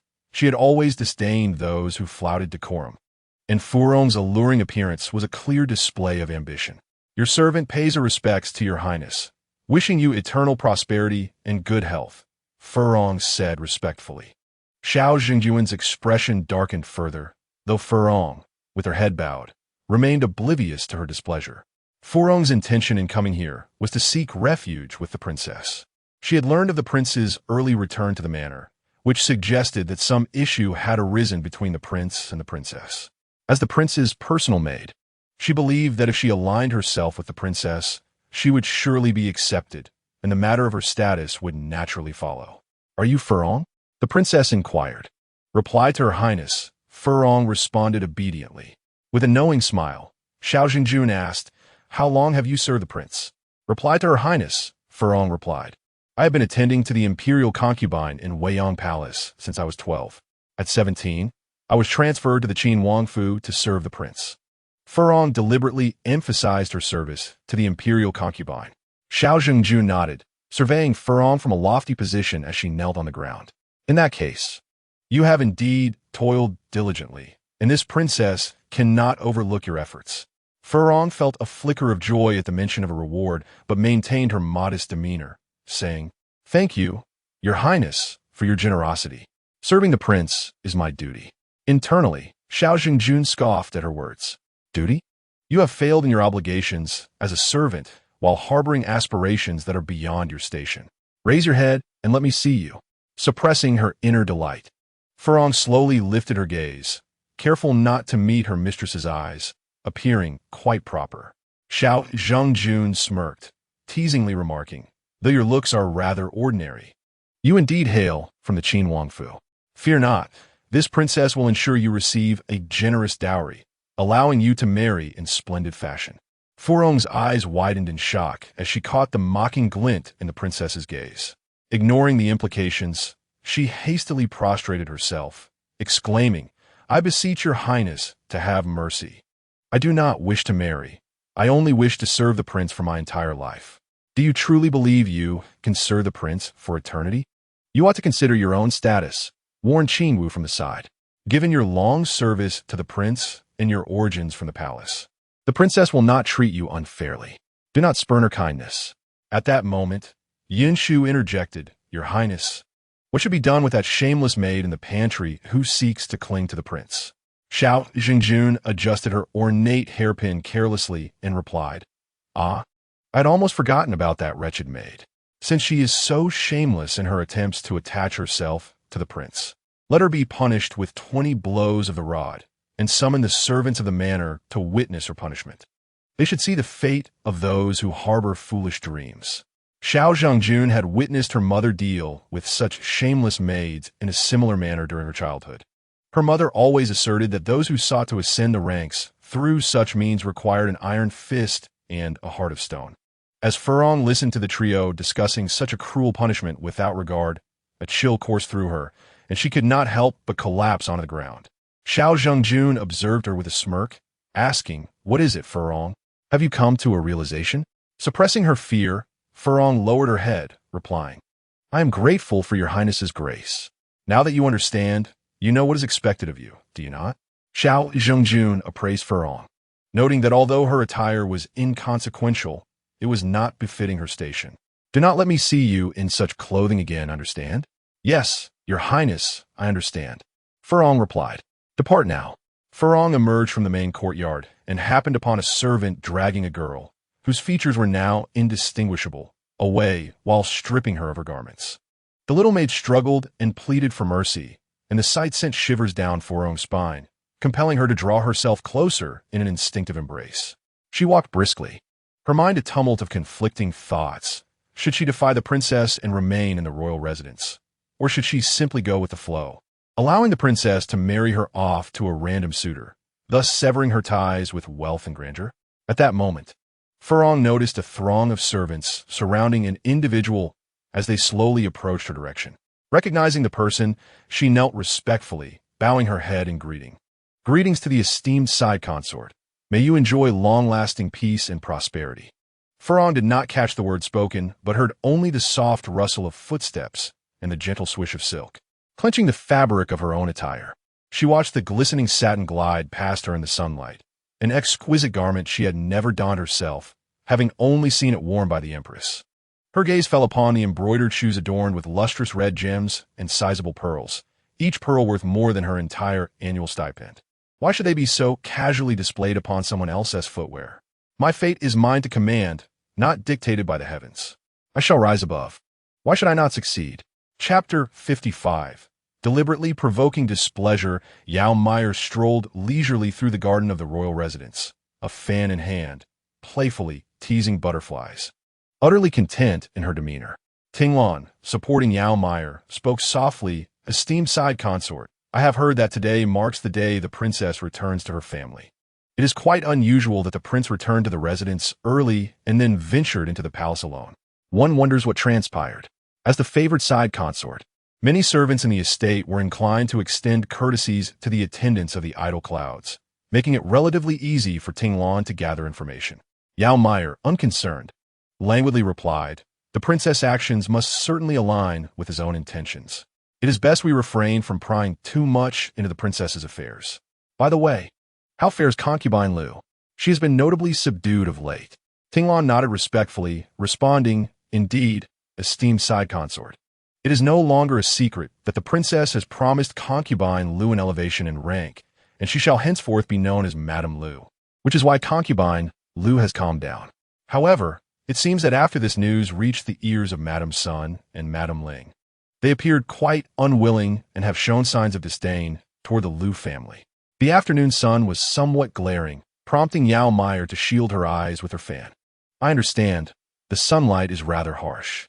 I have had my fill of strolling. Let us return." Yes, esteemed side consort. Zhu Qing promptly took the umbrella from a young, made to shield her mistress from the sun. Ting Lan, vigilant as ever, kept her ears attuned to her surroundings, wary of anyone who might encroach upon her lady. Esteemed side consort, it appears ahead are Lady Li and Madame Ling. Yao Meier followed Ting Lan's gaze and noted the coincidence of their presence. The two ladies seemed engaged in conversation, with a hint of fear etched upon Madame Ling's countenance, igniting Yao Meier's curiosity. However, the commotion caused by Yao Meier and her entourage was soon noticed by Ling Ruren. Ling Ruren quickly rose to her feet, addressing the side consort with utmost respect, wishing her health and well-being. Yao Meier nodded and waved her hand holding a fan, bidding her to rise. Though Li Shufei harbored considerable resentment towards Yao Meier, she maintained a facade of respect, feeling quite stifled. Yao Meier, raising a delicately arched brow with keen interest, inquired, "What are you discussing so intently?" Ling Ruren, feeling somewhat awkward and anxious, was at a loss for how to position her hands and feet. How could she explain to the side consort that she had just been gossiping about the princess with Li Shufei? Seeking help, she glanced at Li Shufei, who remained unfazed, knowing that her noble lineage rendered her immune to any repercussions from the princess. In response to the side consort, she replied, "I was just chatting with Ling Ruren about a little maid who was recently punished in the main courtyard. Oh, it was quite a severe punishment, leaving our little maids terrified. Ling Ruren and I were comforting them. But how could the side consort be unaware of this?" Yao Meier took a seat in the pavilion, inviting them to join her without reservation. She set aside her fan and dabbed at the perspiration on her brow with a handkerchief, realizing how precious such moments had become. Weary from merely walking a short distance, Ling Ruren was momentarily entranced. Indeed, a beauteous allure was undeniable, even when glistening with perspiration. After sipping a cup of cool tea, served by Ting Lan and Zhu Qing, Yao Meier slowly spoke, "I truly have no knowledge of the matter at hand." "Oh, it was merely a recent incident. Perhaps the side consort was unaware because she was not at Xianyan residence," Ling Ruren hastily explained. Li Shufei, displeased by Ling Ruren's excessive eagerness, noted her lack of such fervor towards the main consort, marking her as an inadequate sycophant in her mind. Observing Yao Meier's attire, Li Shufei asserted, "Your gown must be woven from Zhiguang brocade. The prince surely dotes on you, for such fabric is rare to acquire these days." Li Shufei felt increasingly discontented, pondering why the prince favored Yao Meier so, as if her alluring visage alone could warrant such affection. Was the prince so superficial? Ling Ruren, blissfully ignorant, could only attribute her lack of knowledge to her humble origins, having never heard of Zhiguang brocade. Yao Meier, with a playful blink and a hand over her mouth, laughed, "Ah, dear Li Shufei, you are mistaken. This fabric was graciously bestowed upon me by the noble consort." With a mischievous grin, she continued, "However, these embroidered shoes were specifically crafted for me by the prince's embroidery workshop to complement my attire. Do you find them pleasing?" Li Shufei was on the verge of losing her composure, yearning to tear the smug smile from Yao Meier's face, filled with exasperation, as if seeking to provoke further. Yao Meier added, "The noble consort remarked that I served the prince well, hence this special gift." "Oh, I'm quite flattered by her kind words." Li Shufei felt flames of fury igniting within her. Yao Meier, that wretched woman, was surely doing this on purpose. "Forgive my intrusion, side consort, but I must take my leave. I have matters to attend to." Li Shufei could no longer endure the situation, fearing that her patience might falter and lead to insubordination. Ling Ruren found herself at a loss as she watched Li Shufei depart. Yao Meier, observing Ling Ruren's quivering demeanor akin to that of a quail, spoke with exasperation. "If you have nothing to attend to, you may leave at your leisure." "Thank you, esteemed side concubine. I shall take my leave," Ling Ruren replied, hastily departing. As she noted Ling Ruren's hurried footsteps, Yao Meier touched her own visage in bewilderment, mused, "How can Ling Ruren be so frightened of me when I am undeniably beautiful? I would not harm a soul." Ting Lan sighed, expressing her own helplessness. "Esteemed side concubine, you have certainly angered Li Shufei." Yao Meier, unperturbed, responded with a hint of arrogance. "That was my intention. After all, she sought trouble on the very first day I entered the residence. I have not forgotten." Ting Lan found herself at a loss for words. pondering whether Li Shufei would seek revenge against their mistress in the future. It is late. Let us return and inquire with Bao Qin and the others about the commotion caused by the little maid in the main courtyard. Why did the princess choose to punish her, causing such a stir within the residence? Yao Meier's interest was solely piqued by this matter.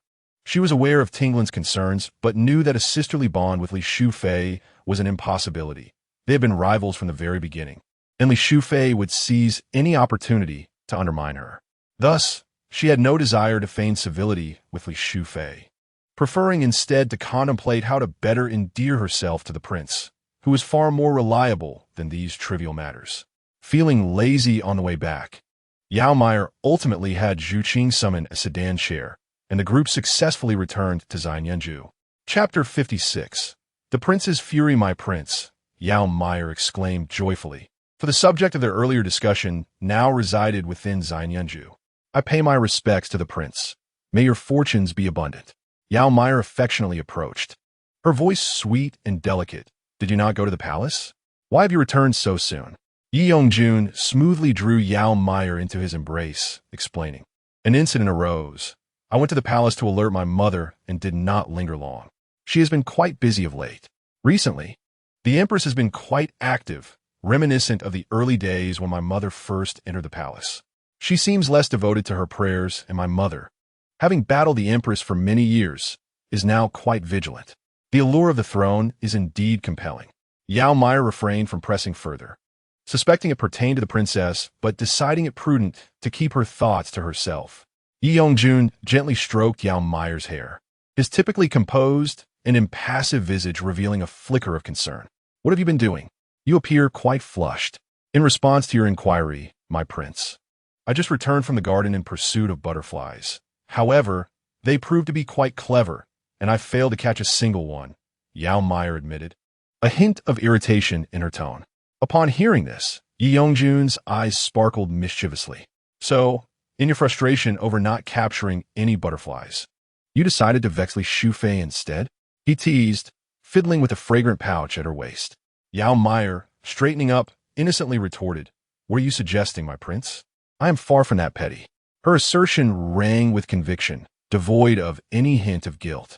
Yi Yongjun reminisced about her recent encounter with Li Shufei, who had come to complain, beseeching, Your Highness, you must take my side. As these thoughts crossed her mind, a shiver ran down Yi Yongjun's spine. Enough of her. She decided, let us dine. She reflected that Yao Shi, having strolled through the garden, must also be feeling famished. A satisfying meal would surely restore her spirits in the evening. Xiadizi had long since made arrangements with the kitchen, ready to serve whenever the prince desired. Today, the prince had scarcely touched his lunch, which was originally intended to be enjoyed at the Champion Marquis's residence, but an unexpected incident had disrupted those plans. My lord, esteemed side consort, the kitchen is prepared, announced the steward, bowing respectfully. I shall summon the dishes at once. The steward, along with a young eunuch, presented exquisite dishes before Prince Qin and his side consort, respectfully stating, Please, your highness and esteemed side consort, partake in your meal. Yao Meier gently suggested, Your highness, perhaps you should begin with some soup. It is beneficial for the stomach before a meal. Observing the steward lingering awkwardly, Xiadizi nudged him, signaling him to withdraw, for the side consort preferred not to be watched by strangers while dining.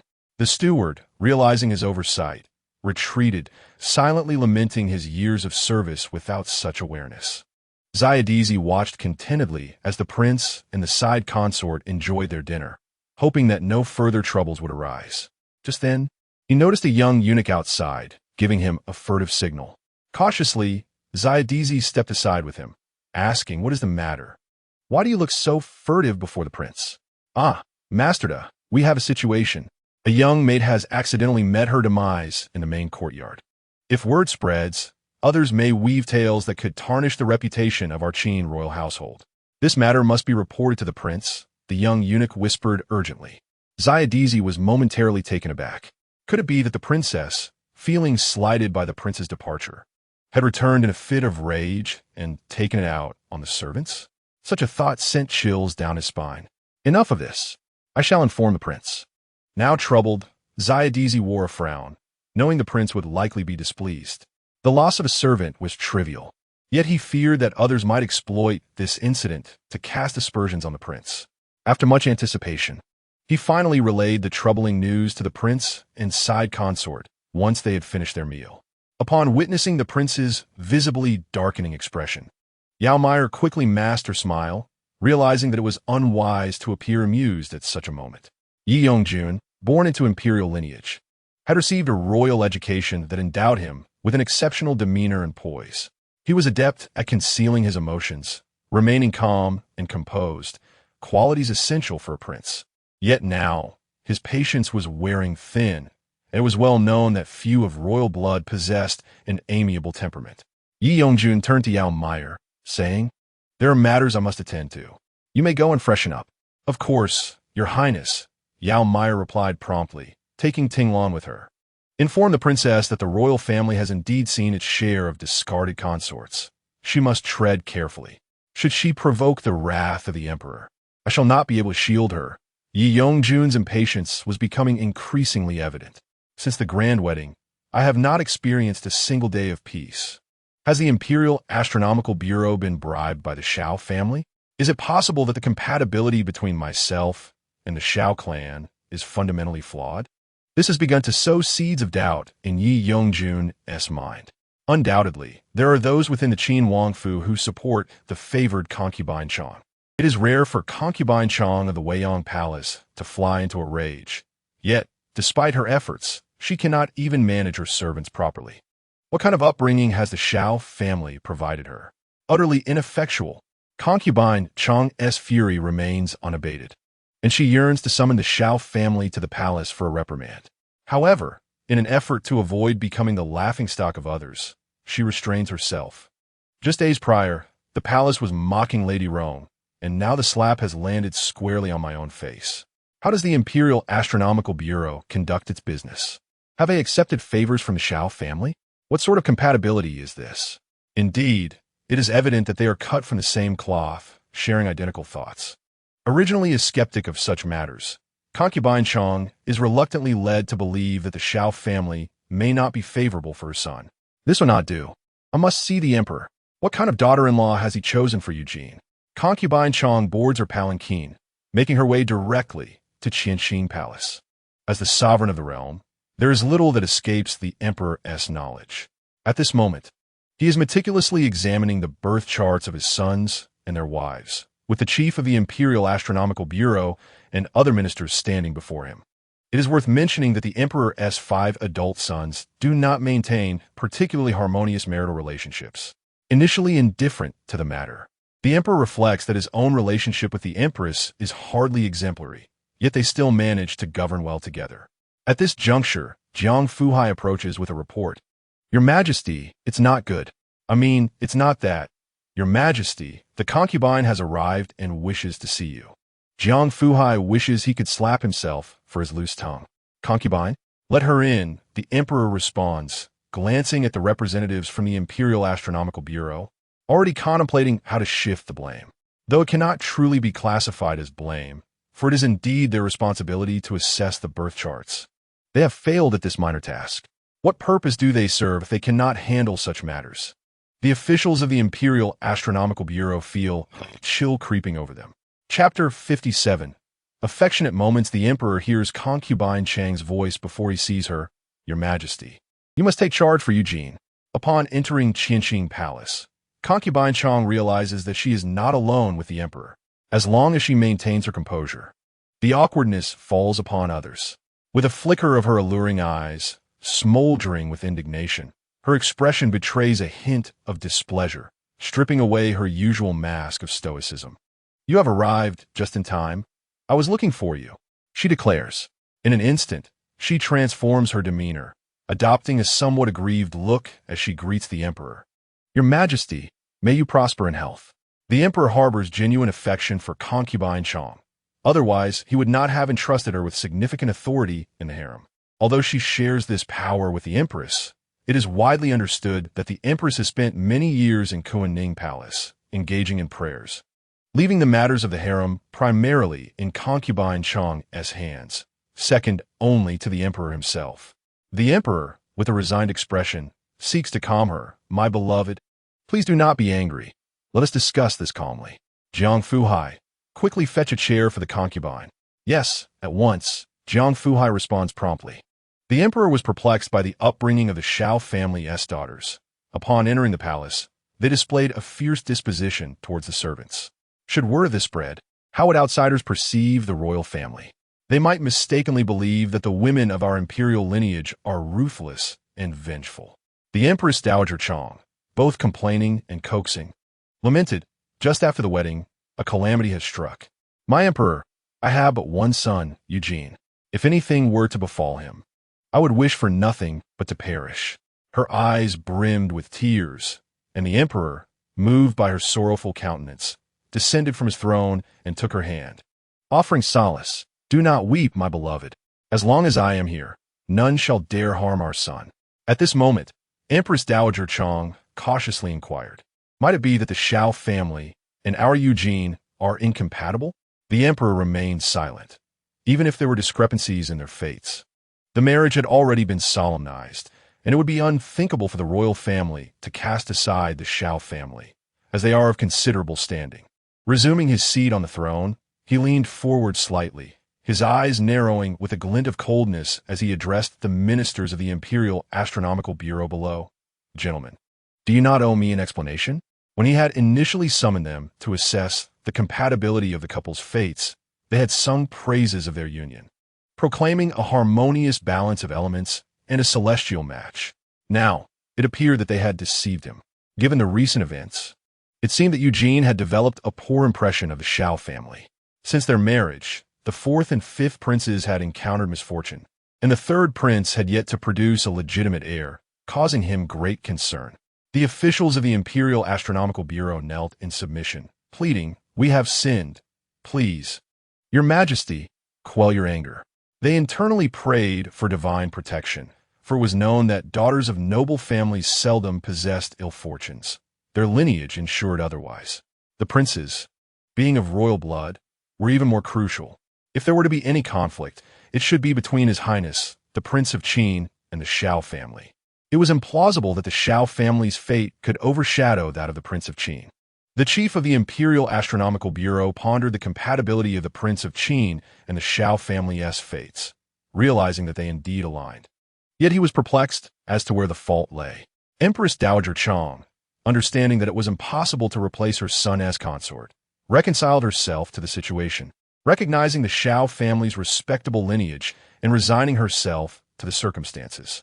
After all, the emperor would not consent to a divorce at this juncture. Fortunately, her son had the lovely Yao family member to bring him comfort. As long as she remained by his side, that was sufficient.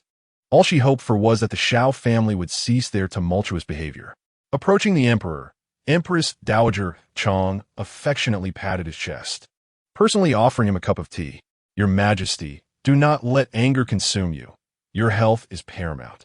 Please, sip some tea to soothe your throat. The emperor, looking at her with appreciation, acknowledged her thoughtfulness.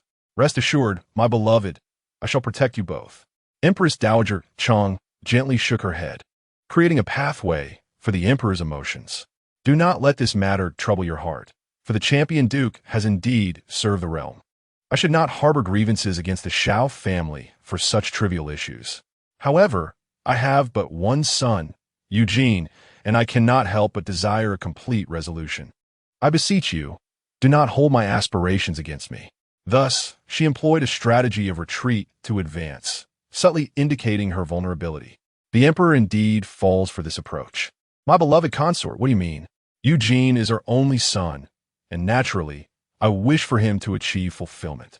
The young Shao family may inadvertently lack discretion in their actions. In a few days, you may appoint a wet nurse to guide her. The emperor speaks wisely. I thank you, Your Majesty, Chong Guifei dutifully replied.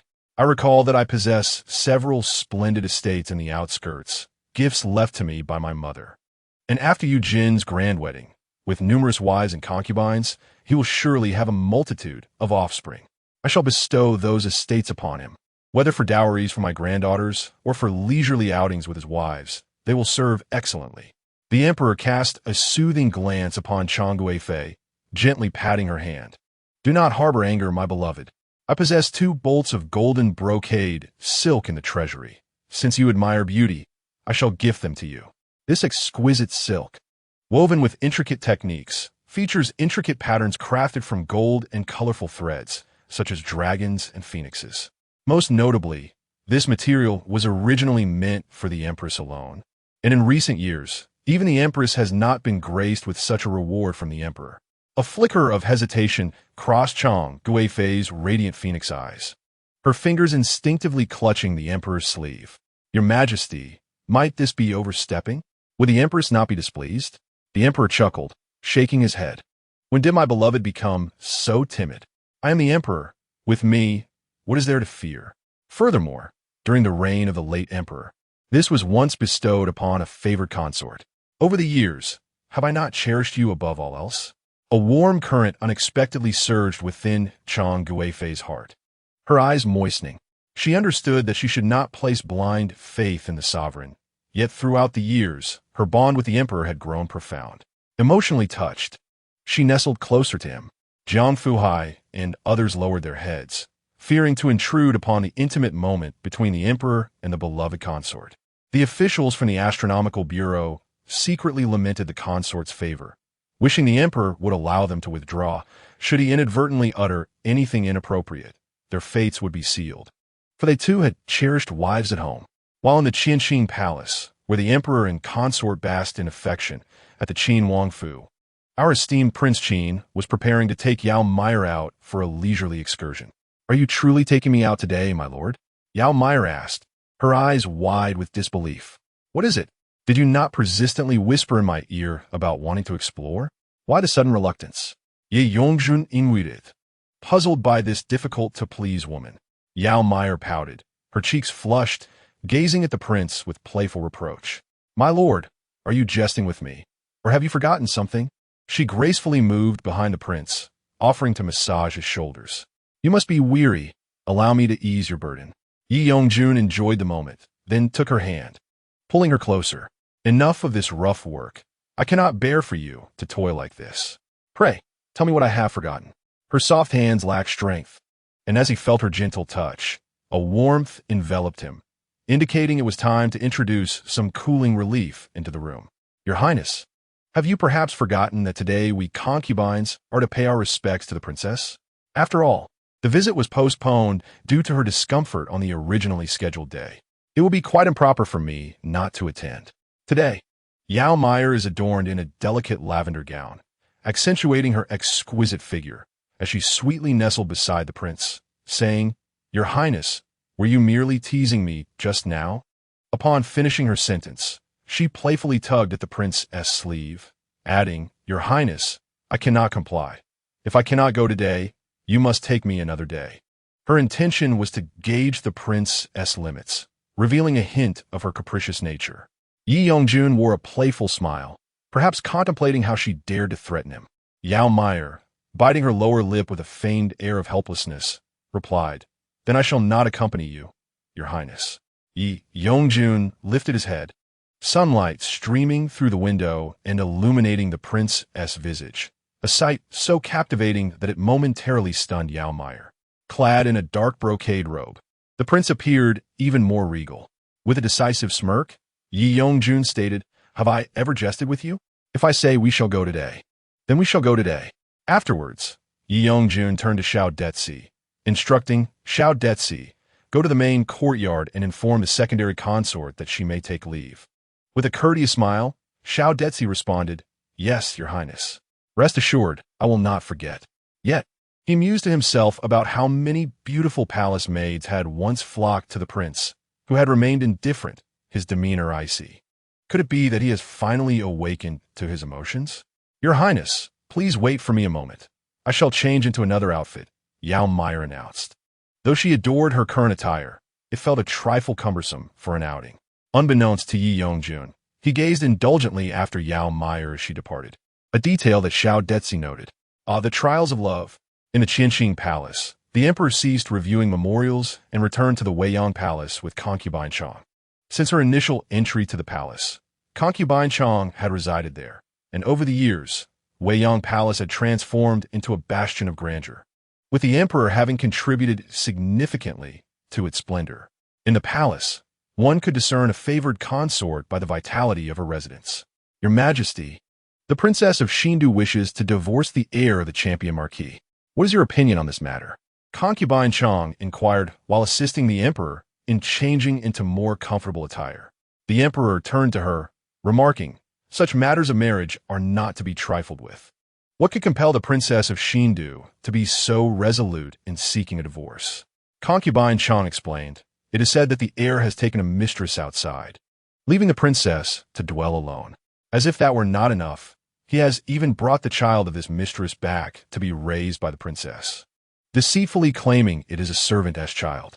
Concubine Chong, who held a deep disdain for such individuals, found it particularly irksome that the heir was the brother of her daughter-in-law. If he truly favored his mistress, he could have chosen to take her as a concubine without subjecting the princess to such indignities. Thus, if the Princess of Shindu wishes to divorce, why not simply marry the mistress? After all, they already have a child. The champion, Lord Ho, and the Shao family were displeased, truly wishing to have their cake and eat it too. How delightful for them. The emperor was not pleased. Such matters were concerning. Did they intend for the new capital to acknowledge this child as their own? It is well known that elevating a bastard to the status of legitimate heir is a grave error. Moreover, the new capital is a royal princess. Would the Shao family not be slapping the imperial family in the face? How could the royal bloodline be sullied by an illegitimate child of unknown origin? If this were to spread, the royal family would become a laughingstock. Even if he does not bear the surname Yi, that is unacceptable. Concubine Chong smirked. The Shao family had certainly devised a clever scheme, daring enough to have the royal princess act as a caregiver for an illegitimate child. In the future, who would not speak of this as the princess's child? Even if he cannot inherit a title, he would still have prospects. Upon hearing Concubine Chang's words, the emperor finally understood why his beloved consort held disdain for the Shao family. The audacity of the champion's heir was merely a reflection of Lady Zhao's indulgence. A matron of such character would likely not guide her children well. If the Shao family were to become a princess, one can only imagine the offspring that might arise from a mother who is both cruel and overly lenient. Do not fret over such trivial matters, my dear consort. I will be pained to see you overburdened, the emperor reassured her. Concubine Chong chuckled at his words, playfully swatting him. Were it not for the fact that the champion's estate is the maternal home of the Shao family, I would hardly bother with this. The emperor mused that perhaps he should consent to the princess's desire for separation. Their marital affection had waned. To force the union further would only lead to resentment. Yet he reflected, he could not simply accede to the princess's wish for divorce at the mere mention of it. There would undoubtedly be more complications down the line. If a princess could seek divorce, so could a noble lady. If it were so simple, he feared the incessant troubles it would bring. Even if he were to agree to the separation, he must temper the matter. For a woman from an ordinary family, remarrying after divorce might be challenging. Yet for a princess, the prospects would be abundant, with many eager to ascend the social ladder. Meanwhile, Yao Meier had already accompanied Prince Qin out of the palace, dressed in a fitted ensemble reminiscent of riding attire, albeit with more generous sleeves.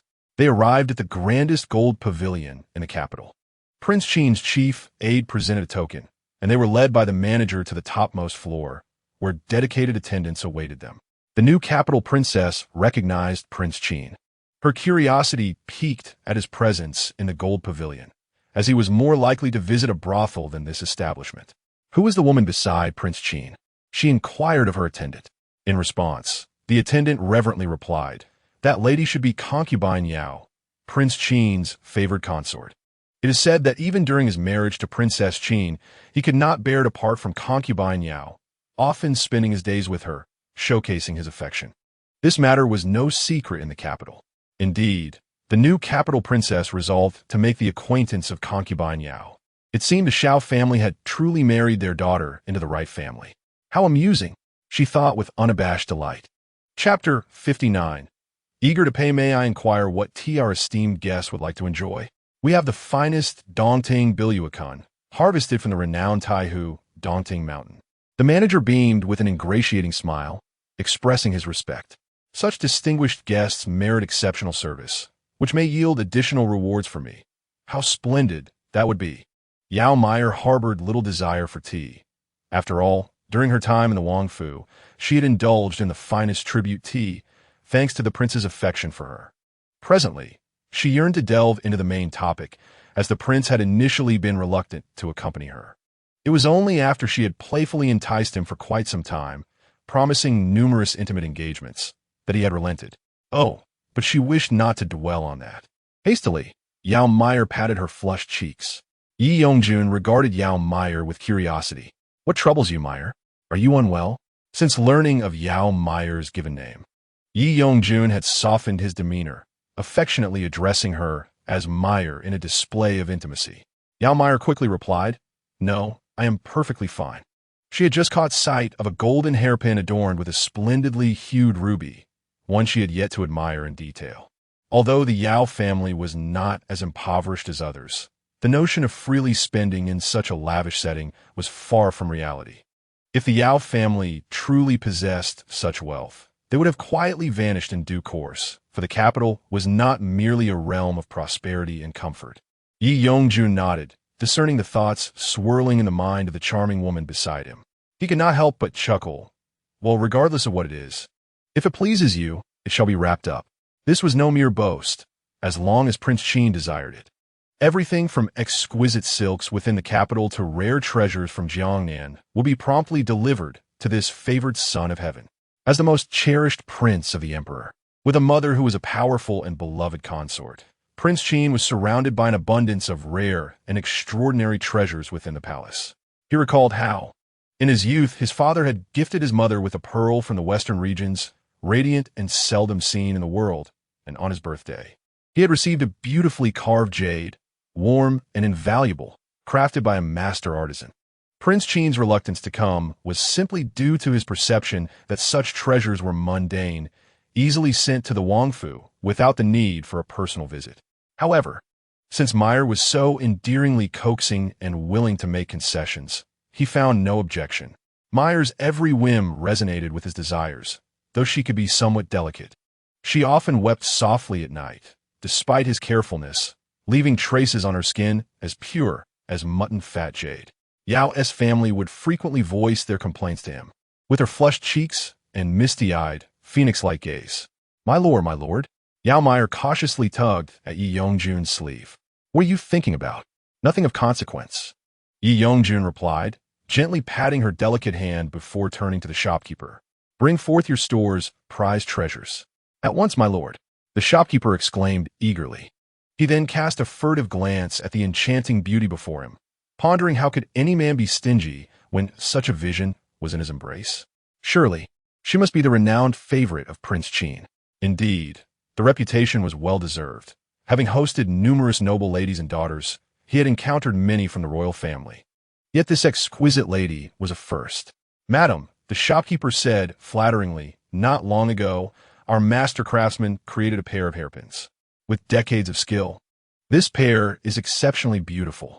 The little man yearned to find a suitable owner for the exquisite pair of hairpins. Today, upon seeing the lady, he felt that these hairpins were indeed crafted to complement her beauty. Might the lady wish to take a look? The shopkeeper inquired cautiously. The hairpins were undeniably stunning.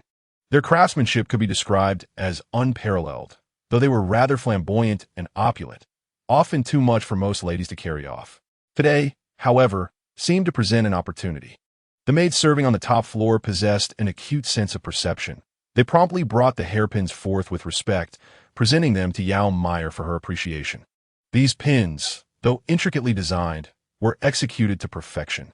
The pair of phoenix hairpins featured a gold filigree design, adorned with splendid rubies and embellished with delicate green decorations depicting a pair of phoenixes, further surrounded by pearls. They were indeed exquisite and captivating.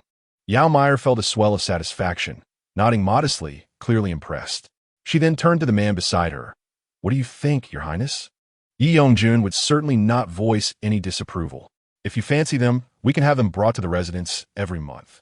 Yao Meier beamed, exclaiming, You are truly wonderful. Your Highness, although she maintained a dignified demeanor in public, had she been within the royal palace, she would have already been clinging to the prince, openly expressing her affection. Why compete for the prince's favor, one might ask? With his affection, luxurious garments and precious jewels were all within reach. If a man wishes to give, he will, without needing to be asked. If he does not, no amount of pleading will suffice. The shopkeeper was elated, sensing that today he had gained yet another esteemed client. What he did not yet comprehend was that this client would ensure the establishment's enduring reputation in the capital, having even garnered praise from the imperial consort herself. Yao Meier perused the earrings, necklaces, and bracelets one by one. The gleeful expression on the shopkeeper's face was a clear indication of her success in selecting items. After her selections, Yao Meier returned to Prince Qin's side, expressing, "I have completed my choices, and I find myself a bit hungry." This was her subtle hint that she wished to dine out today. Yi Yongjun furrowed his brow, contemplating a refusal. The meals outside the palace could not be trusted, and their taste was often inferior to that of the palace's offerings. He feared that, in her excitement, she might end up with an unsatisfactory meal, returning home with an empty stomach. It was better to head back to the palace now, for he knew that Yao was particularly discerning. She would rather starve than eat something unpalatable. For him, it mattered little. He had endured the rough rations of military service, which could barely be classified as edible. Yet, it dawned on him that Yao was even more pampered than he, a prince. A woman like her would only flourish in the royal palace. Otherwise, this delicate flower might wither away, for not everyone possesses the power to nurture and cherish her. Since Lady Yao has made her selections, allow this princess to settle the bill. At that moment, the elegantly attired and jewel-adorned princess of Xindu stepped forward gracefully. Yi Yongjun frowned at the sudden appearance of the Xindu princess. "I am more than capable of covering the costs, so there is no need for your assistance." "Your Highness, what do you mean by that?" "I merely admire Lady Yao's beauty and wish to forge a friendship," the Xindu princess replied with a smile. Her eyes filled with admiration for the enchanting Yao. What a true beauty she is! Chapter 60. Princess Huayang Yongjun felt a profound discomfort as she observed the curious gaze of the new Duchess, Yao Meier, directed towards the Yao family. It was a sensation akin to having something she cherished being coveted by another. Having encountered the new Duchess, she recalled that Yao Meier seemed to be the sister-in-law of the princess, who had recently been embroiled in a separation from her husband. Not long ago, it appeared that the Duke of Su had reclaimed the new Duchess's dowry, indicating a firm resolve to proceed with the divorce. There were even rumors that the Duke's household had nearly wreaked havoc upon the champion Marquis's residence over a few missing items from the dowry, only to be salvaged by the princess herself, who had generously contributed several pieces from her own dowry, resulting in quite the spectacle and considerable embarrassment for her. The new Duchess could not suppress a smile at Yao Meier's inquisitive expression, thinking to herself how endearing she was and wishing to possess her for herself. Meanwhile, Yao Meier, feeling increasingly uneasy under the new Duchess's peculiar smile, gradually retreated behind Prince Qin. The sight of Yao Meier cautiously distancing herself brought a slight lift to Yi Yongjun's spirits, and she huffed softly, thinking, "At least you know to return.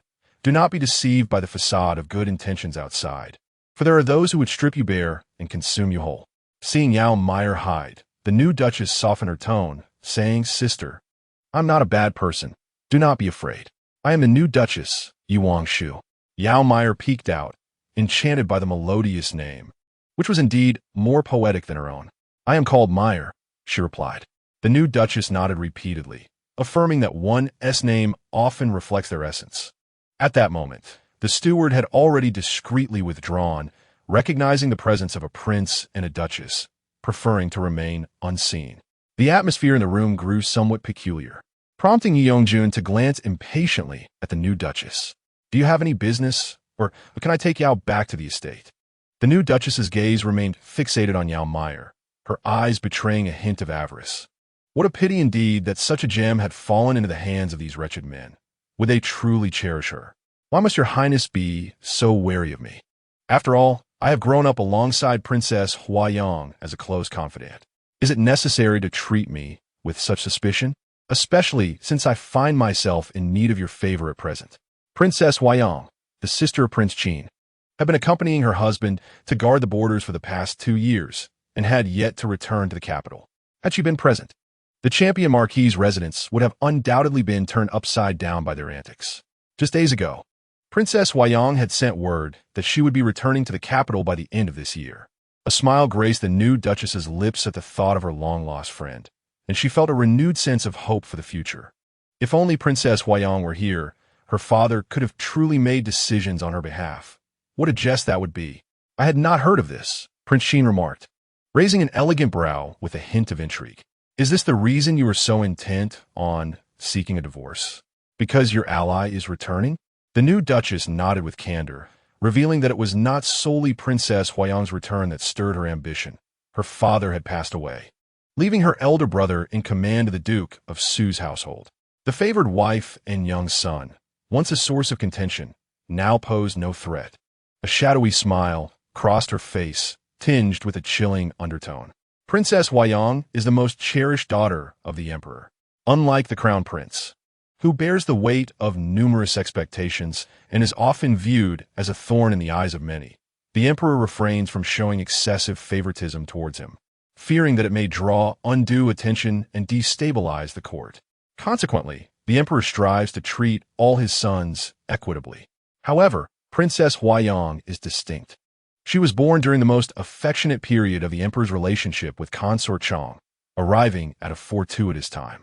Moreover, as a princess without any claim to succession, what harm is there in indulging her?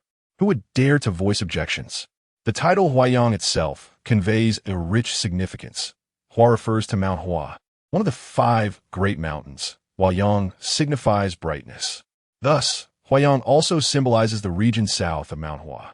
She is the only princess bestowed a title based on geography, while others typically receive names imbued with virtuous meanings. This underscores the special affection she enjoys, prompting those in the palace to steer clear of her. Regarding the affairs of the Duke of Su, the crown prince has heard some whispers. Though the story is not particularly extraordinary, the Duke was once a man of refinement, harmoniously united with his wife, and their household enjoyed a peaceful coexistence. The new Duke's daughter had a delightful childhood. The Duke is also a well-rounded individual, esteemed by the current emperor. Yet as he aged, he became increasingly foolish, developing an affection for a female slave. It is crucial to distinguish between a maidservant and a female slave. The former often hails from humble beginnings, selling herself for sustenance, while the latter typically stems from families who have committed grave offenses. Maidservants in royal households are relatively fortunate, enjoying ample food, warm clothing, and monthly allowances, with high expectations that they possess no criminal records. Conversely, female slaves are usually from families that have fallen from grace due to serious crimes, such as adultery, rendering them the most lowly of individuals, unable to redeem themselves and fated to servitude for generations. The Duke's affection for a female slave led him to not only favor her, but also to father children with her, granting her a status that would have elevated her to a concubine were it not for the emperor's disdain for her lineage. As the sovereign of all, the emperor perceives everyone as equal, and allowing a female slave to ascend to royal favor would tarnish his dignity, making it impossible for him to reconcile with his ancestors. The emperor would not entertain the notion of overturning the fate of a female slave, asserting that the Duke does not possess sufficient influence to warrant such considerations. Though this matter ultimately faded away, the female slave continued to lead a life of relative luxury within the Duke's household, akin to that of a consort. The Duke even contemplated bestowing titles upon the children born of this union, but the emperor firmly rejected the idea, expressing impatience and suggesting that if the Duke remained so muddled, it would be prudent to pass the throne to the heir. This admonition compelled the Duke to reflect more judiciously. Numerous trivial matters continued to arise, further diminishing the new Duke's affection for his father. Yao Meier was filled with curiosity, unable to suppress her inquisitive expression. However, upon witnessing the formidable smile of the new princess of Xindu, she managed to quell her gossiping instincts and cautiously tugged at the sleeve of the Qin Wang, saying, "Your Highness, I am quite famished. Shall we indulge in some roast duck?" Yet, she was met with the Qin Wang's stern rejection. "We have skilled chefs at our estate who excel in preparing roast duck. Let us return home to dine. Given your delicate constitution, it would be prudent to avoid outside food." "Whatever you fancy," I shall have our cooks prepare it. Nevertheless, the Qin Wang turned away, dismissing Yao Meier's entreaty. Chapter 61. The first direct confrontation. Yao Meier, with a sulky expression, reluctantly accompanied the Qin Wang back to the Qin Wang Fu, her lips pursed in a way that could almost hold a vessel of oil. Upon their return, Xiao Detzi greeted them with a beaming smile, remarking, "Your Highness, esteemed concubine, you must be weary from your endeavors. I have already instructed the staff to prepare dinner." Xiao Detzi thought to himself, "I must strive to be the most attentive servant by the prince's side."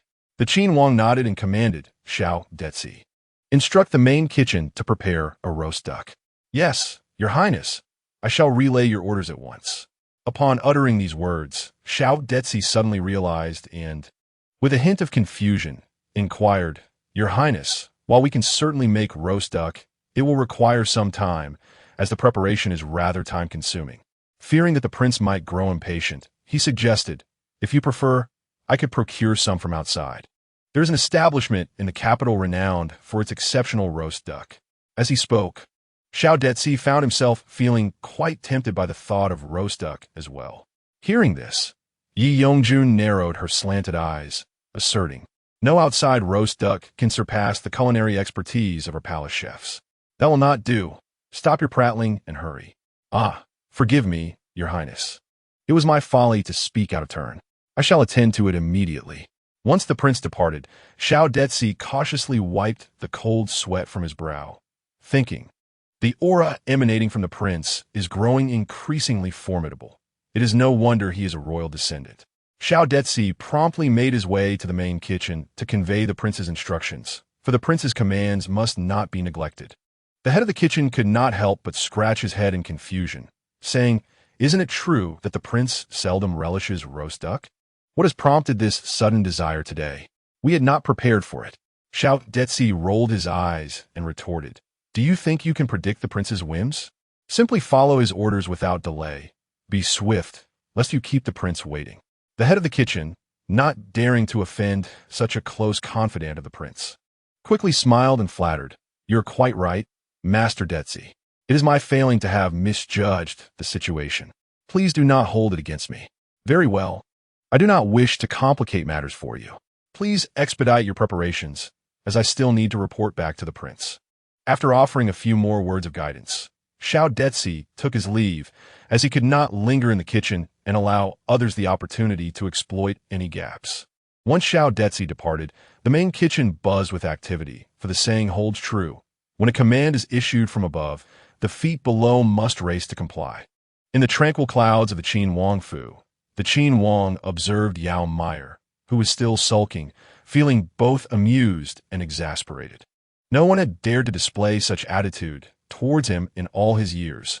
She was truly spoiled. With this thought, the Qin Wang deliberately adopted a stern expression and called out, "Yao, come here." His tone was decidedly grave. Yao Meier appeared to be sulking, deliberately avoiding the gaze of the Qin Wang, yet her furtive glances were consistently directed towards him. She had no intention of truly inciting his ire. Rather, she sought to probe the limits of his patience. Upon hearing the summons of the Qin Wang, Yao Meier immediately donned a pitiful expression and approached him with a semblance of reluctance, her voice laced with feigned innocence. "Do not act coy. Your audacity grows bolder by the day, daring to sulk before me," the Qin Wang chided gently, pinching her cheek as he maintained a serious demeanor. Yao Meier quickly leaned closer to his hand, her voice trembling with vulnerability. "Your Highness, I long to savor roasted duck. I remember how my mother used to take me for it before I entered the palace, and I find myself missing her dearly." As she spoke, her head lowered in melancholy, evoking a sense of profound sympathy. The Qin Wang sighed internally, gathering Yao Meier into his embrace and softening his tone. "As a legitimate member of the royal household, if you miss Lady Yao, you may send word for her to visit." Yao Meier shook her head, voicing her concern. "Would this not be too ostentatious? Might it bring you trouble?" Nestled against the Qin Wang, she whispered, her arms encircling his neck. Her obedient demeanor warmed his heart, leading him to fantasize about the joys of having a daughter akin to Yao Meier, one whom he would cherish deeply. With a firm grasp around her waist, The Qin Wang leaned closer, his voice barely above a whisper meant solely for her ears. Then let us endeavor tonight, if you bear me a little princess.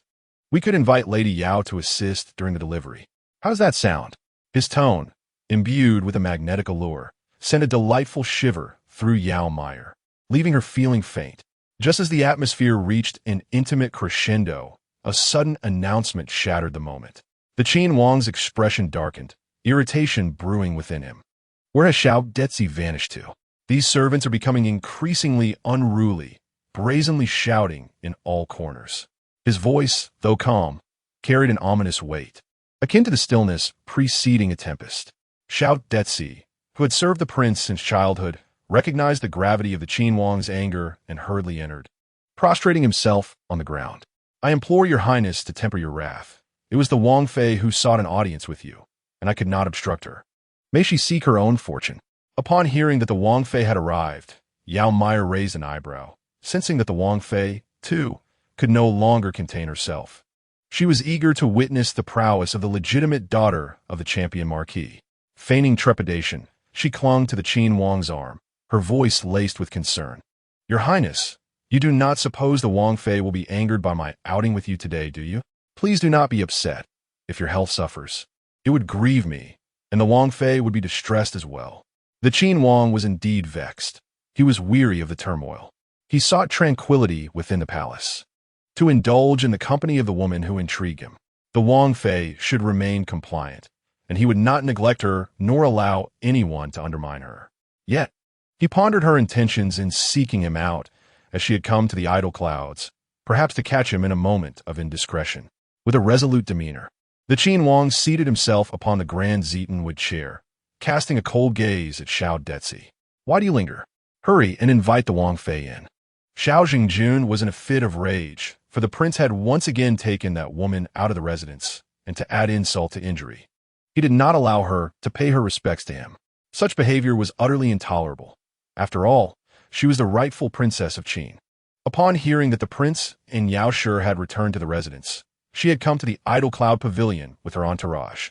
As time passed, her anger began to subside, yet an ominous premonition settled within her. However, it was too late. Xiao Detzi emerged respectfully, saying, Princess, the prince requests your presence inside.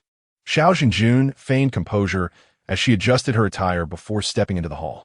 In truth, she had noticed while in the courtyard that the Idle Cloud Pavilion was meticulously maintained.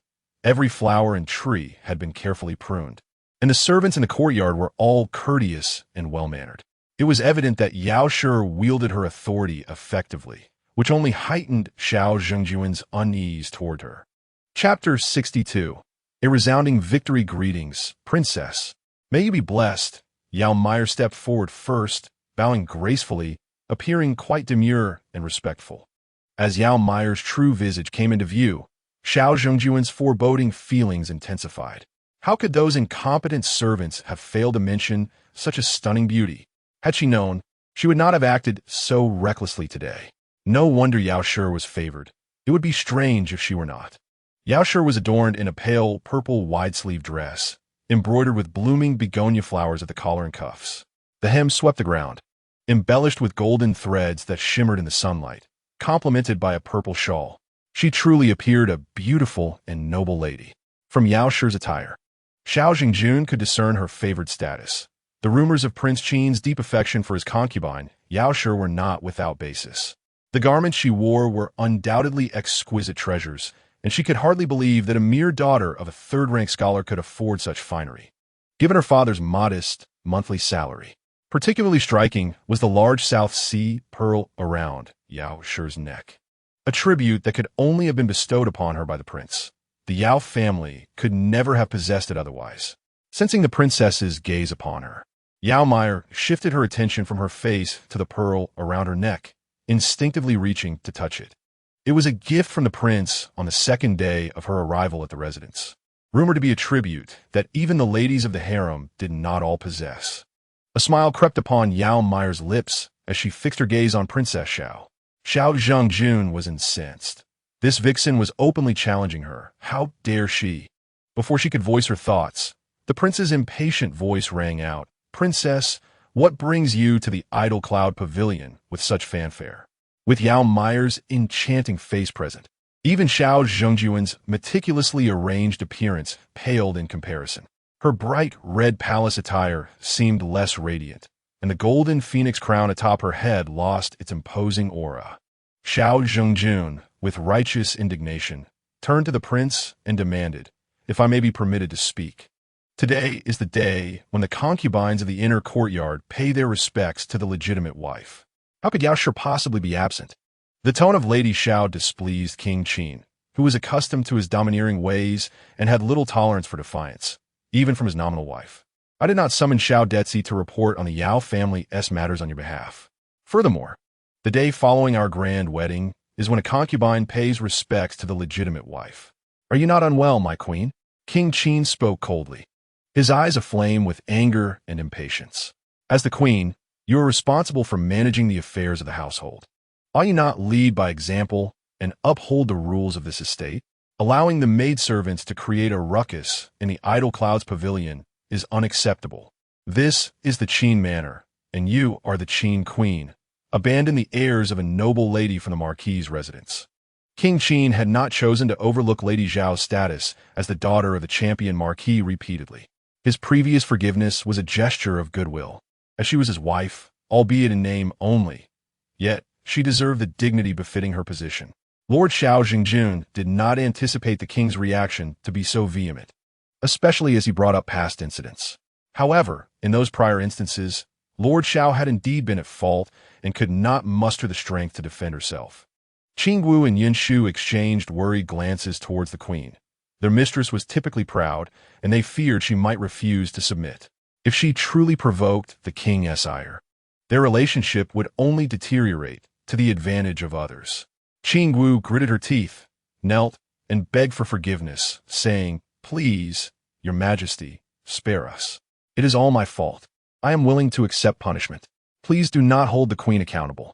Yao Meier observed the queen's personal maiden kneeling in supplication, perceiving this as a petty tactic. With a gentle smile, she interceded, "Your majesty, please do not be angry. Since this maid has confessed her fault, you may punish her as you see fit. But do not cast blame upon the queen. Since the maid was willing to accept her guilt, she should bear the consequences, lest they believe they could come and go as they pleased in the Idle Clouds Pavilion." King Qin regarded Yao Meier with appreciation, patting her hand. She was indeed sensible. He then turned his gaze to Lord Xiao Zhengjun. "Since this maid is your attendant, I shall not impose a severe punishment. She shall be fined a year's salary and receive 20 strokes. Xiao Detzi, take her away for punishment." King Qin glanced at Lady Xiao and then at the servants in the courtyard, stroking the ring on his finger, implying, "Without rules, one cannot establish order. Servants must adhere to their own protocols, just as masters must uphold theirs. A servant who defies their superior deserves severe repercussions." The servants in the courtyard knelt, acknowledging, "Yes, your majesty, we shall remember." With that, King Qin strode into the inner chamber. Lord Xiao Zhengjun's complexion paled. At that moment, she began to comprehend why the princess of Xindu insisted on divorcing her brother. Despite being the king's wife, he seemed to protect others more fiercely. Queen Yinshu, concerned, supported Lord Xiao Zhengjun, who strove to regain her composure and stand tall, unwilling to appear disheveled or submissive. She had lost this round, but given her status, a defeat here or there was bearable. Lady Yao, there would be ample opportunities in the future. Relying on beauty to win affection had its limitations. Yao Meier clasped her hands in front of her, her fingers gently tracing the embroidery on her sleeves, her gaze calm and devoid of triumph or ridicule. As she respectfully saw off the queen, "My mother once said that in this courtyard, women must compete fiercely. Only through the favor of men can they secure their position and achieve everlasting victory.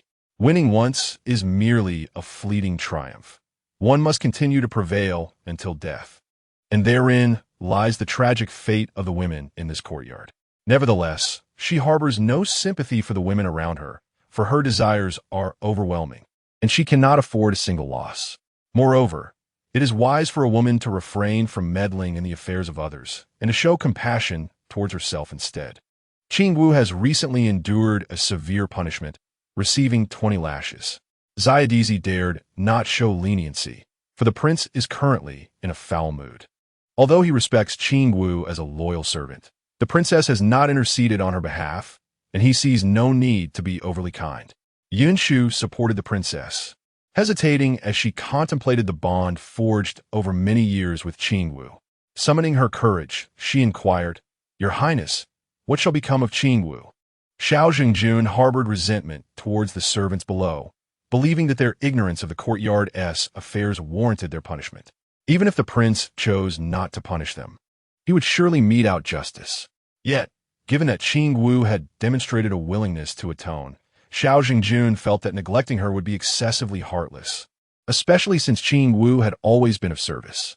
She instructed 2 young maidservants to remain behind, to assist Qingwu back to the main courtyard and tend to her wounds, allowing her to recuperate without the urgency of attending to the princess. With that, Xiao Jingjun swept away, feeling humiliated by the day's injustices, a slight she would not soon forget. Chapter 63. The instigation of concubine Li. The news of the princess's grand visit to Xianyan residence spread throughout the royal residence, and her disappointing return became a source of ridicule for the women in the courtyard. They began to regard concubine Yao with increased respect, placing her on an equal pedestal with the princess. After all, in comparison to the princess, the prince indeed favored the Yao family. Regardless of the princess's esteemed status, these concubines must still navigate their lives according to the prince's whims. Concubine Li of Jiua Pavilion, upon receiving Mingyue's report, displayed a countenance fluctuating between delight and displeasure. She scoffed, "I have underestimated Yao. The prince truly dotes on her." The princess, too, proved to be ineffective, having squandered the opportunity to manipulate the situation to her advantage. It seemed the prince was resolutely determined to protect Yao. Earlier that day, the women of the Qin Wangfu courtyard had synchronized their efforts to pay their respects to the princess in the main hall. However, even when the princess arrived, the seat designated for the concubine remained conspicuously vacant. The expression on the princess's face at that moment, when she realized the absence, brought a smile to concubine Li's lips as she recalled it. Initially, she had hoped to leverage the princess's influence to suppress Yao's prominence. "Greetings, Your Highness. May you enjoy great fortune and peace." Xiadizi disregarded the princess's strained smile, dutifully fulfilling the prince's request to excuse the concubine. Xiao Jingjun, observing the chief eunuch beside the prince, struggled to contain her ire and spoke with feigned gentleness. "Thank you, Eunuch Da. I appreciate your assistance." Yet, no matter how much Xiao Jingjun attempted to temper her demeanor, her tone remained rigid, betraying her sense of provocation. The servant took his leave, and Xiadizi, bowing respectfully, exited under the watchful gaze of the courtyard's women. However, a closer inspection revealed that his steps were quicker than usual, for the atmosphere had grown decidedly tense. Li Shufei, with a feigned tone of envy, remarked, "Your Highness, please do not take offense. Sister, Yao has always been favored by the prince in this manner. We have grown accustomed to it, have we not?" Following her words, she cast a glance at the ladies seated below, contemplating how to embroil them in her schemes. The concubines were only permitted to pay their respects the day after their term with the prince, and could only do so once per visit, lacking the privilege to greet the princess daily. Sun Ruren dared not interject, fully aware of the delicate dynamics between the princess and the secondary consorts. After all, the princess hailed from a prestigious lineage and had the prince's favor. Neither was someone she could afford to offend. El Shirjai, having transitioned from a concubine to a Ruren, was unsure how to showcase her newfound status, especially since her family had recently bestowed upon her a considerable sum of silver as an investment. Despite her loss, the prospect of conceiving again remained, indicating potential for advancement. Thus, El Ruren was currently basking in her triumph, having shed the despair of her earlier misfortune. Indeed, ever since the secondary consort entered the residence, we concubines have scarcely glimpsed the prince, particularly as Sister Li often finds herself alone, she lamented, theatrically dabbing at her eyes with a handkerchief. This display of artifice provoked Ling Ruren to roll her eyes in exasperation. Ever since El had ascended to Ruren, She incessantly compared their lives. If Elle possessed such prowess, she ought to compete with the prince rather than with those of them who relied on his favor. Was there anyone more esteemed than the prince in the Qin Wangfu? What a farce! That wretched woman! Li Shufei glared at Elle Ruren, contemplating her audacity. Since losing her child, Elle had consistently opposed her, and now she dared to openly mock her. What gall! Indeed, in this courtyard, aside from the favored sister Yao, you are the one most fortunate, though it is quite regrettable, Li Shufei retorted, deliberately probing Elle Ruren's most vulnerable wounds. Unsurprisingly, Elle Ruren was quick to retaliate, glaring defiantly at Li Shufei.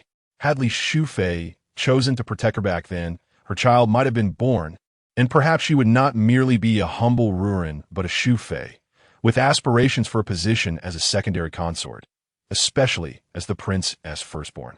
Enough of this bickering. Did I not make it clear that this matter should not be mentioned again? Do you disregard my words? Xiao Zhengjun slammed the table, his voice sharp. As concubines, you ought to exhibit deference and humility, not become arrogant due to your favored positions. Look at the chaos you have caused. Your Highness, we acknowledge our error and beseech your forgiveness. The ladies immediately knelt in contrition, and even Li Shufei reluctantly followed suit, her heart brimming with jealousy and resentment toward Xiao Zhengjun. She too hailed from a noble family. The loyal and brave Marquis house was hardly inferior to the champion Marquis house. Why should she be relegated to the status of a mere Shufei, forced to kneel before the mistress and endure rebuke? Why was she not deserving of more? As Sun Riren immersed herself in literature, she became increasingly enlightened. Her elders remarked that had she been born a male, she would undoubtedly have a promising future. Alas, Sun Riren was acutely aware that the princess was merely using an indirect approach to express her displeasure. Unfortunately, the true source of the princess's ire was meticulously sheltered by the prince, leaving the princess no choice but to vent her frustrations on those like Sun Riren, who lacked any influential backing.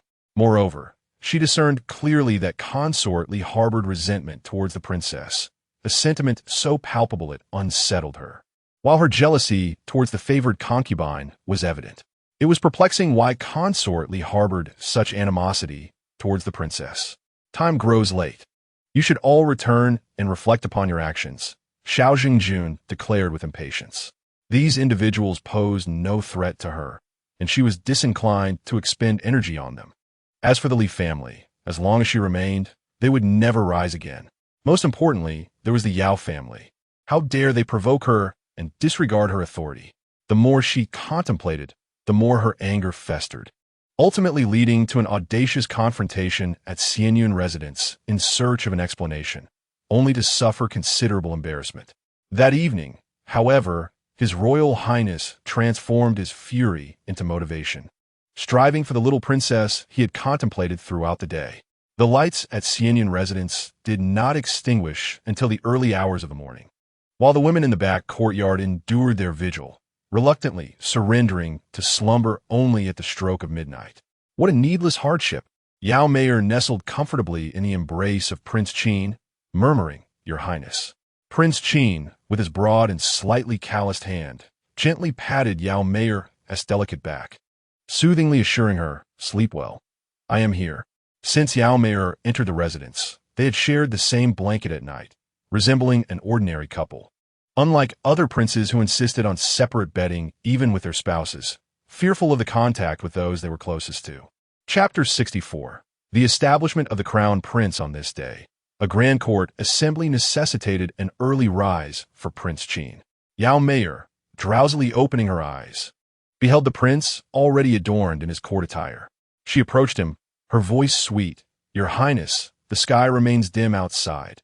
Please ride carefully." With that, she took the jade belt from the maid and fastened it around Prince Qin herself. Prince Qin grasped Yao Meier's hand, saying, "I understand, it is still early. You should rest a little longer." With a graceful bow, Yao Meier bid farewell to the prince.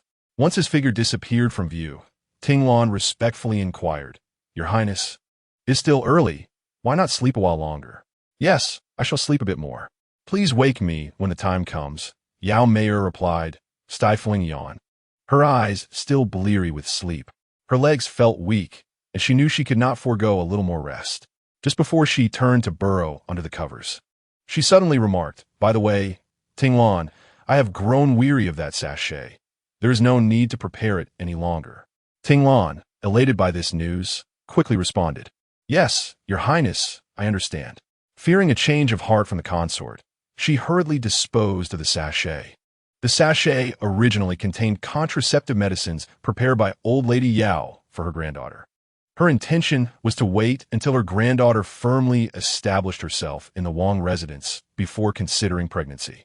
After all, even if fortune smiled upon them and she conceived, there was no guarantee of a safe delivery. The elderly matriarch, seasoned by life's experiences, had heard of numerous secrets from the inner courtyards, especially in official households, where caution was paramount, and the Wang residence was no exception. However, when the prince unexpectedly broached the topic of children yesterday, expressing a strong desire for a daughter, Yao Meier reflected that since the prince had already begun to hope for a child, she should seize the opportunity. After all, once there were multiple children, the novelty would wear off. While she could assure that her child would be cherished, there was a distinct difference between being favored and being the most favored. With these thoughts, Yao Meier drifted into a sweet slumber. Meanwhile, the Prince of Qin had arrived at the palace gates. Truth be told, being an emperor was preferable. At least one could rise later and be carried to court after dressing, with no one daring to comment on tardiness. Fifth brother, upon hearing a voice. The Prince of Qin turned to see who had approached, his already expressionless face growing even more aloof. What matter brings fourth brother here? The Prince of Yen, with a countenance as refined as jade, wore a consistent smile, exuding an affable demeanor that made him popular among the officials, second only to the Prince of Jin. This was precisely why the Prince of Jin found the Prince of Yen so vexing. After all, he had unwittingly mirrored his own persona. Standing before the Prince of Qin, the Prince of Yen completely disregarded the two court officials nearby, whose ears were perked up like those of rabbits. "I have yet to congratulate fifth brother on winning the heart of such a beauty. A match made in heaven." The Prince of Qin regarded the Prince of Yen with a semblance of a smile. "Fourth brother, is it not a tad late for congratulations? The esteemed daughters of the Shun and Chui families, Huang and Ining, are by your side. You are truly fortunate." The Prince of Yen felt himself on the verge of breaking. Huang and Ining. These two women had brought him much misfortune. Due to the Shun family, his own mother had been demoted, all orchestrated by the very man before him, simply because he had taken a liking to the same women. The beauty of these women had been his discovery first. The early bird gets the worm. Yet, Yi Yongjun had acted treacherously, meddling and even framing him and the Shun family, forcing him to marry Shun as a secondary consort and severing ties with the Shun clan, thereby squandering a consort's position and pleasing neither side. Just as the Prince of Yen was about to voice his grievances, the grand court meeting commenced. The Prince of Qin turned away without a backward glance, dismissing the absurdity of someone coveting his woman daring to confront him. It seemed imperative for him to expedite his plans regarding his offspring with Yao, allowing the Prince of Yen to witness the depth of his bond with her, which was as inseparable as glue. However, today's South Grand Court meeting was destined to be a historic moment. Astonishingly, 1/3 of the officials united in a petition, requesting the emperor to designate the third prince, the Prince of Jin, as the rightful heir to the Eastern Palace, thereby securing the national foundation and appeasing the hearts of the subjects, ensuring the continuity of the imperial lineage. The eldest prince, the Prince of Chu, was taken aback by this scene. Unbeknownst to him, the Prince of Jin had already garnered such support from the officials. He quickly signaled for his own supporters to step forward. If they did not contest now, once the Prince of Jin became the crown prince, being a legitimate son with the protection of ancestral laws would make it exceedingly difficult to unseat him. Thus, 2/3 of the ministers in the court jointly petitioned the emperor to establish a crown prince, asserting that the Prince of Chu, as the eldest son, should be designated as such, while others contended that the Prince of Jin, being the legitimate son, should rightfully ascend to this position. Before long, the court descended into utter chaos. The previous dynasty faced turmoil, and the inner palace was equally tumultuous, as the empress sought to advocate for her own son. A particular phrase resonated deeply with her. If her son were to become the crown prince, she would no longer be subject to the pressures imposed by the favored concubine, and the Shun family could ascend to greater heights. The empress found herself embroiled in a fierce dispute with the principal concubine, the mother of the crown prince, Consort Hui. Consort Chang clenched her fists, determined to secure the highest position for her son. And as a mother, how could she not comprehend her child's ambitions? His ambitious gaze mirrored her own youthful spirit. If power could be wielded at will, then why should it not belong to her and her son? She would absolutely not allow her son to be deemed inferior. Never. Consort Chang touched the 8-tailed golden phoenix hairpin atop her head, knowing she would fight for the final tail. As a first-rank consort, she was permitted only 7 tails, and this additional tail symbolized the emperor's favoritism towards her. In this palace, to refrain from contention was to court death. Impudent. You all overstep your bounds. I'm not yet deceased. Today, you collectively pressure me to appoint a crown prince, and after such an appointment, do you presume to compel me to abdicate? The emperor's fury erupted, his forehead veins slightly protruding, glaring at the young lions coveting his territory like an enraged lion. All ministers and royal relatives fell to their knees in unison, pleading for the emperor's mercy. The emperor regarded the princes of Chu and Jin, along with his other sons and brothers, and spoke coldly. I ascended to this throne not due to being the eldest son or the legitimate heir. Such claims are mere pretenses. This throne was seized by my hand. If you possess the means, you may attempt to wrest it from me. The victor shall be emperor, while the vanquished shall be the bandit, an immutable truth since time immemorial. I acknowledge this doctrine. Cease your petty factionalism. When I played this game, you were not yet born, scoffed the emperor. You may attempt to take it from me. The winner will be the next emperor, while the consequences for the loser await you at the ancestral hall, the criminal department's prison, and the musical bureau. Do not be foolish. The emperor's voice was dark and frigid, enveloped in the chilling aura of winter's severity, causing all present to tremble involuntarily. With a disdainful snort, the emperor turned and departed following the court's conclusion. Chapter 65. The Prince of Chu's despair as the emperor commanded the court to disperse. The Prince of Yin instinctively glanced at the Prince of Qin, who ignored him and turned to leave. Observing this, the Prince of Yin let out a cold huff and followed suit. The court officials, unable to suppress the cold sweat trickling down their brows, exchanged furtive glances with familiar colleagues and hurriedly exited the palace. From this moment, the competition for the crown prince had officially commenced. The princes of Chu and Jin locked eyes, each unwilling to yield, their rivalry sharp and lethal, each desiring the other's demise. Both princes possessed their own advantages and disadvantages. The Prince of Chu wielded considerable influence in the military, whereas the Prince of Jin garnered a commendable reputation among scholars. These traits were both their strengths and weaknesses. The Princess of Chu is the legitimate eldest daughter of the Minister of War, whose influence in the court is considerable. Initially, this would have been a significant advantage. However, regrettably, as age takes its toll, he is nearing retirement to enjoy a life of leisure, and without a worthy son to uphold the family name. The Princess Zhang of Chu finds herself troubled. Born into a prestigious lineage, the Princess Zhang commands authority within the royal residence, maintaining strict order in her household. Even the favored concubine of Prince Chu dares not overstep her bounds in her presence, especially since she has borne the prince's first legitimate son, earning his deep respect. At this moment, the servants of the prince's residence hurriedly rush towards the main hall, calling out, "Your Highness, Your Highness."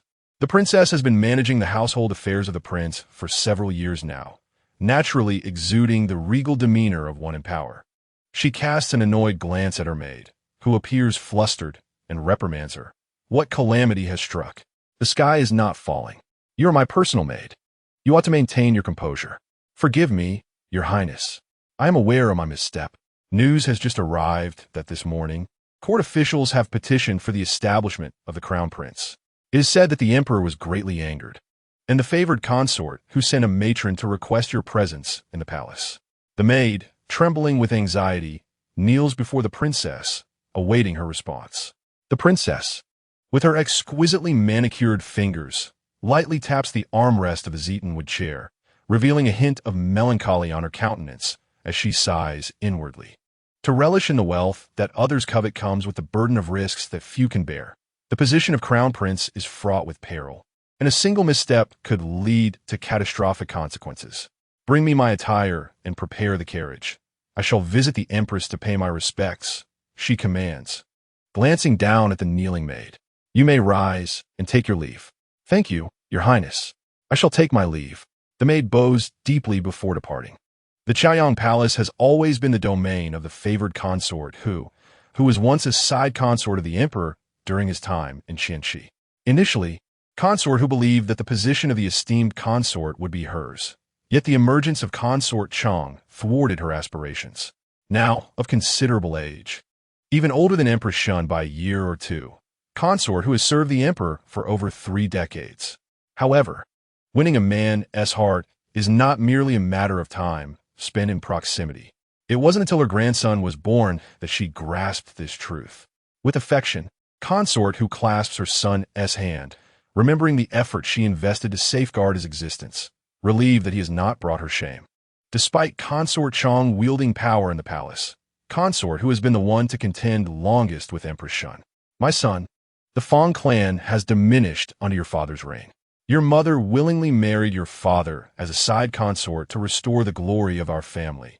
Yet alas, her vision was not flawed. She merely misjudged your father's heart. You are my sole hope in this life, she expresses with poignant sorrow. As the daughter of a military family, consort who rarely reveals her true feelings, the ancestors of the Fong clan fought valiantly to protect their homeland, yet ultimately met a fate akin to the bow that conceals the arrows once the birds have fled. She is unwilling to accept this fate. Prince Chu is fiercely competitive, yet he remains dutifully filial towards his mother. Should he ascend to the throne, there may yet be a day when the Fong clan can rise again. Your Highness, the Princess of Chu is here. The concubine Hui quickly wiped away her tears and adjusted her attire, urging them to invite the princess in. The daughter-in-law respectfully greeted her mother-in-law, wishing her longevity and peace, and then extended her greetings to the prince, wishing him good fortune. Although the Princess of Chu, as the eldest daughter-in-law of the royal family, may not possess the utmost beauty, her grace and poise are beyond reproach. After all, one marries not only for beauty, but for virtue. Get up quickly. Hui concubine expressed her satisfaction with her daughter-in-law, who was sensible, understood propriety, and managed the household efficiently. Unlike those seductive women who merely sought to entrap her son. The reason Hui concubine summoned the Princess of Chu was primarily to arrange for her son to marry another noble lady. As the influence of the Fong family lay predominantly within the military and was of little assistance elsewhere. Although the father of her daughter-in-law was the Minister of War, he would soon retire and could offer little support. This was a critical time for her son, and it was essential to provide him with additional backing. However, the Zhang family still wielded some influence, and Hui concubine thought it prudent to first appease her daughter-in-law, who had tightly secured the gates of the Chu prince's residence. With a smile, she said, "Daughter-in-law, your efforts over the years have not gone unnoticed by your mother-in-law. Your contributions will be remembered." Upon hearing this, an uneasy foreboding rose within the Princess of Chu. As expected, Hui concubine continued, "Recently, I met the legitimate daughter of the Minister of the Court of Imperial Sacrifices. Oh, how delightful that child is. Her mother is actually my cousin, which makes our connection even closer. What do you think, daughter-in-law?" Hui concubine asked amiably, her gaze imbued with an unmistakable sense of pressure. Upon learning that Prince Jean had taken the legitimate daughter of the president of Yingtian Academy as a concubine, Hui concubine was reminded of her distant cousin, whose husband happened to be the Minister of the Court of Imperial Sacrifices, a trusted confidant of the emperor overseeing the memorials and decrees. If she could win him over, her son would gain significant support. The Princess of Chu, however, was reluctant. Her father currently held the esteemed position of Minister of War, but once he retired, she was uncertain whether her brother could ascend to the 3rd rank, let alone hold real power as a 3rd-rank official. Should the daughter of the Minister of the Court of Imperial Sacrifices enter the residence as a concubine, how would she, as the primary wife, find her place? Would she be relegated to the shadows like the current empress? Yet, Confronted with the unassailable gaze of Hui concubine and the prince's silence, the princess of Chu felt a deep weariness. Over the years, Hui concubine had introduced countless women to the prince's household. It was best to let them be. The minister of the court of imperial sacrifices was a close confidant of the emperor. If the prince were to openly court him, the emperor would likely not react favorably. Chapter 66. The jealous Yao Meier with many women, disputes abound, such as the reality in both the Chu and Qin royal households. As the time approached, Ting Lan roused her mistress to prepare for the formal greeting of the princess. Yao Meier, still half asleep, watched as the maidservants offered her garments to choose from. With a casual gesture, she indicated, "That one will do, as it perfectly complements the green jade gold hairpin I purchased with the prince yesterday." This exquisite garment, a scarlet palace dress, is slightly lighter than a true crimson, yet it possesses an added touch of gentleness and intricacy. The neckline, adorned with golden threads embroidered in cloud patterns, is generously cut, revealing the delicate, fair bosom of Yao Meier. The wide sleeves are embellished with a circle of rubies, epitomizing opulence, while the hem cascades elegantly, embroidered with blooming begonia flowers. Her long hair is elegantly styled high, adorned with an array of hairpins, creating a vision of floral splendor. The beauty, indeed, is a paragon of perfection.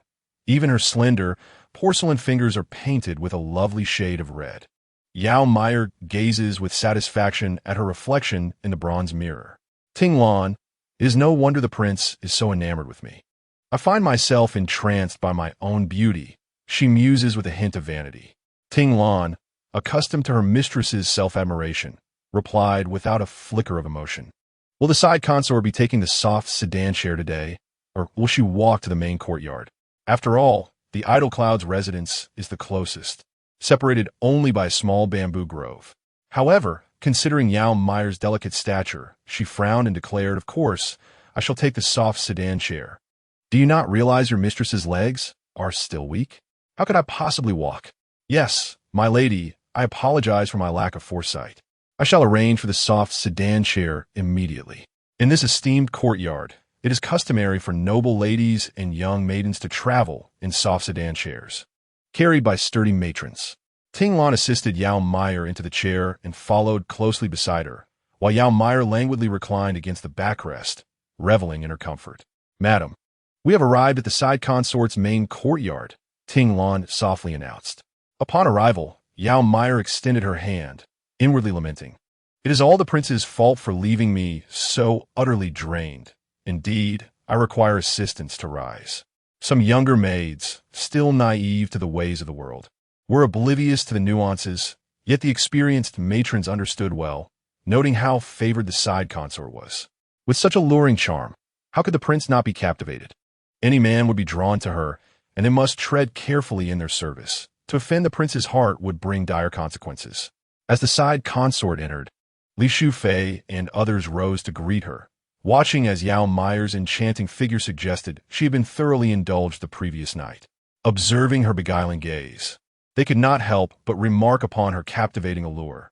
Indeed, she was a siren of sorts, requiring assistance even for those few steps. Yet, despite their thoughts, decorum demanded respect. This humble servant pays her respects to the side consort.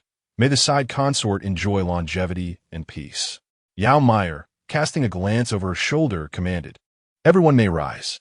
After settling into her seat, she turned to Lu Shi, inquiring, "How have you been these past few days?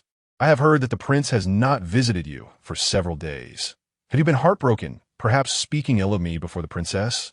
Yao Meier leaned back, resting her forehead on her hand, feigning indifference. Lu Shi, upon hearing this, quickly rose with a smile. "I was merely jesting with the princess, side consort. It is only natural that the prince would favor one as radiant as you. How could a humble one like me, with my modest charm, ever compare?" A sycophantic smile graced her lips. Li Shufei observed the obsequious demeanor of El Ruerin, feeling an instant surge of disdain. The wretched woman exhibited one facade in front of her, yet cast aspersions behind her back, mocking her openly while behaving like a lapdog before the Yao family. How utterly demeaning. Li Shufei's heart hardened with resolve. She thought, "You shall see, you contemptible creature, as she cast a cold glare at El Rueran. Yao Meier, witnessing this scene, could not suppress a cold smile. Is that so? I merely wish to engage in a casual conversation with you. Please do take a seat, she said with feigned amiability. El Rueran, as if granted a reprieve, nodded repeatedly, expressing her gratitude to the noble consort. Seeing El Rueran's overly cautious demeanor, Yao Meier found it amusing. No wonder the prince visited you often. You certainly know how to cater to others. What do you think, Li Shufei? Li Shufei managed a rigid smile and replied, Indeed, the noble consort speaks the truth. El Rueran is quite adept at serving. El Rueran, unwilling to accept this implication, quickly retorted, What do you mean, Shufei? I am a woman of rank, yet you persist in looking down upon me and subjecting me to humiliation. After saying this, she produced a handkerchief to dab at her eyes, adopting a pitiful demeanor. This display incensed Li Shufei, who thought, What a shameless act. Do not overstep your bounds. Speaking to you is already a favor. Yao Meier, unable to contain her amusement, clapped her hands and chuckled, relishing the unfolding drama, thinking to herself, Let them quarrel. How delightful it is to witness. She regarded Li Shufei as a true warrior, a formidable woman indeed. However, the spectacle Yao Meier anticipated failed to materialize, for the princess emerged. When Xiao Zhengjun appeared, he was greeted by this chaotic tableau, his face darkening with fury. What insolence is this? Do you not regard me as a princess? He exclaimed, his tone severe. Li Shufei, emboldened by her indignation, retorted, Your Highness, this matter does not pertain to me. It is El Rueran who has overstepped her bounds and offended me. You must uphold justice on my behalf. Xiao Zhengjun turned his gaze to El Rueran, who tearfully protested. Your Highness, I am wronged. It is Li Shufei who treats me like a mere servant and insults me at will. Her cries were almost melodramatic, designed to elicit sympathy. While a lesser man might have felt compassion, Xiao Zhengjun was not swayed. Enough. Any disturbance in the main courtyard is unacceptable, regardless of the cause. You shall each forfeit 2 months' worth of allowance. Are you in agreement? Agreed? Not a chance. Li Shufei Sata. It was clear that El Rueran was the one at fault. Yet the princess showed bias, perhaps due to El Rueran's lost child. How infuriating. Li Shufei instinctively glanced at Yao Meier across the way, knowing she was the source of this chaos. To her dismay, Yao Meier winked at her with a self-satisfied expression, further igniting Li Shufei's fury. Yao Meier was undoubtedly scheming. Xiao Zhengjun, observing Li Shufei's refusal to acknowledge her wrongdoing, grew increasingly stern. Are you dissatisfied with my decree, Li Shufei? Suppressing her inner wrath, Li Shufei replied, Your Highness, please do not be angry. I acknowledge my mistakes. Under the weight of authority, she chose to endure this humiliation, promising herself that El Rueran, Xiao family, and Yao family would pay for this slight. Yao Meier gazed at Li Shufei with a knowing smile, thinking, Serves you right. Do not think she is unaware. She was the one who instigated discord before the princess alongside Lady Lu yesterday morning, nearly turning her idle retreat into a battleground for herself and the princess. Henceforth, she must not hold it against her. After all, she is exceedingly petty and cannot endure even the slightest affront. Chapter 67.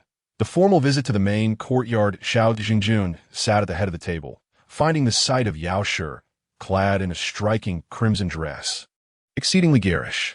In contrast, the other ladies of the rear courtyard were dressed in somber hues, almost diminished to obscurity beside Yao Shi.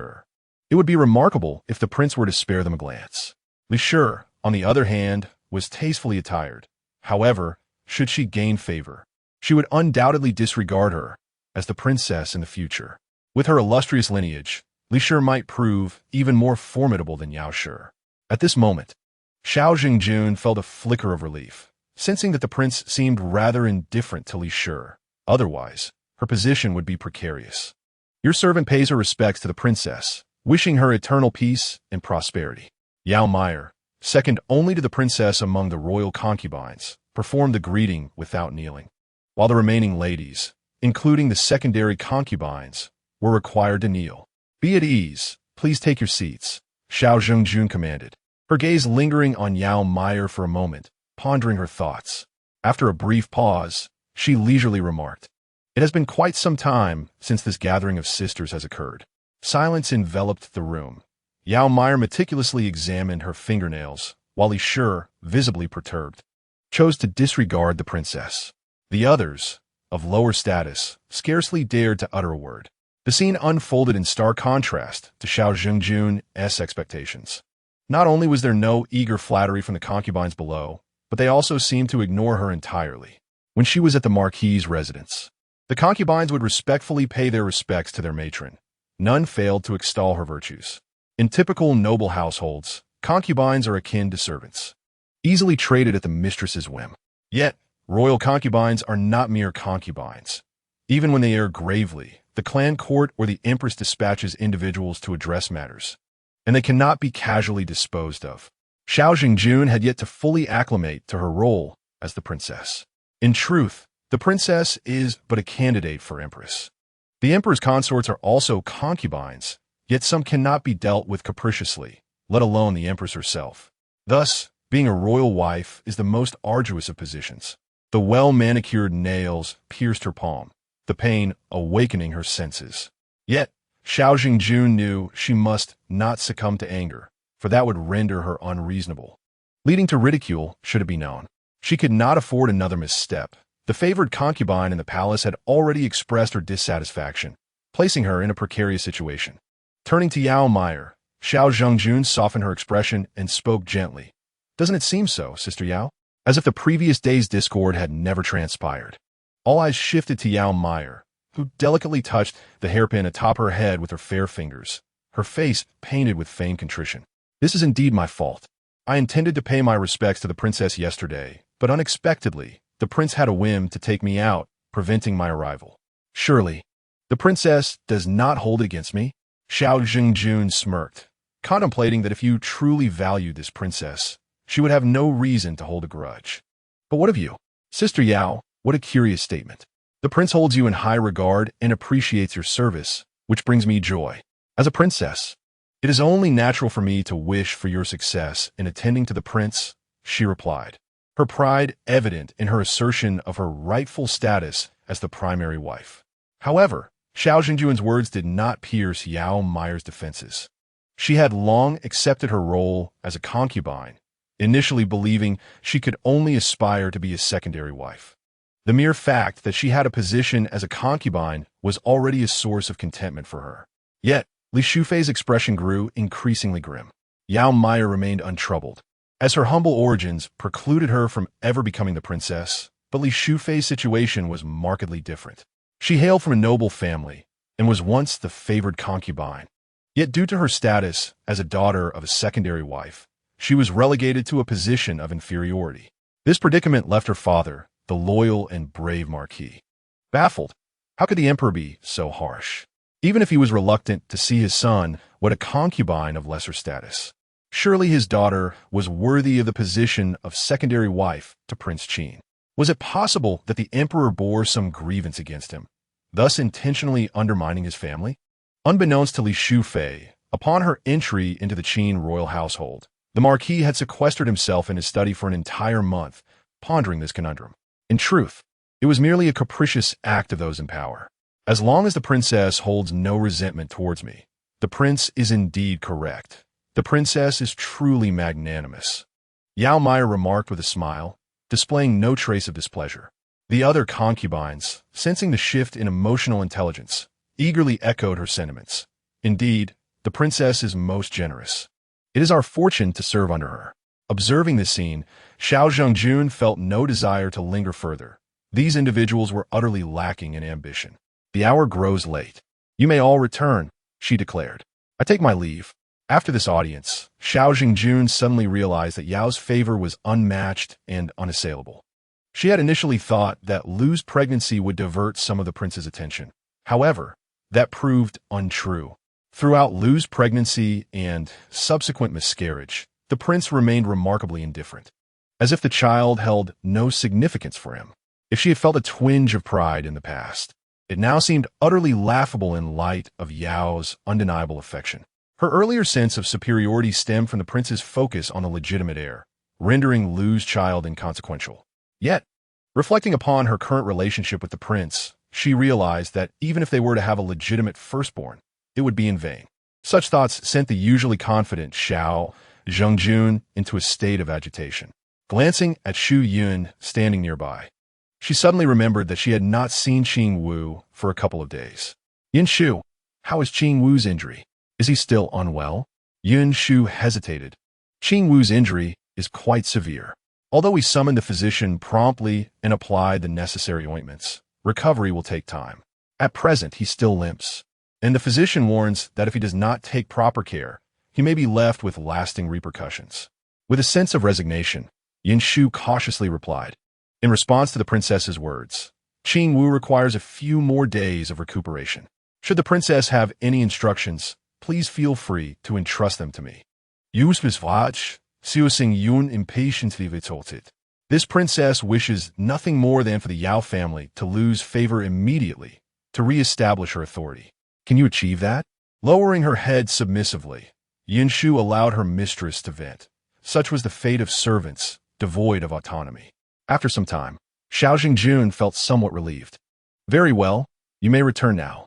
Take good care of Qing Wu. This servant takes her leave, Yin Shu said, exiting the inner chamber just in time to catch a smug smile from Granny Xiao. I once thought that Qing Wu was exceptionally fortunate. How does it feel to receive 20 lashes? Granny Xiao sneered. Chapter 68. Restless thoughts ever since the last reprimand from the princess. Granny Xiao had developed a profound hatred for the two lowly girls, Yin Shu and Qing Wu, reflecting on her past dominance in the household. She never imagined that she would be brought low by these two insignificant maidservants, suffering greatly as a consequence. Thankfully, her previous efforts to curry favor with the mistress had not gone unrewarded. She had secured a better status for her son, enabling him to pursue education and a minor official position. Her daughter-in-law, though somewhat dutiful, had discreetly provided her with medicinal supplies, or else she would have been in dire straits. Those two little vixens had shown such cruelty, ensnaring this old woman in their schemes. Look, retribution has arrived, she mused, convinced the princess was merciless. While their mistress was indeed formidable, she had treated her entourage with a degree of kindness, unlike this princess, who was quick to display her ruthlessness. The sight of Qing Wu being brought back in such a state had filled her with glee, her smile stretching through the night. Yin Shu, observing Granny Zhao's malicious delight, chose to remain silent and quietly retreated to Qing Wu's chamber. Servants like them had to strive for favor. Without their mistress's patronage, life will be exceedingly difficult. Granny Xiao spat dismissively at Yin Shu's retreating figure, scoffing at their naive belief that the princess played the good cop while Qing Wu played the bad. Those foolish girls are so devoted to a mistress like her. Sooner or later, they'll find themselves discarded like a used mat, left to rot in a desolate graveyard. Acknowledging her advancing age, she contemplated her future. She had grandchildren waiting for her embrace. Her own demise was inconsequential, but she must not allow her son to suffer the consequences of her failures. Their family, having endured so much hardship, could not afford further misfortune. As the chief maid beside the princess, Qing Wu's living conditions were relatively decent, sharing a bright room with Yin Shu. Upon entering, Yin Shu found Qing Wu, pale and trembling, struggling to pour herself a drink. Rushing to her side, Yin Shu supported her, saying, "Why are you up? Isn't there a little maid to attend to you?" Qing Wu shook her head, resigning herself to the situation. Let be. She was called away by Granny Xiao. Hearing this, Yin Shu fell silent, helping Qing Wu back to bed. Suddenly, she asked Qing Wu, "What shall we do in the future?" The only response was Qing Wu's silence, as she too was uncertain of what lay ahead for them, the lowly servants. Yao Meier returned to her tranquil abode, prepared to unbind her hair and rest for a while, as it was still early and she could rise later to partake in her meal. Just then, a message arrived, announcing that Miss Furlong from the front courtyard sought an audience with her.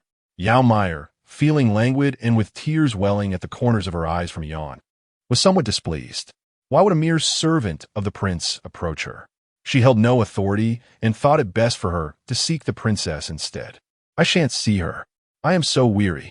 At that moment, the housekeeper suggested, "Perhaps you might consider meeting with Miss Furlong. After all, she is a maid from the front courtyard. She may indeed have something important to convey." Reluctantly, Yao Meier acquiesced, thinking it fair to grant the housekeeper this favor. Very well, let her enter. Seated languidly upon the imperial couch, Yao Meier rested her head, waiting for Furong's arrival. Upon entering, Furong dared not lift her gaze. Quietly observing the exquisite decor of the abode, which rivaled that of the main courtyard, her demeanor growing increasingly respectful. I humbly greet the esteemed side consort. May you be blessed with longevity and peace. Without even glancing at her, Yao Meier coldly inquired, "What business do you have with me?" Taken aback by Yao Meier's forthrightness, Furong reminded herself that she was but a lowly servant and that the side consort had no need to demean herself before her. Bowing her head, Furong implored, "I beseech you, side consort, save me. I do not wish to leave the estate to marry. I long to serve the prince for all my days. Please, grant me your mercy." Only then did Yao Meier lift her gaze, a smirk gracing her lips as she beheld Furong's pitiful countenance. However, her voice was devoid of warmth as she replied, "Only the prince can extend such grace to you. What power do I possess?" The housekeeper, who had just spoken, now bore a look of indignation, realizing the servant harbored ambitions beyond her station. How foolish of her to plead for this wretched maid. Yao Meier, catching the housekeeper's glance, offered a reassuring nod. "Very well, escort Miss Furong out." She feigned gentleness, uninterested in acquiring a rival. Though Furong posed no real threat, Yao Meier had no desire to engage in such pettiness. "I shall be your devoted servant, side consort. Please, grant me your assistance," Furong persisted, bowing repeatedly.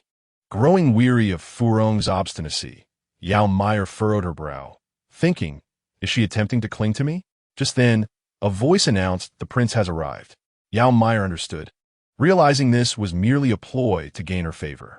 Her expression turned as frigid as ice as she cast a cold glance at Furong, then smiled faintly. "Very well. Since she is a maid of the prince, I shall refrain from dealing with her and leave it to him. How audacious to play such games with me. Truly, one must wonder how many eyes the prince possesses." As Prince Qin stepped into the inner chamber, he noticed the weeping figure on the floor and frowned slightly. Turning to inquire of Yao Meier, "Has someone offended you?" With a playful demeanor, Yao Meier approached him. "Not at all, my prince.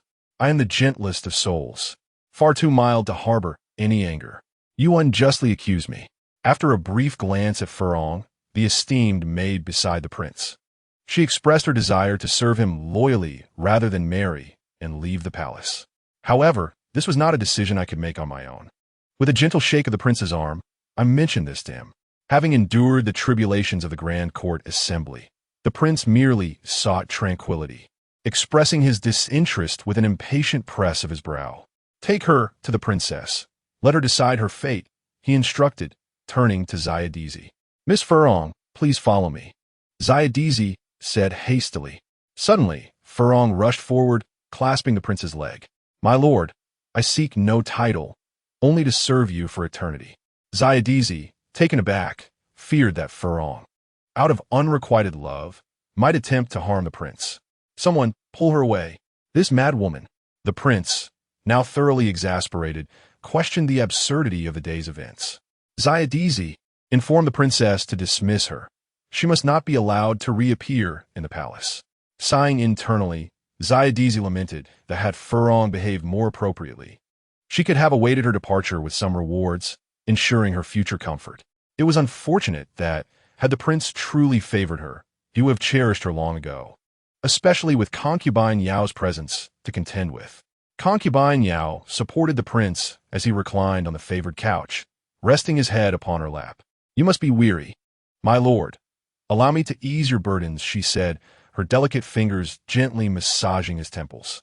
Chapter 69. Winning the prince's favor with eyes closed. The prince savored the ministrations of beauty, his mind drifting back to the court assembly. His elder brother had proven remarkably astute, unwittingly garnering the allegiance of numerous officials. While the Shen family's reputation among intellectuals was indeed formidable, coupled with the scholars emerging from Yingtian Academy, a formidable alliance was forming. As he pondered, the prince suddenly inquired, "I have heard that the head of the Imperial Academy is related to the Yao family?" Yao Meier nodded obediently, a smile gracing her lips. "Indeed, the sole son of the head of the Imperial Academy is my elder sister's husband. Alas, during her wedding, I was preoccupied, merely sending someone to assist with her adornments. A hint of regret colored her tone, for the constraints of being a concubine often limited her freedom. The prince acknowledged her words. The head of the Imperial Academy is quite esteemed among scholars. Your sister's marriage to their family is surely a fortunate match. Such positions typically require individuals of exemplary reputation, who are inclined to protect their family members and not mistreat a daughter-in-law. As he contemplated this, the prince realized that while the Yao family's connections might seem understated, their influence was nonetheless significant. While continuing to massage the prince, Yao Meier curiously inquired, "My lord, I have heard that the emperor's birthday celebration approaches. Should I prepare a gift for him?" The emperor's birthday was a momentous occasion, where princes, relatives, and officials would gather in the palace for a grand feast. Accompanied by their families, concubines were also expected to present their respects. Yes, a gift is necessary. My father has seen many fine offerings over the years. It is the thought that counts. He has always been kind and does not hold our youthful indiscretions against us, the prince advised, clasping her small hand that was soothing his shoulders. Upon hearing the words of the Qin Wang, Yao Meier's worries began to dissipate somewhat. Presenting gifts to the emperor required utmost caution. It was far better to be mediocre than to err, for the wrath of the sovereign could lead to the demise of countless souls. "My lord, allow me to assist you in changing your attire and to rest for a while," Yao Meier said with thoughtful concern. "By afternoon, you will be even more invigorated to attend to state affairs." "Very well. Accompany me," the prince replied, and together they made their way to the grand bed. In the main courtyard, Xiao Zhengjun wore an expression devoid of emotion as he observed the weeping Furong. He turned to Xiao Daji and inquired, "How shall we deal with her? This maid, whose thoughts are so impure, deserves nothing less than a brutal punishment." Xiao Daji respectfully responded, in answer to the princess's query. "The prince has decreed that he no longer wishes to see her within the estate." This Furong, judging by the princess's demeanor, was unlikely to receive any favorable treatment. It was her own lofty aspirations that led her to this fate. When had the prince ever required a maid's service? The lowest-ranking concubines in the household were daughters of gentry. What was Furong? If one spoke kindly, she was a confidant assigned by the noble consort. If one spoke less kindly, she was merely a servant, foolishly aspiring to ascend to greatness. Furong felt utterly lost, unable to comprehend that the prince had not even spared her a glance. With her face buried in her hands, she wept, believing her life to be irreparably ruined. "I have received your message. You may leave," Xiao Zhengjun commanded. Nodding, he felt a growing frustration. Every maid in the prince's residence seemed fixated on him. If they could achieve something and contend with Yao Meier, he would gladly facilitate their endeavors for his own amusement. Yet, they were all utterly useless. "Your servant takes his leave," Xiao Daji stated, exiting the scene. Once he had departed, Xiao Zhengjun remarked, "Madam Xiao, our Furong is a girl of high aspirations. Do not unjustly treat her by hastily sending her away with just anyone." Madam Xiao quickly grasped the implication of the princess's words and smiled. "Furong is so beautiful. I am certain many would be willing to wed her. I will ensure this matter is handled with the utmost care. Rest assured, my lady." Yet deep within she sighed, pondering the futility of it all. Had Furong accepted her fate with humility from the outset, the princess would have certainly arranged a match with a prosperous family for the sake of appearance. Now, it appeared she would be matched with someone of the lowest status. Alas, a person of such noble stature as the prince was not someone these servants could aspire to associate with. Furong had long since resigned herself to despair. Now merely a shell of her former self, dragged away to be kept under watch, awaiting the day when she would be dispatched. Xiao Zhengjuan's grip tightened on the armrest of the grand chair, unable to restrain her frustration. "Madam, look at the prince. He returns from court and goes straight to Shangyun residence. Does he even remember that I am his princess?" Madam Xiao, lowering her head, could not help but roll her eyes. Why would he choose to dote upon the exquisite Yao Meier rather than show any favor to her? It was baffling how she could not distinguish between their ranks. Was he the prince, or was she? Furthermore, if the prince did not come, could she not seek him out? How had she found herself in such a situation? Had she known, She might have preferred to remain in the champion marquis's residence, wielding influence beside the lady. In this royal household, she felt as though she counted for nothing, truly an exasperating predicament. Madame Xiao revealed a smile reminiscent of a chrysanthemum and, with utmost courtesy, remarked, "Your Highness, if the prince is yet to visit the main courtyard, it would be entirely appropriate for you to extend an invitation to him. After all, you are the lawful wife, wedded to the prince in a formal ceremony. Surely, he cannot deny you this small courtesy." Xiao Zhengjun hesitated, pondering whether it was indeed proper for her to take such initiative. As the principal wife, how could she resort to such overt displays of affection? This seemed more akin to the flirtations typically exhibited by concubines. As a legitimate daughter of the illustrious Xiao family of Lanling, her noble status forbade her from engaging in such conduct, for it would reflect poorly on her dignity. Madame Xiao, incensed, thought to herself how frustrating it was to deal with obstinacy. She bore the weight of her station, acutely aware of the consequences of insubordination. If it were not for the dire circumstances, she would have preferred not to serve at all. The prince held a prestigious position. One could not expect him to seek her favor unprompted. Who, after all, was the prince? "Your Highness," she gently advised, after marriage, "it is not unbecoming for a woman to take the initiative in her relationship. Moreover, the prince, being of noble lineage, is unlikely to lower himself. As the principal wife, your actions will always be viewed favorably." If the princess continued to disregard this counsel, it would soon be too late, especially if concubine Yao captured the prince's heart. Given her favor, should she bear the prince's firstborn son, the balance of power within the royal household could shift irrevocably, leaving the princess without any hope of wielding authority. Xiao Zhengjun nodded, her cheeks flushed, and asked, "Then what should I do, madam? I have no experience in winning a man's affection, as my mother never imparted such lessons." Madame Xiao quickly proposed a solution. "It is quite simple, Your Highness. Just offer the prince some soup or water, and he will understand your intentions. I assure you, he will come to the main courtyard to spend the night. If you were to bear the prince's legitimate heir, your position would be secure, and even concubine Yao would have no choice but to treat you with respect." "Very well," the princess acquiesced. "I shall personally prepare a pigeon soup for the prince. And madam, I would like you to deliver it to the front courtyard." In her desire to win back the prince's affections, Xiao Zhengjun lowered her noble head. Chapter 70. The innate curiosity of humanity. There was no alternative to submission. It had been nearly a month since she entered the palace as the princess, and she had only shared a bed with the prince on their wedding night. Just the other day, the noble concubine had mentioned sending a matron to assist her in managing the household, and Xiao Zhengjun had managed to delay the matron's arrival, for otherwise, she would have become a figure of ridicule.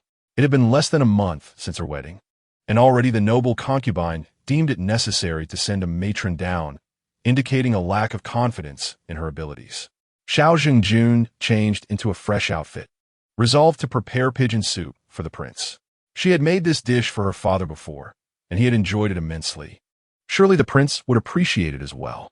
Meanwhile, Prince Qin took a brief respite before joining Yao Meier for lunch, after which he proceeded to the front courtyard to attend to a backlog of official documents. At that moment, Xiao Detzi entered, delivering a report.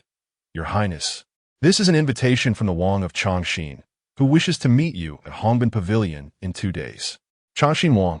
Prince Qin accepted the invitation and opened it. The characters inscribed were vigorous and robust, and the elegance of the handwriting was commendable. Prince Qin mused that he did not have much contact with the Wang of Chongqing, and this was merely an invitation extended to him. Upon the arrival of the envoy bearing the invitation, the prince was informed that he was to attend the meeting alone, with only the Longxin prince present. "Your Highness, do you intend to go?" inquired Xiao Detzi. He continued, "In truth, Your Highness, you and the Longxin prince are not entirely unrelated. You could be considered as brothers-in-law. The side consort's elder sister is a concubine of the Longxin prince, and it is rumored that she is already 3 months pregnant." The Qin prince's fingers unconsciously tapped upon the zeton wood desk, the rhythmic sound resonating in the quiet study. Zeton is an exceptionally precious wood, characterized by its high density and refined texture, exuding a sense of gravitas. "I'm aware. The Qin prince replied, and I shall attend the meeting. I recall that this should be the first offspring of the Longxin prince since his return to the capital. Prepare a gift, and also inform Lady Yao. See if she wishes to bring something for her elder sister. At once, Your Highness, replied the servant. A prince with a title, such as Longxin, is distanced from the emperor by several layers. Had it not been for his military achievements on the battlefield, he would have long since been demoted. The princes vie for the throne, while the Longxin prince fights for the preservation of his title. Previously, he had fought fiercely on the front lines, surrounded by an aura of ferocity. The Longxin princess, a lady of noble birth, had never encountered such a fierce man, leaving her in a state of trepidation. Furthermore, with the Longxin prince frequently away, their marital relationship suffered, resulting in a prolonged absence of a legitimate heir. Naturally, the Longxin prince desired a legitimate son, yet with the princess harboring such fear, he found himself growing impatient if she was unwilling to bear children. There were plenty of others willing to do so.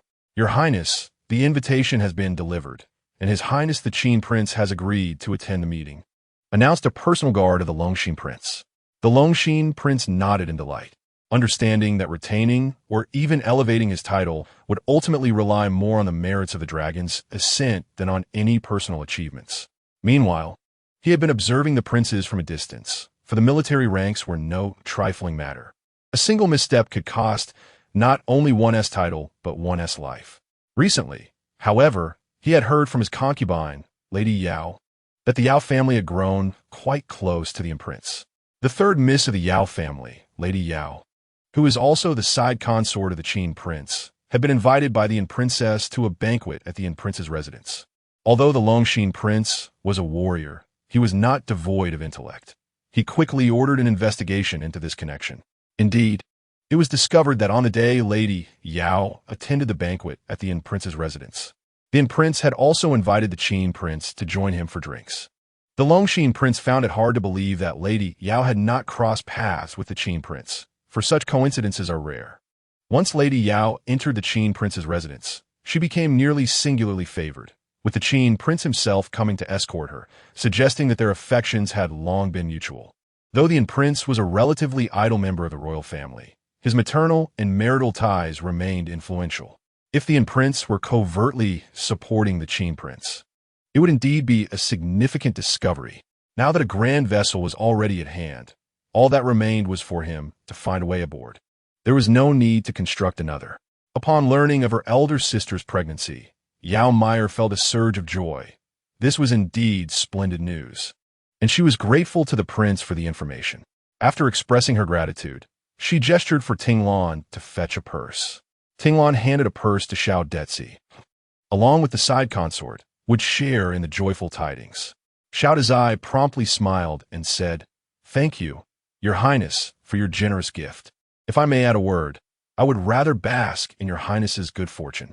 If the prince were to learn of this, he would surely be overjoyed. This remark elicited a hearty laugh from Yao Meier, who, with her silver tongue, replied, "If your auspicious words bring me joy as well, I shall certainly reward you handsomely." With a grin that seemed to stretch from ear to ear, Xiao Dezai expressed his gratitude, knowing well that the ever-generous side consort would not forget him should she find herself in fortune. Might the side consort have any items she wishes for the prince to deliver? He inquired. Yao Meier pondered over what could be sent to the prince, realizing that the Chongqing Wangfu lacked for nothing in terms of tonics and herbs. "Tinglan, did I not recently embroider a pouch? Bring it here for Xiao Dezai to take to the prince," she instructed. Yao Meier then added, "Sister, you must have plenty of possessions in the Chongqing Wangfu, but this pouch is stitched by my own hand, a keepsake for you, as we may not meet again for some time." Tinglan wore a peculiar expression, but obediently fetched the pouch, still hesitant. "Are we truly sending this pouch to Lady Yao? What is the matter? Is my embroidered pouch not to your liking?" Yao Meier's gaze held a hint of menace. Tinglan quickly shook her head. "Of course not. It's just that you may have forgotten the time you accidentally turned a pair of mandarin ducks into wild ducks, nearly bringing the lady to tears. All your previous embroidery was done by second miss. Are you not concerned about the prince seeing this and feeling embarrassed?" She added. "Thank you, Gong Gong," Tinglan said, taking extra care to present it in a small box. knowing that neither Prince Qin nor Changxin Wang would be the type to pry. Yet, curiosity is a universal trait.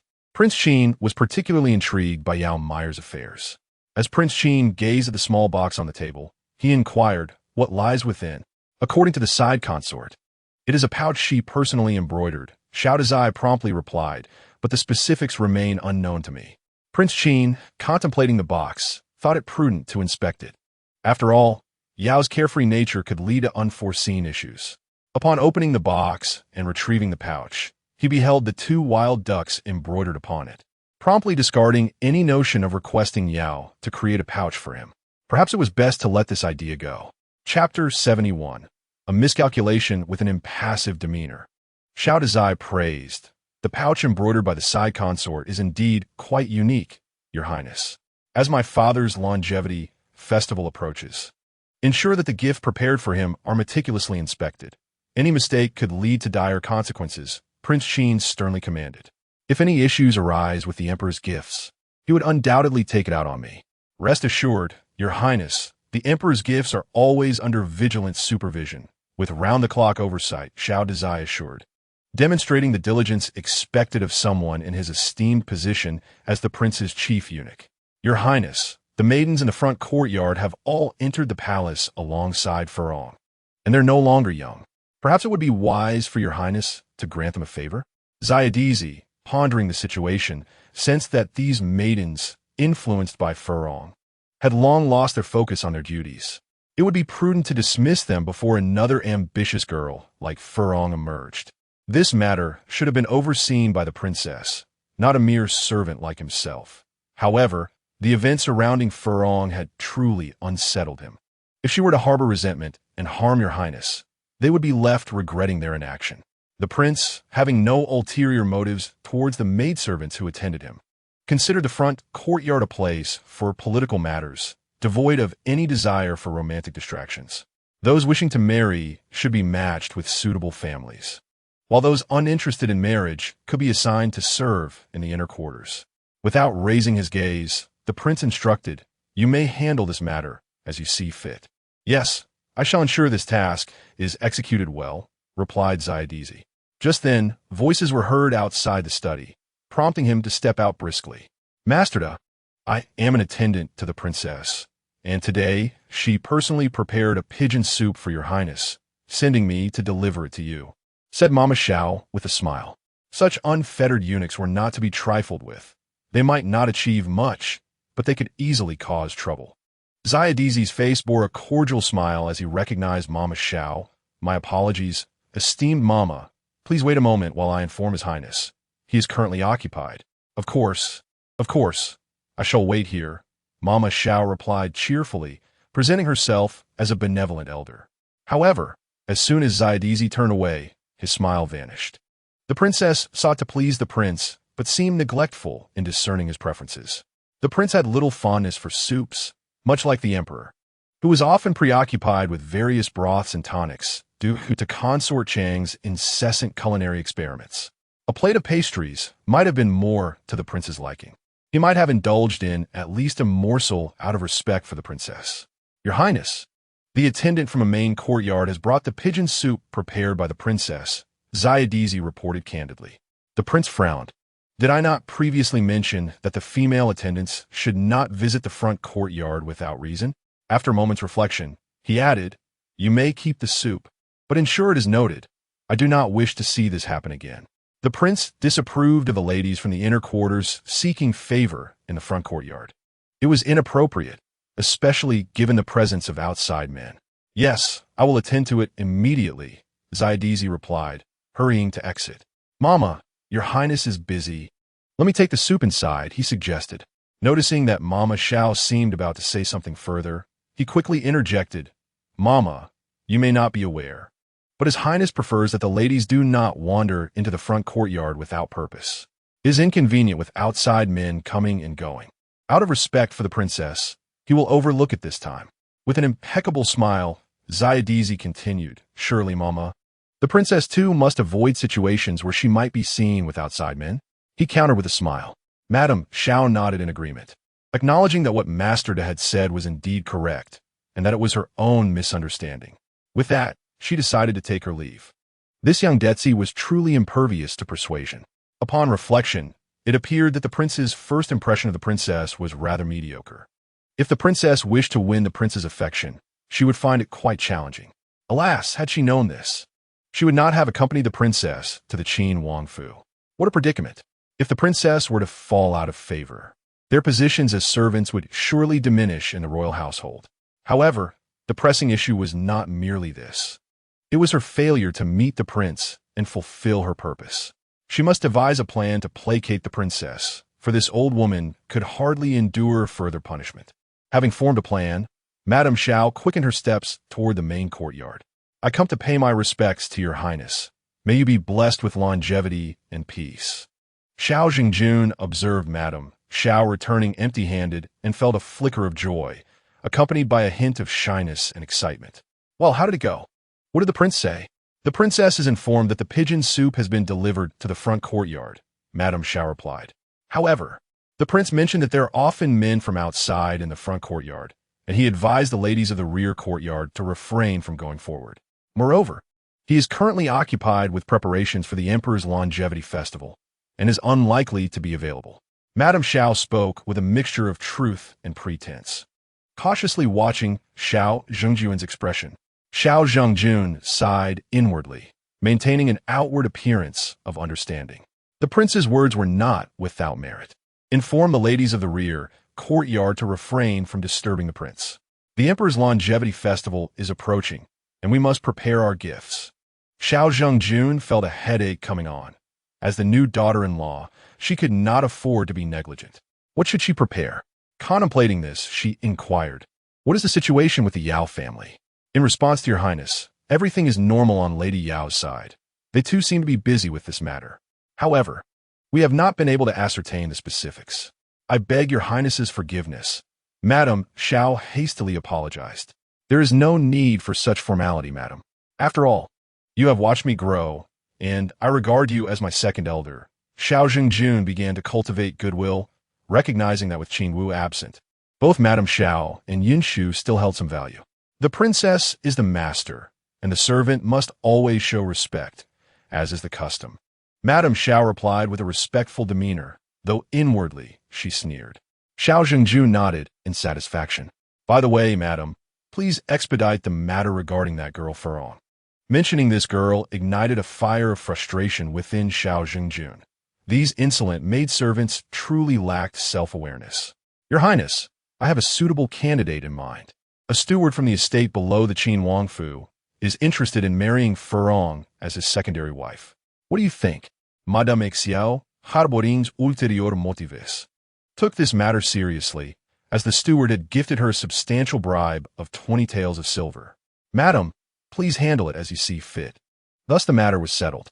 Initially, Xiao Jingzong was not entirely satisfied, for the steward, though well off, was merely a steward and should not be considered a match for Furong. However, as a secondary wife, it posed no issue at all. After all, most of these men's wives had met unfortunate ends. Chapter 72. The marriage of Furong in this era. Women exist in a state of dependence upon men. Some men derive perverse amusement from tormenting their wives when displeased, particularly those who, having encountered numerous dignitaries, feel utterly insignificant in their own lives. They return home, donning a facade of laughter for outsiders, only to unleash their frustrations upon their spouses, a truly nauseating behavior. Upon hearing that a senior maid from the royal residence was to be married, the head of this household seized the opportunity to torment his wife to death, with the intention of remarrying a younger, more beautiful woman. Moreover, marrying a maid from the royal family could potentially lead to elevation in status, making this a most advantageous arrangement. Upon witnessing the approval of the princess, Granny Xiao sighed inwardly. It was not that this elderly woman was cruel-hearted. After all, 20 taels of silver were too good to refuse. If Furong could learn to charm her future husband, perhaps her life would not be so arduous. She had always been destined to serve. So serving anyone was essentially the same. I shall speak to Miss Furong about this joyous occasion and prepare for her marriage tomorrow, Granny Xiao cheerfully declared. The princess has a kind heart, finding such a splendid match for Miss Furong. The other maids in the residence will surely be envious. Granny Xiao's flattering remarks brought forth a hearty laugh from Princess Xiao Jingzong, who, in turn, relinquished a gold bracelet she had been holding. Granny, you have worked hard these past days. Allow me to reward you with this bracelet. Regarding Furong's marriage, the princess decided to bestow 10 taels of gold and 2 bolts of red fabric as a dowry, ensuring that her personal belongings could accompany her.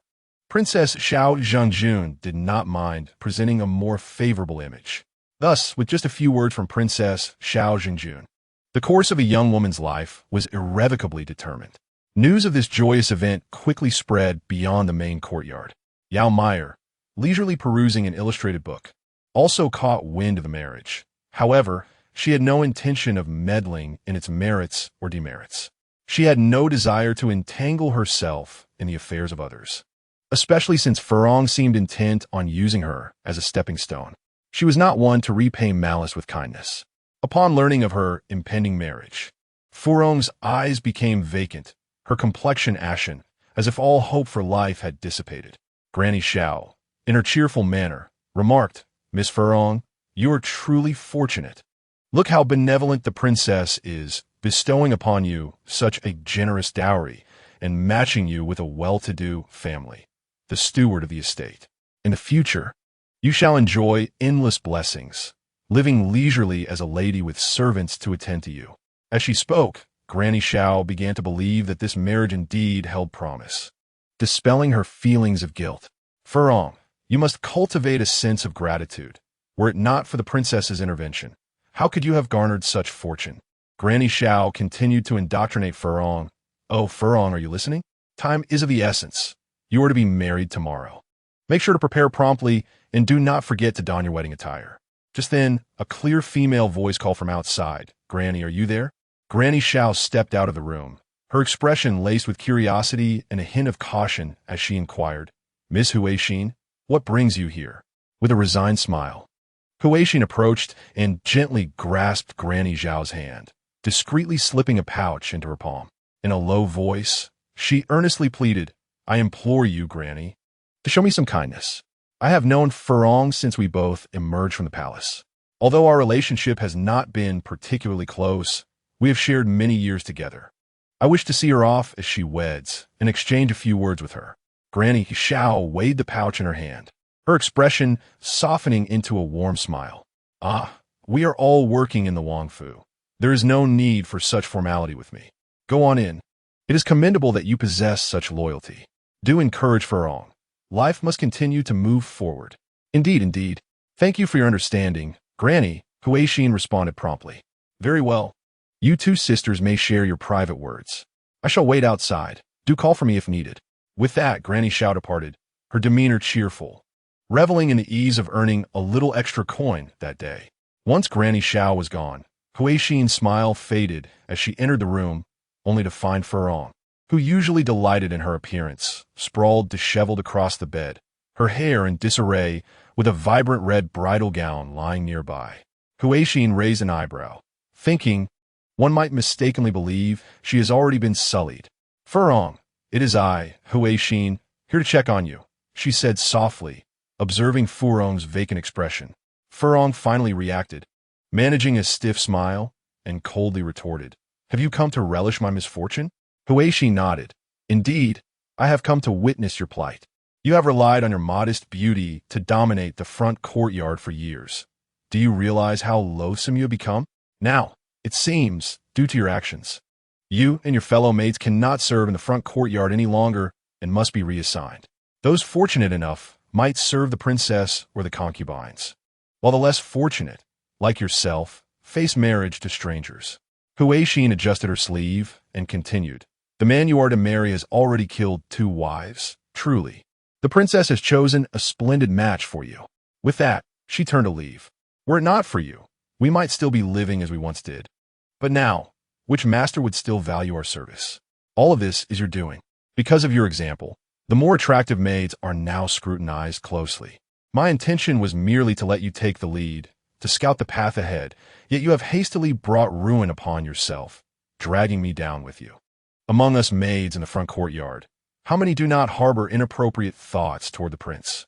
Yet you have stirred up such a ruckus that our current masters are now vigilant against us, forcing me to seek alternative means. Furong could not help but shed tears of regret. Was she remorseful? Certainly. As evening approached, Zayadizi led a group of maids towards Xianyan residence, where several were still whispering amongst themselves, blaming Furong. Had it not been for her, we could have continued serving the prince. Now we are left with only 2 in the main courtyard and 2 here, while the rest of us must attend to the secondary consorts and other ladies. Zayadizi then interjected coldly, "Enough. Is there no decorum among you? What are you muttering about? If you are not selected, you shall return whence you came. And you dare to be choosy?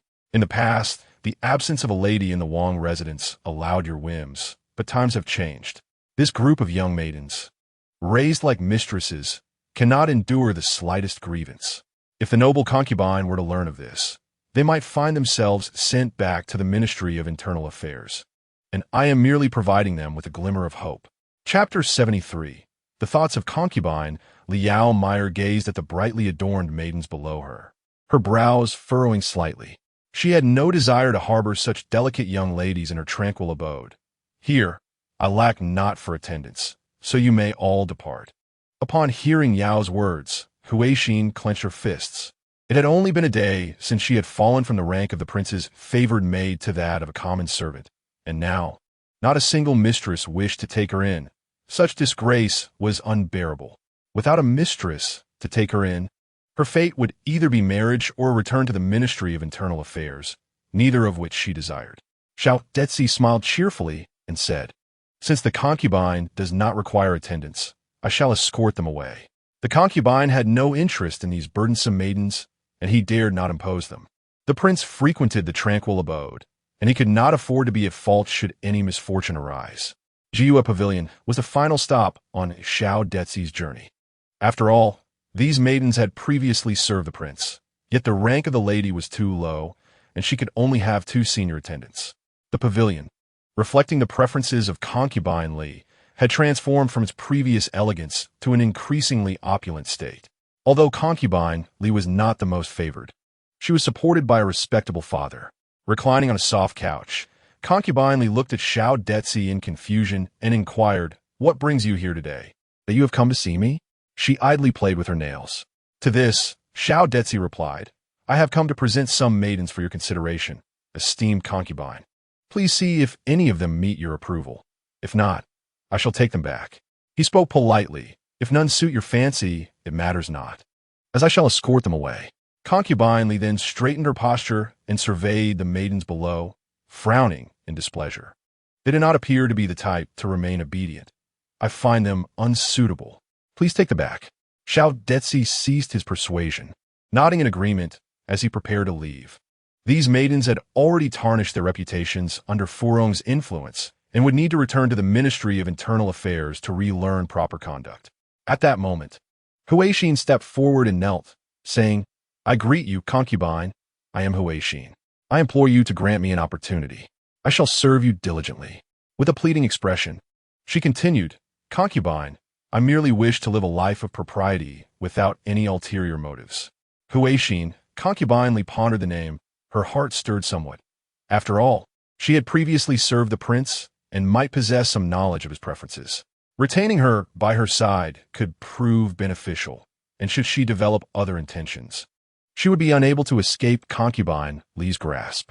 Contemplating this, Lady Shu displayed a smile, expressing a sense of pity for the unfortunate, as it was the ungrateful maidens who had brought misfortune upon them. "Very well," she declared, "out of kindness, I cannot bear to see anyone in tears. Henceforth, you shall remain by my side as my personal maid."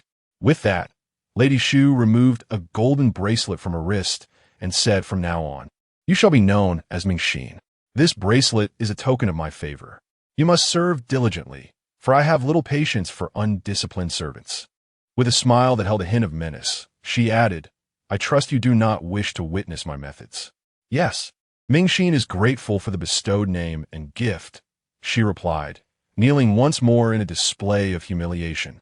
Reflecting on how the name Huixin had been given by the noble consort, and now it was simply cast aside, little Detzi raised an eyebrow. Though he did not fully comprehend the nuances between the 2 women, He could discern enough to understand that since Lady Shu had chosen Mingxin, he would now escort them away.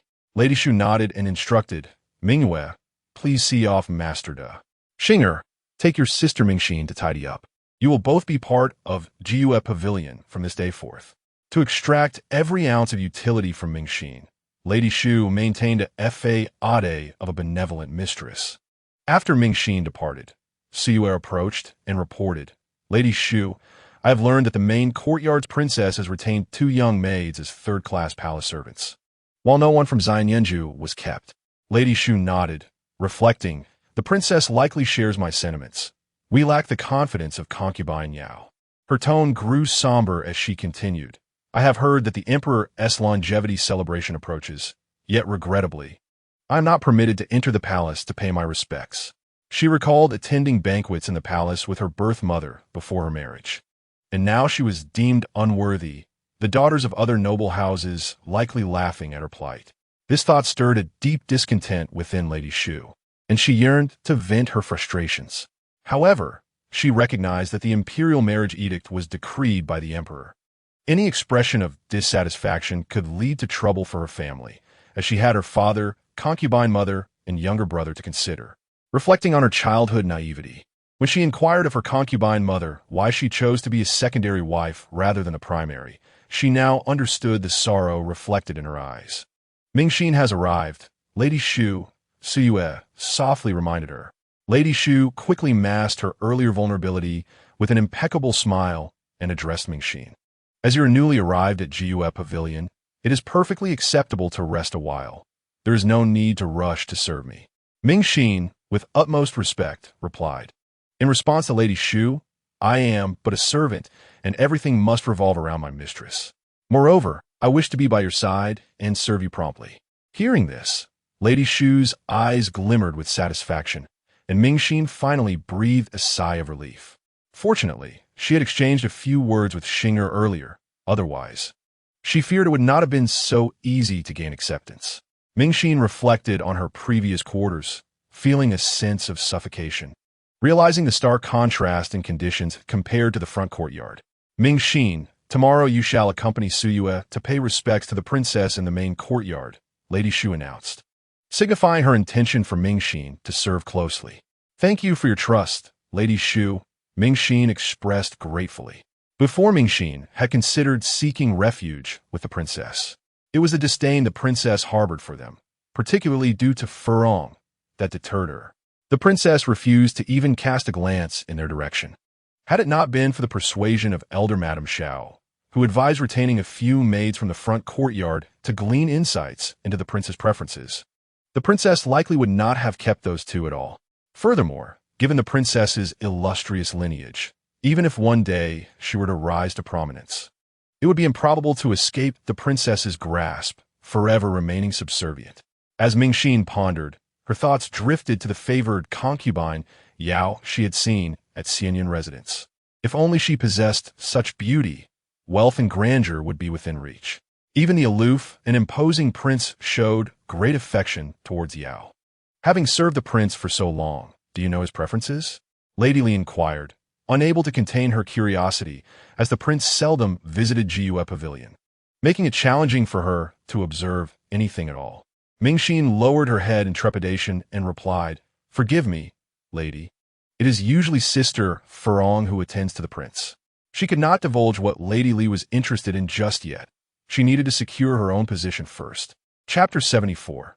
The out-of-place side concubine of Prince Jin today, Yao Meier did not adorn herself as splendidly as she typically would, for she was to pay her respects to the noble concubine in the palace today. Consequently, the morning assembly in the main courtyard concluded early. If she did not enter the palace promptly, she would risk returning when night fell. Xiao Zhengjun donned a purple palace attire today. To be frank, at his age, the color appeared slightly aged. However, purple is a hue of nobility, reserved for the elite, perfectly complementing Xiao Zhengjun's esteemed status as the Qin Wangfei. After all, although being born into a marquise family was neither a trivial matter nor a significant one, few could ascend to the rank of princess. It was all a matter of fate. By coincidence, Lady Li found herself in a similar garment to Xiao Zhengjun's today. Of course, they were not identical, as one was a light purple while the other was a deep purple. Yao Meier gazed at Lady Li's attire with a hint of confusion. Lady Li, this garment of yours seems oddly familiar to me. Upon glancing at the princess seated at the head of the table, she noticed that aside from the color difference, the embroidery was nearly identical. Admittedly, the princess's attire appeared more opulent, yet Yao Meier mused that Lady Li's taste was superior. Lady Li remained unfazed. Her attire bore no hint of impropriety. Why should she not wear it? Moreover, she believed she looked better in it than the princess did. With a cheerful demeanor, Lady Li remarked, "It seems that the princess and I share a certain affinity. I am particularly fond of chrysanthemums. Surely, the gracious princess would not hold such trivial matters against me." Xiao Zhengjun felt a surge of displeasure within her. There is an adage that states, wearing the same outfit is not embarrassing. It is the one who appears unattractive who should feel awkward.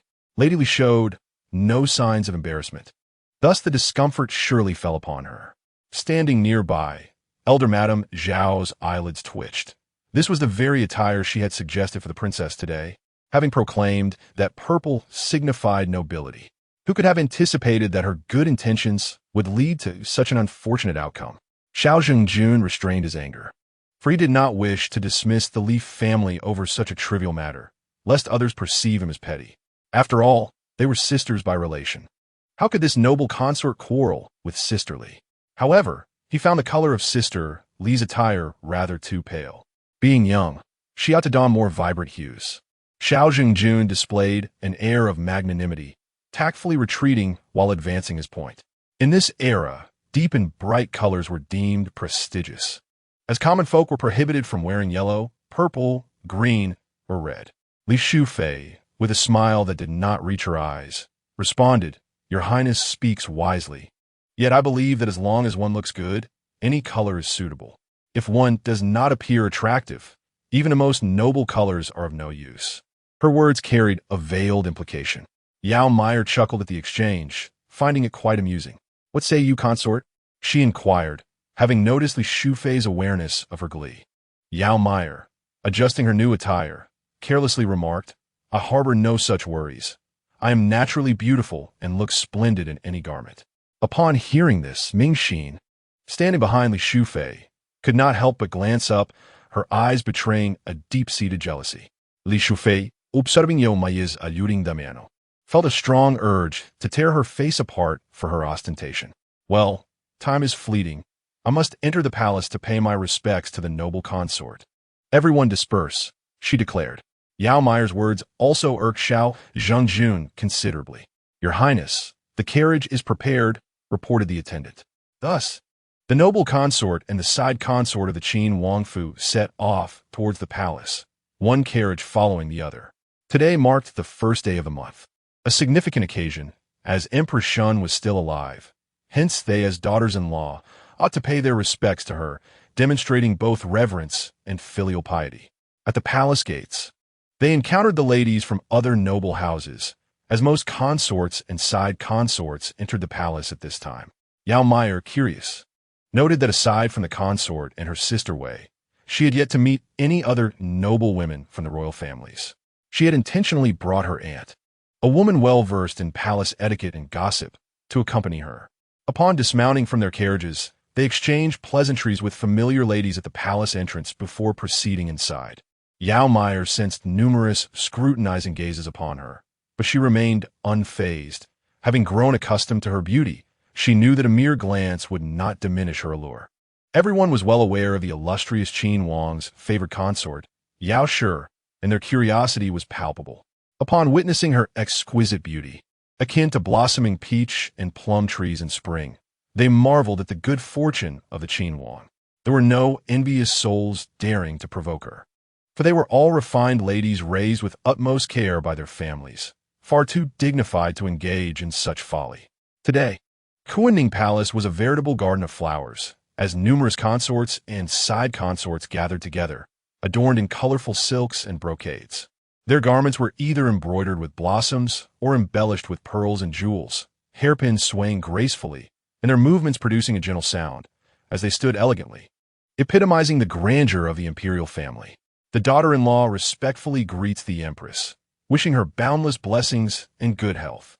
I, your humble servant, pay my respects to Her Majesty the Empress, wishing her eternal prosperity and well-being as well. Empress Shun maintains a warm and amiable demeanor, urging them to rise, acknowledging the effort it took for them to enter the palace. As a daughter-in-law, it is my duty to extend my greetings to both the Empress and the Mother Empress. Empress Shun, however, fails to notice Yao Meier, primarily because Yao Meier is dressed modestly today and seated at a distance from her. The Empress is keen on observing her new daughter-in-law, the daughter of the president of the Academy of Ingtian and the consort of Prince Jin, Lady Dong. It is worth noting that Lady Dong is of the lowest standing among the royal women, for the position of Academy President does not come with an official rank bestowed by the court. Essentially, Lady Dong is the daughter of a country gentry, and Prince Jin married her as a means to curry favor with the literati of the court. Although Lady Dong hails from a scholarly background, with her father being quite renowned and respected among scholars, this is her first experience mingling with the noble women of high birth. The Academy President commands respect due to his role in educating and nurturing talent, yet among the gathered ladies, who does not have a father who ascended through the ranks to achieve their current status. It is well understood that only the top scholar is granted an official position directly by the emperor. Yao Meier's father holds a third-rank position, which is quite esteemed in local governance. However, in the capital, one quickly realizes that it is abundant with powerful and influential figures. Even Yao Meier's understanding surpasses that of Lady Dong, not to mention the insights possessed by other noble women, such as the princesses and consorts. Thus, Lady Dong appears rather out of place among them. Chapter 75. Empress Shin urges for offspring. Lady Dong possesses a delicate beauty, exuding an air of gentleness and refinement. Yet there is an impression of insipidity, which is Yao Meier's initial assessment of the consort. The princess consort of Prince Jin hails from the Zheng family of Xingyang and, in terms of both lineage and perspective, far surpasses Lady Dong. The princess is bewildered as to why Prince Jin insists on taking Lady Dong, daughter of the Academy President, as a consort, as she should be grateful merely for the title of a secondary consort. The princess consort rises to pay her respects to Empress Shun, managing a strained smile despite her illness. Mother Empress, this is Miss Dong, whom I believe you are meeting for the first time today. Lady Dong is also aware of the proper etiquette, greeting the Empress with respect. I, Lady Dong, pay my respects to Her Majesty the Empress, wishing her eternal prosperity and good health. Seated on her throne, Empress Shun observes Lady Dong, finding her delicate beauty unremarkable, believing that such a temperament will not stir much commotion within the prince's residence. As long as she remains compliant, she will likely be treated well when Prince Jin achieves greatness. With this thought, Empress Shun displays a warm and inviting expression, urging her, please do not stand on ceremony. I take delight in the youthfulness you all embody. It brings me joy to witness your vitality. The princess consort watches as Empress Shun showers Lady Dong with warmth and inquiries of well-being, a cold smile creeping on her face. It is clear that those within the palace wear masks. They feign affection towards those of use, yet remain indifferent to those whom they deem insignificant. One wonders how long Lady Dong will bask in the Empress's favor. The Princess of Chu cast a cold glance at the bashful Dong, a sardonic smile curling her lips as she pondered whether the Prince of Jin could indeed leverage this Dong to achieve his ambitions. With Dong alive, the president of Qingtian Academy was undoubtedly tethered to the Prince of Jin. Yet what if Dong were to perish? A flicker of ruthlessness crossed the princess's eyes. Seeing that time was passing, Empress Shun interjected, "It is time for you to visit your mother." The assembly rose, and the daughters-in-law and concubines gracefully took their leave. Yao Meier followed the princess out of Kuan-Ning Palace, her mind captivated by the exquisite phoenix crown adorning the empress's head. The various princesses and concubines dispersed to their respective quarters, while the princess of Jin remained, despondently observing Empress Shun play her role as matriarch. Having been a daughter-in-law for many years, the princess of Jin was all too familiar with the empress's true nature. Initially, out of concern for her family's influence, the empress had feigned warmth, treating her almost like a daughter. However, as time passed and the princess failed to bear a child for the prince, the empress began seeking a new bride for him. This thought deepened the princess's discontent. Were it not for her own family's strength and the affection of her parents. Her frail constitution would have long succumbed to the malice of the women in the inner chambers. With this in mind, the princess shot a discreet glare at Dong, whom she deemed insincere and overly pretentious, questioning whether Dong could extract any advantage from the cunning empress. Originally, the prince had 2 concubines, yet only the princess of Jin and Dong had come to pay their respects, which piqued the empress's curiosity. "My dear princess, why has Miss Kong from your household not come to greet me? Is she unwell?" Upon hearing this, a glint of mockery flared in the princess's eyes. In response to Mother Empress, Sister Kong and Sister Dong had a minor disagreement, and the princess confined Sister Kong for reflection. Miss Kong, mother of the prince's eldest son and daughter, hailed from a distinguished lineage, being a secondary daughter of the Kong family in Shandong, whom Empress Shun had personally petitioned for the prince to marry. Additionally, having borne the empress's first grandson, Miss Kong held considerable esteem in the empress's eyes. The princess of Jin reclined comfortably, eager to witness the unfolding drama, curious to see who between Kong and Dong would prove more significant. Neither of the two particularly impressed her. One, emboldened by her lineage and the birth of the prince's heir, increasingly disregarded the princess's status, while the other simply irked her for reasons unknown. The news of Kong and Dong's squabble had delighted her immensely, providing a welcome reprieve from her own woes. Indeed, upon hearing the exchange, the empress's smile waned slightly as she addressed the princess of Jin. "As the princess, you should counsel the prince. After all, Miss Kong has served him faithfully for so long, and there is no need for such harshness." The princess of Jin replied earnestly, "Mother Empress, I have indeed advised him. The prince believes he has been too lenient with Sister Kong and now must impose stricter discipline, suggesting we should be more accommodating to Sister Dong, who is new to our midst." With that, she turned her gaze toward Dong, intentionally adding, "Sister Dong, see how much the prince cherishes you." The unexpected mention of the Kong family momentarily flustered Dong. She had never anticipated that Her Majesty the Queen would bring them up. Had she known earlier, she would have refrained from confining Miss Kong. Now, she worried whether the Queen's perception of her would be adversely affected. Hastily, Dong offered an explanation. "Your Majesty, if I may be so bold, when I first arrived in the capital, I struggled to acclimate to the surroundings. The prince, out of concern for my well-being, chose to spend more time with me, which may have caused Sister Kong to feel a tinge of jealousy. The Queen, disinterested in such trivialities, regarded Miss Kong's somewhat flamboyant nature as endearing rather than malicious. Do not hold a grudge against her," she advised, a phrase she often favored. Dong promptly replied, "As Sister Kong entered the household before me, it is only fitting that I show her the utmost respect." Seeing Dong's demure demeanor, the Queen nodded in approval. A woman should embody virtue and grace, contributing to her husband's lineage. This thought led the Queen to glance at the Princess of Jin. "My dear, are you still taking the prenatal medicine?" The Princess of Jin loathed the Queen's continual inquiries on this matter. Her father had previously expressed concern regarding her difficulties in bearing children, yet the prince had insisted on marrying her, a decision the Queen supported. Now, however, the Queen pressed her repeatedly. Given her delicate condition, she pondered whether risking childbirth was worth her life.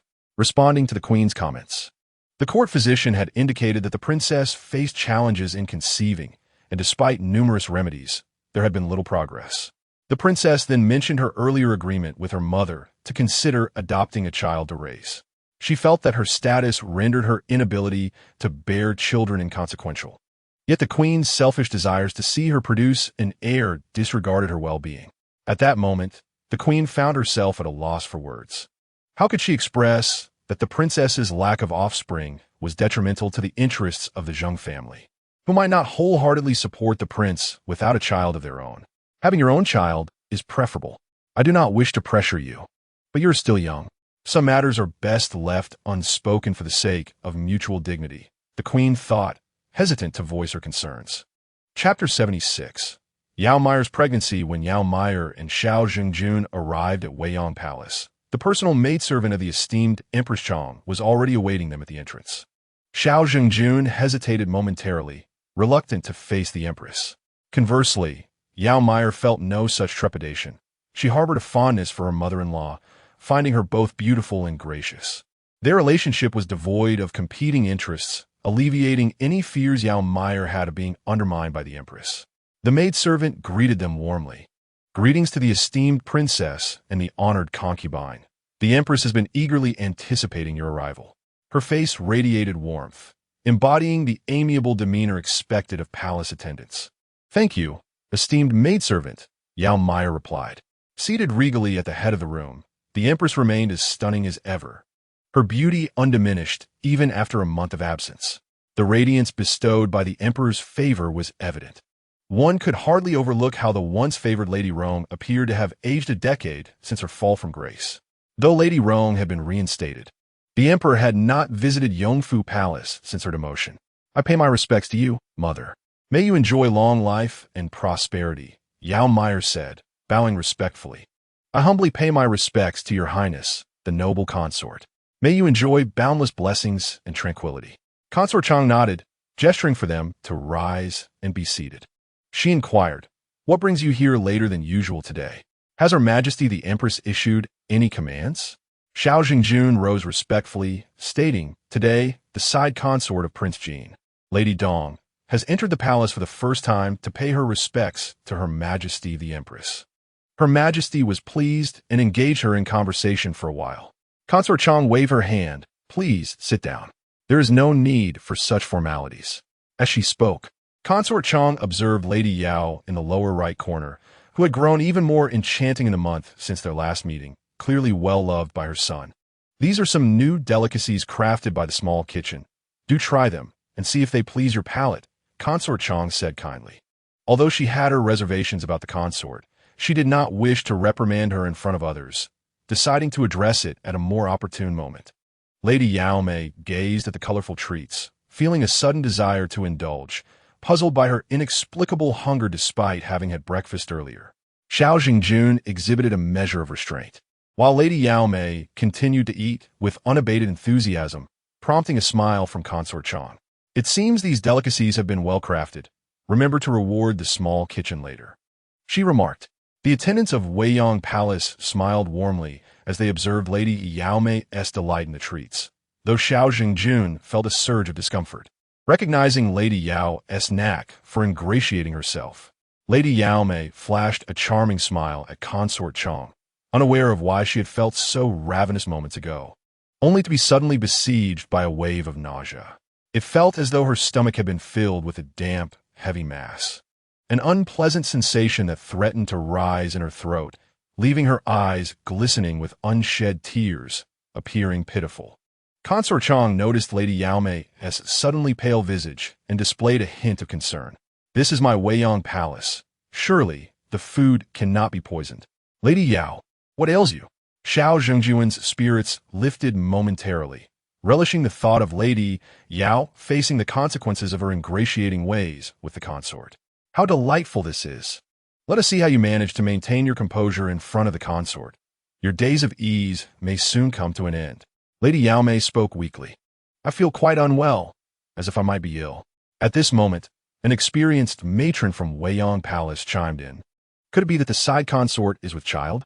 Upon hearing this, Consort Chang's face brightened with joy, her earlier concerns transforming into elation. I knew it. My son has certainly been attentive to Lady Yao. This must be good news. We may soon welcome a grandchild. Quickly, summon the imperial physician. Assist the side consort to the side chamber to rest, so the physician may examine her properly, Consort Chang exclaimed, with delight evident. With her son, aside from Prince Yan, yet to have offspring, the prospect of Lady Yao's pregnancy would positively influence Yu Jin's standing in the emperor's eyes, elevating his position. In the royal lineage, heirs are of utmost importance. Without them, the hope of any prince is dim. The emperor is currently assessing each prince, and the arrival of this child could not be more timely. Now, it was Xiao Zhengjuan's turn to feel dismay. How could this be? If Lady Yao were indeed pregnant, it would mean the possibility of her bearing the prince's firstborn. At this moment, Xiao Jingjun could not help but acknowledge that due to the prince's deep affection for the Yao family, he would undoubtedly shower immense love upon this child as well.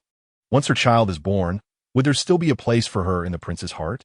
The news that the Weiyang Palace had summoned the imperial physician soon reached the Qianqing Palace. Jiang Fuhai cautiously reported, Your Majesty, the noble consort has just summoned the imperial physician. Upon hearing this, The emperor immediately set down his vermilion brush, bewildered by the sudden request for a physician. "Go and see what is happening," he commanded. "Yes, your majesty, do not worry. I shall attend to it at once," Jiang Fuhai replied, hurrying off to the Weiyang Palace. The atmosphere in Weiyang Palace shifted as everyone busily prepared, realizing that their young master was about to become a parent. The imperial physician rushed to the Weiyang Palace, terrified that something had happened to the noble consort. It turned out that the concubine of Prince Qin was suspected to be with child, which was indeed a joyful event. Physicians cherished the opportunity to detect such auspicious signs and were generously rewarded for their efforts. With careful precision, the physician examined the pulse, occasionally stroking his beard in contemplation. After a considerable time had passed, the noble consort's patience began to wane, and only then did the physician leisurely switch hands, leaving everyone in a state of anxious anticipation. "Congratulations, noble consort, and to you, my lady. This concubine is indeed with child." Within a month, the pulse could be difficult to perceive for the untrained eye, but fortunately, this concubine possesses a robust constitution. Allowing for this discovery, the physician announced. Despite his prolonged examination, he remained uncertain, though his experience enabled him to discern even the faintest of signs. "Excellent, excellent. Quickly, Zhilan, bestow your rewards." The noble consort, Chang, beamed with joy. Unable to contain her delight, Xiao Zhengjun found himself somewhat bewildered, yet managed to present a smile in this situation. After receiving his reward, the physician took his leave and coincidentally encountered Jiang Fuhai, the emperor's trusted eunuch. "Greetings, esteemed physician," Jiang Fuhai greeted. "Oh dear, may I inquire why the noble consort summoned you? You know how much the emperor cares," he added anxiously, grasping the physician's hand. The physician chuckled and replied, "There is no need for concern. It is good news." "What good news? Could it be that the noble consort is expecting again?" Jiang Fuhai speculated. "The concubine of Prince Qin is with child, and the noble consort is overjoyed," the physician explained cheerfully. I initially thought it was the noble consort herself who was with child. Nonetheless, this is indeed a momentous occasion, and I shall also seek a reward," Jiang Fuhai said with a grin. With that, Jiang Fuhai entered the Weiyang Palace, seizing the opportunity to praise the noble consort and amuse her, which left her in high spirits. "Very well, Jiang Gonggong. Do you think I would forget your red envelope? Go and share this joyful news with the emperor," the noble consort commanded. "As you wish, my lady. I shall go and bring joy to the emperor." Chapter 77. The emperor's favor. The noble consort, Chang, gazed affectionately at Yao Meier, who lay in bed. "You are indeed fortunate to conceive the prince's offspring so swiftly. As long as you safely deliver this child, you shall be well rewarded," she promised, her eyes tenderly fixed upon Yao Meier's belly. She then recalled the child lost within the Prince Qin's residence. Had that child not met with misfortune, it would have been born by now, and a lively full-month banquet would surely have been held. Although such matters are not uncommon within royal circles, a grandmother's love for her grandson is profound.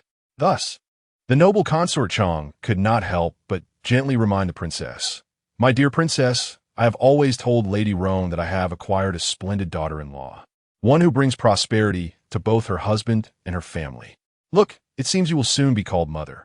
The smile on Xiao Jingjuan's face appeared somewhat strained. Consort Chang, being well-versed in the ways of the court after so many years, was fully aware that the child was not her own, and thus her concern was muted. She took Xiao Jingjuan's hand and spoke with warmth. "The Qin Wangfu will rely on your stewardship in the future. I have always had faith in you, Zhengjun. You will not disappoint your mother, will you?" The underlying tone of her words was unmistakable, revealing her genuine apprehension.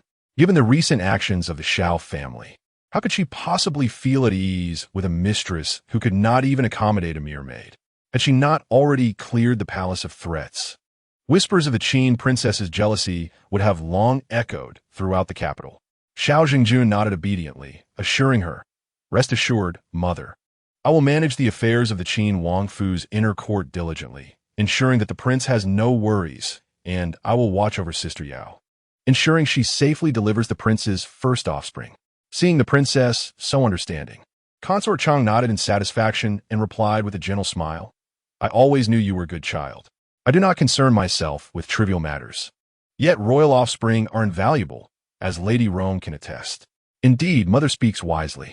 The consort's words compelled Xiao Jingjun to swallow her discontent, for royal progeny are indeed held in high esteem. However, Consort Chang's remarks also provided her with a sense of relief. Other disputes would not draw the consort's inquiry, as long as they did not pertain to offspring. Meanwhile, in Qianqing Palace, Jiang Fuhai cheerfully announced, "Your Majesty, the consort has conveyed that the side consort Yao of His Highness the Qin Wang is with child." Thus she summoned the imperial physician. This is truly joyous news. A radiant smile illuminated Jiang Fuhai's face, as if he himself were to become a father. Upon hearing this, the emperor set down his brush, a smile appearing on his own face. How swiftly time passes. The child who once barely reached his knee was soon to become a father. The emperor reflected on the many children he had, some already parents while others were just beginning to learn to speak. Yet, it was the Qin Wang who left the deepest impression on him, for the consort had once remarked that he was the embodiment of their love. The emperor found himself closing his eyes, lost in contemplation. Consort Chang was his most cherished companion, and, aside from the title of empress, he had bestowed upon her all that he could. Her children were also among his favorites, enjoying the same privileges as his legitimate offspring. To disguise his favoritism, he allowed others to perceive his preference for his eldest son, thereby elevating the status of the Chu Wang, which had led to an irreparable rift between the Chu Wang and the Jin Wang of the previous dynasty. After all, an emperor's partiality could deliver a devastating blow to a young prince. At that time, the influence of the Fang and Shun families was still formidable, and he, as emperor, needed their support. The families that had aided him most in ascending the throne were indeed the Fang and Shen clans. Yet the mindset of a prince differs greatly from that of an emperor. During his time as a prince, he had indeed promised numerous benefits to bind the two families to his cause, all in pursuit of the ultimate throne. However, once he ascended to the position of emperor, his mindset shifted. The kingdom was now his domain, and they were merely his subjects, obligated to pledge their loyalty without expecting further rewards. The audacity of the empress and consort Hui, who both sought power and military authority, was astonishing, especially since they each had sons of their own. Fortunately, their enmity towards one another spared him the burden of unrest. The ongoing rivalry between the two in the inner palace was untenable, prompting the introduction of young ladies from various noble houses into the court. Regrettably, they proved to be ineffectual, particularly the legitimate daughter of the Cui family, who was less competent than a mere concubine. It was only after he ventured outside the palace for leisure that he encountered Lady Wang, who would later become Consort Chang. At that time, Consort Chang was vibrant and beautiful. Even when she cried, her eyes reddened, a sight that lingered in his memory for nearly 2 decades. Time, however, is relentless. Jiang Fuhai presented rewards to the side consorts of Prince Qin, recognizing both the prince and his wife for their contributions. The emperor, being a dignified man, was not miserly with his gifts, inadvertently igniting rivalry within his own household. If rewards were to be given, they should be conferred collectively. Indeed, the servants hurried to comply. The treasures in the emperor's private treasury were exquisite, some even beyond the status of Yao Meier to adorn, along with fine silks that were tributes. Although it was not Xiao Jingjun who was pregnant, the rewards bestowed upon her were slightly superior to those of Yao Meier, as the distinction between legitimate and illegitimate offspring was significant. The daughter-in-law, accompanied by the side consort Yao, expressed gratitude for the emperor's generosity, proclaiming long life for his majesty. Xiao Jingjun felt a sense of relief. It seemed the emperor still valued her. The magnitude of the emperor's gifts to the women of Prince Qin quickly spread throughout the harem, with the empress and consort Hui being the first to learn of it. The empress felt displeased, perceiving the emperor's favoritism. He had not exhibited such joy when the side consort of Prince Jin was with child. Regret consumed her for the momentary lapse that allowed Consort Chang to usurp her authority, leading to a collective forgetfulness regarding who truly ruled the harem. Consort Hui, too, felt stifled, recalling how the emperor had merely glanced at her legitimate grandson during his first month, without any sign of happiness. Yet now, for the unborn child of Prince Qin, he was lavish with rewards, seemingly unafraid of tempting fate. Yao Meier gently caressed her abdomen, pondering the imminent arrival of their little one. Feeling nothing particularly extraordinary, and, unable to resist, she poked at her belly. Tinglan, witnessing this, expressed her mild exasperation, advising her to rest for they would soon be leaving the palace. Caught in the act, Yao Meier felt a bit sheepish, acknowledging, "All right, I understand." With that, she closed her eyes, preparing to take a brief respite. In truth, it was not solely Yao Meier who felt excitement. Tinglan also gazed with anticipation at the side consort's belly, knowing it housed their future master. Although the prince currently favored his side consort, such affection was often fleeting. The birth of a child was essential for her to secure her position. A child would also alleviate her loneliness, and from the depths of her heart, Tinglan wished for a grandson, as that would signify the prince's firstborn. Chapter 78. The tenderness of the king of Qin. Yao Meier returned to the Qin Wangfu, where every servant treaded cautiously. She had become a person of immense prestige, as even the emperor and the favored consort in the palace held her in high regard. The princess and the consort had returned bearing numerous gifts, making it impossible for anyone to overlook their significance. Li Shufei, the most well-informed among them, was perplexed about the matter. How could the princess and the consort, who merely went to pay their respects, receive such lavish rewards? It was impossible for Li to not feel envious. Her jealousy was palpable. With so many gifts, which woman in the courtyard wouldn't feel a pang of envy? Hearing Li Shufei's words, Xing quickly responded, "Shufei, I shall inquire about this at once." The inner courtyard of the Qin Wangfu was rife with intrigue, as everyone was eager to uncover the truth behind the matter. At the second gate of the Qin Wangfu, Xiao Zhongjun smiled at Yao Meier and said, "It is getting late. Sister, you should return to Xianyenju to rest. For the next 3 months, there is no need for you to come to the main courtyard to pay your respects. The well-being of your child is of utmost importance." Xiao Zhongjun's words were laced with bitterness. Even if he chose not to summon Yao Meier for her greetings, the prince would undoubtedly mention it. So it was better for him to appear benevolent first. Yao Meier smiled radiantly, tenderly placing her hand on her belly. "I am profoundly grateful for the consort's kindness." Yet, she knew that a few flattering words would not come without a cost. Now that she too was with child, she had to tread carefully in all matters. "I shall take my leave and return to Xianyenju," she added, somewhat theatrically, as her belly remained flat, her hand pressed against her waist to accentuate her form. Xiao Zhengjun found the display somewhat irksome and remarked, "Sister, travel safely." Upon returning to the main courtyard, Xiao Zhengjun immediately concealed his smile, his expression turning serious. "Mama, send someone to the inner courtyard to convey a message. Inform them that Yao Fei is with child and instruct them not to visit Xianyenju so as not to disturb her during this delicate time. Otherwise, I shall not take it lightly." Mama Xiao was taken aback, raising her head in surprise. Yao Fei was pregnant? Unsure of what to say, she realized the precariousness of the situation. The fate of the consort seemed unkind. She hesitated to suggest any harmful schemes to eliminate Yao Fei's child, as the repercussions could extend to her entire family. Mama Xiao shook her head vigorously. With the consort's temperament, should any misfortune arise, she would surely be made the scapegoat. She had her own family to consider, especially since her son had secured a government post. Though modest, it was far better than toiling in the fields. Previously, she had supported the lady's cruel intentions, believing that even if the Marquis were to find out, he would not truly cast her aside, at most confining her for a few months. However, this was the Qin Wangfu, and Yao Fei carried the emperor's grandchild. The ramifications of such a situation could ensnare her entire lineage, a risk she could not afford to take. "Is there something you wish to express, Mama?" To her surprise, Xiao Zhengjun felt a flicker of anticipation. "Nothing. This old servant shall convey your message at once," Mama Xiao replied promptly.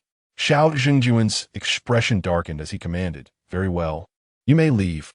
Call for Qingwu and Yinshu. I have matters to discuss with them." Upon hearing this, Mama Xiao felt a sense of relief. It seemed that misfortune was about to befall those two troublesome girls. Madame Xiao was not unwilling.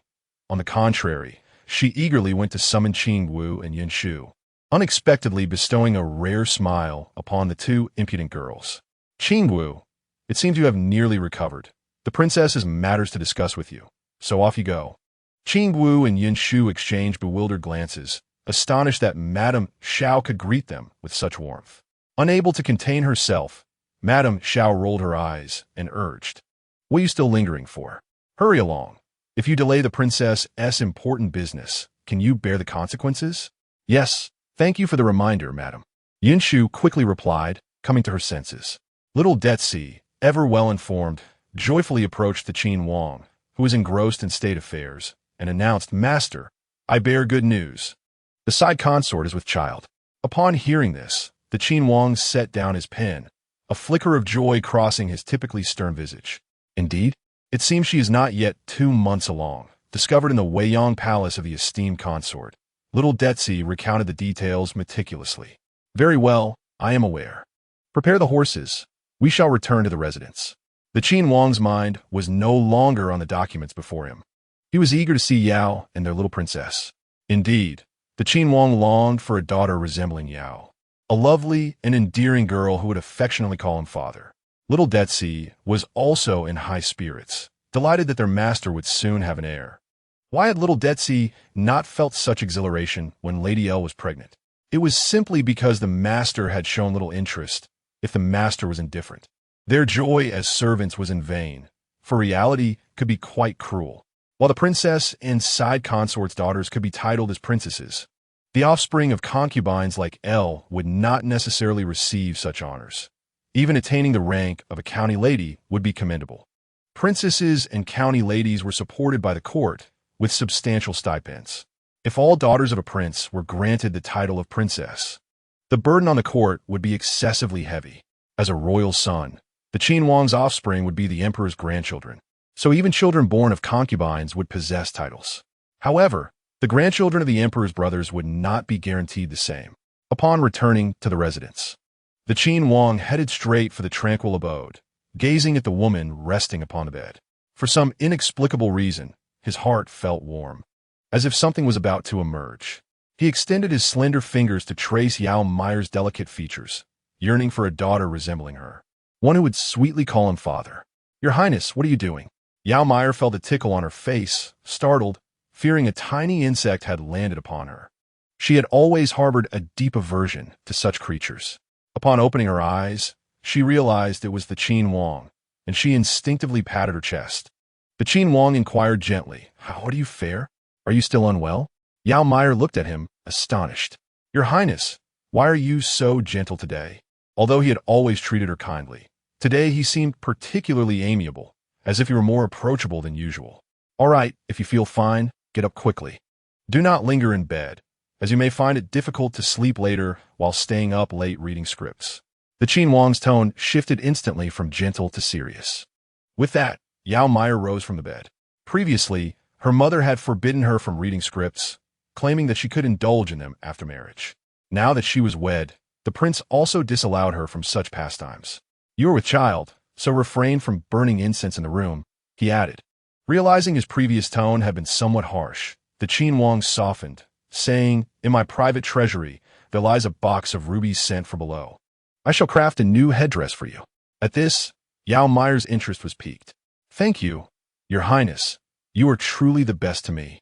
As evening approached, Xiao Daji observed the prince dining with the side consort, feeling somewhat hesitant.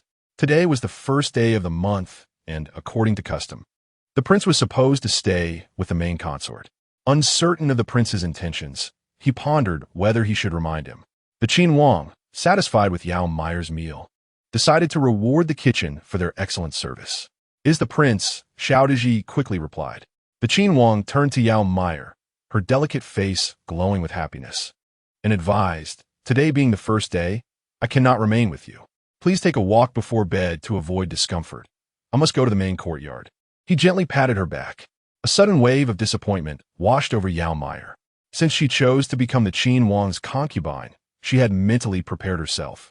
Yet she found her emotions becoming increasingly sensitive, perhaps due to her pregnancy. Concealing her vulnerability, she maintained a carefree smile. "I understand, Your Highness.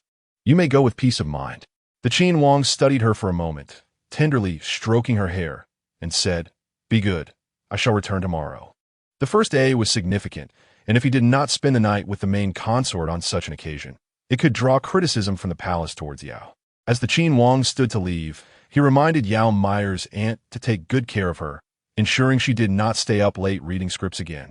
His tone turning serious.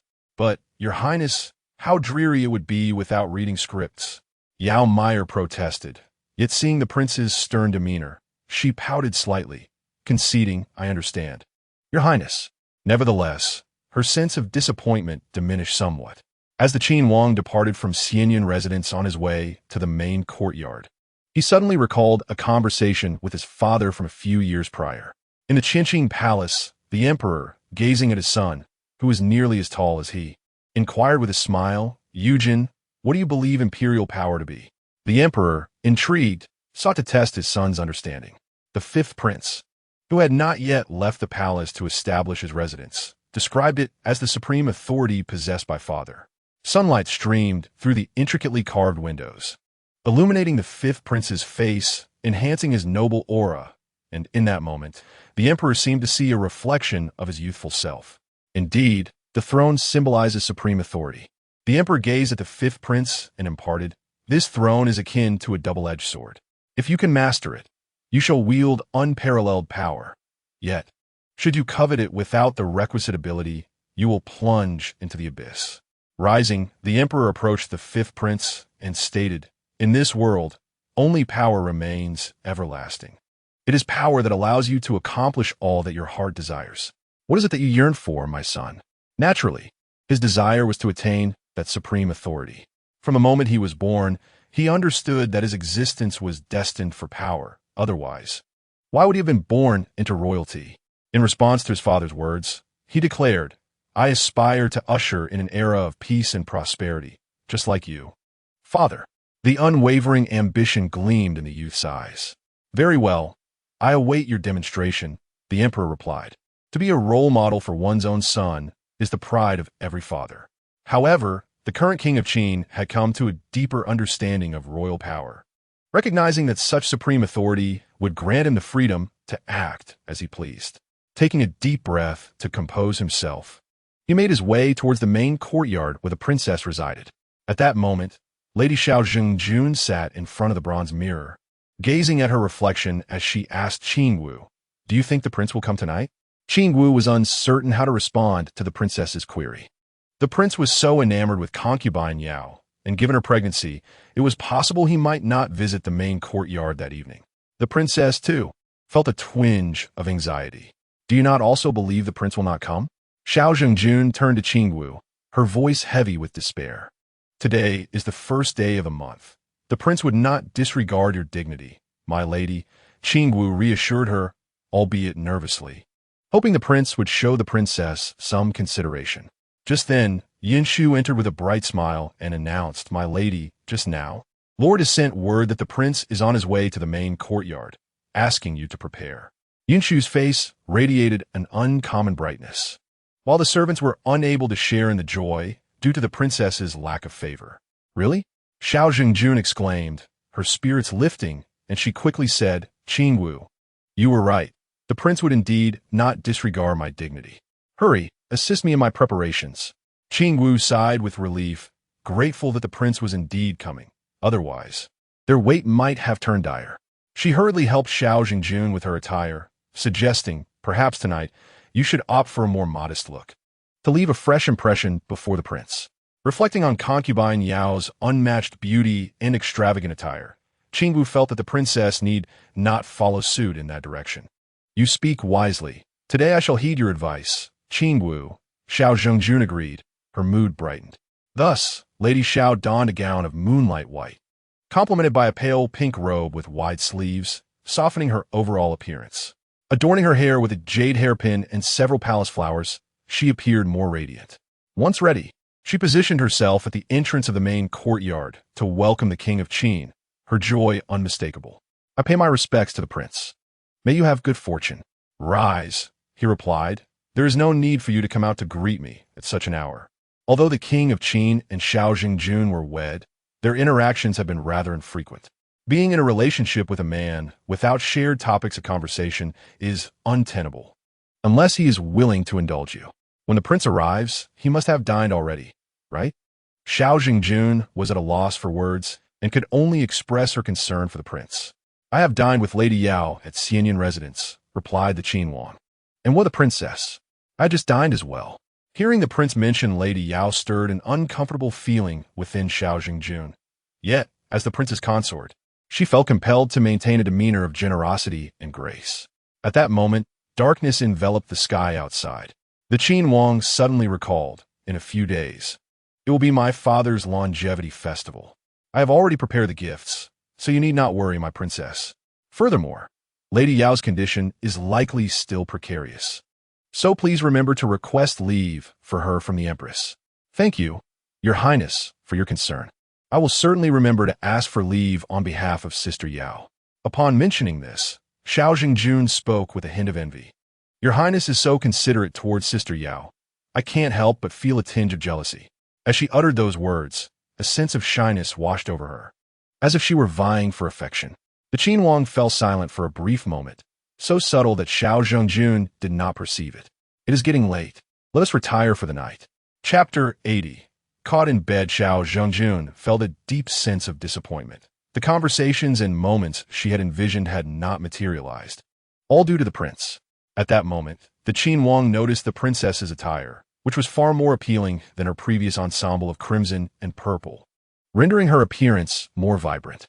At this time, Grandma Xiao arrived at the main courtyard and discreetly inquired of a passing maid, "Has water been called for inside?"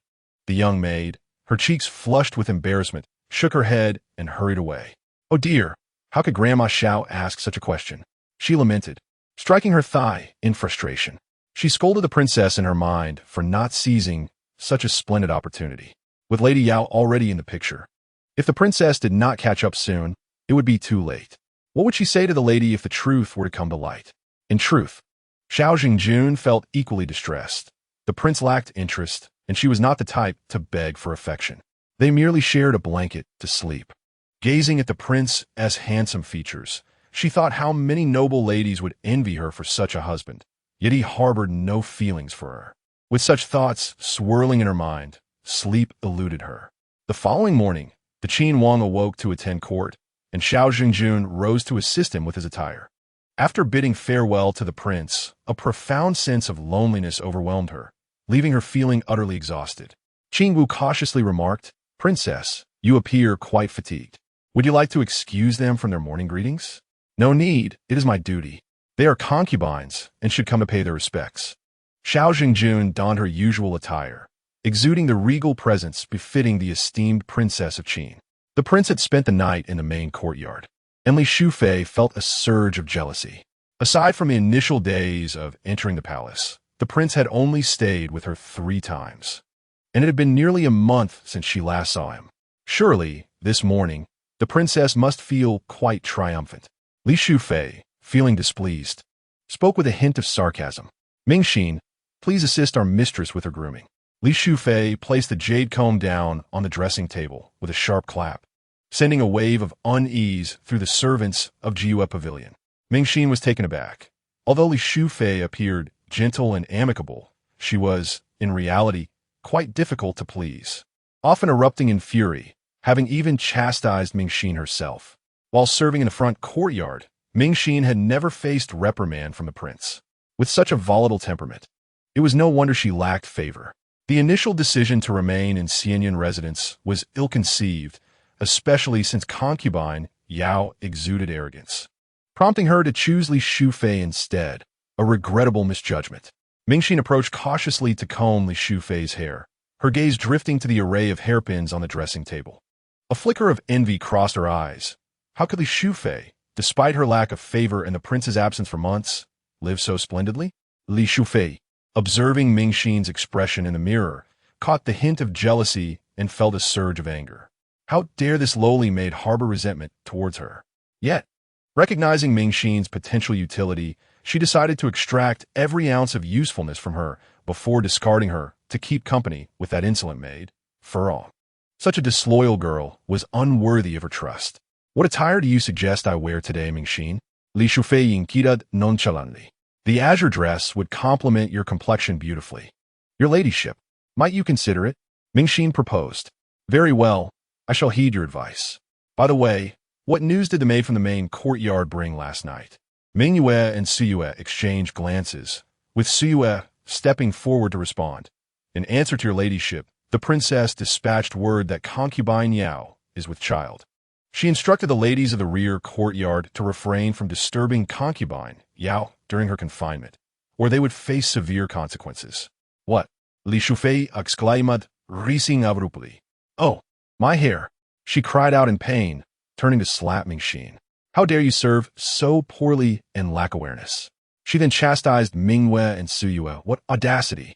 You failed to report such news promptly and dared to conceal it from me. Please, your ladyship, quell your anger, Mingyue and the others implored, kneeling in apology. Although Li Shufei had retired early the previous night and forbade them from disturbing her, they did not dare to retort, silently enduring her wrath. Mingxin covered her cheek, stung by the slap, feeling a deep resentment. Useless things.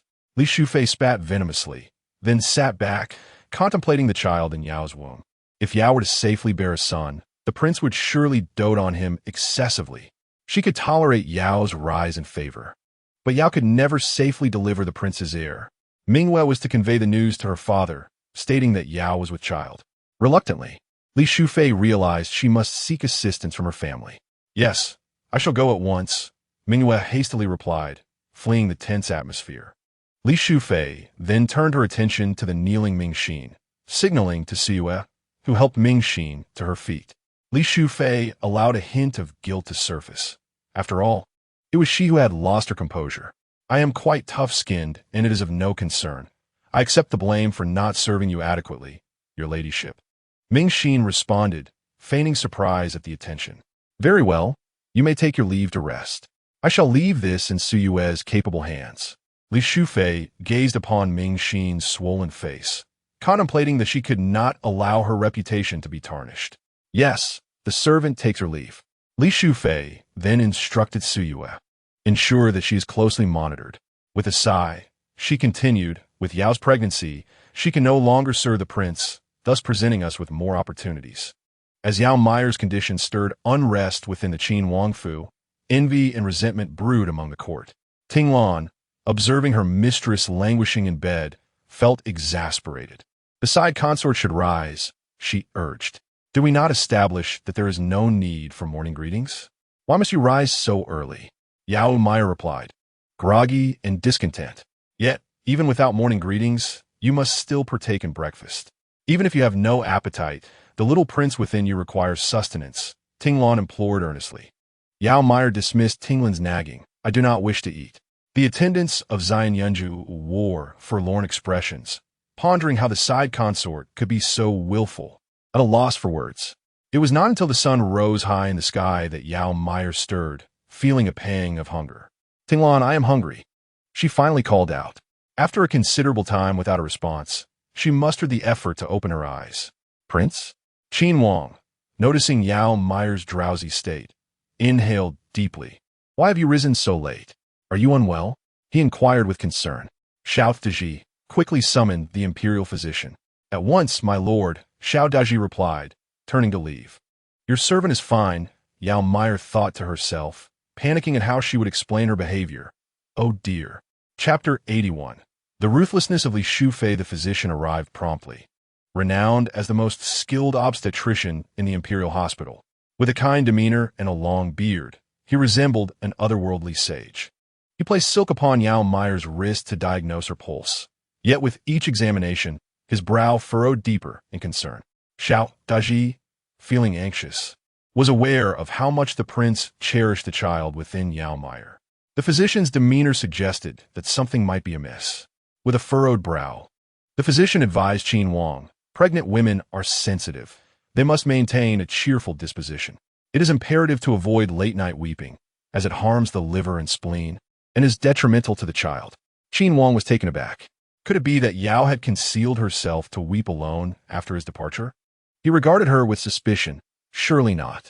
Yao Meier, feeling embarrassed, flushed with heat upon her cheeks, and lowered her gaze, unable to face those in the room.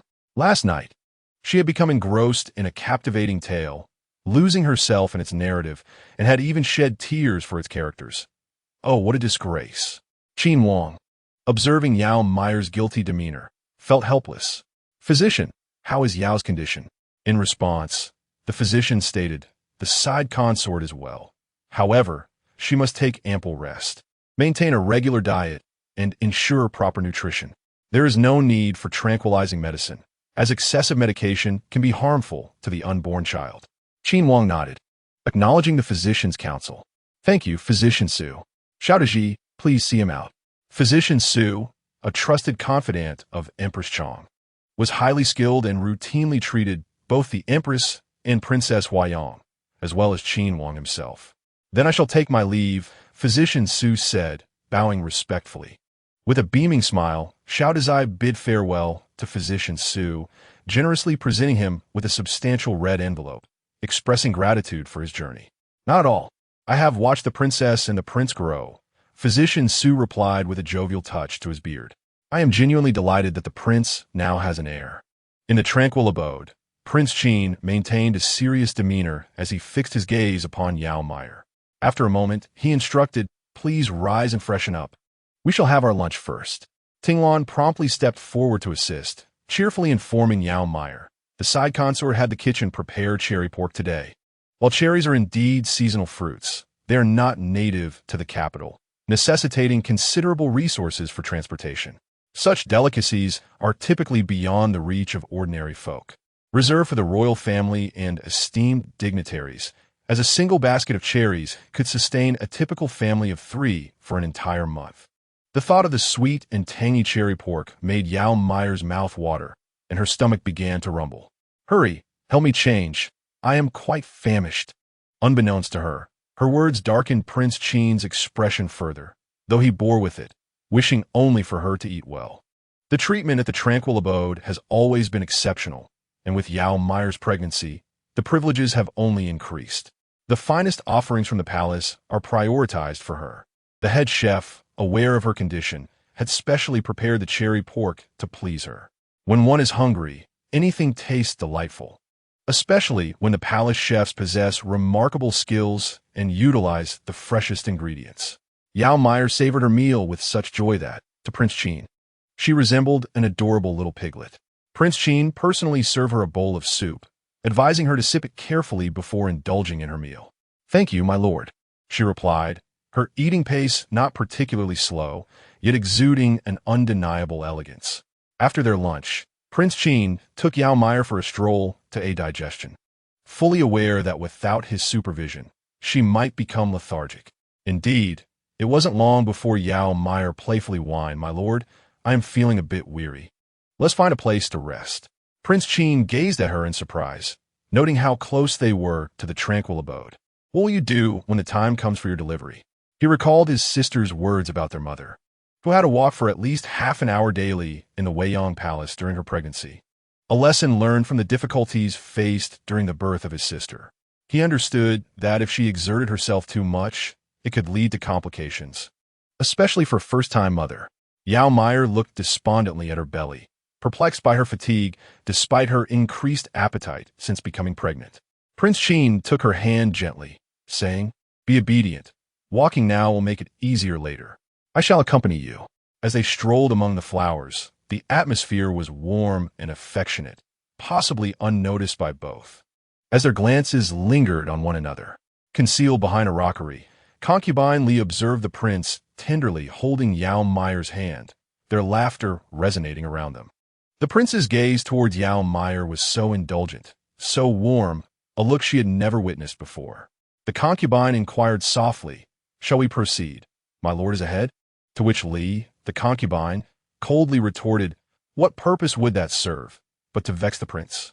Clenching her handkerchief in jealousy, her meticulously manicured nails pierced her palm. Please, my lady, do not be angered. I acknowledge my error, Mingyuel lamented inwardly, regretting her decision to accompany the concubine today. Did you manage to send word back? Has there been a reply from my father? Li asked coldly, her thoughts consumed by the notion that this child must not be born. She envisioned the heart-wrenching grief of Yao upon losing her child. A manic smile crept on Li's face. Tears suited a beauty, And such a smile on Yao, and the prince was truly unbearable. Not yet, but surely by tomorrow we shall have news. Do not fret, my lady, Mingwei replied respectfully. Ensure our people keep a close watch on the main courtyard and Xianyan residence.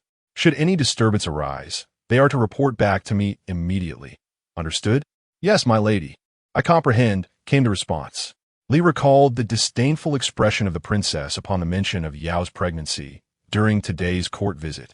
She wondered if the princess would genuinely be as magnanimous as to allow Yao to bear the prince's firstborn.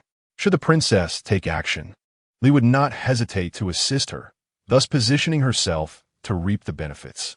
With this thought, Li's mood lightened slightly. Very well, let's return, she declared. However, fate played a cruel trick as Li encountered her sworn rival, Lady L, on the way back. I pay my respects to you, concubine Li. May fortune favor you. L said, her demeanor perfunctory as she bent her knees slightly. Lady L, your etiquette is commendable. I wonder if you extend such respect to the princess as well? Li shot back.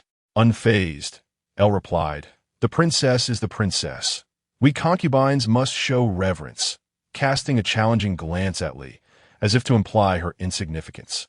Despite her humble beginnings, Lady L dared to provoke a woman of noble birth like Li, primarily due to the fact that the princess's wet nurse had inadvertently caused L to miscarry, leading the princess to display a degree of leniency towards her, which L misinterpreted. Furthermore, Li had never truly commanded the prince's attention, and L believed that had Li accepted her initially, she too could have safely borne the prince's firstborn and established her position within the prince's residence. In that moment, her fury overcame her reason. Li, filled with rage, laughed coldly. She had previously regarded L as nothing more than a mere jester, unworthy even of holding her shoes. It appeared she had been too lenient, allowing L to become emboldened enough to challenge her. Stepping forward, Li struck L sharply across the face, her gaze icy as she declared, "What do you think you are? Daring to offend me?" L clutched her cheek, feeling the heat of the sting and tears welling in her eyes. "You dare to hit me?" She trembled, pointing a shaky finger at Li. Li Shufei gracefully adjusted the golden hairpin in her coiffure, disdainfully remarking, "What do you think you are? Must I choose the right moment to strike you? If I wish to hit, I shall do so without hesitation." She lifted her chin, casting a scornful glance at Lady L, and continued, "You, a lowly concubine, dare to disrespect your superior. I shall punish you to kneel here for an hour to reflect on your misdeeds." Turning to Mingwei, she instructed, "Have someone watch over her. She may not rise until the time is served." "Yes, your highness," the maidservant replied obediently. Lady L, brimming with defiance, retorted, "You are merely a concubine. You have no right to discipline me. I shall report you to the princess." This insolence further incensed Li Shufei, for the term concubine had long been a thorn in her side. How could she, the daughter of a noble house, be reduced to such a status? "How dare you be so audacious? Mingwei, give her a sharp slap to teach her a lesson," Li Shufei exclaimed in frustration. Mingwei hesitated momentarily, knowing that Lady L had a point. A mere concubine could not arbitrarily punish the ladies of the royal household. If this matter reached the princess, it would reflect poorly on Li Shufei, and should she strike Lady L, it would indeed be a grave offense deserving of punishment. Observing Mingyue's indecision, Li Shufei turned angrily and slapped her. "Useless wretch! What makes her worthy of your hesitation? You are nothing but a worthless servant." Seeing the lack of resolve in Li Shufei's attendants, Lady L's confidence surged. "Someone assist me. I shall go to the main courtyard and seek justice from the princess." Li Shufei has grown too arrogant, thinking herself a princess. "I'm still a lady of the prince, and have even borne a child. How dare she disregard me?" she cried, making her way towards the main courtyard while weeping. Meanwhile, Yao Meier had finally concluded her leisurely exercise and returned to the tranquil residence. Just as she prepared to rest on the comfortable settee arranged by Ting Lan and the others, she was abruptly interrupted by the cold voice of the king. "Stand there. Did I grant you permission to sit?" Feeling aggrieved, Yao Meier turned around. "What troubles you, your highness?" "I am truly exhausted." The king leisurely settled into the plush seat, sipping his tea before inquiring, "Why did you rise so late today?" Were you reading those novels again last night? Yao Meier quickly contemplated how to extricate herself from the situation, but the king's stern demeanor left no room for evasion. I am giving you the opportunity to confess the truth. If I discover otherwise, I shall sell off all the servants of the tranquil residence. Disobedient servants are of no use, he warned. This was the first time Yao Meier had witnessed the king so enraged. In truth, he had always been quite lenient towards the servants, as evidenced by his treatment of Zayadizi. This was the first instance he had threatened to sell so many servants. Realizing that the truth could not be hidden, she admitted, "It is all my fault, Your Highness. If punishment is to be meted out, let it be upon me alone. These servants have no part in it." She gazed at the king with pleading eyes. With a heavy thud, the king placed his teacup on the table, visibly upset. "I knew it. You have not taken my words to heart." Ting Lan stood outside the door, listening to the voices within, her face betraying a look of concern. Xiao Detzi, upon noticing, shook his head, remarking that there was no need for worry given her youth and the fact that concubine Yao was currently with child. "This time, I truly acknowledge my mistake, and I shall not dare repeat it," Yao Meier whispered, nervously clutching her sleeves. "Do you still wish for another chance?" No. Yao Meier hastily waved her hands in denial. Humph. For the moment, the Prince of Qin could do little to Yao Meier, as she was carrying his offspring. Thus, he could only declare, "This shall serve as a warning. Should I catch you in such a situation again, I will not be lenient." That won't happen again, my lord," Yao Meier replied, sensing that the crisis had passed. She swiftly embraced the prince's neck, saying, "Please do not be angry. I shall certainly rise early and retire early in the future." The prince gently patted Yao Meier's back, letting out a sigh. "I will oversee your actions henceforth, and I hope you keep your word." He felt as though he had taken on the role of a caretaker. Even his younger brothers in the palace had learned not to oversleep. With Yao Meier's predicament behind her, over in the main courtyard, Lu Ruren had arrived in tears. Many servants of the prince's residence witnessed Lu Ruren walking in, displaying a distinctly swollen handprint on her face, weeping as she went. Such a sight was indeed rare.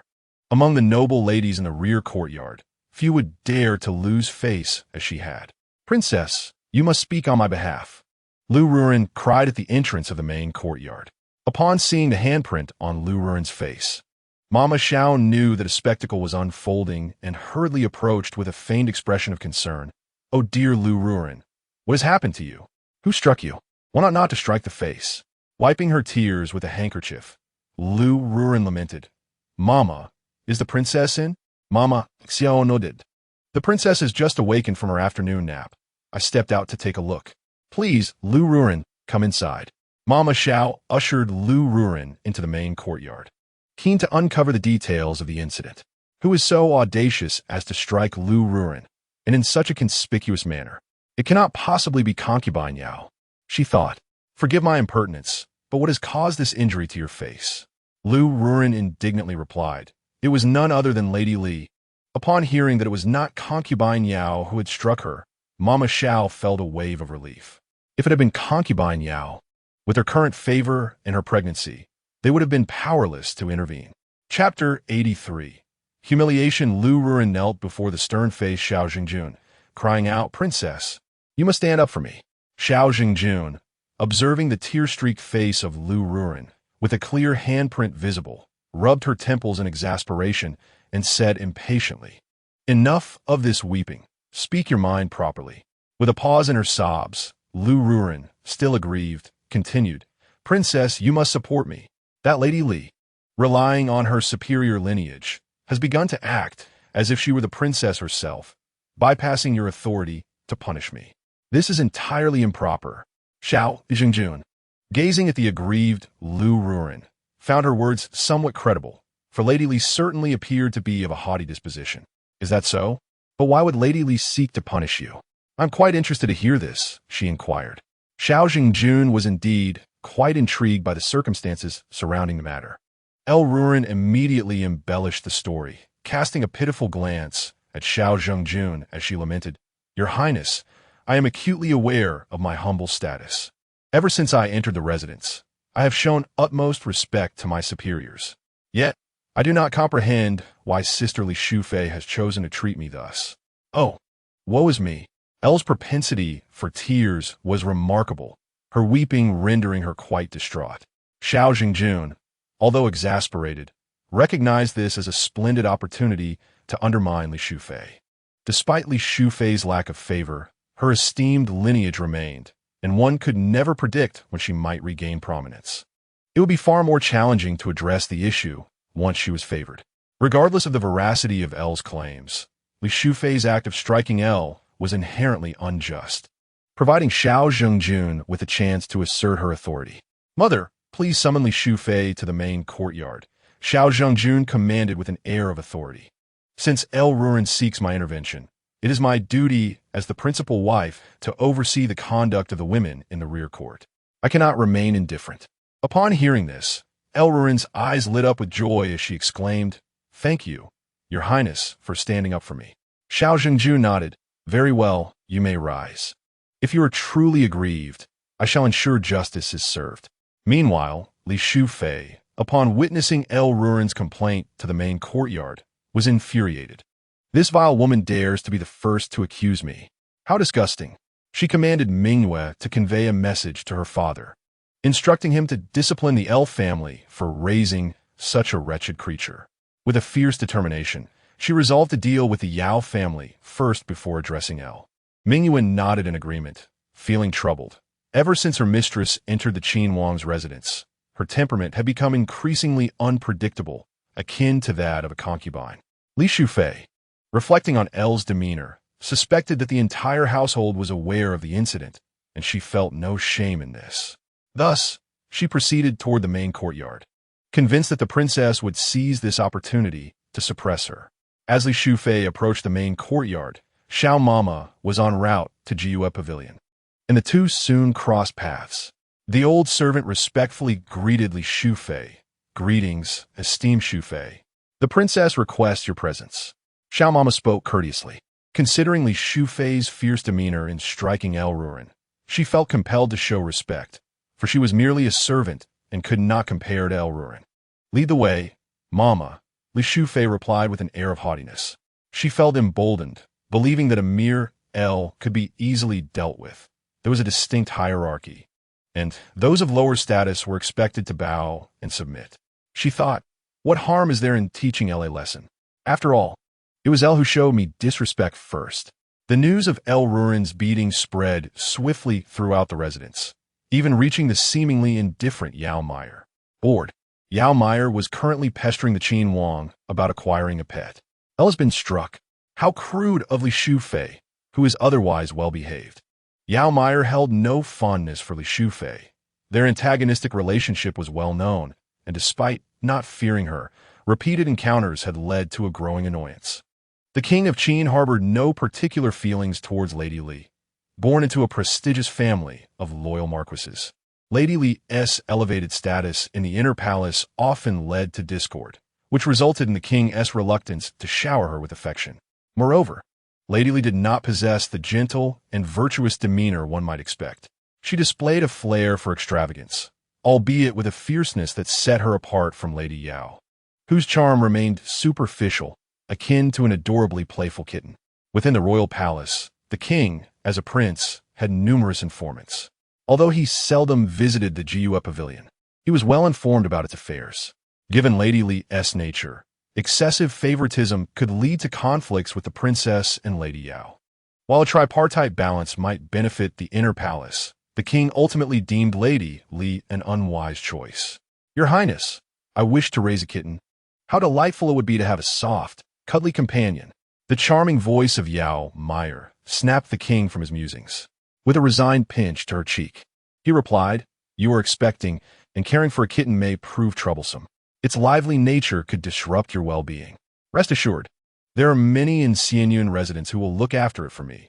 Yao Meier persisted, her voice laced with pleading. "Please, Your Highness.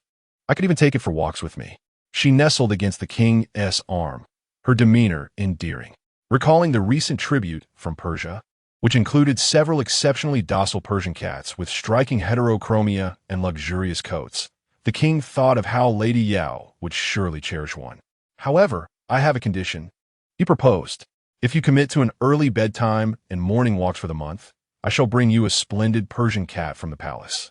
The king tantalizingly tempted her. "Really? Thank you, your highness. I promise to be obedient," Yao Meier exclaimed, her face radiant with joy. "You are so kind."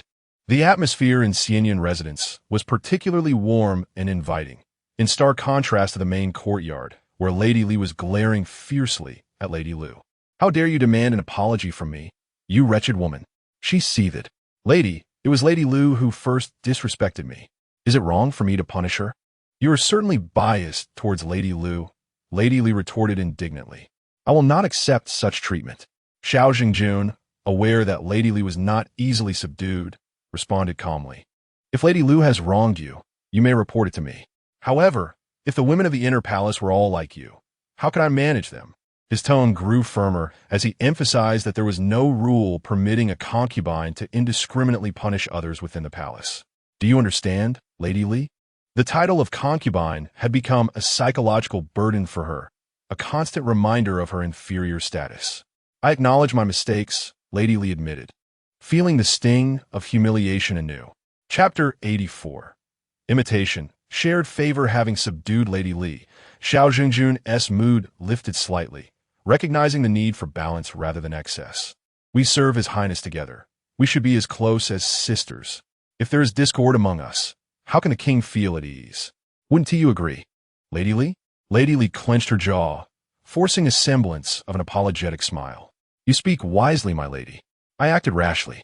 Xiao Jingzhong nodded in satisfaction as he looked at El Shur and said, "El Shur, you are not entirely without fault in today's matter. In the future, remember to show respect to those in higher positions and to speak and act with caution. Do you understand?" His gaze was serious as he continued, "If there is a next time, I shall not be lenient." El Shur quickly nodded like a chick pecking a grain. "This humble servant understands and will certainly show respect to sisterly Shu Fei in the future." How absurd, she thought, daring to slap my face. She would surely seek retribution when the opportunity arose. Seeing that he had successfully maintained stability in the inner courtyard, Xiao Jingzhong nodded with satisfaction. "Very well. You may all return." "Yes, this humble servant takes her leave." Once outside the main courtyard, the two immediately concealed their smiles. El Ruren, with a forced smile, said, "Sisterly, I shall take my leave first." Li Shufei coldly replied, "El Shur, I wonder how long you can bask in your glory. There will come a day when you will seek my favor." As she watched El Shur's retreating figure, her anger flared. Upon hearing of the incident, Sun Ruren remarked, "Sister Sun, it seems that Li Shufei is not all that impressive after all." Sun Ruren, engrossed in brewing tea, advised Ling Mimi, "Some matters cannot be judged solely by their surface. The reason the princess dares to suppress Li Shufei without fear is that she is not worried about the troubles from the loyal and brave Marquis's residence." But what about El Shur's confidence? On the surface, the princess appears to support El Shur, yet in truth, El Shur will face hardships in the future. Ling Ruren nodded and sighed. "I suppose I should keep my distance from Li Shufei in the future, though somewhat rough around the edges." Ling Ruren was quite perceptive when it came to the nature of people. "Sister Sun, do you think we will live our lives like this forever? The prince never visits, and we have no offspring," Ling Ruren lamented. Sun Ruren laughed and shook her head. "As long as Yao concubine enjoys favor, we can live this way. However, the inner courtyard of the princess residence is always a place where the new replaces the old.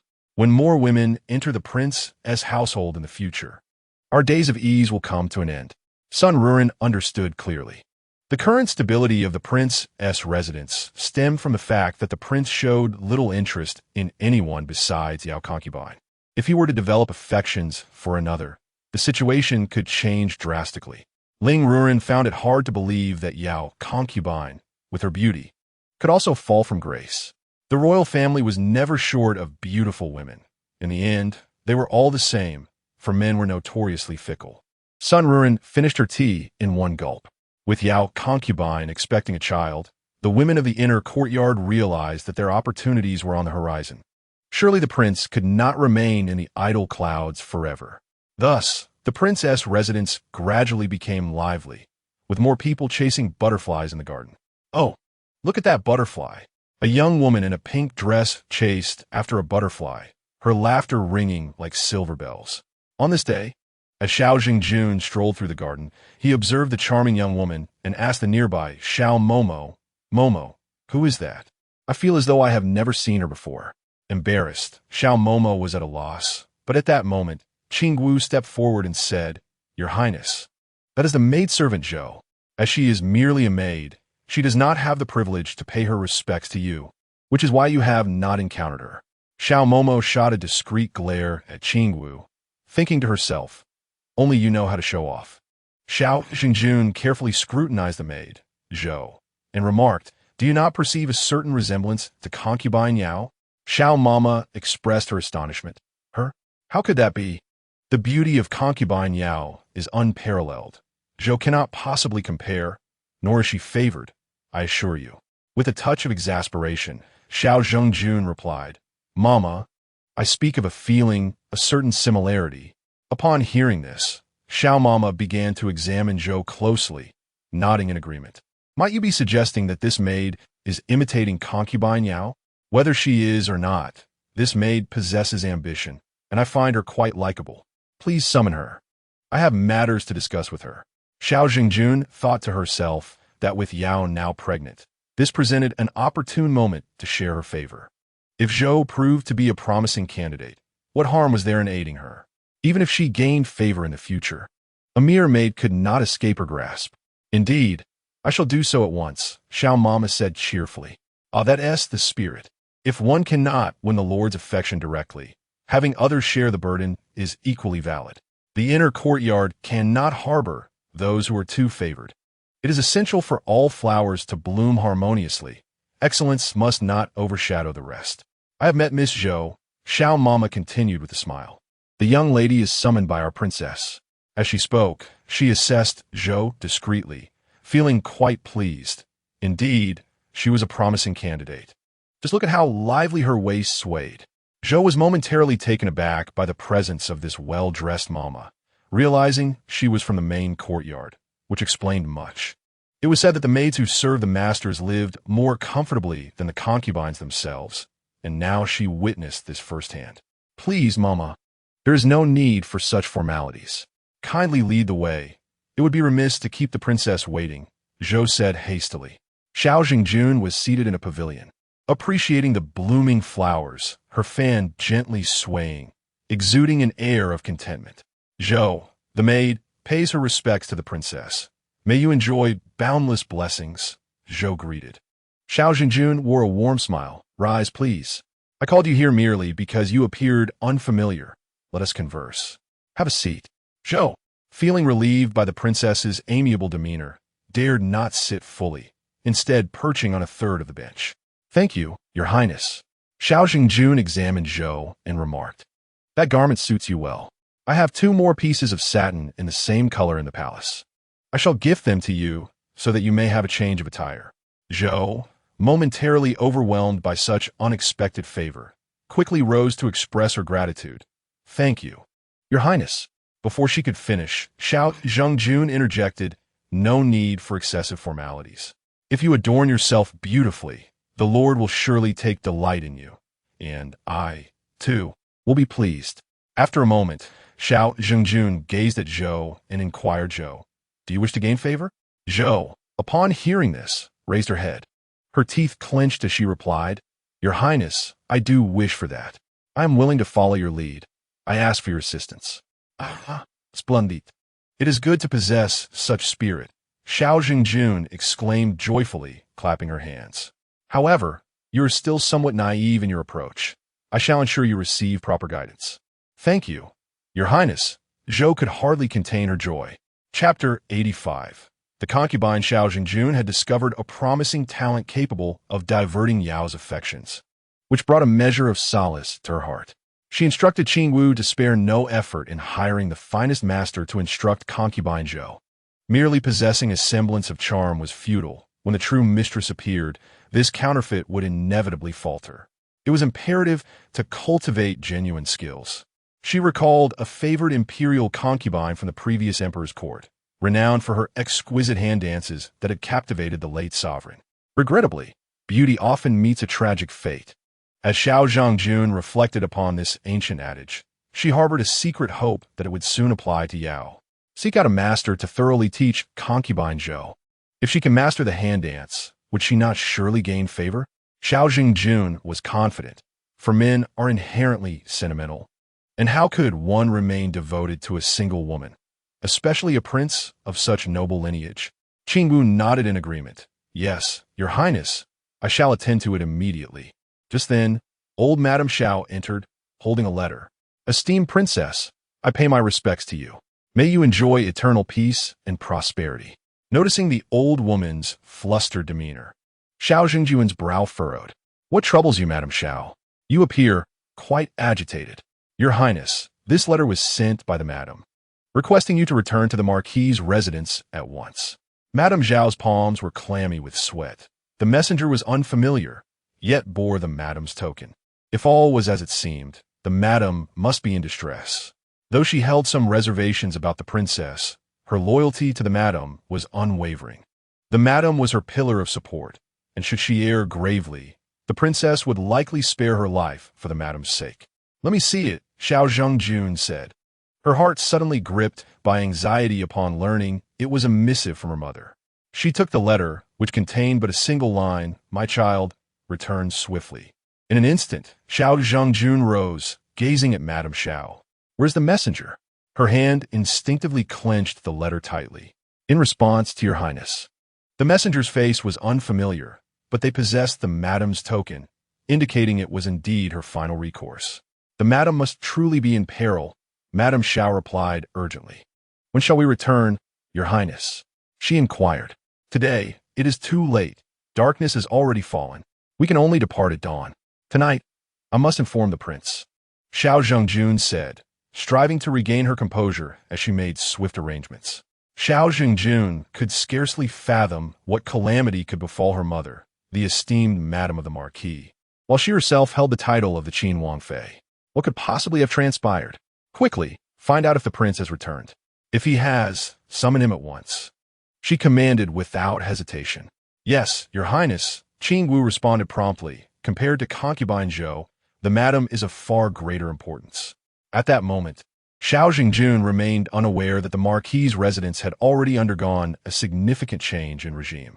Upon his return, the Qin Wang learned of the princess's urgent request for his presence and, after a moment's contemplation, surmised the nature of the matter. What do you think, my lord? Xiao Deji asked cautiously, being the prince's trusted eunuch and somewhat privy to the happenings regarding the marquis's residence, of which he had heard whispers. I shall make my way there shortly. Please inform the residents of Idle Clouds that I will arrive a bit later. If the side consort is hungry, she may dine without waiting for me, the Prince of Qin remarked while writing.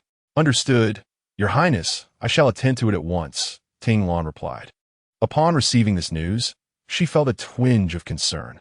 Side consort, do you think the prince will return? Ting Lan's words drew a sharp glare from the matron, who admonished her not to voice such thoughts. If the side consort's mood soured, it could affect her appetite, especially with the little imperial grandchild on the way. Realizing the inappropriateness of her statement, Ting Lan hastily added, I did not mean it that way. I simply wondered what could possibly be happening in the main courtyard.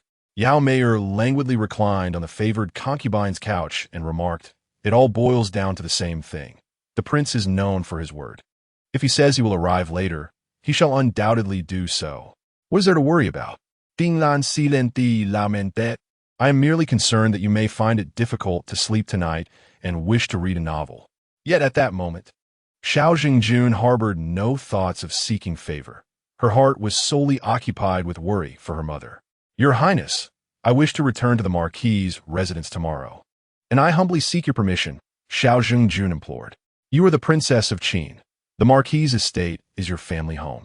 You may return whenever you wish without needing my consent, the Prince of Qin reassured her, taking a sip from his teacup. Your highness, I am but a humble woman, unaware of many matters within this royal courtyard. I do not know what has transpired at the marquis's estate. Might you have any knowledge? Xiao Zhangjun cautiously inquired. The Prince of Qin, surprisingly, had some knowledge of the situation.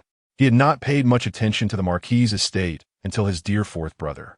Fearing he might remain uninformed, had stopped him to relay all the happenings at the Marquis's residence in detail, leaving him unable to ignore it.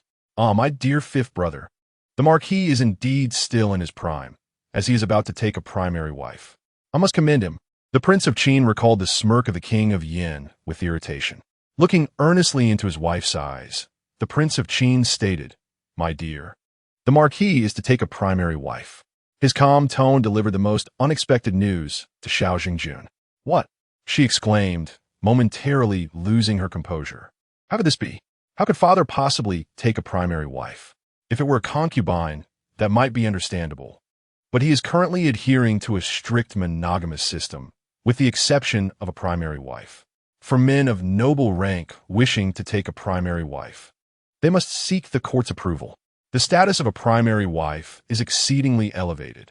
Any children born to her are considered legitimate heirs, and she may stand in for the legal wife in significant family rituals when necessary, a privilege forever denied to concubines. The attire and decorum of a primary wife closely resemble that of the legal wife, and she possesses independent assets in the form of a dowry, which she can manage freely. In contrast, concubines lack personal wealth. Most importantly, upon the demise of the head of the household, a primary wife possesses certain rights and authority regarding the management of estate and inheritance. It is precisely because of the considerable power held by a primary wife that Xiao Zhengjun reacted so emotionally. Should this fortunate primary wife bear a child for the Marquis, that child could inherit a substantial portion of the estate and perhaps even a title. Prince Xiao Zhengjun cast a bewildered glance at King Qin, his lips moving in vain as he struggled to articulate his thoughts. Anger and shame surged within him. He was incensed at his father and humiliated that the secrets of a Xiao family had been laid bare before the prince. The intricacies of the matter eluded him, and he resolved that it would be best for the princess to inquire directly with the champion Marquis. King Qin pondered, reflecting on the truism that every family harbors its own unspeakable burdens. Chapter 86. The onset of conspiracy in Jiwa Pavilion. Concubine Li was seated before a bronze mirror, meticulously enhancing her eyebrows. At that moment, Su Yu entered to deliver news. "Esteemed concubine, a message has come from the main courtyard indicating that there is no need for you to pay your respects there tomorrow." Upon hearing this, Concubine Li set aside her eyebrow pencil, intrigued. "Oh, how rare! What has prompted the princess to forego the opportunity to assert her position as the rightful wife?" Su Yu chimed in. "It must be due to the champion Marquis's joyous occasion. The princess is likely preoccupied with returning to her family to offer congratulations." Well said. Consider yourself rewarded with a month's worth of stipend," Concubine Li exclaimed, her face alight with glee, reveling in the misfortune of others. The servant thanked the concubine for her generous gift, but Su Yu was less concerned with the monetary reward than with the fact that the concubine's happiness would ensure a more favorable existence for them all. "By the way, how is your preparation for what I requested coming along?" Concubina Li inquirat suddenly. "You must be vigilant regarding this matter." Su Yu hesitated. "Esteemed concubine, I beg your pardon. The royal residence is not akin to our marquisate. Aside from the prince and princess, the secondary concubines have limited access to medicinal herbs. We must rely on the court physician, but it appears he is a trusted confidant of the prince, and we cannot seem to sway him. I fear that further entanglement may alert him to our intentions." With a watchful eye, Su Yu gauged Concubine Li's reaction. Concubine Li regarded Su Yu coldly. "Are you implying that you cannot manage such a trifling task?" With a thud, Su Yu fell to her knees. "I have failed in my duties, and I implore the concubine to impose punishment." "Useless. What purpose do you serve if you cannot even handle this minor affair?" Concubina Li fumat. In the royal residence, the procurement of medicinal herbs is strictly regulated to prevent any clandestine harm. Concubine Li had previously contemplated asking her father to send some herbs or prepared medicines, but the guards and matrons of the royal residence were exceedingly vigilant, making such endeavors nearly impossible. The court physician was also obstinate, refusing to dispense medicine or smuggle items into the palace. With a sharp clap, Concubine Li struck her hairpin against the dressing table, seething, "I am wealthy. Under the lure of generous rewards, courage will surely follow. I refuse to believe that there exists a door that cannot be opened with money. If 100 taels will not suffice, then 200. If that fails, then 300. I shall not be deterred. Turning to Su Yu, she inquired, "What of Xianyan residents? Are there any loopholes we might exploit?" Su Yu quickly responded, "In truth, there is a scullery maid at Xianyan residence whose brother is deep in debt from gambling. If we threaten her with a situation, I doubt she would refuse our demands." A cunning smile crept across Su Yu's face as she spoke. Concubine Li clapped her hands in delight. "Excellent. If this endeavor bears fruit, I shall surely commend you. I recall that you have a younger brother who is of school age, correct? In the serene moonlight. As long as you diligently serve your master, I shall return to my father and implore him to grant your brother his freedom. Devote yourself to your studies, and perhaps one day you may achieve the esteemed position of an official." "Thank you, my lord. I vow to serve you with unwavering loyalty." Su Yu, filled with emotion, bowed deeply to Li Shufei. For servants like them, the prospect of redeeming their brother and enabling him to pursue education and examinations was of utmost importance. Li Shufei gazed down at the grateful Su Yu with a mocking, disdainful smile, akin to observing a stray dog wagging its tail in supplication. Li Shufei received a letter from her aunt, which was typically conveyed by the loyal and brave Marquis to her. Enclosed was a prescription crafted in secret code, capable of inducing weakness and even miscarriage, although while the prescription could be delivered, the ingredients were a matter the lady must procure herself. After all, the Marquis's household could not be implicated in the plot against the crown princess offspring. The Marquis was astute. Should his daughter be discovered in such a scheme, he would face the loss of a daughter at best, or at worst, the demise of a woman who had long been his companion. However, the Marquis's estate must remain untouched by such treachery, lest it invite ruin. He understood the gravity of the situation. Meanwhile, Yao Meier remained blissfully unaware, indulging in her pregnancy, oblivious to the schemes being devised against her.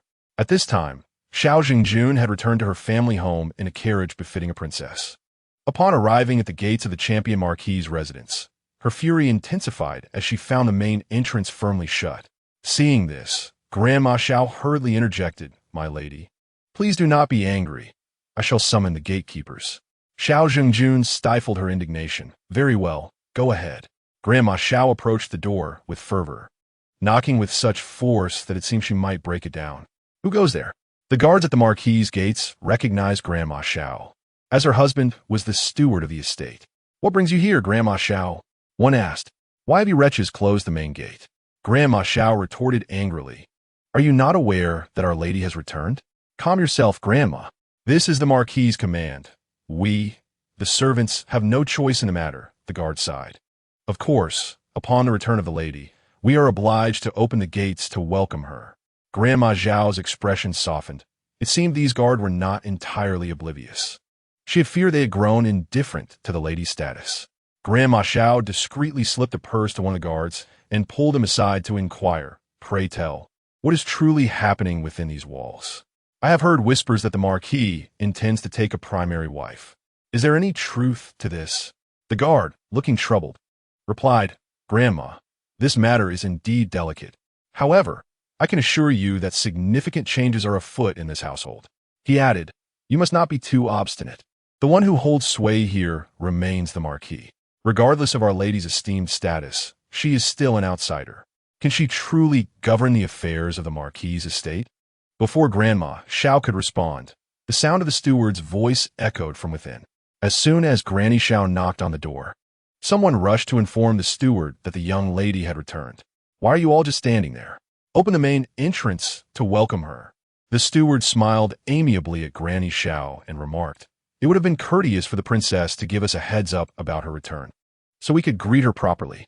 Granny Xiao felt a pang of discomfort at the steward's words. Since when did the princess need to announce her visit home in advance?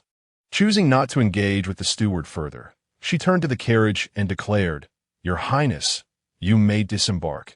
The main entrance has been opened." Xiao Jingjun observed the expressions of those waiting at the gate of the Marquis's residence and found them rather unwelcoming. Normally, when she and her mother returned from their religious observances, There would be more than just these few individuals waiting at the entrance. Chapter 87. Lending money. Xiao Zhijun led her entourage into the marquis's residence, with the steward following closely, bowing and scraping. The residence was adorned with red silk, and upon seeing the decorations, Xiao Zhijun could not help but scoff. It seems father is resolute about marrying a secondary wife. Granny Xiao surveyed the surroundings and inquired of the steward, "Where is the marquis?" The steward appeared flustered. I am unaware of his whereabouts. I shall send someone to find him immediately. Then hurry along. Do you intend to keep our princess waiting here? Granny Xiao admonished. Yes, yes. I shall dispatch someone to summon the marquis back, the steward replied, still grinning. Granny Xiao cast a scrutinizing glance at the old steward, suspecting he was not being entirely forthright. It was apparent he knew the marquis's location, but she was too weary to pursue the matter. Where is our lady? This was Granny Xiao as primary concern. The steward hesitated, prompting Granny Xiao to glare at the princess and demand, "What are you hesitating for? Speak up. Our princess has come to visit the lady. Do you expect her to wait indefinitely?" "I wouldn't dare," the steward stammered. "However, the marquis has given orders, and I cannot defy them." At this moment, Xiao Zhengjun interjected, "Just speak plainly. If father takes issue with it, I shall bear the consequences. It shall not reflect upon you." With her assurance, the steward relented and finally confessed, "In response to your highness, the lady is in the small Buddhist hall, reciting prayers." Granny Xiao stared at the princess in astonishment. The small Buddhist hall, as it was referred to, was in truth a place where errant female members of the household were confined. How could the lady be in the small Buddhist hall? "Do you know where the small Buddhist hall is?" Xiao Zhengjun asked, her tone laced with urgency. "Please follow me, your highness," Granny Xiao replied, well acquainted with the small Buddhist hall, having previously admonished the concubines for their transgressions in place of the lady. Watching the princess and her entourage depart, the steward sighed. It seemed the marquis's residence would not remain tranquil today. He promptly instructed, "Hasten to summon the marquis back. Inform him that the princess has returned." The small Buddhist hall was situated at the edge of the marquis's estate, starkly contrasting with the grandeur of the residence adorned with intricate carvings and vibrant colors. The small hall appeared even more humble in comparison, its towering gray walls and simple green bricks resembling a forgotten prison. Outside the small Buddhist hall stood two formidable matrons, their presence imposing and formidable. The two elderly women were acquainted with Aunt Xiao. After all, she had once been a favored presence by the lady's side, someone they had endeavored to curry favor with. Yet, who would have anticipated that the lady herself would now have retreated to the small Buddhist hall? "Aunt Xiao, what brings you here?" the two women inquired, puzzled. It is not merely I who has arrived, but our esteemed princess. Do step aside and allow her to enter," Aunt Xiao declared with an air of superiority. She was well versed in handling such individuals. One could not afford to engage them politely, lest they become overly presumptuous. After exchanging glances, the two women donned smiles of servility, offering their respects to the princess. "The lady is within. We have taken great care to attend to her and dare not disturb." With that, they approached and unlocked the courtyard gate, ushering the princess inside. Upon entering, the walls of the courtyard had long since shed their plaster, revealing the mottled bricks beneath, and the door to the room stood ajar. A wave of sorrow surged within Xiao Zhengjun, intensifying his grievances against his father. Mother, he called, stepping into the small Buddhist hall to find a haggard lady before him. "My son, you have finally come," Lady Xiao said, her eyes welling with tears. "Your father is unfeeling. I've devoted myself to bearing children and managing the household, only to find myself in such dire straits. He intends to divorce me." Lady Xiao's heart was shattered. After years of diligent service to the Xiao family, she felt that death would be a more merciful fate. "Mother," Xiao Zhengjun lamented, observing his usually dignified mother weeping without regard for her image, and his heart ached. It was the daughter's unfilial conduct that had led her to this moment. "My son," the two embraced, weeping together. At that moment, Aunt Xiao interjected, "Perhaps it would be best to take the lady out of here. This small Buddhist hall is dreadfully cold and detrimental to her health." Aunt Xiao spoke with genuine concern. Who could have imagined that the once glorious lady would find herself in such a wretched state? "Come, Mother, I shall take you out, Xiao Jing said, wiping his tears as he assisted his mother. I dare anyone to stop us. At that moment, the furious voice of the Marquis of Champion echoed from behind. He glared at Aunt Xiao, coldly asserting, "You insolent servant, who permitted you to bring the princess here? My lord, please calm your anger." Aunt Xiao trembled and fell to her knees. Xiao Jingjun quickly interjected, "Father, Aunt Xiao is my dowry maid, a member of the Qin Wangfu." The Marquis of Champion replied, icily, "Since when do the servants of the Wangfu have the audacity to misbehave on my territory? What sort of rule is this?" Xiao Jingjun found his father's demeanor utterly unfamiliar. He had never spoken to him with such a chilling tone. In frustration, he retorted, "Why have you confined my mother? Is it to take a concubine? Do you no longer care for your own daughter?" To his surprise, the Marquis's tone remained cold and impatient. "I have no intention of keeping a wife with a heart as venomous as a serpent's. My intention in taking a concubine is for your own benefit. Otherwise, if your mother's actions were to become public, you would find it impossible to continue living." The Marquis was acutely aware of his wife's domineering nature, but had not anticipated the extent of her transgressions. The champion Marquis shuddered at the mere thought of sharing a bed with this woman, fearing that her malevolent nature might compel her to take his life in the dead of night. "Am I doing this solely for my own benefit? Do you not bear any culpability?" Lady Xiao questioned in a fit of hysteria, her eyes ablaze with madness. "Look at yourself. You are on the verge of losing your sanity again. I have nothing further to say to you. I did not urge you to conspire against my heir, nor did I compel you to engage in usury and force the virtuous into degradation." The champion Marquis retorted bitterly, "Ignorant woman, are you aware that these actions constitute grave offenses? If the court were to discover this, the entire marquisate would be brought to ruin alongside you. Officials involved in usury face dismissal at the least, and at worst, exile with a mark of disgrace. The families of these officials share the same fate." Xiao Jingjun gazed at his mother in disbelief. "Mother, you..." Old Madame Xiao was equally astonished. Having served by the lady's side for so long, she had never heard of such matters. It appeared that the lady had never regarded her as a confidant. "Zhengjun, listen to your mother," Lady Xiao stammered, flustered and eager to explain. Zhengjun found it hard to believe that his pious mother could commit such acts. "Father, could it be that you are mistaken? Although our Xiao family is not the wealthiest, we're certainly not lacking in gold and silver." At this, the champion Marquis let out a cold laugh.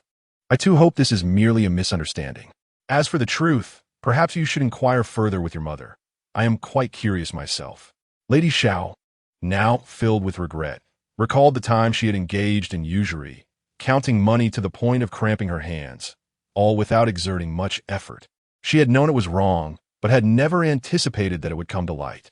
"Your brother's indulgence in an extramarital affair incurs significant expenses. This money cannot be drawn from the Marquisate's accounts, lest we leave behind incriminating evidence," Lady Xiao explained with difficulty.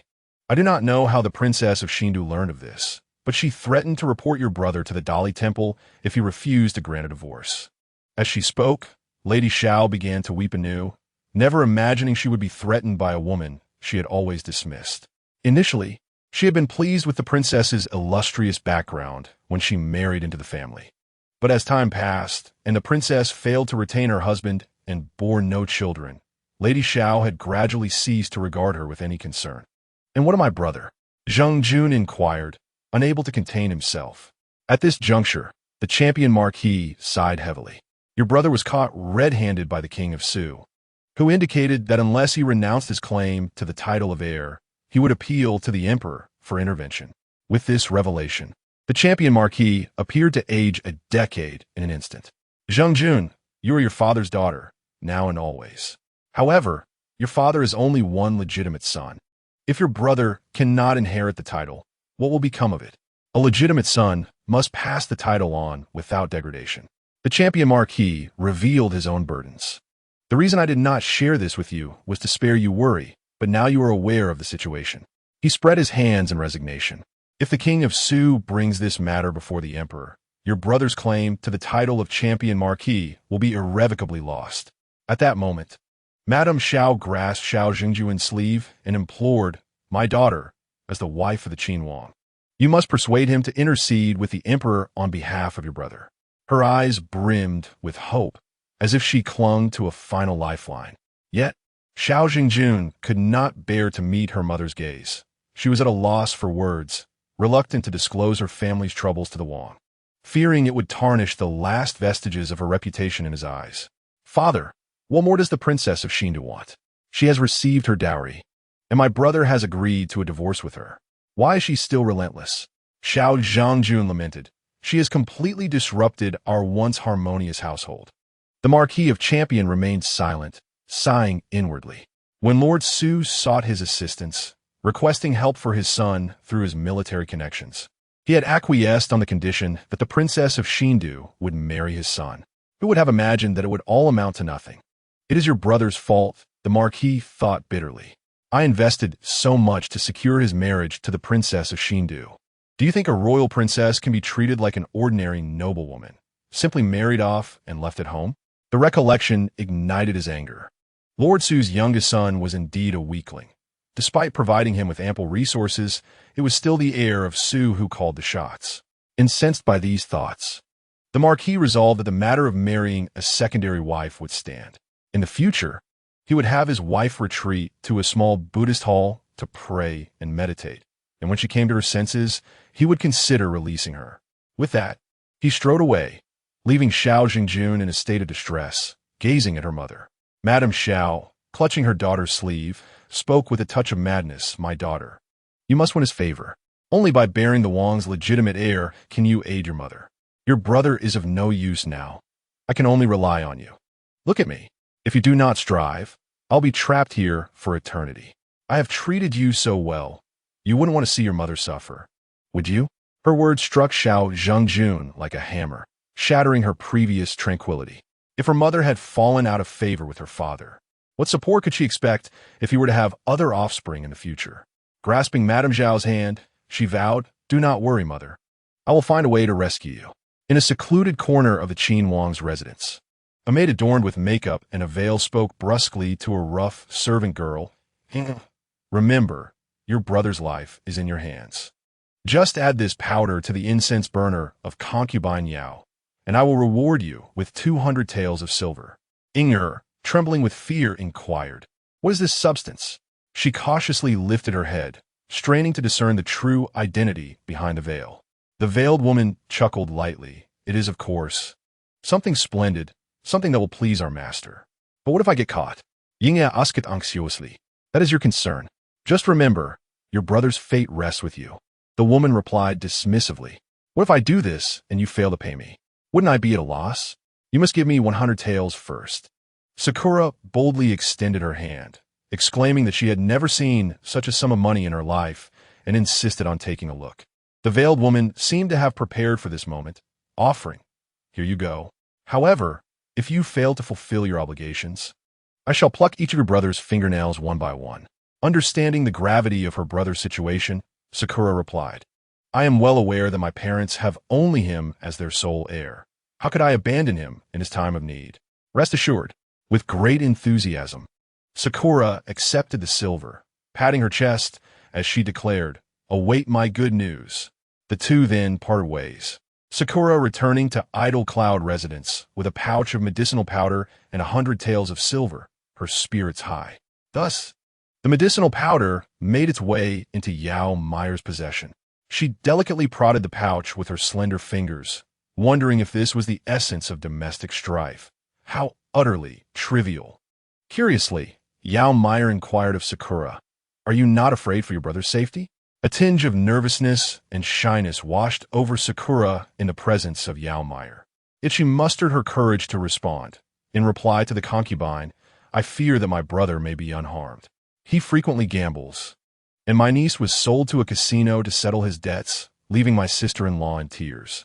Sakura spoke with a casual air. "Whenever he finds himself short of funds, he turns to my parents for assistance. If they refuse, he resorts to violence and curses. I can only lament why he hasn't met his demise sooner."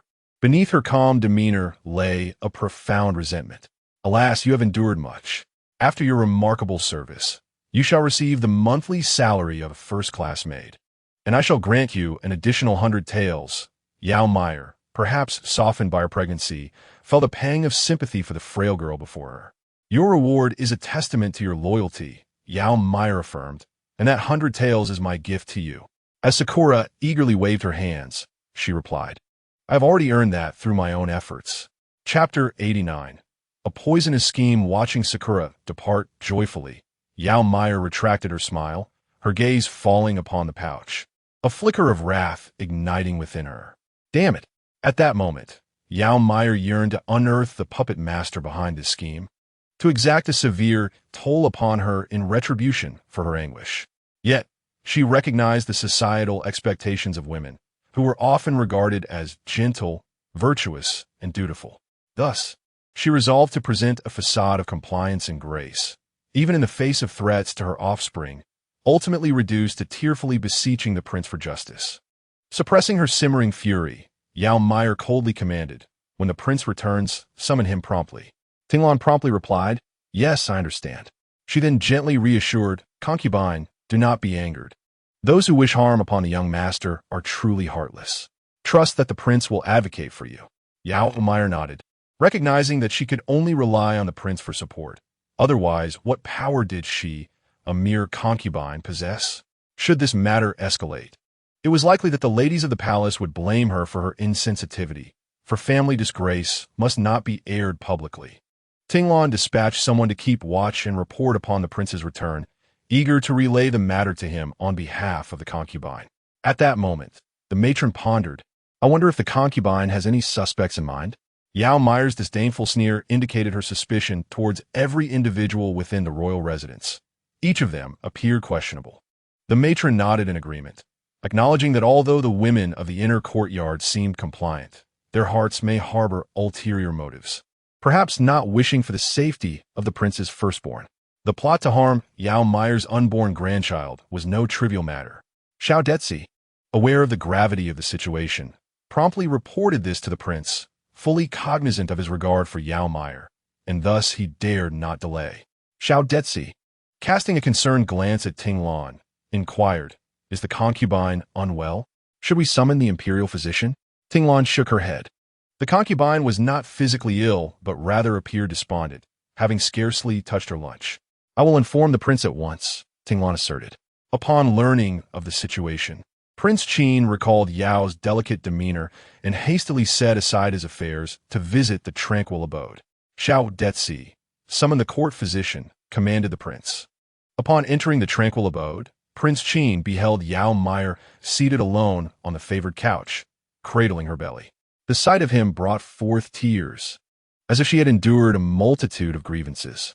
Your Highness, you have finally returned, she lamented, her tear-streaked visage causing a pang in the prince's heart, a sensation he had never before experienced.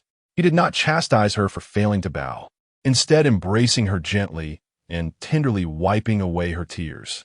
What troubles you? I'm truly frightened, Yao Meier confessed, fear evident in her eyes. Frightened of what? Do you not have me by your side? Prince Qin comforted her softly. Your Highness, I fear I may not be able to protect the child within me. Yao Meier responded anxiously. The prince soothingly patted her back, assuring her, Do not worry, I shall safeguard our child. At that moment, the court physician arrived. Prince Qin held Yao Meier's head, gazing into her eyes with tenderness. Do not fear. Let the physician examine you.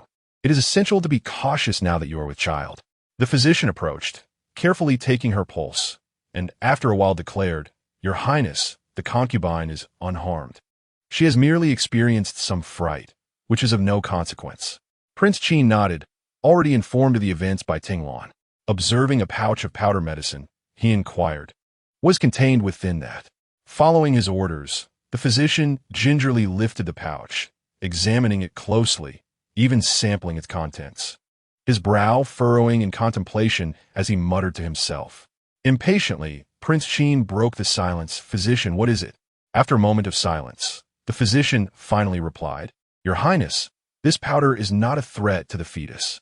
The ingredients are common and can be easily obtained from any apothecary. While they may appear to be nourishing substances, when combined with certain catalysts, they can transform into aphrodisiacs, leading one to lose control of their desires. The court physician sighed and remarked, "This medicine, once it takes effect, can be exceedingly potent, draining a woman of her vitality. If used excessively, it may lead to a relentless flow of menstruation, confining her to her sickbed." The attendees at Shangyun residence could not help but widen their eyes in astonishment. Yao Meier was momentarily taken aback. She had thought it to be a clumsy scheme, only to realize that her naivety had underestimated the sophistication of such a plot. After a moment of contemplation, she could not restrain herself from inquiring, "May I ask, esteemed physician, what is the catalyst?" The flower known as golden-edged sweet osmanthus, with its rich and fragrant aroma, is cultivated abundantly in the northwest regions. What? Tinglan gasped, alarmed. Ever since their concubine had become pregnant, she had ceased burning incense in the inner chamber, opting instead for arrangements of flowers and fruits. The golden-edged sweet osmanthus had recently been delivered to the manor. The concubine had mentioned that its evergreen leaves were pleasing to the eye, hence it had been placed in the room. Tinglan could scarcely believe it. If the concubine and the prince inhaled this fragrance, combined with those powdered substances, the consequences could be irrevocable. Should the concubine suffer a miscarriage, the prince, of noble status, would not dare lay blame, leaving the concubine to bear all the scorn. What a shameful accusation it would be, to claim she seduced the prince, leading to her own miscarriage. It was terrifying to consider whether their concubine would even survive such an ordeal. This was not merely an attempt on the life of the unborn child, but a dire threat to the concubine's own existence. The hand behind this scheme was truly insidious. Just the thought sent shivers down Tinglan's spine. Yao Meier, too, recognized the implications. If such a tragedy were to occur, it would be for the sake of the prince's reputation, and the matter would likely be swept under the rug, leaving the instigator to remain hidden in the shadows. The prince's expression darkened. Though the number of women in his household was few, he had not anticipated they would be a source of such distress. The methods employed were no less cunning than those of the concubines in the inner court. If indeed the perpetrator hailed from the inner sanctum, there were certainly skilled individuals at play. The prince cast a glance at Zaidizi and asked, "What is your perspective, Zaidizi?" This servant believes such a stratagem is not the work of an ordinary person. It seems to require a certain level of sophistication that only a young lady from an affluent household could conceive, Zaidizi replied. Should the concubine suffer a miscarriage, it would cast a shadow over the prince, potentially becoming a haunting nightmare that lingers on. Yao Meier added, "If this truly originates from within our own residence, then the target is rather limited. What if the mastermind is an outsider? The arrival of the golden-edged sweet osmanthus is rather fortuitous. This exquisite potted plant, flourishing throughout the seasons, was not readily available. It required transportation from the remote northwest, a laborious endeavor merely to flatter a mere concubine." Chapter 90. Unforeseen Calamity. The prince, acknowledging Yao Meier's astute observation, replied, "Indeed, the presence of the golden-edged sweet osmanthus is highly suspect. Zaidizi, you must investigate this matter at once. Such a rare plant, not indigenous to the capital, could either have been procured at the prince's direct request or distributed by the Ministry of Internal Affairs to various royal households." "Yes, your highness. I shall inquire with the steward immediately." Yao Meier sighed inwardly. Carrying a child required vigilance not only against the intrigues of the royal harem, but also against the lurking dangers from outside. Xiao Diji acted swiftly, soon summoning the steward he had procured.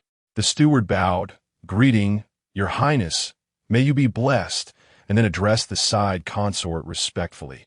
However, his mind was troubled, pondering whether he had erred in some manner that might displease the prince and the consort, as he wiped the cold sweat beading on his forehead. "This gold-edged, fragrant flower, did you bring it to the Idle Cloud's residence?" The Qin Wang, embodying the demeanor of noble lineage, exuded an imposing aura. In response to the prince's inquiry, the steward cautiously replied, "Yes, but is there something amiss with this flower? Is it not recorded that this gold-edged, fragrant flower does not grow in the capital?" Xiao Diji, receiving a significant glance from the prince, inquired on his behalf. Indeed, it was brought by traveling merchants, claiming that this flower remains evergreen, and that esteemed individuals would surely appreciate it.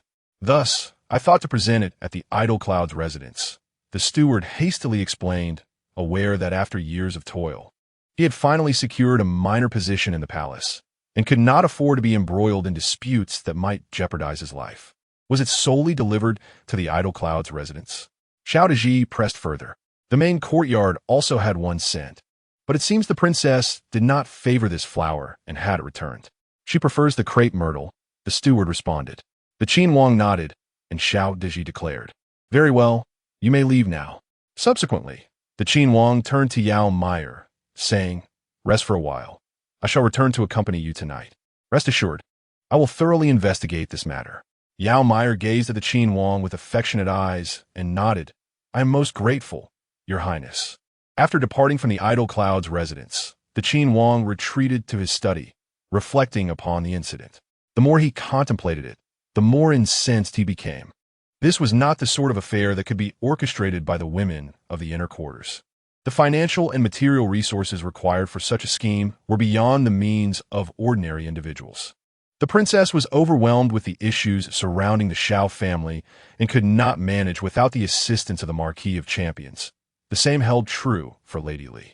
This intricate and malicious plot must surely bear the mark of one of his treacherous royal brothers. "Xiao Deji, go deliver a letter to Mother Empress and see if she has any leads," he commanded. "Yes, Your Highness." However, the palace physician recently mentioned that a maidservant from Lady Li's side had sought several medicinal herbs, claiming Lady Li wished to recuperate, and had even provided a sum of silver to the physician, Xiao Deji reported in detail. The Qin Wang cast a cold glance at Xiao Deji, a cruel smile gracing his lips. "Inform Lady Li that should she be unwell, I can summon the imperial physician to examine her properly, but she should refrain from taking medicine on her own accord." "Yes, Your Highness, I will convey your message immediately." After the message was relayed, he instructed that Lady Li should remain in the Jiwe Pavilion for the month, reciting sutras.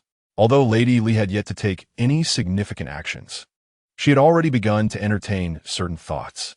In no time, the news of Lady Li's confinement spread among the noble women of the palace, igniting much speculation.